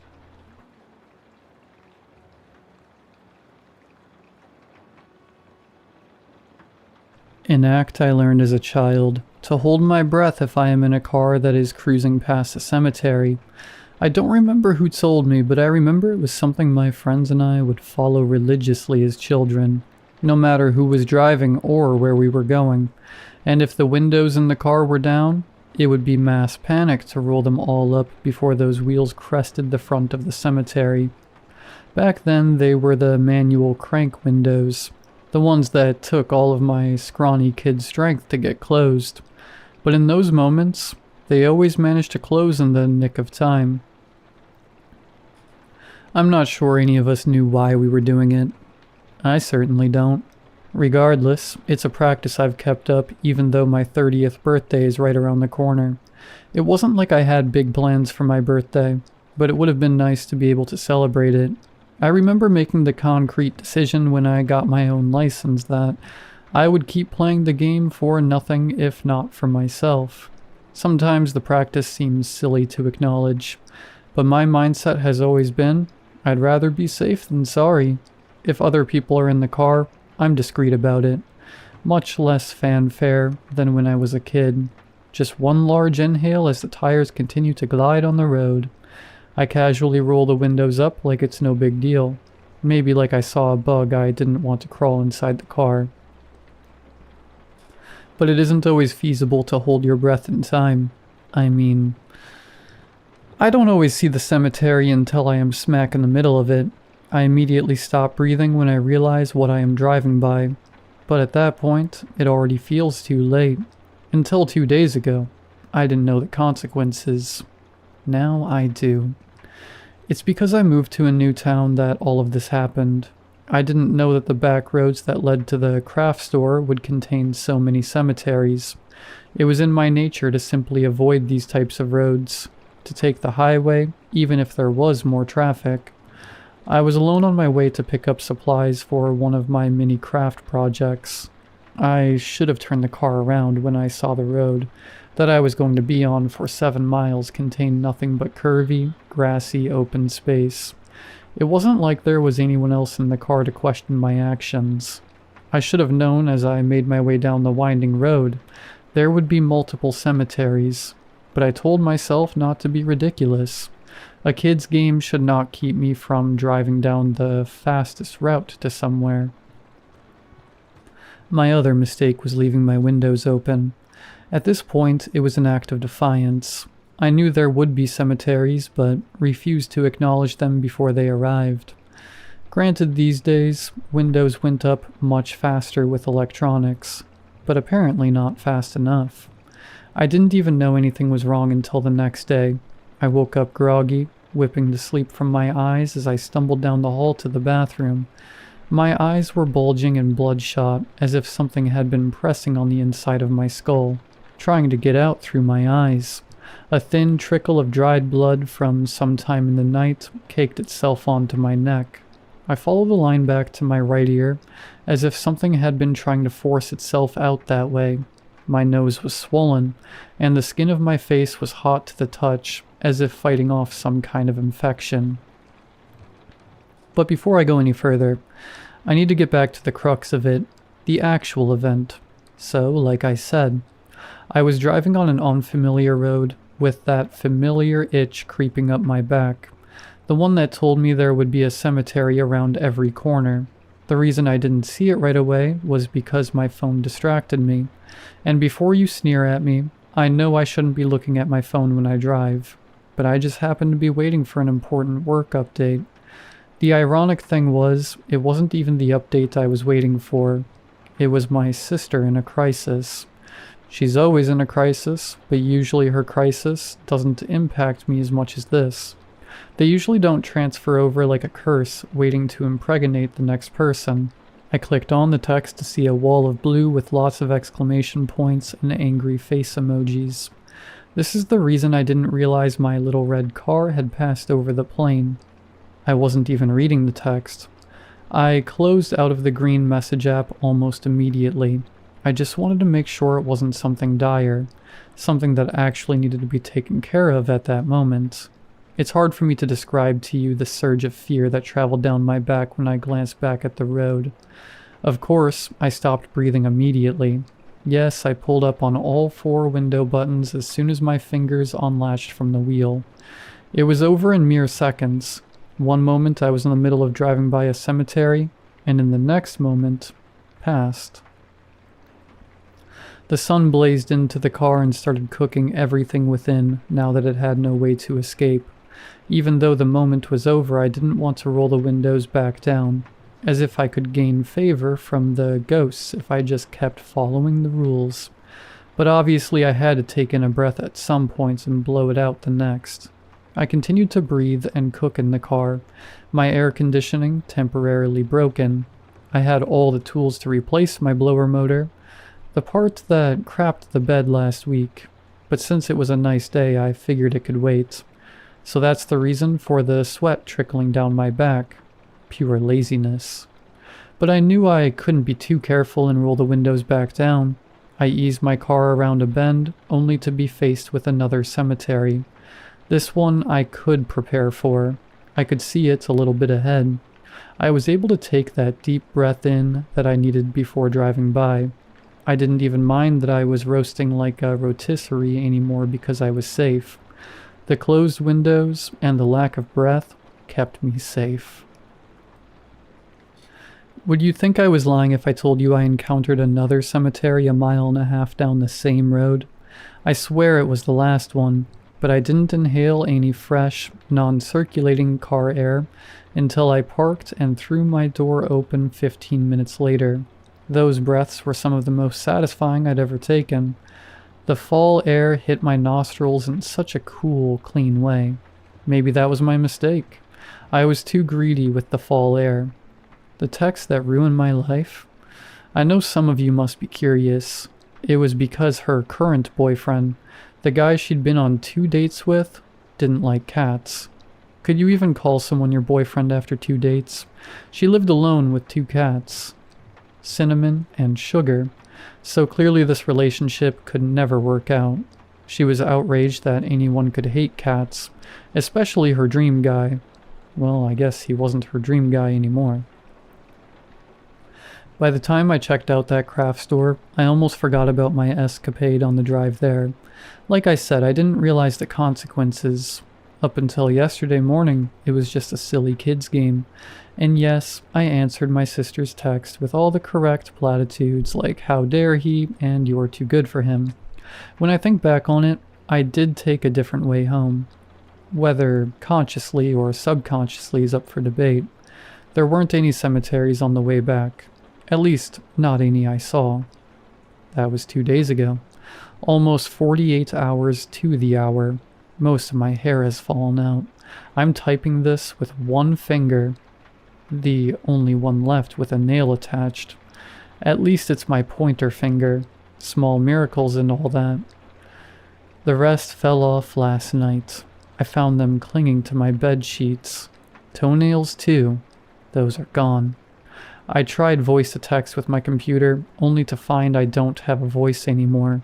All that came out was strangled grasping noises. I guess it makes sense.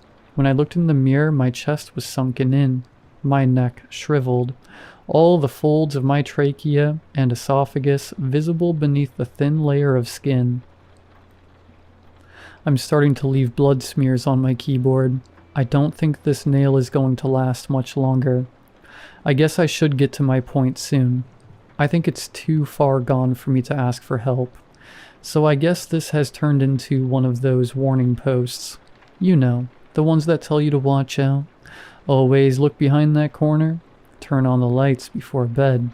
In this case, always check for cemeteries. Never take your eyes off the road. There are so many questions that must be left unanswered. What about the air conditioning or the heat? Can the ghosts get in if you turn those on? Was it my open window, or do the windows not matter? Is it all cemeteries? All ghosts? Do you have to be driving? I don't have time to answer any of these. I'm already infected, possessed, haunted, or whatever this is. You can test all these theories if you want. I'm not sure I recommend it.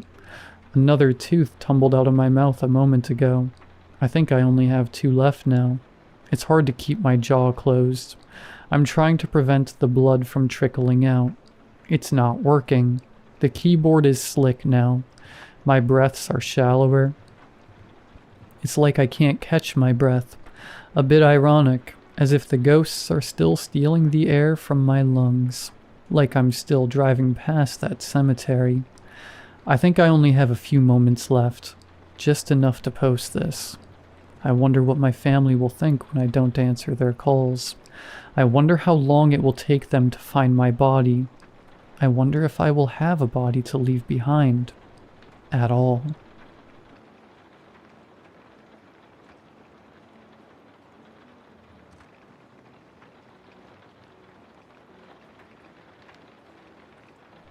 It was a normal night like any other. I spent the day with my friend, getting our nails done before she left for England to visit her long-distance boyfriend. I saw some friends and hung out way too late, before one of them offered to drop me off at the train station so I wouldn't have to walk. This late at night, the station was a ghost town, with just a few people nursing bottles held in brown paper bags. I made my way into the desolate train station, looking for the correct platform, but there were so many. It looked like the station stretched off into the distance. There hadn't been that many platforms when I arrived earlier in the day. Had there? My anxiety really ramped up when the screens weren't working. They didn't show where the trains were going or coming from on any of the platforms. I brushed it off since I'm already an anxious person. I figured I was just confused, so I chose the platform I thought I came in on and asked a conductor of another train company if I was on the right platform. He said I was, but my train was unusually late. He told me to go to the other platform across the way if my train didn't show up in 10 minutes before its departure time. A few minutes after that train left, my train arrived. The doors opened, so I figured I could go and sit down early before anyone else showed up. It struck me as odd I didn't see anyone leave the train, but I just figured nobody was in this particular train car coming out this specific door. Too late for anyone working, too early for anyone to be coming home from the bars. I had made my way up the stairs to the second level, sat down next to one of the screens, hoping it would tell me where I am in my journey, but it was blue screened with the words, "He's dead, Jim," scrawled across the screen, along with some other font that was too small for me to read without my glasses. It was weird, but I thought I could just listen to the loudspeaker and actually pay attention to figure out where I was. My phone had no service underground in the subway, so it was just an expensive paperweight at that point. The train began moving, but the voice over the speaker was wrong. Demonic, one might say, full of random beeps and blips. I brushed the worry off and started looking out the window, watching for the station signs to start passing us by. None did. It was all just a blur of darkness outside the window. I heard the speaker come on again. Unintelligible noise assaulted my eardrums before the transmission ended in a hiss that sent chills down my spine. I could hear someone laughing in the distance, but it sounded wrong. Rather than being full of mirth, it sounded panicked, the way someone laughs when they're nervous. This was when I began to truly realize that something was off. I looked around, trying to catch a glimpse of the other passengers, mostly to see if any of them looked as freaked out as I felt. The train car was mostly empty at that moment, but I could see a woman with tears streaming down her face while she smiled. A man was staring very intently at the wall. Rivulets of something dark slowly dripped down the back of his neck from under his baseball cap. It was in that moment I knew I messed up. A girl walked by me. Long black hair completely covered her face, and she wasn't wearing any shoes. She trailed thick black streaks with each step she took. More people had started filling in at that point, but we hadn't made any stops yet. I didn't know where they were coming from. A man walked in and sat down across from me. His eyes were practically glued to his phone, but when he didn't look up to see the passengers around us, he startled. A pitiful squeak escaped his lips, causing everyone else in the train car to turn towards him. He was staring at someone down the train who I couldn't see. As panicked sobs started to escape his lips, he managed to croak out, "Her eyes. What is wrong with her eyes?" I didn't know what to do. I simply made eye contact with him and tried to slyly shake my head, to tell him not to draw attention to us. The passengers didn't stop staring at him until a conductor with a strong stench of decay and burning plastic showed up and led him away. He didn't fight it, just let the conductor drag him away while seemingly frozen in fear.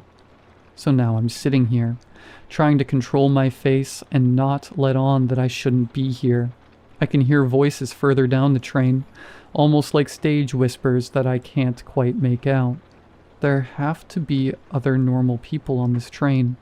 There's plenty that look normal, but they all seem unfazed by what's going on around us. I'm scared, and now that I'm on the train, I don't think it's taking me home.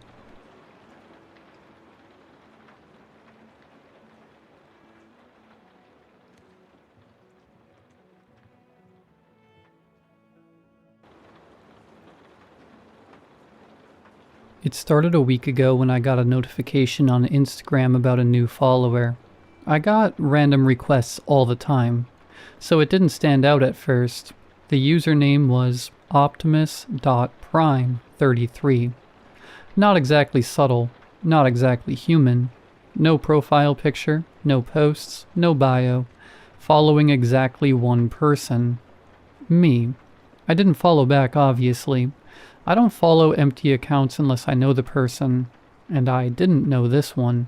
Actually, I didn't know anything about this one. 0 mutuals, 0 footprint, 0 reason to exist. I remember looking at the picture for a total of 3 seconds and thinking, bought, closed the app and moved on. End of story. Or so I thought. The next morning I woke up, brushed my teeth, made the same coffee I drink every day, and sat on my sofa replying to boring work messages. My phone buzzed with a notification from Instagram. Optimus.prime33 mentioned you in a post. I rolled my eyes, thinking it was probably some spam reel tagging random people. Opened it anyway. It wasn't a reel. It was a photo, a picture of my building. My building. Not a stock photo. Not something anyone could Google. My actual building, taken from the streets. The angle was unmistakable. My floor, my balcony railing, the light from my bedroom window, everything. Caption, "You're still here." I remember sitting there staring at my phone thinking, who is this? I clicked the profile again. Still private. Still no posts except this one. Still following just me. Still no followers. It felt like a blank mask staring back. I tried blocking him. Instagram behaved like it would. User blocked. But when I refreshed the page, the account was still there. Nothing changed. I tried again. Same thing. The account clung to me like glue. I shrugged it off and went to work because honestly, I wasn't about to lose my day over some idiot with a Transformers username. Later that afternoon, another notification. Another tag. This time it was a picture of me, walking to the lift. Taken from the lobby. The lobby was empty when I left my apartment. I'm not imagining that. I didn't see anyone standing near the stairs or pretending to scroll by the wall. It was dead quiet, but the photo was taken from the corner, the exact opposite corner from where I was walking. The caption said, "You don't notice anything." That pissed me off more than it scared me. I commented under the post, "Who are you?" He replied instantly. Not a second of delay. Just a smiley face. I felt the hair on my arms rise. I don't know why that stupid smiley hit so hard, but it did. Something about the way he responded so fast. Like he was waiting for me to ask. I clicked unfollow out of pure irritation. All his posts vanished instantly. Like his profile wiped itself clean the moment I cut the link. When I followed again to check, he accepted immediately. No delay. Almost like he had been staring at his screen waiting for me to click the button. 2 days later, I woke up early from work. Earlier than usual because I had a meeting I didn't want to be late for, and I found another tag. A screenshot. My old Facebook profile. Like ancient old. Photos from college. Cringe moments I'd forgotten I posted. People I don't even speak to anymore.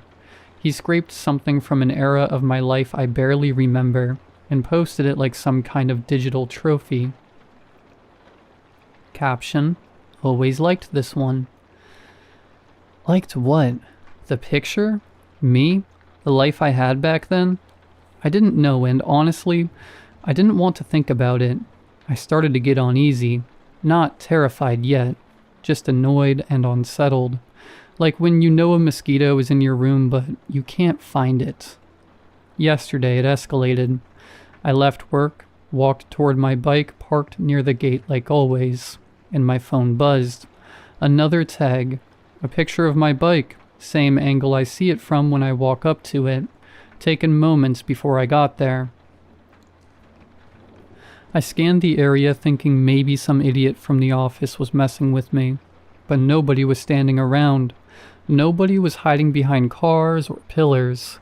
It was just empty. Caption: you really don't know me. Yeah, I don't. And that was the problem.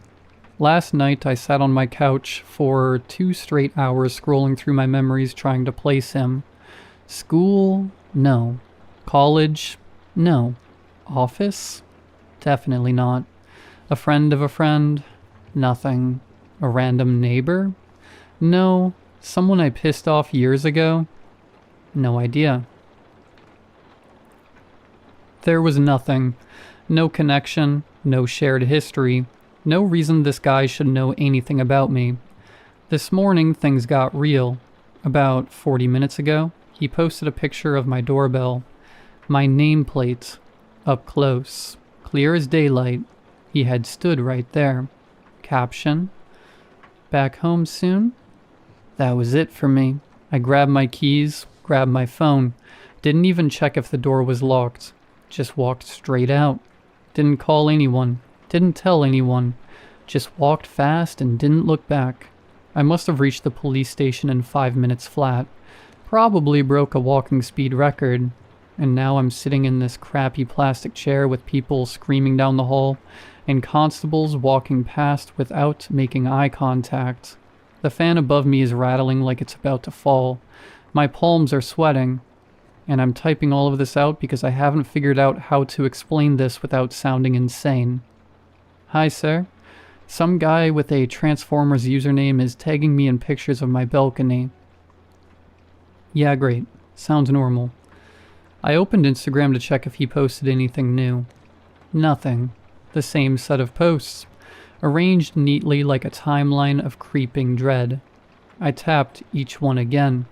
My balcony, me near the lift, my old Facebook profile, my bike, my doorbell. I zoomed into each picture trying to find clues. Reflections, shadows, footprints, corners, anything. There was nothing. Whoever took these photos was careful. Too careful. I checked the timestamps. They lined up with my routine, almost perfectly. Morning, afternoon, post-work, late evening. This guy knew my schedule. I even checked the metadata on the photos. Instagram strips, most of it. But I checked anyway. Nothing. I tried Googling his username. Nothing. No Reddit, no Twitter, no stray gaming IDs. Nothing in any breach database. No traces. Like the account exists only on Instagram, only connected to me. I even tried messaging him. Tell me who you are. No reply. I was halfway through typing a second message when I realized I was being stupid and stopped before giving him more attention. And now I'm here, stuck in a police station, typing this all down while constables keep walking past me like I'm a stain on the floor. I wish I could say I'm calm. I'm not. I'm trying so hard to pretend I'm not affected, but my chest feels tight, and I keep checking the station doorway expecting him to walk in. I keep refreshing Instagram every few seconds, and each time I brace myself for another notification. I swear I'm shaking writing this. All of this feels unreal and too real at the same time.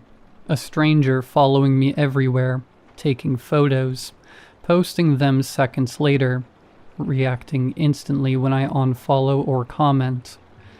It's too much. I'm trying to appear normal in the police station, but I keep glancing at the entrance. Every time the door moves, my heartbeat jumps. Every time someone coughs behind me, I flinch. Someone has been watching me for a week, closely enough to know when I leave my room, when I enter my lift, when I park my bike, when I unlock my door, when I panic. I'm trying to steady myself, but my fingers won't stop tapping the screen. My phone buzzed as I was typing this out. Another tag, another post. My hands are cold. I opened Instagram without thinking. This time it was a picture of me, sitting on this same plastic chair, typing on my phone. My shoulders hunched the exact way they are right now. My thumb mid-swipe, my leg bent at the same angle. Everything identical. It was taken from beside me, right next to my shoulder, like someone stood inches away while I typed, and I didn't notice anybody standing there. The caption read, "This won't help."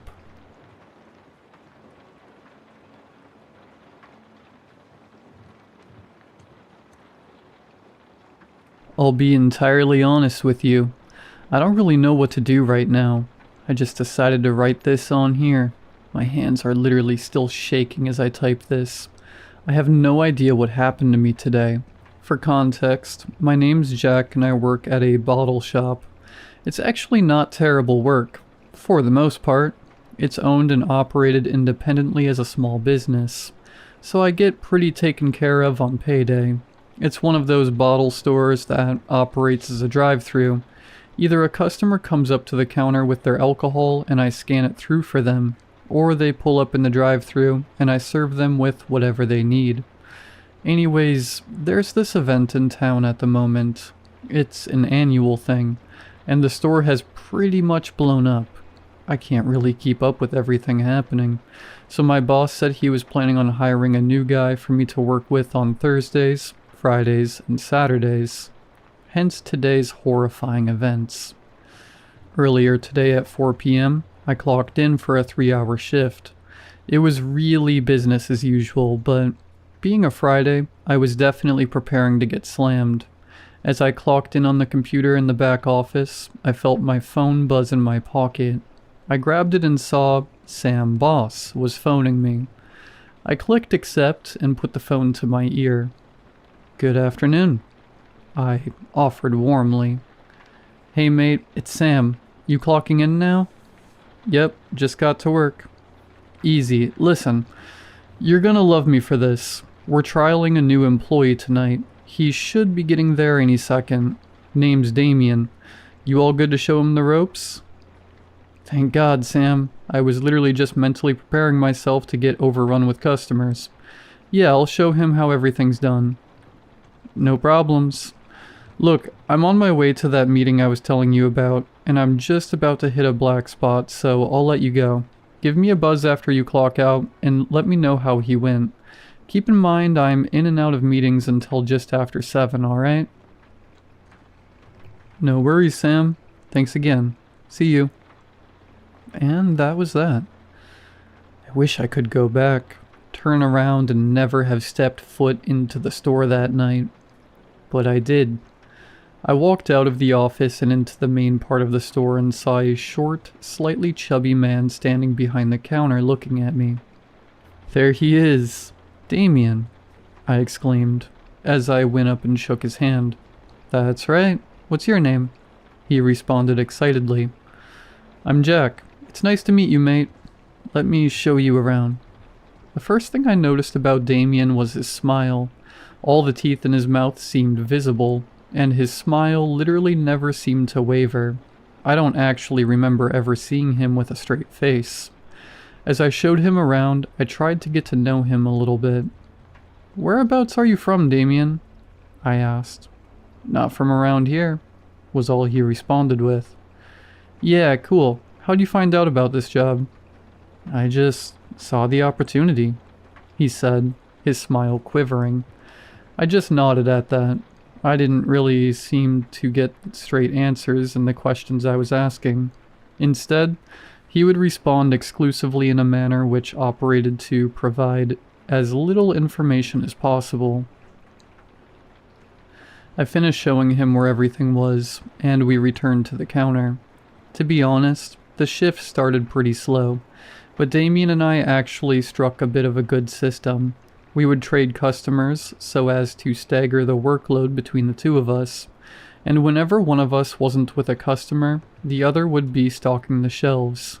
Not long after the system was engaged, I realized how clueless he was with interacting with these customers. I honestly just assumed that maybe he didn't have a customer service background or something. But this guy was at least in his 40s.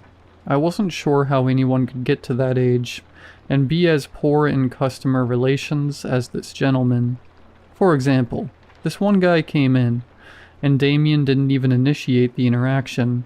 He stood there smiling at him, waiting for the customer to tell him what he wanted without any provocation. That struck me as really odd. About half an hour went by, and then service really started to pick up. People were coming home from work around that time, so I underwent what I usually did on weekends. A battering. We continued to trade customers, and although his social skills weren't great, the system was working. I found that I was having to work a lot less hard than I usually did. Then something strange happened. I waved goodbye to a usual customer, and this older lady Damien had just served pulled over to the side of the drive-thru. I saw her arm stick out her window, followed by her head. She looked right at me and waved me over. A little bit thrown, I walked over to her, preparing to get yelled at for one reason or another. "Hi, mate," she said in a gravelly voice.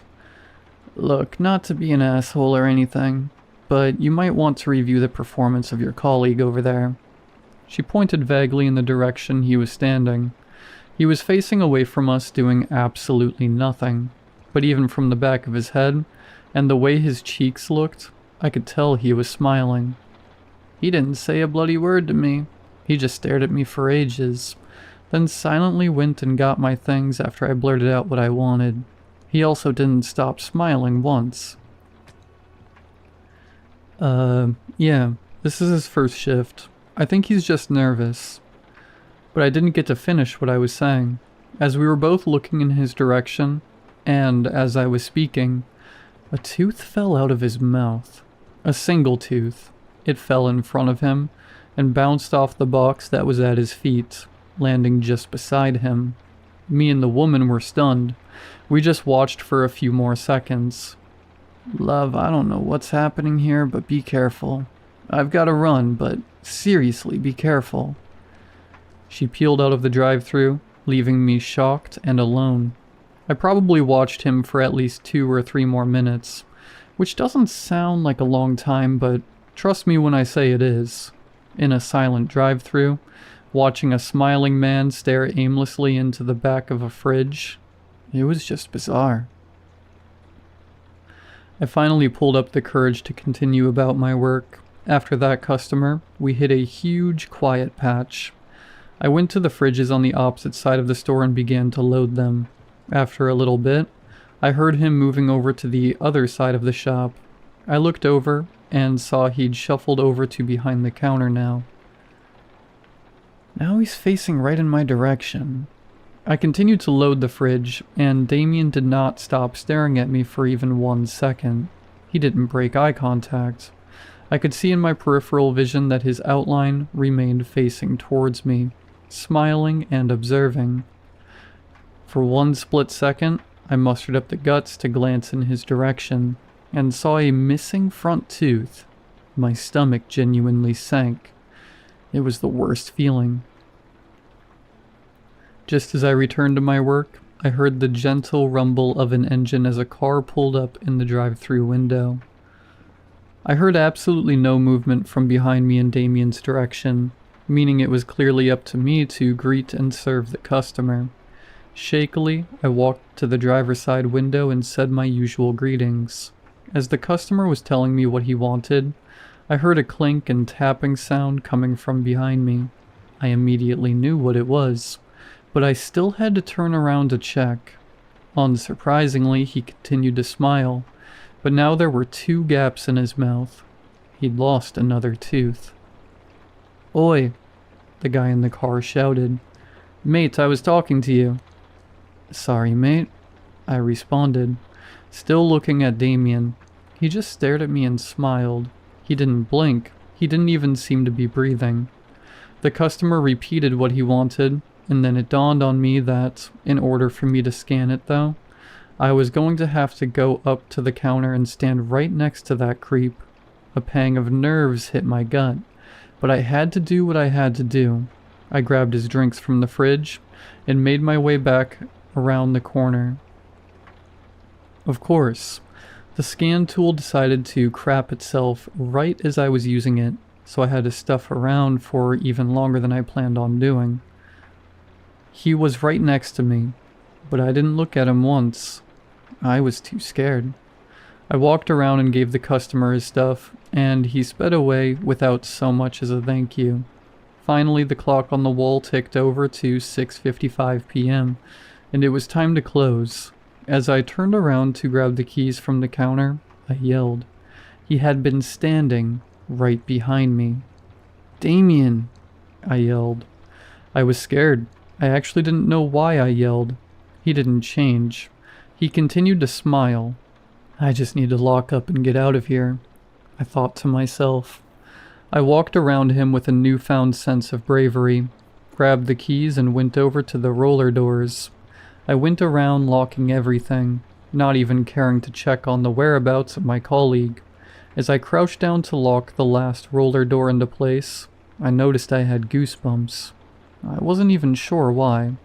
Then my blood ran cold as I looked in the reflection of the fridge in front of me.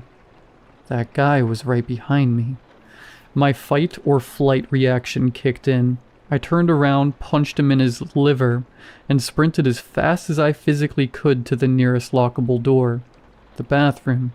As I rounded the corner to the back, I heard heavy footsteps behind me, way too heavy to proportionately match Damien's stature, way too fast to be human.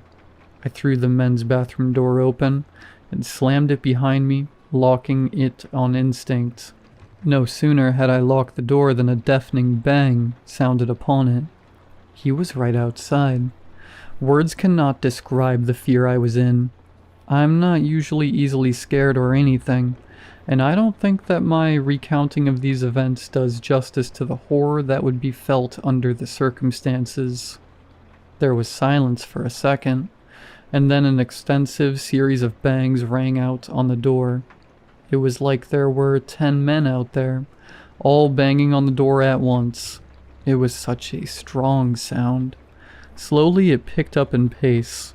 Soon the banging was occurring at a seemingly impossible speed. There is not a single chance that whatever was out there was human. No human in the world would ever hit the door as hard and fast as he was. Then finally, it stopped. Silence. I saw the door handle tremble slowly. I remember thinking to myself, is he just trying to open the door? The trembling stopped, and so too did the commotion of the evening. I probably called Sam like 7 or 8 times, but he didn't pick up at all. I stayed there in that bathroom for hours. I was way too scared to do anything. In retrospect, I have no idea why I didn't just call the cops. My adrenaline was so spiked that the only option in my mind was to call Sam for some reason. Finally, after an eternity, my phone buzzed. It was Sam. I answered straight away. Before I could say anything, his voice rang loudly into my ear. "Jack, I know you're probably frustrated, but that's no way to respond to a situation outside of my control. I've been in and out of meetings all evening. You knew that. Jesus, were you so busy you couldn't handle the drive-thru on your own?"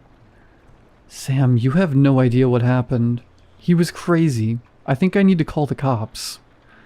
Just as I was about to launch into informing him of the night's events, his words turned over in my mind. "Wait, Sam, what are you talking about? What do you mean I couldn't handle the drive-thru on my own?"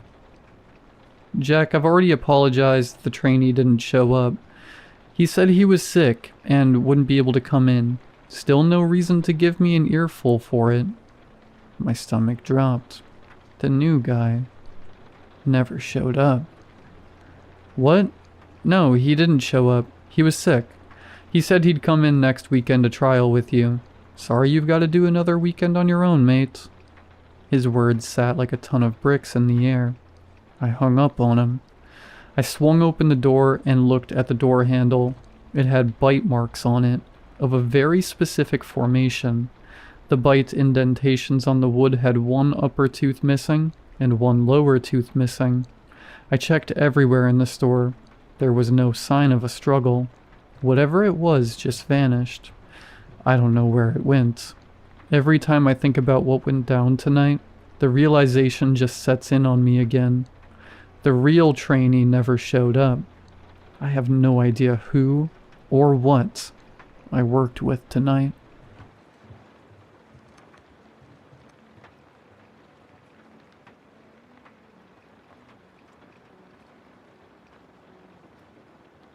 This kind of work isn't exactly glamorous, but it pays well. The company had flown me out to this remote stretch of forest to conduct a preliminary geological and topographic survey for a future radio tower installation. The job was scheduled for 4 days. Just 4 days of gathering soil samples, recording data, and creating an elevation map of the area. They dropped me off near a small cabin, originally built for logging crews decades ago. I was surrounded by trees, snow, and whatever wildlife that hadn't migrated south. The weather reports hinted at a snowstorm moving in by the end of the week, and the last thing I wanted was to get caught in the middle of it. The deep snow would make it impossible to do any work. The forest surrounding the cabin was dense, a towering wall of snow-covered pine trees, the kind of place where the quiet becomes deafening. At least, I used to think I liked that kind of quiet. Day 1, the snow crunched as I drilled into the frozen earth to collect core samples. I collected samples methodically, from different sites that had been marked on a map ahead of time. I spent the few hours of daylight as efficiently as possible, but I couldn't help but notice the silence, a constant distraction tugging at the back of my mind. Night had fallen by the time I returned to the cabin. The trees loomed like dark, twisted creatures, their branches bowing under the weight of the snow. I pulled the door shut behind me and made sure it was locked. The air in the cabin felt thick, almost suffocating. The hum of the fridge, the ticking of the clock on the wall. At least the white noise provided some relief from the silence. I made myself a cup of tea and started sorting the notes and data I had written down throughout the day. Day 2, the headache started the next morning, a throbbing ache behind my eyes that wouldn't go away. Must be the years of stale air in the cabin, I thought. I stumbled over to the window and opened it wide. The cold air hit me in the face, sharp and biting. The headache didn't seem to lessen, but at least the cabin felt less stifling. I left the window open as I made breakfast and got ready for today's work. It wasn't the first time I'd felt this way. Jet lag, lack of sleep, stress. I assumed it was a combination of all of that. By midday, I started feeling worse. I would look down on my map for a few seconds, and when I looked back up, the trees seemed different. I would open my notebook to write down measurements, only to find multiple pages of notes I didn't remember writing. I felt like time was slipping. I sat down on a rock to gather my thoughts, and when I opened my eyes again, the sun had already set. The forest felt alien in the dark.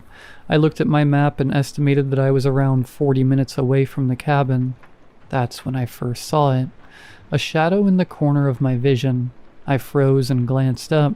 Just beyond the tree line, something tall and thin shifted between the pines. I squinted, trying to focus, but it darted behind a narrow tree before I could make it out. Something was following me. A shadow, always in the periphery. Every time I turned my head, it would disappear behind a tree.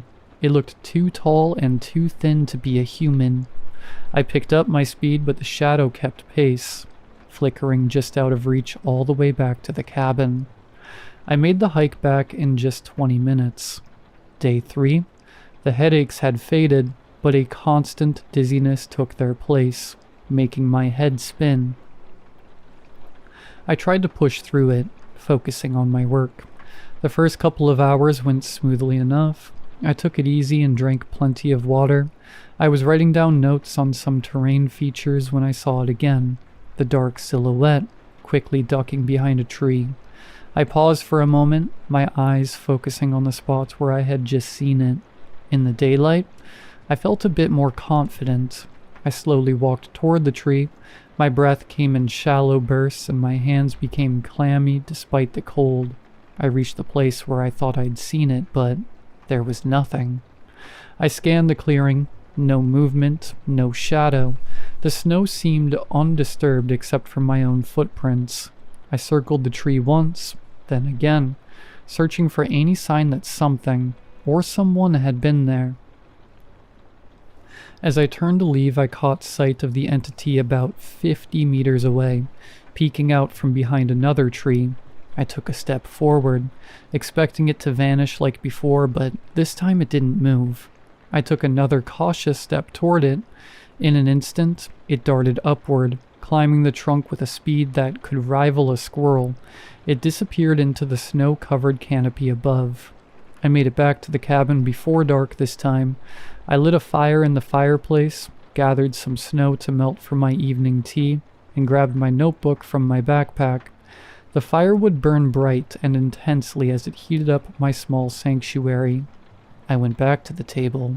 Suddenly, I was outside, in my socks, standing in the snow. I could barely feel my arms and legs. The notebook was still clutched in my hand. The light from the cabin was visible in the distance, and the front door stood wide open. How? I muttered to myself. Had I blacked out, sleepwalked, or had the forest entity done this? I stumbled inside the cabin and sank into a chair in front of the fire. My clothes were soaked, and I sat there, hoping for a sleep that never seemed to come.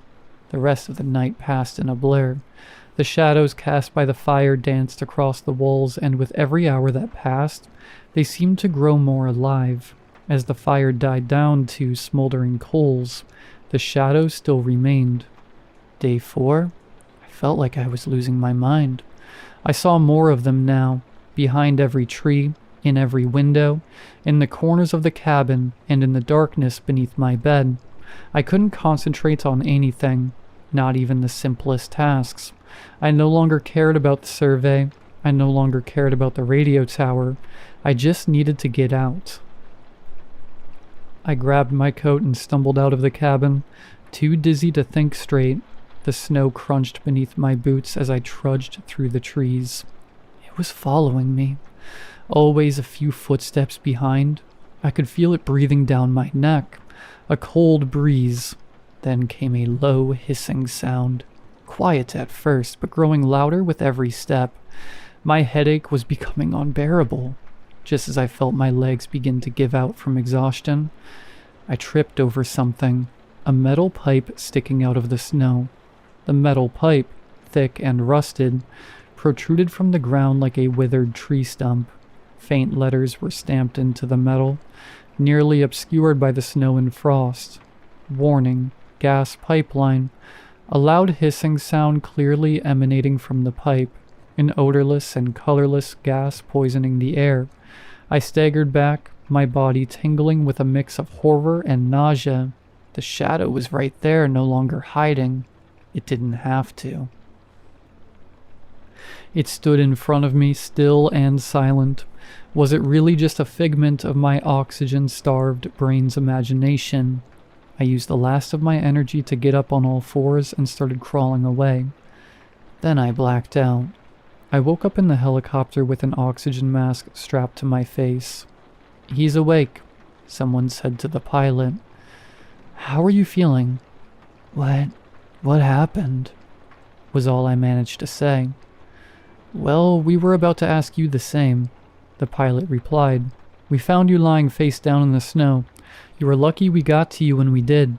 You have a mild hypothermia. We also recovered all your gear. Everything was stacked neatly at the rendezvous point. I'm writing this down, hoping that putting it on paper will help me make sense of what happened out there."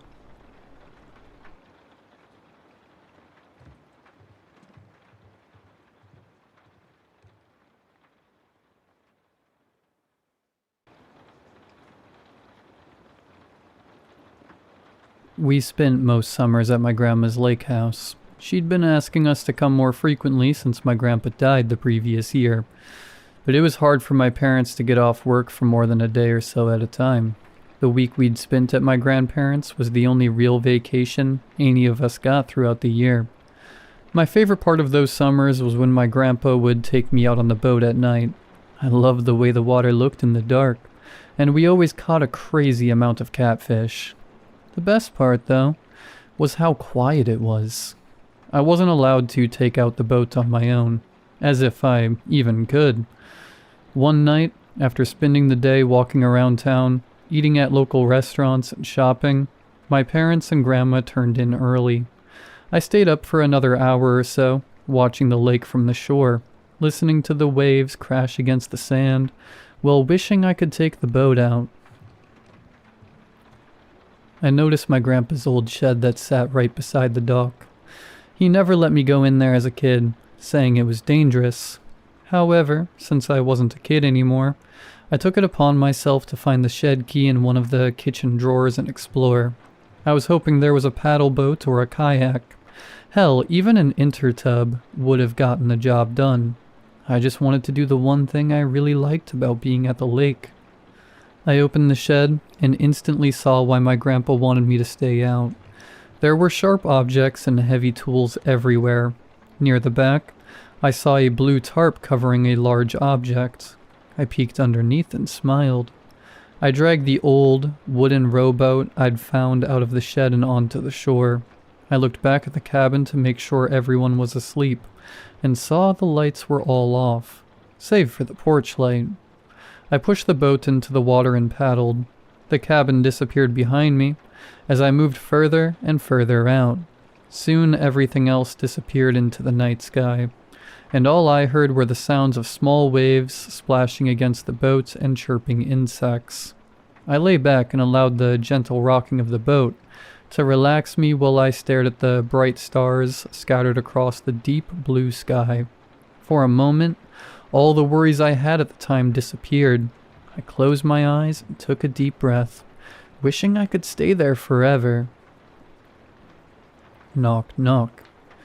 It was slight at first, so much so. I wondered if the waves pushed a small branch against the side of the boat. I ignored it for a moment and tried to refocus on the sounds of the waves, but the knocking came back louder. Knock, knock. I sat up and scanned the area for the source of the sound but saw nothing suspicious. I wondered if there was something lodged under the boat.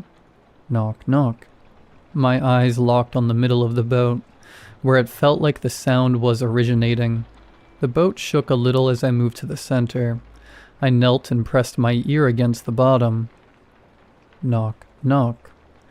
I fell back, almost tipping over the side, but I managed to regain footing. It was silent for a few minutes. I thought whatever it was must have been dislodged, or, God forbid, swam away. I shifted in my seat, realizing I'd been scared to move. Knock, knock, knock, knock, knock, knock. I grabbed the paddle and dug it deep into the water as the knocking continued. I tried paddling for a few seconds before realizing I wasn't moving. The boat remained in place, as if it were stuck on something. I paddled as hard as I could, trying to shake it loose, but to no avail. The knocking stopped for a moment. Knock, knock. Something splashed a few feet from my boat. I didn't see it, but whatever it was big, at least the size of a large catfish. I moved to the opposite side of the boat and brought my knees to my chest. I lowered my head to my knees and started praying. Knock, knock. "He wants you to ask who's there," said a voice. My hands shook and my breathing increased. I didn't want to lift my head, but I knew I wouldn't be able to defend myself if I didn't. I took a deep breath before lifting my head and seeing a small figure on the opposite side of the boat. It was a little boy, around 7 or 8, with soaking wet clothes as if he'd swum to the boat and climbed in. "What the hell are you doing?" I asked, my voice shaking more than I'd expected. Knock, knock. "He wants you to ask who's there," the kid repeated. His face was emotionless. The knocks came again, increasing in speed and volume each time. Knock, knock, knock, knock. "Ask him who's there," I think the boy said, though I could barely hear him. I covered my ears, but it didn't stop the sound. It was as if the knocking was in my head. Knock, knock. "Who's there?" I cried. It stopped. I opened my eyes to see that the boy was gone. The lake stood still. I scanned the area but saw no signs of the boy or anyone. I breathed a sigh of relief, choosing to believe I'd imagined the whole thing. I put the paddle in the water and began paddling. The boat moved forward, allowing me to relax a bit. I was only a few yards from shore when the boat stopped, almost sending me flying off the front. I collapsed as the boat shook violently, as if in a raging storm.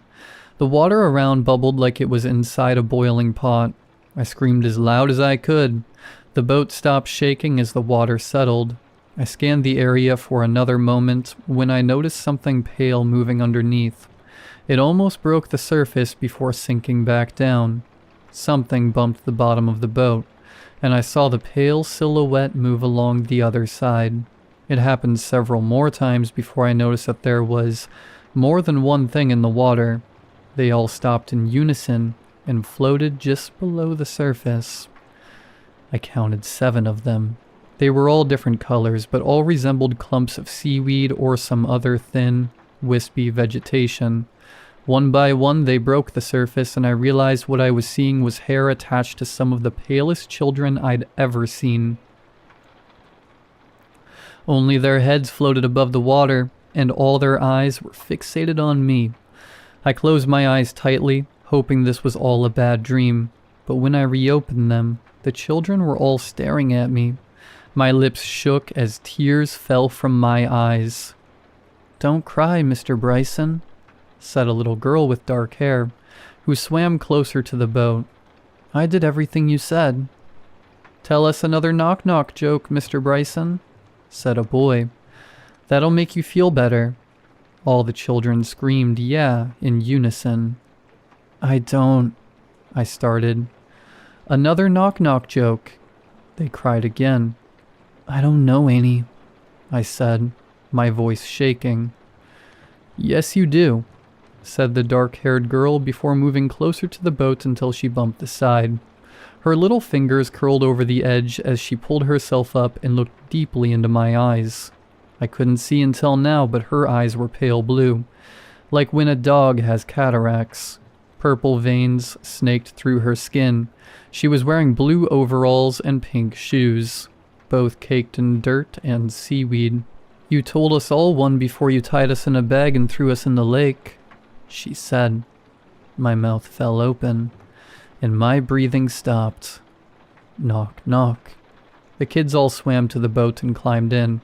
I tried backing into a corner, but they'd swarmed the boat in a matter of minutes. I felt their cold, damp hands cover my body as I tried to scream, but no sound left my mouth. When I awoke, the sun was centered in the sky. I covered my eyes before sitting up and wiping the sweat from my brow. I scanned the area for any sign of what had happened the night before, but found nothing. I took a moment to breathe and collect my thoughts before paddling back to shore. It had to have all been a dream, I thought as I dragged my grandpa's boat onto shore. As I placed the boat back where I found it, I noticed a small etching on the side. It was of my grandpa's name, Henry Bryson, with the year 1973 underneath. I figured that's when he and my great-grandpa built the boat. I started towards the entrance of the shed when I noticed something under one of the workbenches along the side. It was a large burlap sack. There were several of them. I looked closer and noticed something pink and white pressed against the wall. I pulled out a small shoe, buried in a layer of dust. I instantly dropped it. I covered my mouth as I knelt closer, realizing it was the same shoe the girl was wearing in the boat. I spent most of that week searching through the shed and my grandpa's old office while my parents and grandma were asleep.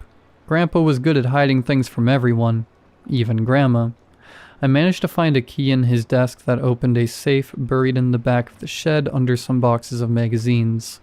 Inside I found pictures of children, most of whom I recognized from the boat. There were newspaper clippings and missing children posters, all of which I assumed he kept as trophies. There were even more disheartening things inside, like barrettes and bracelets. I wondered for a while if it was worth telling the police, as there was likely nothing left of the bodies, based on the newspaper clippings. Their bodies would have been underwater for decades. I couldn't get their faces out of my head. I saw them, soaking wet and pale, whenever I tried to sleep. My parents noticed the change in me, though I refused to acknowledge it. After a while, I swore I saw the children everywhere I went. I couldn't take it. They dredged the lake a few weeks later. The only things that remained were tiny skeletons of some of them. Some of those were identified from dental records. One of them was the little girl with the pink shoes. I saw her family on the news. They talked about what a beautiful soul she was and how much of a monster my grandpa was. I can't say I disagreed. My grandma never invited us back to the lake. I don't know how she felt about Grandpa after that, but I knew she hated the attention it had brought. I miss those summers at the lake, but I know it wouldn't be the same knowing what my grandpa did to so many kids. And I'm so glad he never told me a knock-knock joke.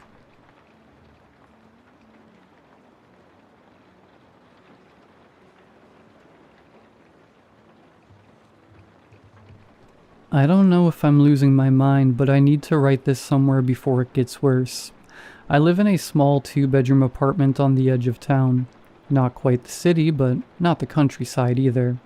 It's one of those complexes with identical beige buildings, a half-empty parking lot, and a chain-link fence separating it from a strip of woods that no one really goes into. The kind of place where people keep to themselves. I've been here for 2 years. It's quiet, which I like, or at least it was. About 3 weeks ago, I started hearing this weird noise outside my window at night. Not just random noise. It sounded like someone walking. Not heavy footsteps, but slow, dragging ones. Like bare feet on pavement. At first I thought maybe it was one of my neighbors coming home late, or some raccoons going through the trash. But the sound didn't make sense. It would stop right beneath my window, stay there for a few minutes, and then moved toward the fence that leads to the woods. After a few nights of that, I started looking out the blinds when I heard it, but I never saw anyone. Until the 5th night. That night, I was up late working on my laptop when I heard it again. Slow, scraping steps on the sidewalk below. I peeked through the blinds. The motion light by the parking lot flicked on, and for a split second I saw a figure standing near the fence. It was tall, too tall and thin, but the proportions were wrong, like someone had been stretched out. I could see its outline in the yellow light. It had long arms that hung lower than they should have, and its head tilted like it was listening. Then the light turned off, and it was gone. I didn't sleep that night. I told my neighbor the next morning, a woman named Danielle who lived here longer than I have. She looked uneasy when I mentioned the woods. She said she's heard weird noises too, especially around 2 or 3 in the morning. Crying sometimes. Could be coyotes, she said, but her voice didn't sound convinced. I tried to brush it off. Maybe it was an animal. I even left my phone recording one night while I slept, just to prove it was nothing. When I played it back the next morning, most of it was silence until about 2:17 a.m. That's when I heard footsteps, then this sound like something whispering, really close to the microphone. It was too quiet to make out, but it almost sounded like my name. The next night, I left my phone recording again, but when I clicked in the morning, the file was corrupted, just static. Things got worse after that. I'd find the motion light by the parking lot on when I woke up, even though it's supposed to turn off automatically. My trash can got knocked over twice. Once when I stepped outside in the morning, I noticed what looked like handprints on my window. Not fingerprints, full, flat palms. Too long. The skin had left smudges, like it was damp. I tried calling the building manager, but he brushed it off as kids messing around. Then about a week ago, I got home from work and found something sitting outside my door. A dead rabbit. Its body looked twisted, like its neck had been turned completely around. I didn't even touch it. I called maintenance, but when they came by, the body was gone. That night I heard someone knock on my door around midnight. 3 slow knocks. When I looked through the peephole, no one was there, but I could hear breathing. It was deep and uneven, like someone trying to imitate what breathing should sound like. After about 30 seconds, it stopped. I didn't sleep again that night either. The next morning, I noticed muddy footprints leading from the front door to the sidewalk. Bare feet, large ones, with toes that looked too long. Danielle moved out 2 days later. She didn't even tell anyone, just packed her car and left. I don't know what's happening here. Last night was the worst. Around 2:30 a.m., I woke up because I heard something tapping on my bedroom window. I live on the 2nd floor, so there shouldn't be anything tapping on my window. When I looked, I saw a face pressed against the glass. It was pale, almost gray, and the eyes were too big. The mouth was open, moving like it was trying to form words, but no sound came out. Then, this part still makes my stomach turn. I realized it looked like me. The same eyes, the same hair, but wrong, like someone wearing my face but not knowing how to use it. I fell backwards, hit the nightstand, and by the time I looked again, it was gone. I haven't told anyone else yet. I don't even know how to explain it. But tonight, as I'm typing this, I can hear it again. The dragging footsteps outside, moving up and down the sidewalk. Every few minutes it stops right below my window, and I swear I just heard it whisper my name.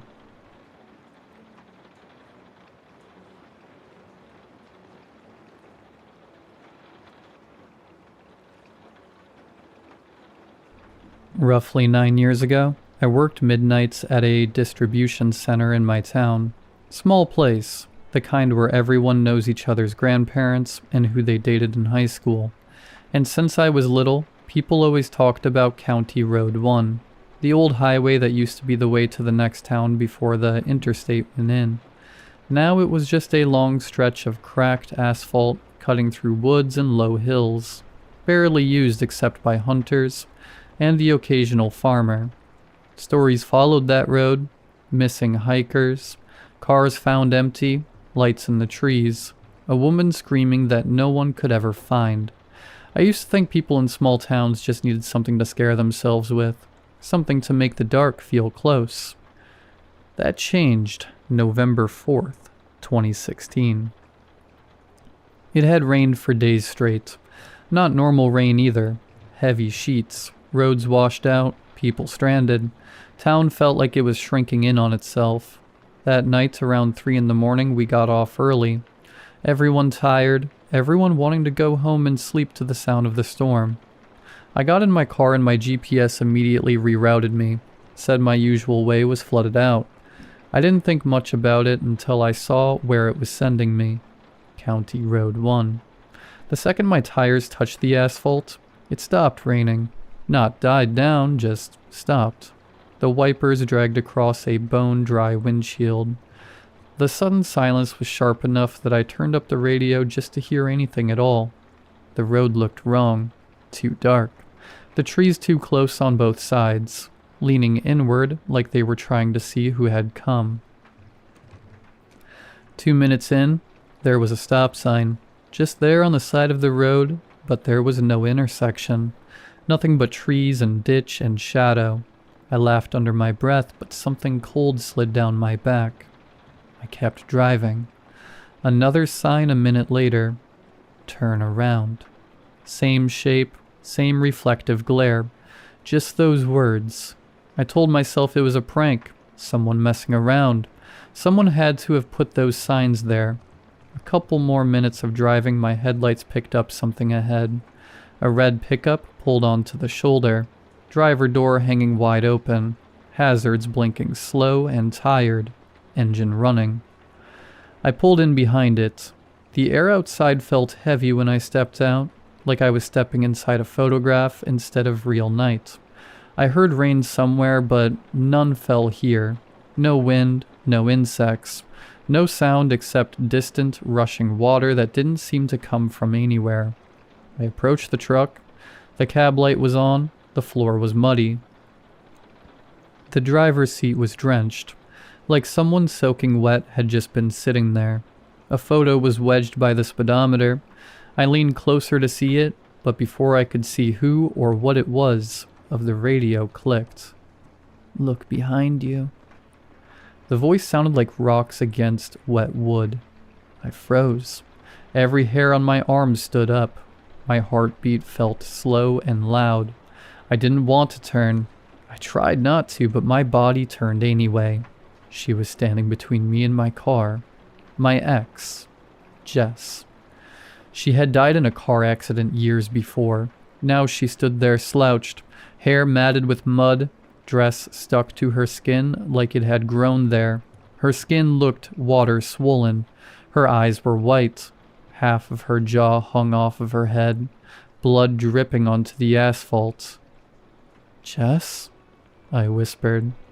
Her legs twisted around first, then her torso, then her head, like something was pulling her in pieces.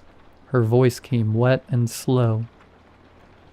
Why did you let me leave? I didn't answer. I couldn't. Her head shook and she screeched a horrible ear-piercing screech before she lunged at me. I took a step back and threw my forearm up, catching her arms on it. I swung a wild haymaker connecting with her loose jaw, knocking her back. I scrambled for my car and dove inside, slamming the door. I threw my car in drive before her face slammed into my window, blood and mud splashing on it. You let us leave. You left us. Then she said one more thing that stuck with me ever since. They didn't die. They're all here. I gritted my teeth and threw my car in reverse, flooring it back. She stood in the middle of the road. I made eye contact before I slammed into drive and floored it. veering towards her. The front of my car jumped up and I heard bones crunching and something drag under my car before the rear end lunged up, and I saw her rolling behind me in my rear view. I floored it. I looked down and saw 110 on the speedometer before I took a breath and relaxed, but my moment of silence was interrupted by my GPS. 102 miles until destination. I tried to ignore it. Then I saw headlights ahead, left side of the road. I dimmed my lights and slammed on my brakes, but they did too. I finally started rolling closer and they did the same. I squinted and leaned closer and saw something I'll never forget. My car. Same make, same model, same scratches, same dent in the bumper, same skeleton keychain dangling from the rear view, same crack in the windshield from the deer last winter. I let my car crawl closer until it was right next to me. I looked over and it was me. Same expression, same shaking hands, same eyes wide with fear, same skeleton ornament hanging from the rearview mirror. I made eye contact with myself. My reflection blinked. Then it smiled. A huge smile. Its face was seemingly splitting. The radio turned on without me touching it. "You're not leaving," my own voice said. "No one leaves. Not them. Not you." My reflection leaned forward, jaw splitting, skin peeling like wet paper. Something pale and smooth pushed forward, breaking my window. I slammed the gas. The tires screamed. The reflection didn't move. It just watched as I shot forward. The road ahead got smaller. The trees bent down towards the ground. I looked back and the car was gone, but I saw something in my peripheral of my right eye. I looked out into the woods and saw a blurry figure running next to my car. I looked down at the speedometer. 85. I slammed the pedal to the floor, but it still ran right next to me. The GPS flickered, and I stared at the screen. 182 miles to go. 243 miles to go. Home. I looked back out to my right and the figure was gone. Slam. Something slammed into the roof of my car and a dark, bony, muddy arm smashed my window. Grabbing the wheel, I flailed my fist into it, but it wouldn't budge. It moved the wheel side to side, fishtailing my car. The radio popped on. "You can't leave. You can't. No one ever leaves." I slammed on the brakes and saw something incomprehensible fly off my car and onto the road. A lanky, skeletal creature caked in river mud. Its limbs too long. Its skin painted in white clay patterns and handprint symbols. Wearing a skirt woven from reeds, sinew, animal hide and feathers. Beads and carved river stones rattling along its wrists. 3 skulls hung as masks layered over its own head, lashed together with braided wet cord, their empty sockets dripping dark water. A necklace of bones and bird talons hung across its chest, clattering as it breathed. Its ribs showed through its skin like cage bars, and its fingers were sharpened to points like carved river rock. I floored it once again, and ran it over before closing my eyes and blindly driving. Then suddenly I heard it. Rain. I opened my eyes and I was back in my town, at an all-familiar intersection. I drove the rest of the way home in silence. I don't think I blinked once. Once home, I sat in my driveway for what seemed like forever before I got the courage to get out. I pushed the door open quickly and jumped out, running inside and closing my door. The next day I went out and looked at my car. No mud, no dents on the bumpers, no scratches on the roof. The only thing different is my skeleton keychain hanging off my rearview mirror was different. A crude small little figure with 3 skull heads carved from muddy wood. I threw it away and sold my car. Don't ever take County Road 1. You may not be as lucky as me.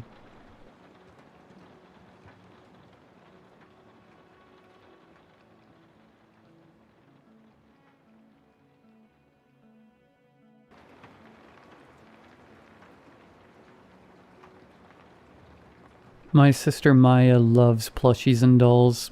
She collects them from everywhere. Garage sales, thrift stores, vacations, and random stores she finds online. Her bedroom shelves are crowded with soft faces and glassy eyes staring out from every corner. A few of them, though, are different. Not broken exactly, but wrong. My brother Jake calls them haunted. This story is about one of them, a Furby named Bub. We didn't find Bub in a dusty box or a haunted attic. He came from a regular toy store in the mall, brand new and perfectly wrapped. His fur was spotless, his plastic eyes bright, his box untouched. Maya loved him instantly. I liked him too, even though something about him made me uneasy. Jake hated him from the moment he saw him. He said Bub's eyes followed him around the room. At first I thought Jake was exaggerating. Then I started to notice things. The way Bub's gaze seemed to catch the light even when the room was dark. The faint, broken whirring sound that came from him at night. Sometimes when the house was quiet, I could swear I heard a whisper from Maya's room. A faint, mechanical voice. Bub stayed in Maya's room with her other plushies, so it wasn't unusual when she came home one day holding something new. She had found a porcelain doll at a garage sale she visited with our mom. The doll had pale skin, a blue dress trimmed with lace, and deep green glass eyes. I found her at number 66, Maya said proudly. Her name is Clara. From the moment Clara entered the house, Bub went quiet. Completely silent. No clicks, no whirs, no whispers. I didn't think much of it at first, but later I realized that something in the air had changed. When I went into Maya's room one evening to borrow a notebook, I passed by Bub on the shelf.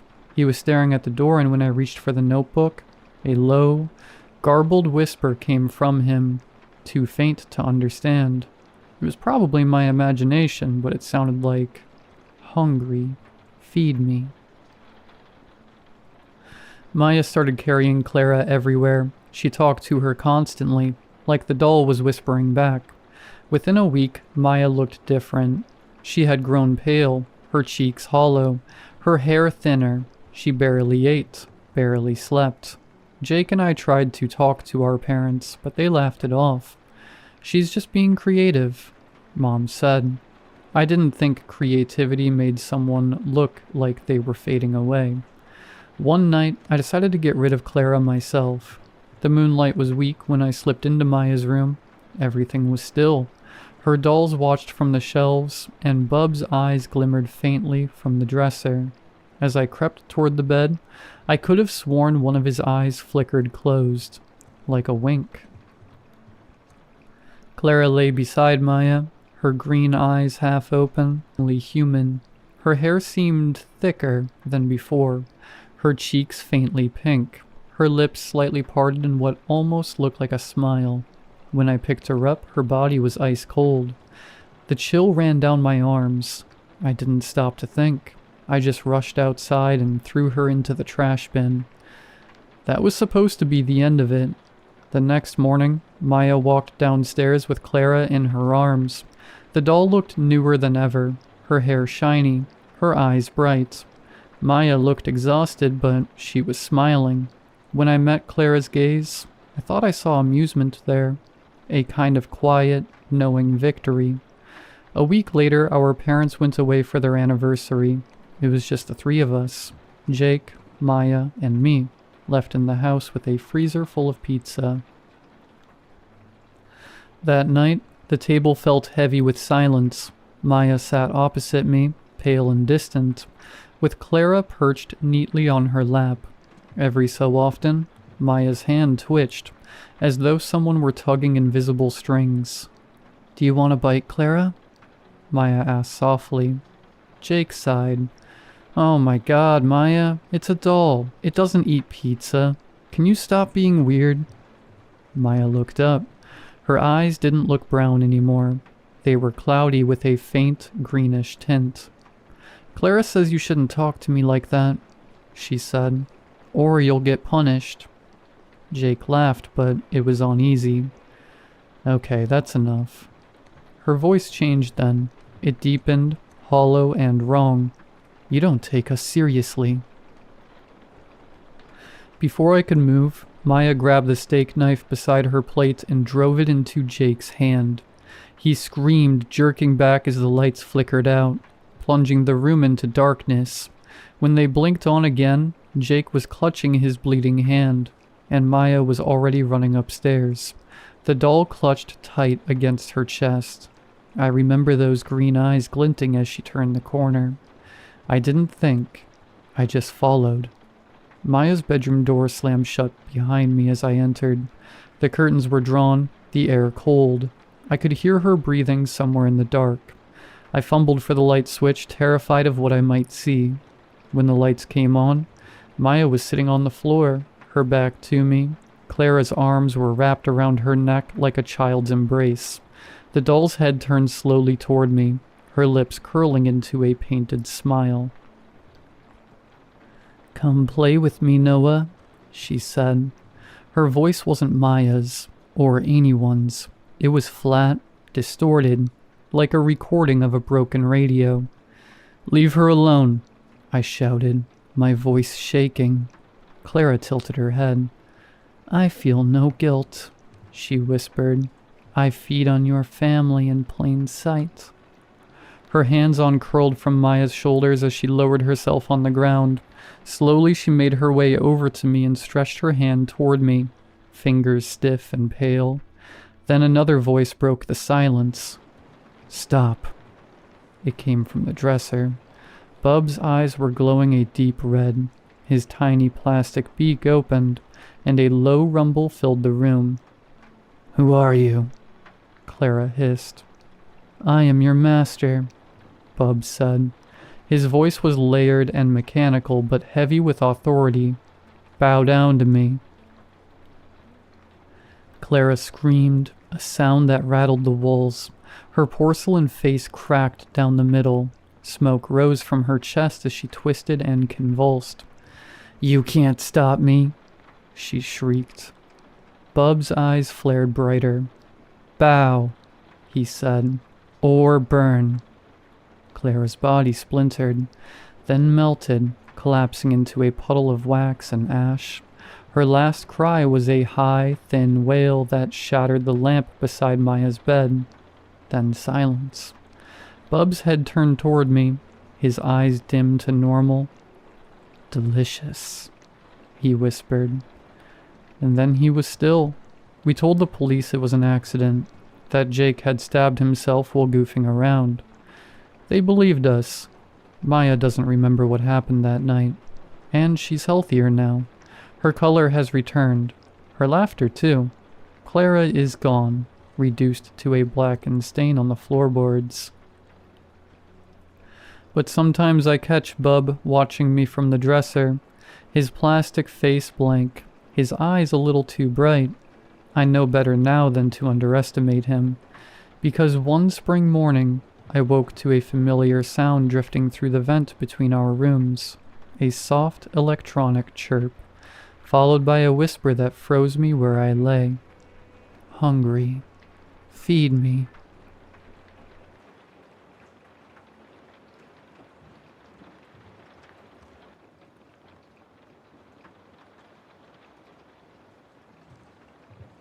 I was always a sickly boy. I never really excelled in sports or any kind of physical activity in school, but I always assumed I wasn't built for it. Some kids had speed or strength.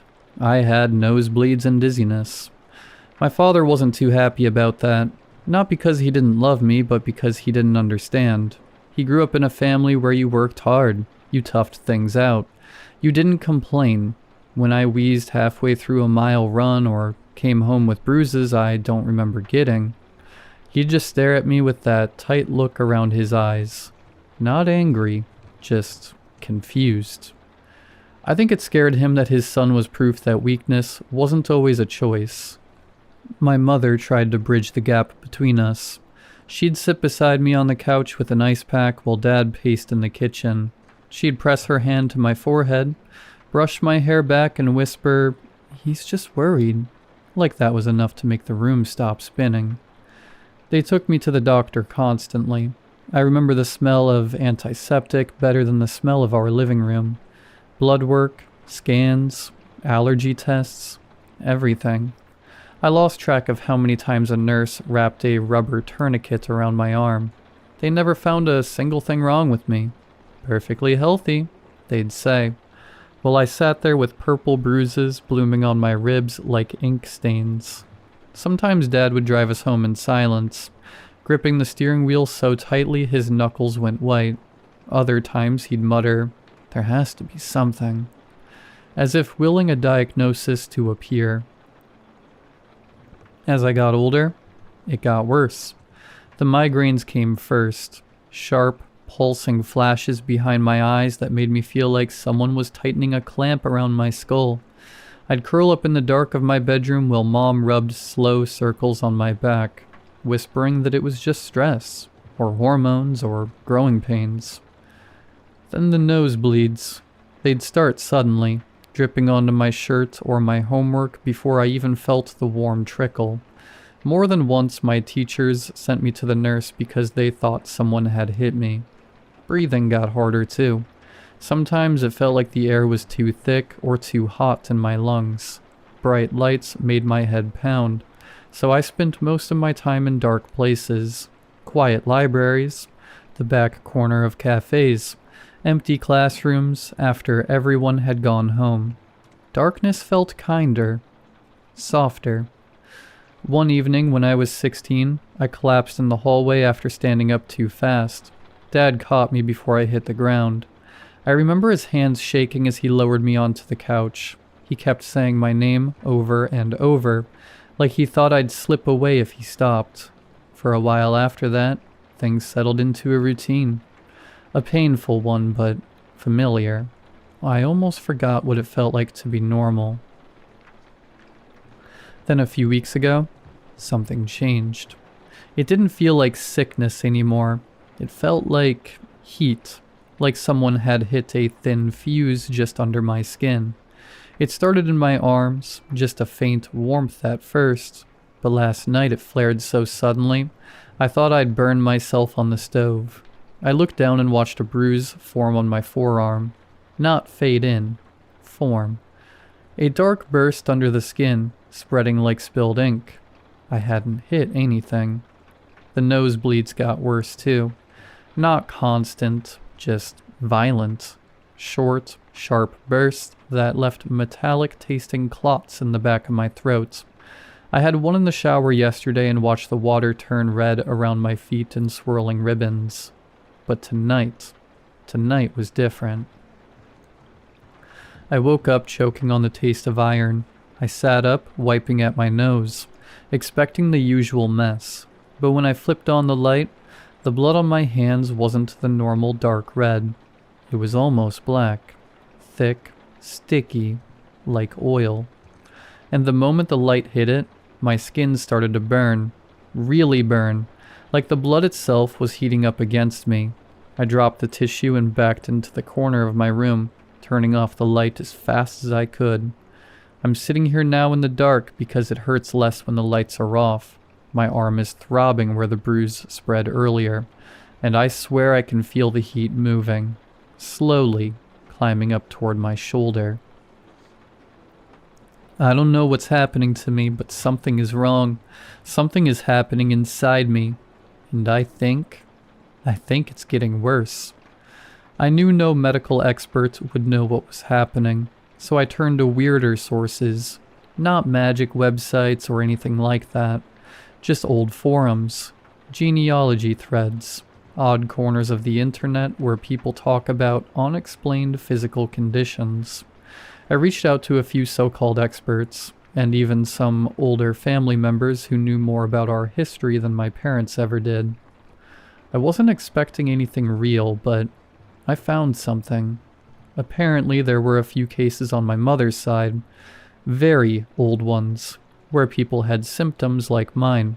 Most of the family notes called it a weakness or bad blood.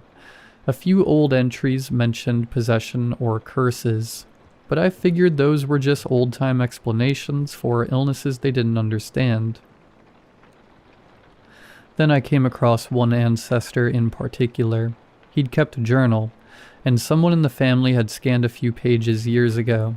The handwriting was barely legible, but one part stuck out. He described his blood turning dark, burning under his skin, bruising that spread without cause. He wrote that someone had marked him after an argument in a tavern. No details, no proof, just fear written in messy ink. He called it a blood curse, but he never explained how he knew. It could have been superstition, or guilt, or just a drunk man's paranoia. I don't know what to believe. The journal said the blood reacted badly to heat and light. That's the part that keeps replaying in my head, because that's what's happening to me, but it doesn't explain anything else. It doesn't say how it started, or if he survived, or if he found a way to stop it. It just ends, abruptly. What am I supposed to do with that? Apologize on behalf of a man who's been dead for centuries? Track down a stranger he wronged? Perform some ritual from a journal that didn't even bother to list one? I honestly don't know. So I'm hiding in my room. I keep it as cold as I can, and I only go out at night. It lets me hold myself together just long enough to feel like a person for a little while, long enough to remember what normal used to feel like. But even now, even in the dark, even in the cold, I feel like I'm burning from the inside out. And I don't think I have much time left.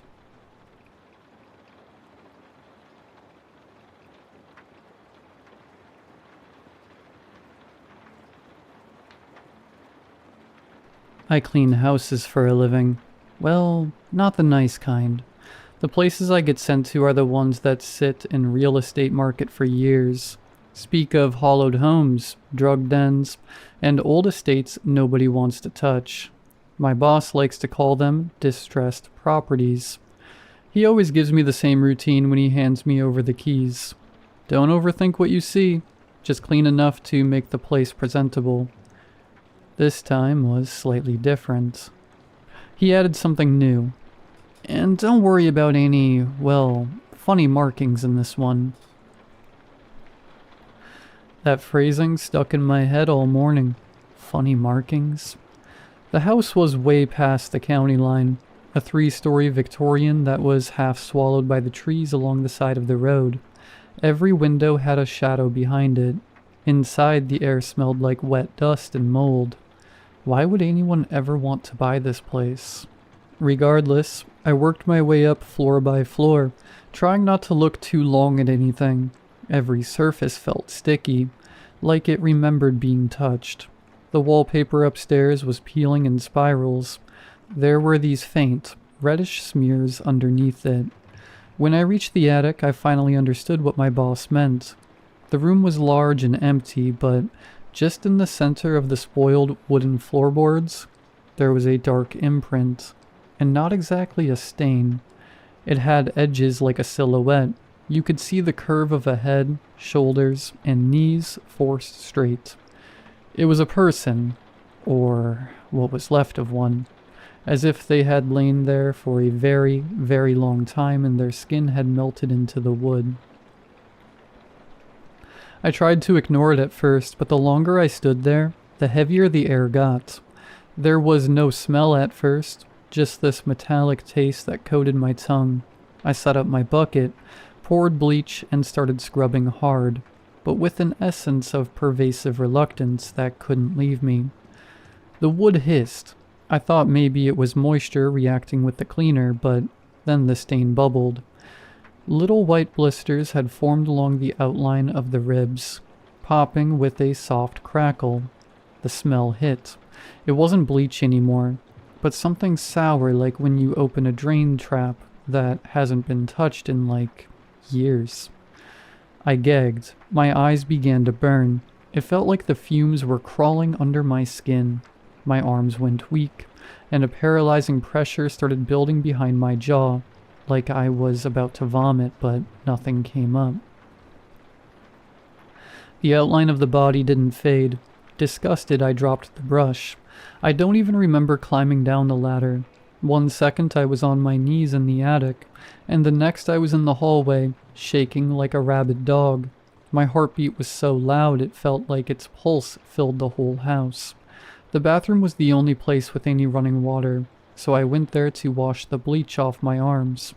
The sink was cracked but functional. The water came out cloudy at first but gradually cleared.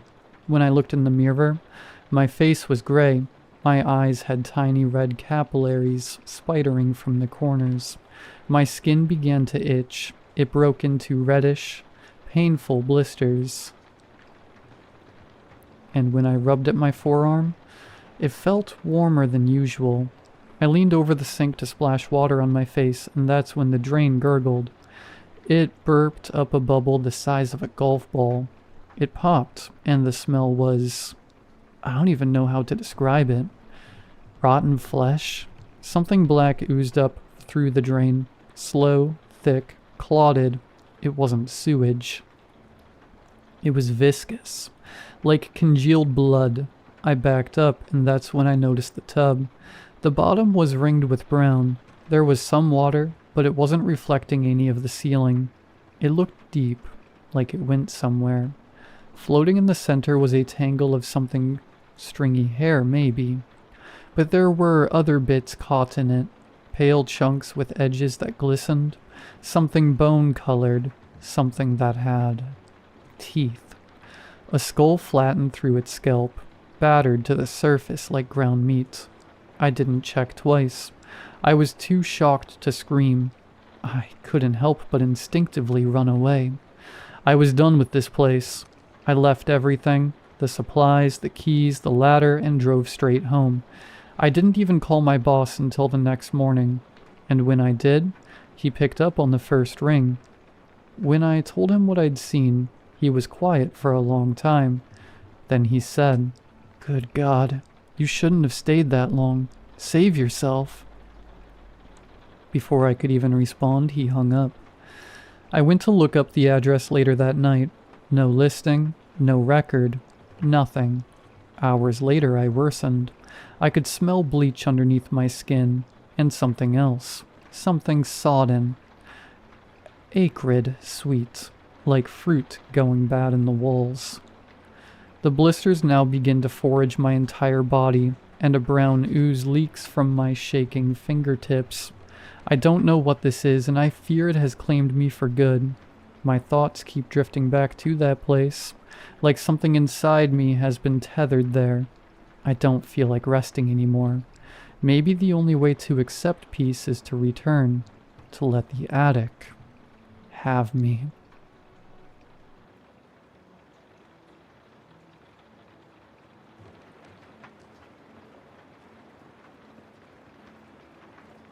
I think this has to be my favorite day of the year. The first cold front coming through after an oppressively hot summer. Along the coast is a blessed change, a far cry from the 100% humidity we cope with every day. The air has a crisp quality and makes me want to spend the entire day outside. An evening set in, getting darker earlier and earlier as the year goes forward. I clicked on the lamp beside the couch, wrapped a light blanket around my legs, and settled down to read the latest novel by my favorite author. The wind was whipping hard outside. I could clearly hear it, but somehow it gave me comfort. I was barely past the latest chapter when the light from the lamp flickered. The way the wind was blowing, it came as no surprise that we may lose power, or at the very least have it blink in and out. So I wasn't fazed. I got up and lit candles around the house, just in case. When I sat back down with my book, I stared at the page. I couldn't remember where I left off. I flipped back a couple of pages and nothing seemed familiar to me. It was as though I was reading the words for the first time. I tried to think of the last thing I could remember from the story and flipped back to find it. It was several chapters back. I shrugged it off. I attributed it to a sort of dissociative state. Everyone has those from time to time, like when you're driving home after a long day and zoning out, then suddenly realizing you're nearly home. It has to be something along those lines. No harm, no foul. Just pick up from where I left off. I made it about 5 pages before the lights flickered again, so I got up to light the candles, just in case I lose power. But these are candles lit. I don't remember doing that. I walked through all of the rooms and each one had a lit candle. I could tell by the amount of wax melted that they weren't lit long ago. You would think I would remember lighting them. As I crossed into the kitchen, I saw the lamp in the living room flicker. I looked around the kitchen and couldn't remember what I came in here for. Maybe a cup of tea on a cold, blustery night. I filled the kettle and set it on the burner, then headed back to the couch while I waited to hear it whistle. I decided to text my best friend Stacy and tell her about my strange night. I told her about not remembering the book, not remembering lighting the candles, and that I still don't know why I went to the kitchen, but a cup of tea sounded nice.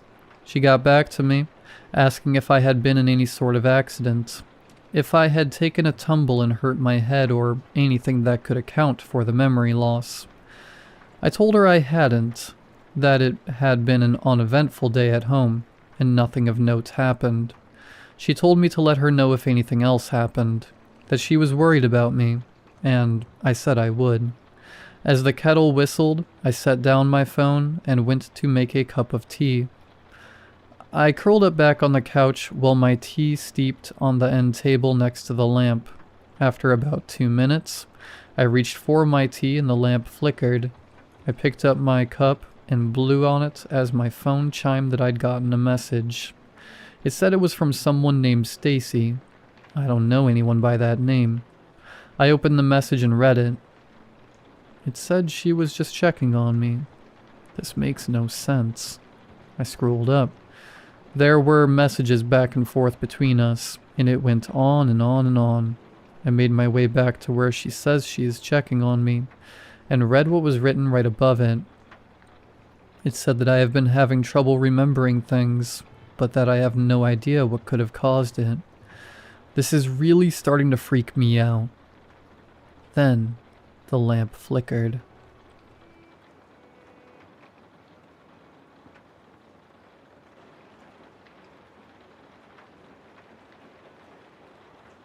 It is just a kid's book. A title spelled in rainbow blocks. Thick pages. Almost a baby look, really. The recommended age is 3 to 5. Zoe and I found it in a dusty box in the storage room at Colvin Preparatory School. Mrs. Lemon, the owner, tries to make us feel better by calling us after-school teachers, but we are babysitters. The most teaching we do is remind the kids to not pick their noses during snack time. Our real job is to keep the kids safe, and at least somewhat entertained while their doctor and lawyer parents make the money to pay the tuition. The work isn't glamorous or interesting, but for a part-time job, the pay is good. Private school and all. There were only a handful of kids today. Mrs. Lemon said it was a popular week for vacations. Seeking to make the most of her money, Mrs. Lemon assigned me and Zoe to clean out the storage closet while she watched the children. We weren't sorry. Cleaning out the closet was easier than corralling the kids.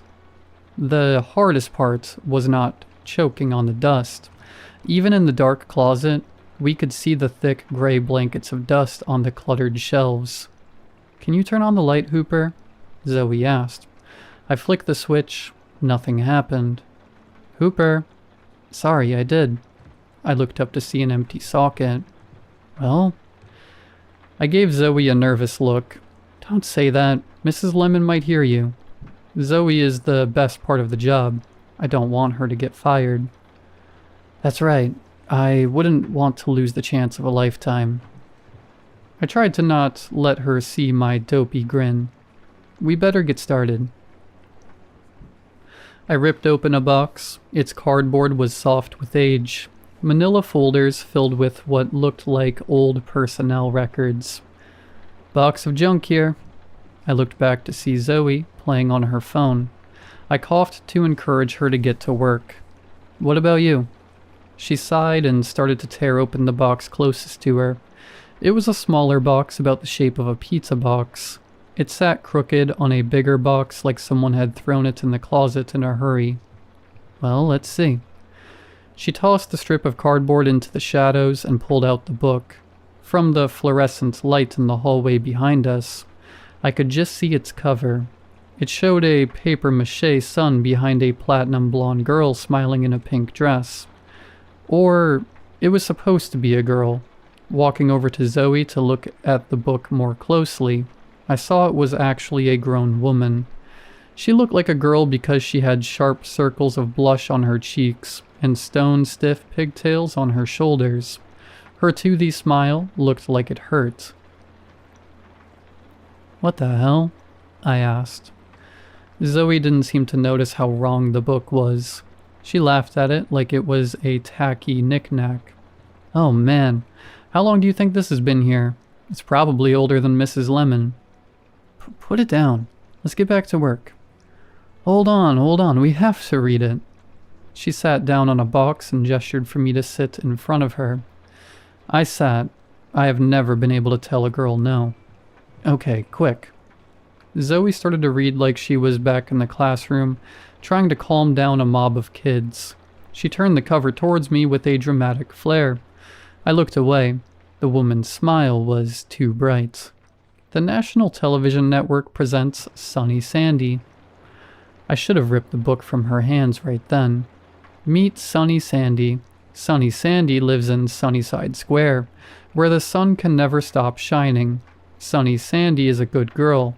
She is always sunny. She is never sad, or angry, or tired, or hungry, or scared. That would be bad. Sunny Sandy is a good girl. She is always sunny. Always. By the time Zoe read always, the hairs on my neck were standing straight. I breathed a sigh of relief when she closed the book. I expected to see her sharing my fear, or, knowing Zoe, maybe rolling her eyes. I did not expect her smile. "How precious," she cooed. "Wasn't that precious?" Her eyes were harsh rays of sun beating down on me. I stood up to escape the heat. "Not particularly. Let's get back to work." I went to take the book from her. She held it tight. "Now, don't be silly, Hooper. We're going to read it again." She took my hand and tried to drag me back to the ground in front of her. The iron of her smile matched the iron of her grip. "Like hell." I snatched the book away from her. When she tried to hold on to it, she fell backwards over the box she had been sitting on. In the cramped closet, there wasn't enough space between her head and the wooden shelf. Her head cracked on one of the crossbeams on her way down. I dropped the book and rushed over to her. She was lying in a slump between the box and the shelf. Her arms and legs were stuck up like she was an insect on its back. Blood rushed from the crack of the back of her head. I couldn't see the wound, but the red pool told me it had to be deep. Through all that, she held her smile. "Come on," I shouted. I lifted her into my arms. "We have to get you to the hospital." Her voice was perfectly calm. "Thank you, Hooper. That's very kind of you."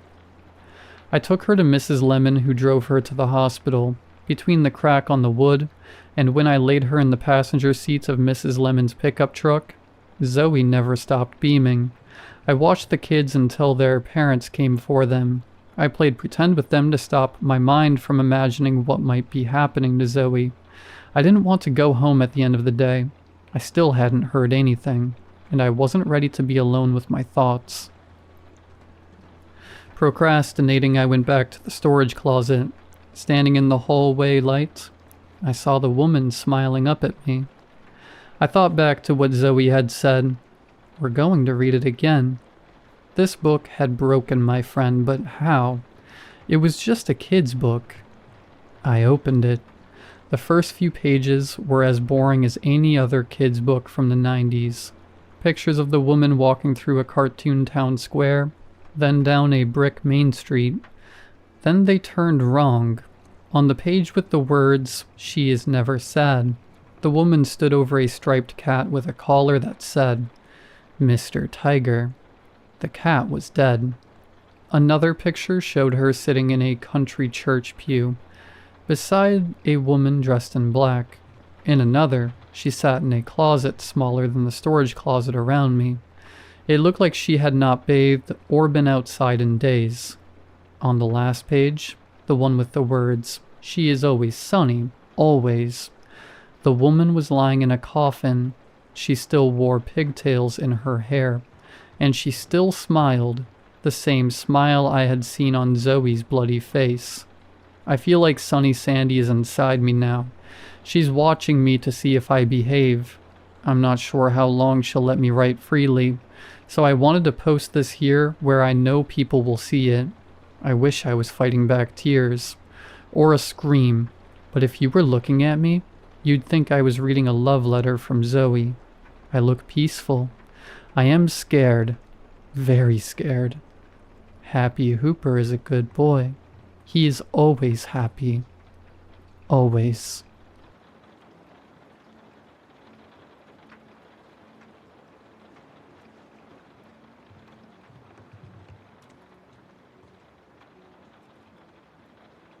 The aurora borealis has been waving over these Kansan skies the past few nights. It's absolutely breathtaking and something I never thought I'd get the chance to behold. I didn't think it'd be one of the last things I saw, though. I don't recommend you look, if it's over you. See, an hour ago, I was watching some horror drama series, smoking a joint, happy as can be. My black lab Shadow started pawing at the basement door, which is my signal that he needs to relieve himself. My joint was done anyway, so I put it out, paused my stream, and tossed my phone to the couch. I've heard about the northern lights making their way to our skies, seen pictures from my friends, but hadn't gotten the chance to see it with my own eyes. When I walk out onto the back patio, it's nearly pitch black. Nothing new, considering all my neighbors aside from the one directly next door have kids and go to bed rather early. Everyone's got homemade privacy fences via some trees, and very overgrown weeds, which lends a hand in blocking any light. Shadow darted off into some corner of the yard as he always does. The air was chilly, so I'd pulled my sweater just a little closer around me, and that's when I saw it. The pink lights dancing in the distance. They weren't directly over my head, but if I stood in one particular spot, I could see it. At first, I almost cried. It was beautiful. It waved and danced and made me grateful for being alive, being on this planet, and getting to experience things like that. I stared at the sky for what felt like forever, until the grass rustling and a bark grabbed my attention. I shouted my dog's name as I walked back towards the back door to my home, ready to slide it open. I hear Shadow's footsteps start barreling towards me. I slid the door open for him, but tried to peer through the leaves of our redbud tree for one final glimpse of the rare phenomena before heading inside. Shadow's collar jingled just as he ran past me into the house. Even though I'd heard his footsteps, he seemed to almost appear out of nowhere from the shadows and into that moment of light. He was running so fast. He was a blur of black as he darted past me inside and up the stairs. I felt my heart skip a beat, but chalked it up to anxiety from smoking.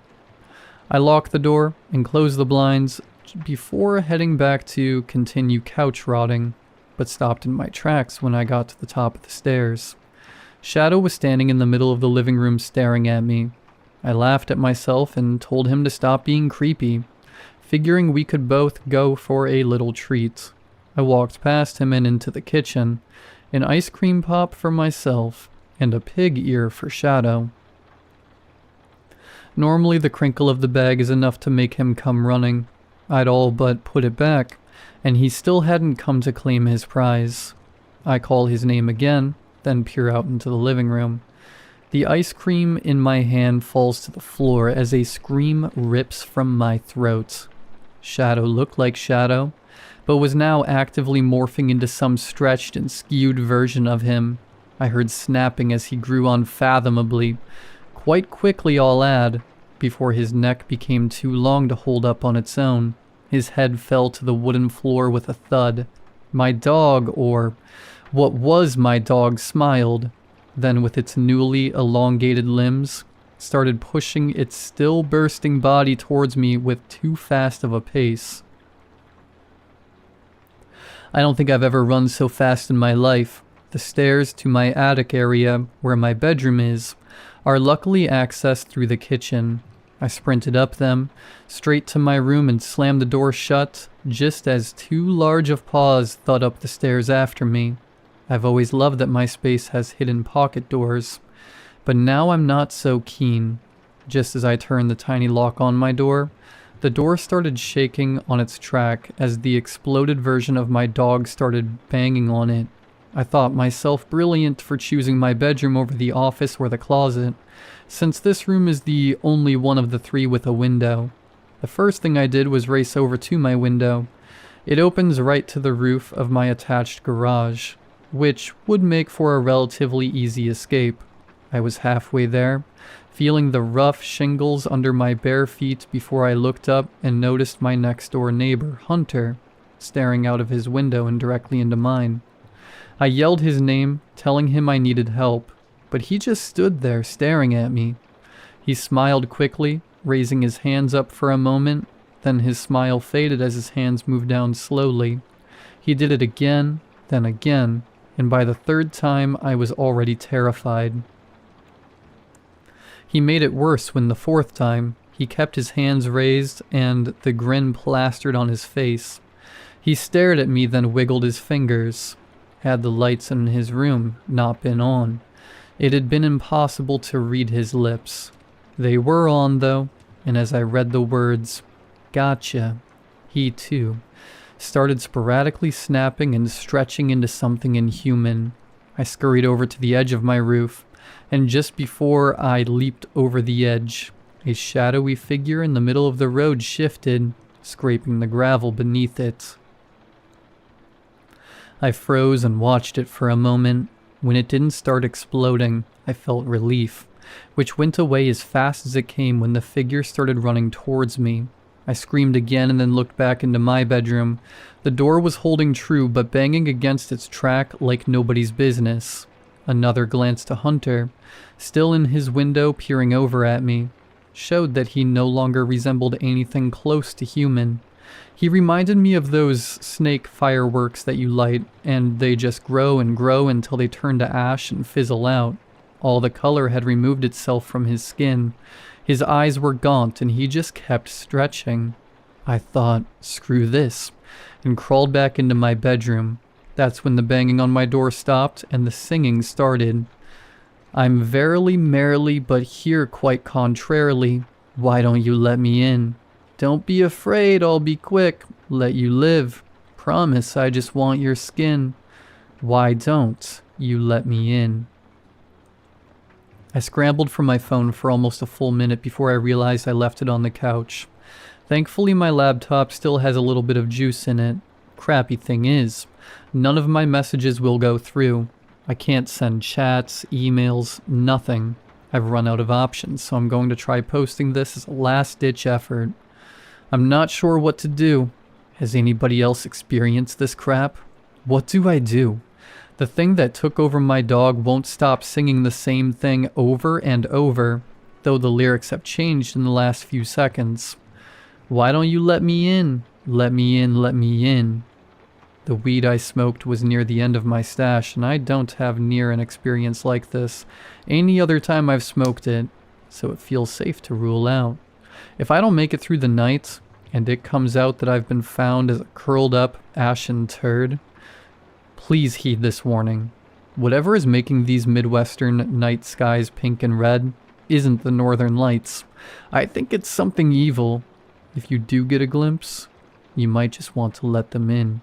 Because right now, that's the only thought running through my head. That and a jingle that's becoming incessant enough I'm starting to hum it. Quite contrarily, I'm here and very merrily. I think I'll let them in. I won't be afraid, they'll be quick. Let me live. They just want my skin.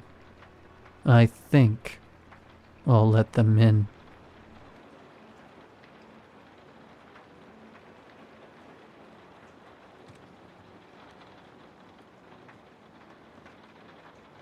The blizzard was supposed to last 2 days. Then 2 became 3. Then I was on day 4, holed up in my cabin. The only thing I could see outside was the snow, a white, shifting void that obscured the rest of the mountain range.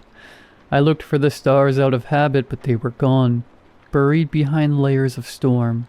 The sky was black, thick with cloud and snow and the night.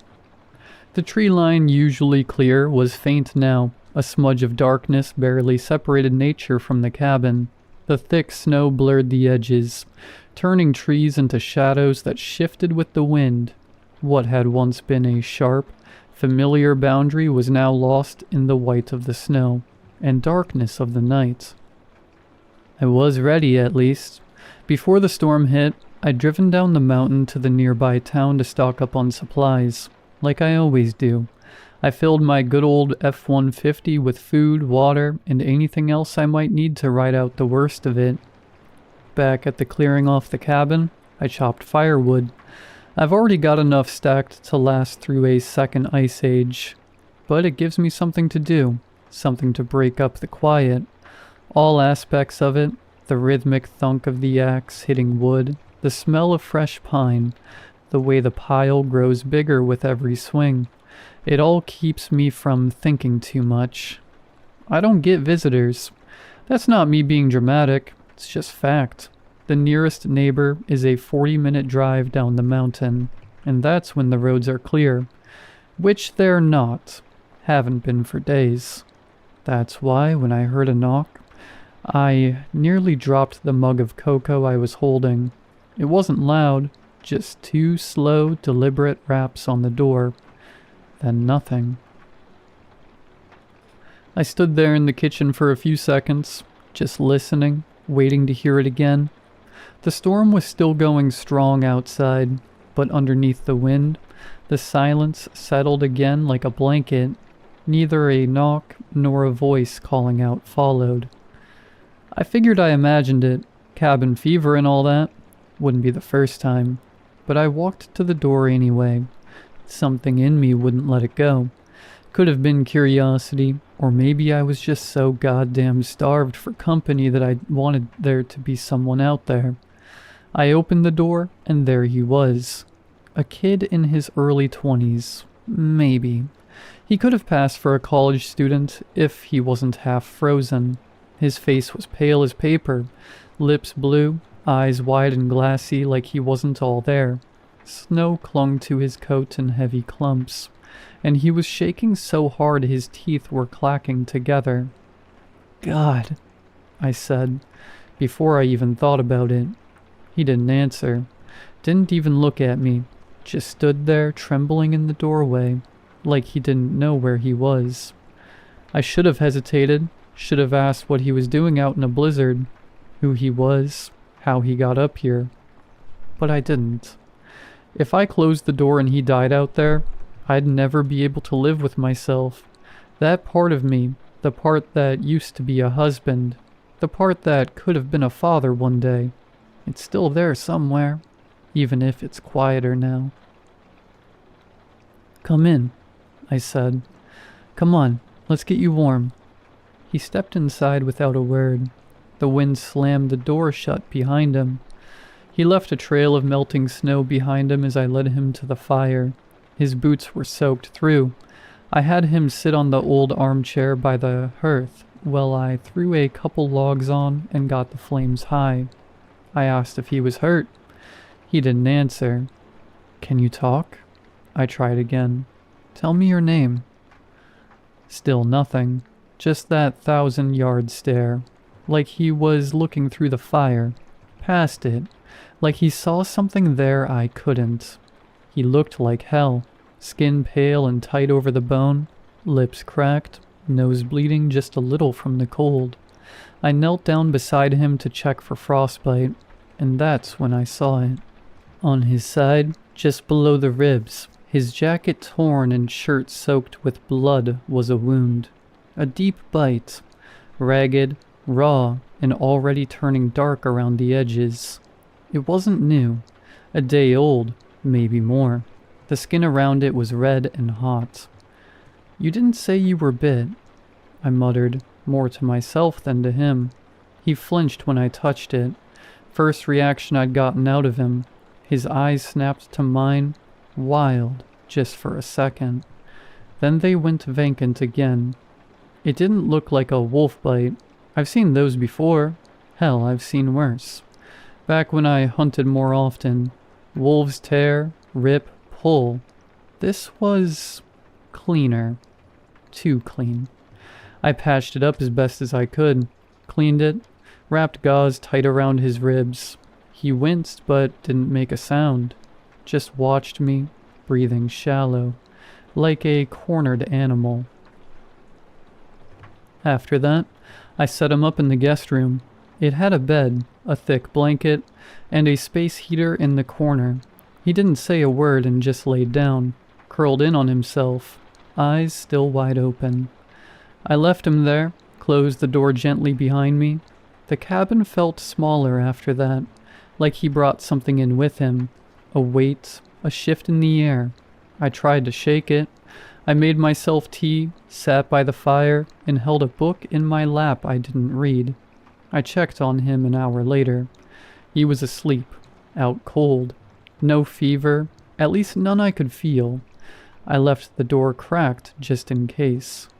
I must have nodded off at some point. The fire was down to coals when I woke up. House quiet as the grave. I could hear the wind screaming against the windows. The old trees creaking out front, but nothing inside. No footsteps, no coughing, no movement from the guest room. I was just about to check again when I heard the floorboard creak. He was standing in the hall, just watching me. "Fuck," I said, nearly spilling my tea. He blinked slow, looked around like he wasn't sure where he was. "Sorry," he said, voice hoarse, dry. "Didn't mean to scare you." "It's all right," I said. "You're lucky to be alive. What the hell were you doing up here?" He scratched at his bandage. "Hiking," he said, "with my girlfriend Emma." I waited. "We were camping in the woods yesterday. No, a few nights before. Got caught in the storm. Thought we'd hunker down, ride it out." He stopped. His jaw tightened. "We heard something," he said, "outside the tent. I thought it was wolves, big ones. We stayed quiet, didn't move. But it didn't matter. They tore through the side." He swallowed hard, eyes wet now but not crying. "I ran. I didn't even see what they look like, just teeth. It was wrong. Too many of them. Emma screamed and then..." His voice broke off. "You didn't see her after that?" He shook his head. "I ran until I couldn't. Then I saw your cabin." "You're safe now, kid. Just rest." He nodded, turned, and walked back to the guest room like he was sleepwalking. I tried going back to sleep, even poured myself another mug of cocoa, just to have something warm in my hands. But the air felt heavier now, like it was pressing in on me, 1 inch at a time. Sometime after midnight, I heard the floor creak. I glanced up, expecting to see him again, maybe wandering the hall confused. But there was no one, just the faint sound of the bathroom door clicking shut at the end of the hall. The light spilled out in a thin line under the frame. I waited. 5 minutes, then 10. The pipes groaned once, a long, low exhale, like the cabin itself was holding its breath. Then I heard glass break. I walked to the bathroom and cleared my throat loud enough for him to hear. No response. "You alright in there?" Still nothing. Steam started seeping out from under the door, slow and crawling, hugging the floor like smoke. It looked off, not sharp and white like a shower usually gives off. This was thicker, heavier, gray around the edges, like breath fogged on glass. I stood outside for another minute, then stepped closer. I pressed my knuckles to the door and knocked once, gently. "You hear me, son?" Silence. Not even the shuffle of movement. No cough, no running water. The wood felt cold beneath my hand, not warm like it should be with steam coming through, just still and dead and cold. I leaned in, pressed my ear to the door, listened. Nothing. Every instinct in me said walk away. Let it be. The boy had been through hell. Maybe he needed time. Maybe he was sick. Maybe he just broke the mirror by accident. Maybe I was imagining things again. But my gut had gone cold. And it wasn't from the storm. I wrapped my hand around the knob. It was slick with condensation.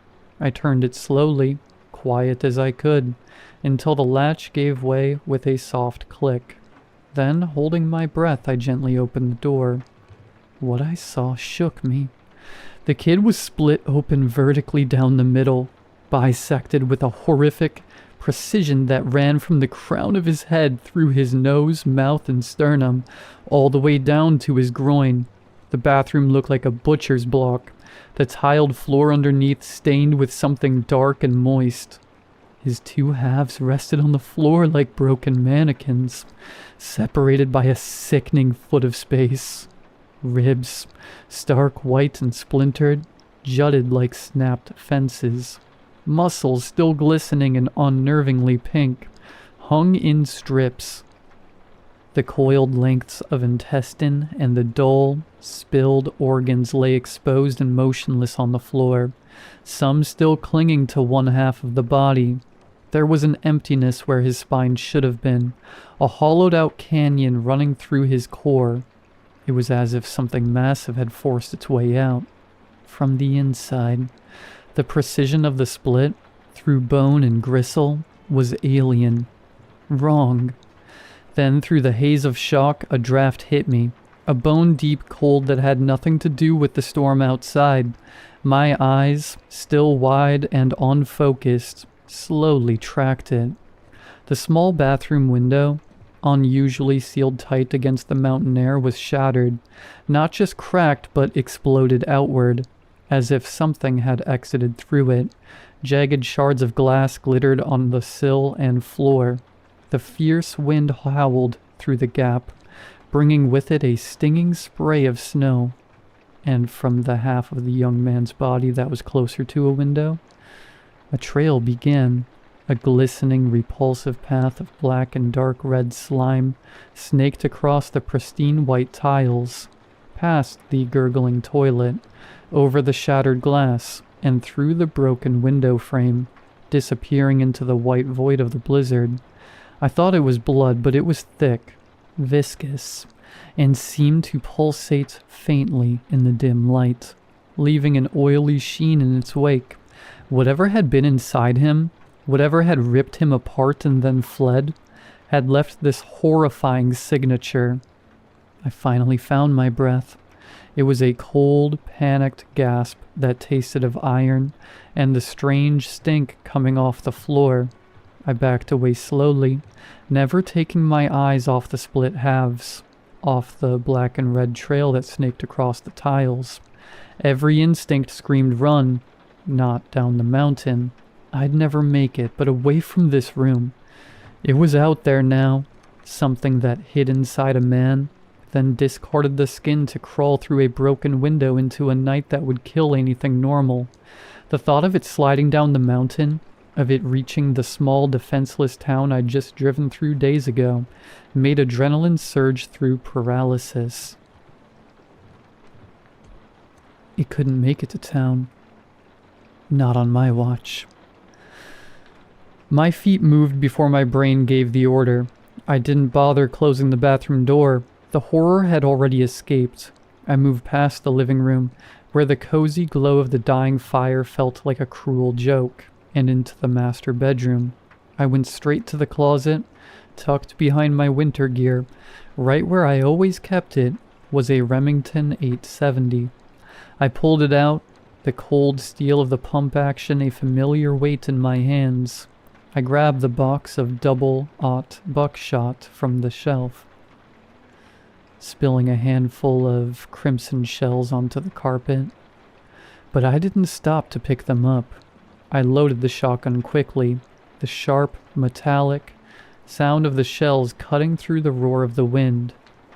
It had been years since I'd pointed a gun at anything that wasn't a deer, but looking at the slick, dark trail leading out of my house, I knew this wasn't hunting a living being. This was stopping something that was already dead, something that had worn death, then shed it. I wasn't a hero. I was just a widower with a cabin, a shotgun, and a terrifying realization. I was the last line of defense. The storm that had trapped me had trapped it, too, on the mountain. I held the shotgun steady, my knuckles white. The wind howled outside, the trees creaked. I checked the hall one last time, glanced at the horror show of the bathroom, then moved toward the front door. There was no plan. There was only the gun in my hands, worry in my heart, and the knowledge that something sinister was crawling through the snow toward civilization.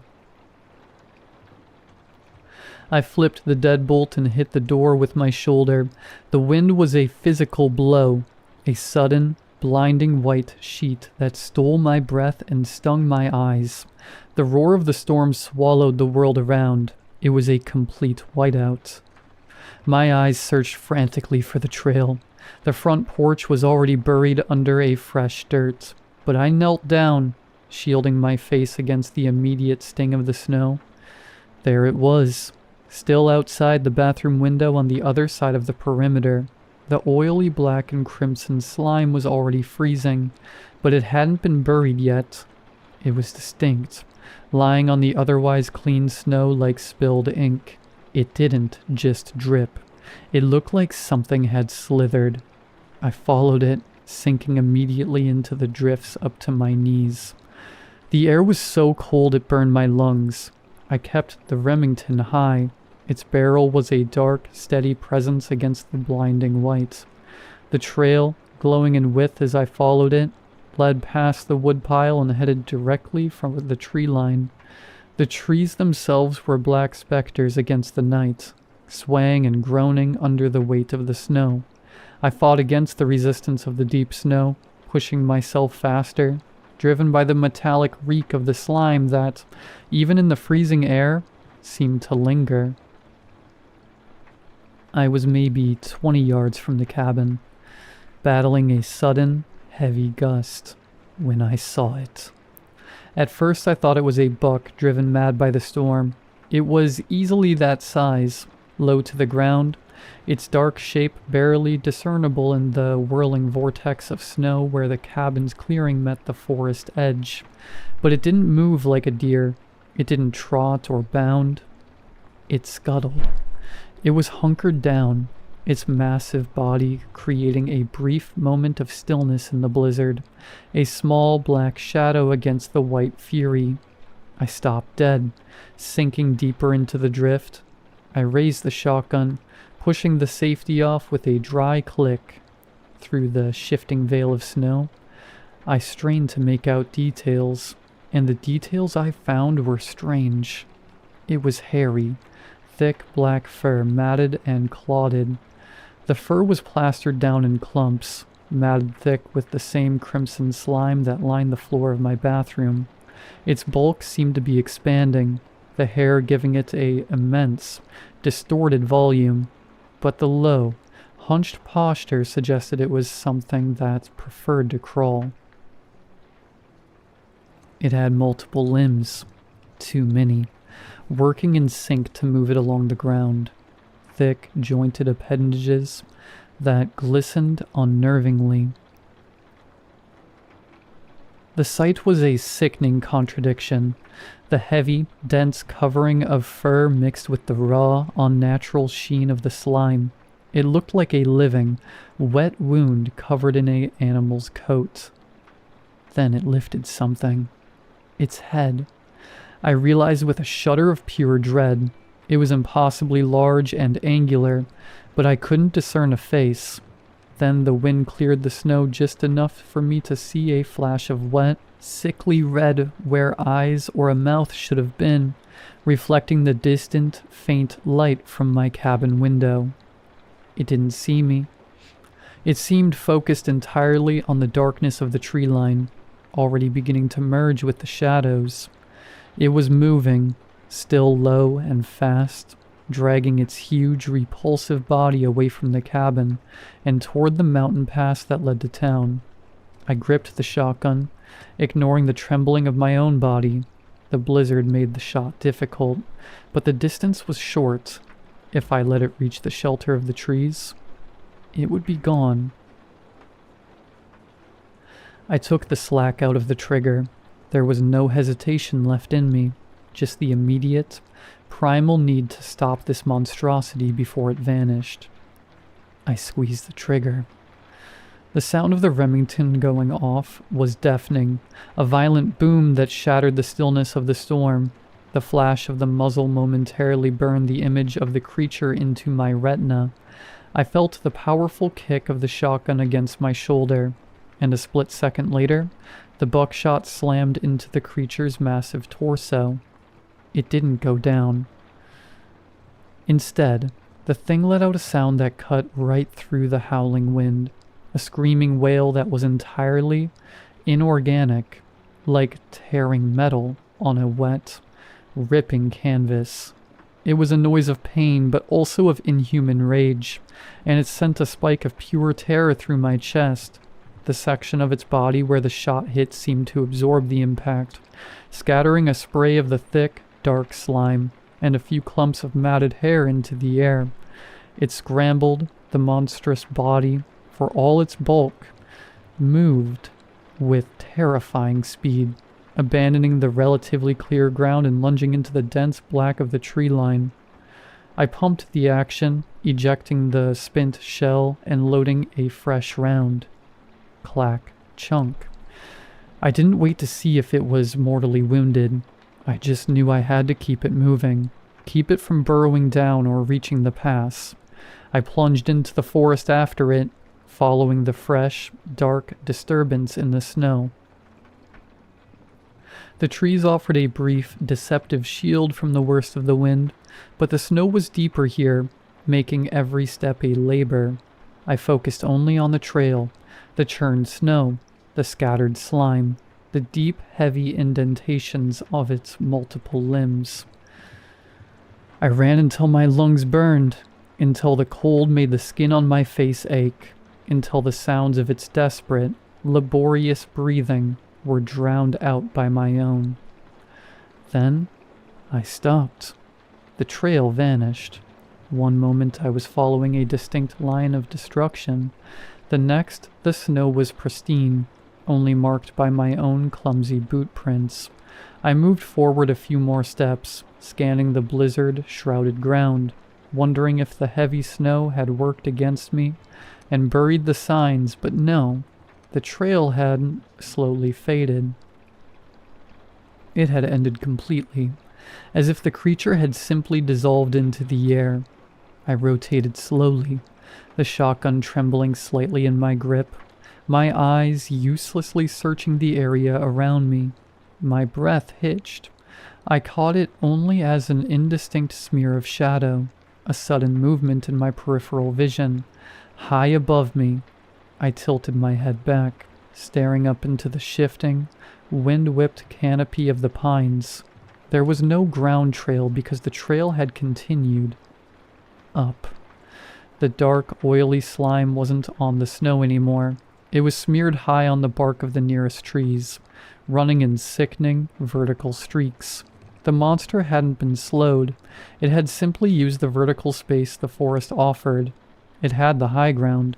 It was above, hidden by the night, and the dense pine needles, and I was exposed beneath it. My heart hammered against my ribs. I had gone from the hunter to the obvious, slow-moving target.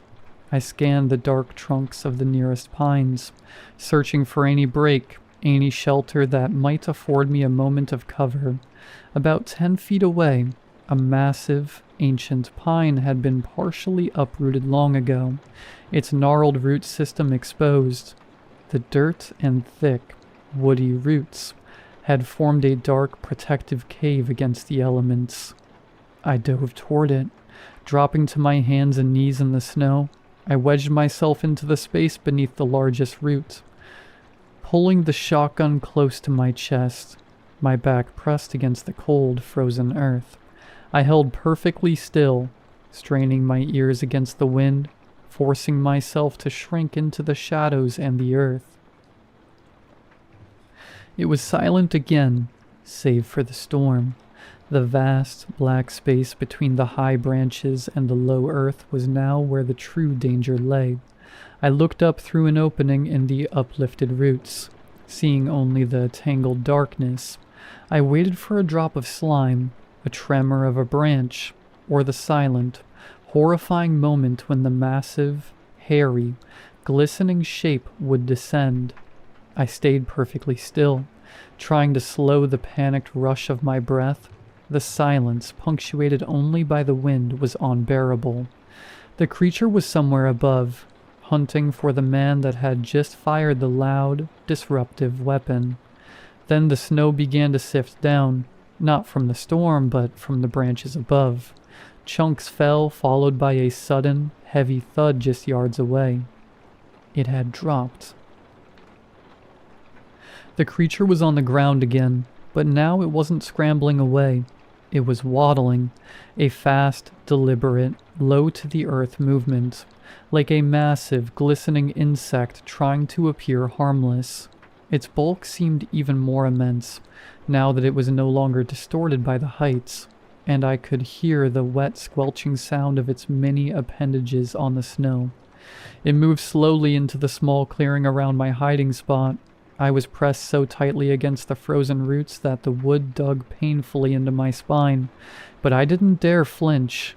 I had already positioned the Remington. My shooting hand gripped the trigger. The barrel angled slightly up and out toward the opening of the root cave, resting against the snow-covered ground. The creature's movement was erratic, darting toward the tree line one moment, then pulling back. Why hasn't it found me? Then I realized it wasn't looking for me. Its massive, misshapen head was constantly sniffing the air, lifting and twisting with jerky movements. The air was thick with the howling blizzard and the scent of damp pine and frozen earth. The storm was masking my scent.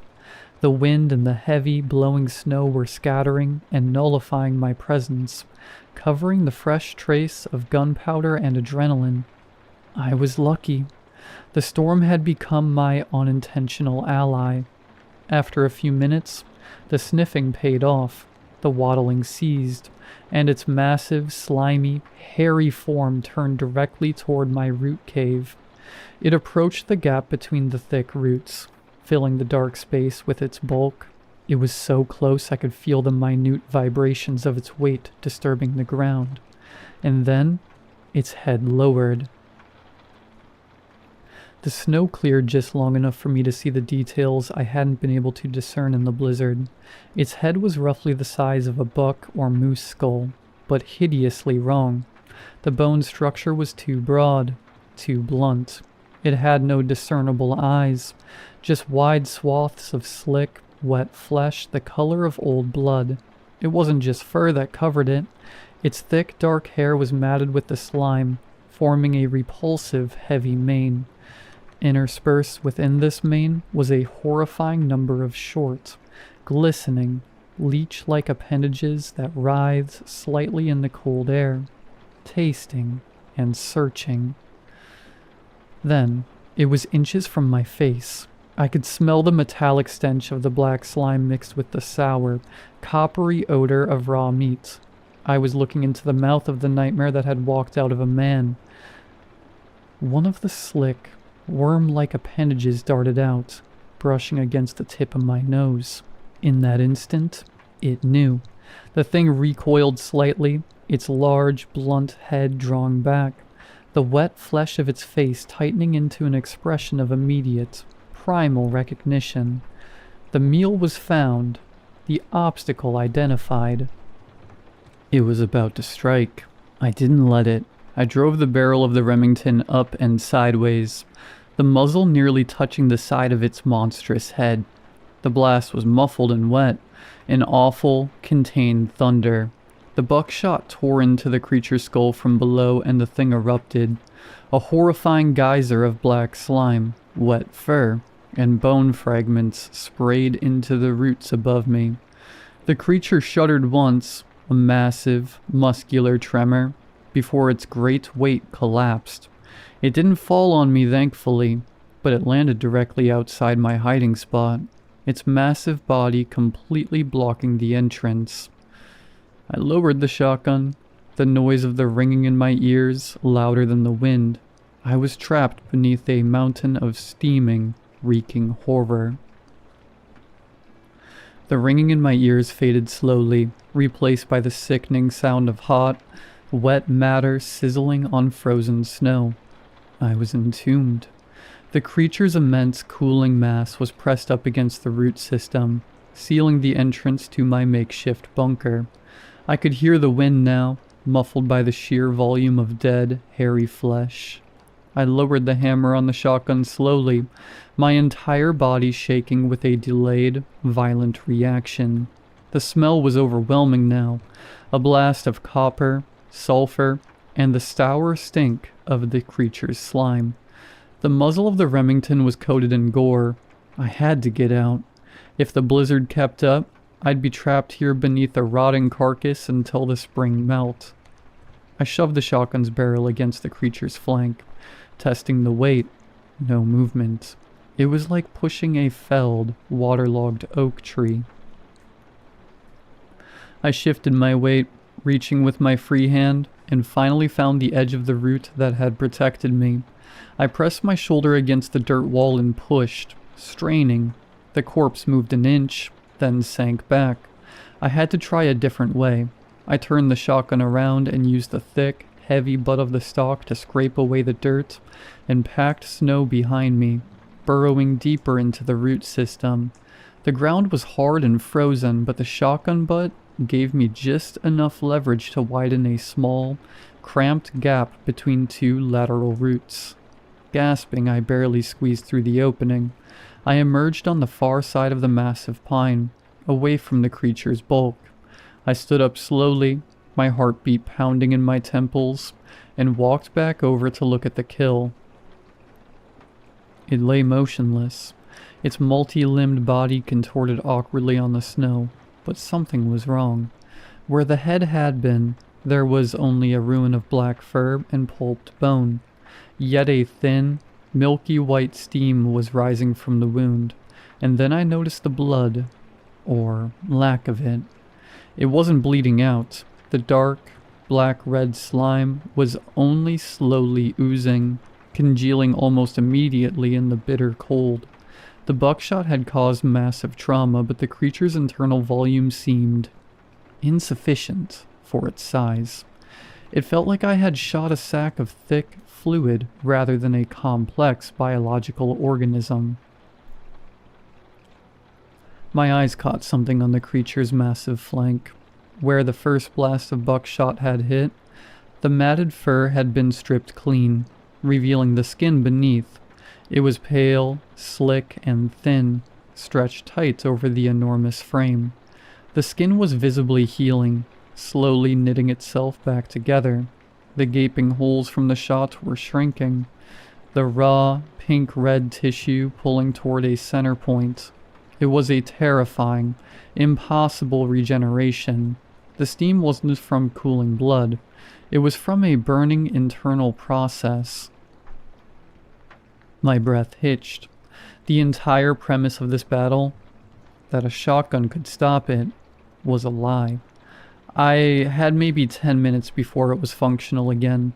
I had to get back to the cabin, not just for ammunition, but for something heavier, something more final. I turned and ran like a madman, the snow swallowing my footing, the low branches whipping my face. The familiar trek back to the cabin was a blur of white and black, driven by the cold fear that the monster would simply stand up behind me. I burst through the door, slamming it shut and throwing the deadbolt. Though I knew a simple piece of metal wouldn't hold that bulk for long, I raced past the silent horror of the bathroom and into the storage closet. I didn't grab the deer rifle. A bullet was a coin toss, but fire was a guarantee. Tucked behind the winter tires were 2 red 5-gallon jerry cans, one for the snowmobile, one for the backup generator. I grabbed a can of kerosene too. It would burn slower and hotter than gasoline, and yanked it out. Next, I needed a wick. I dove into the kitchen, grabbing the thickest rag I could find, a towel used for drying dishes, and stuffed it into my pocket. The light was my last stop. I opened the kitchen drawer and snatched a long, thin butane lighter, used for starting the pilot light. I was ready, but not fast enough. The quiet, heavy silence I'd endured for the past few minutes was broken by a sound I'd only heard when cutting down trees. A slow, heavy, ripping sound coming from the side of the cabin. The side where the bathroom window was. It had found its way back. The hole it had created to exit the young man's body wasn't large enough for its current monstrous size, and it was trying to climb through the window. It was tearing the wall apart. I could hear the sickening crunch of frozen pine breaking and the sound of thick wood snapping. I had to assume it was fully healed, or close enough to it. The storm, which had given me cover, now threatened to bury me inside of my own cabin if I wasn't careful. I had to take the fire to the monster. I yanked the door open, the kerosene can heavy and cold in my hands, and plunged back out into the blizzard. The creature wasn't at the door. I rounded the corner of the cabin, the heavy kerosene sloshing, and saw the damage. A huge section of the wall near the bathroom was ruined, wood splintered, and insulation streaming out like cotton guts. The creature was there, its massive, steaming head pulled back from the shredded wall. It saw me instantly. The bluff of the blizzard had been called. I was standing in the open, and it was less than 20 feet away. It began its repulsive, slow waddle towards me. Its limbs churned the snow. The black slime glistened. Its regenerating head tilted low. It was honed in on me. I dropped to a knee, pulling the heavy can close. I twisted the plastic cap off, then tore the towel from my pocket, shoving one end into the neck of the can to soak. The stench of the oil and the creature's musk mingled horribly in the cold air. The monster was 10 feet away. I didn't try to aim. I just tipped the heavy can and began to drench the path between us as I walked backwards. I emptied half the 5 gallons in a wide, black arc right into the snow and across the creature's forelimbs. The kerosene didn't mix with the snow. It simply stained it, turning the white ground into a shimmering black slick. The creature didn't stop. It waddled right through the flammable pool, its greasy fur absorbing the oil. As the beast closed the distance, close enough now that I could feel the steam emanating off its bulk, I pulled the soaked towel out, threw the can aside, and flicked the butane lighter. The thin blue flame fought the wind for a fraction of a second, then held. With a final, desperate roar to myself, I lit the kerosene-soaked rag like a torch and threw it directly at the monster. It hit the creature's torso, and the effect was instantaneous and brutal. The oil-soaked fur and the slick, saturated snow trail ignited with a violent whoosh.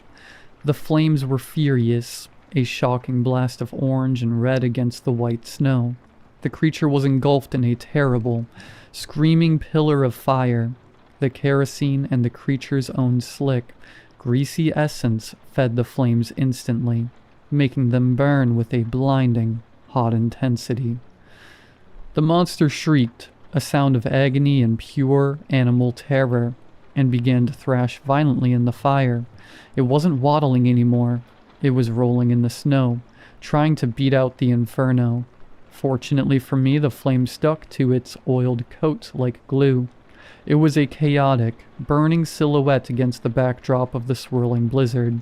The thick, black smoke was lost immediately in those swirling whites. I backed away. The heat of the fire was shocking contrast to the bitter cold. I watched the creature convulse, unable to stop the burning, unable to heal what was being systematically destroyed. The smell of burning hair, oil, and something metallic sweet was nauseating. Finally, after a minute that felt like an hour, the thrashing stopped. The creature lay still, a massive, charred monument to my desperate resolve. The fire still raged, but the movement was gone. I leaned against the icy wood of the cabin, the shotgun forgotten at my feet. The flames were already starting to melt a ring of snow around the body, but the blizzard continued to rage. The intense heat from the burning carcass was already beginning to recede, fighting a losing battle against the continuous onslaught of the blizzard.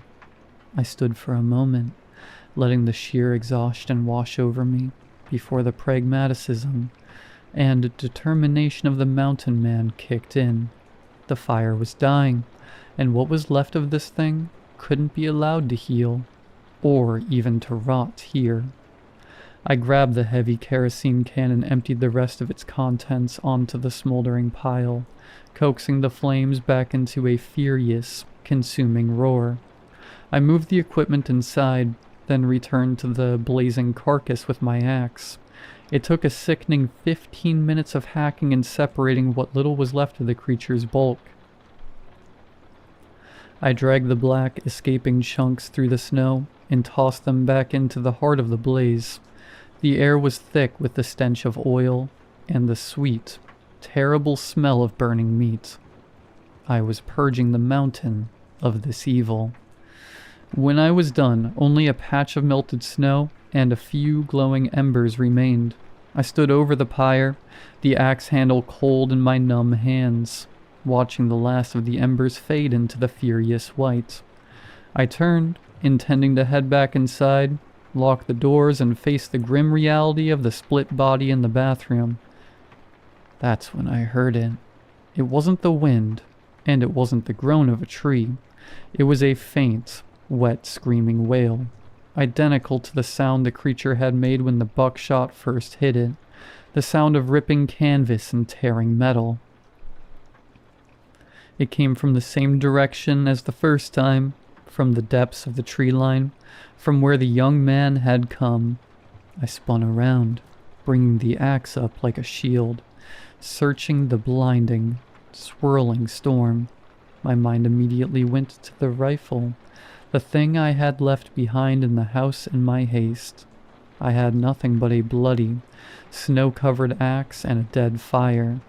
The wail came again, closer this time, high-pitched and choked. I took a step backward, preparing to fight, when a memory finally pierced the fog of panic.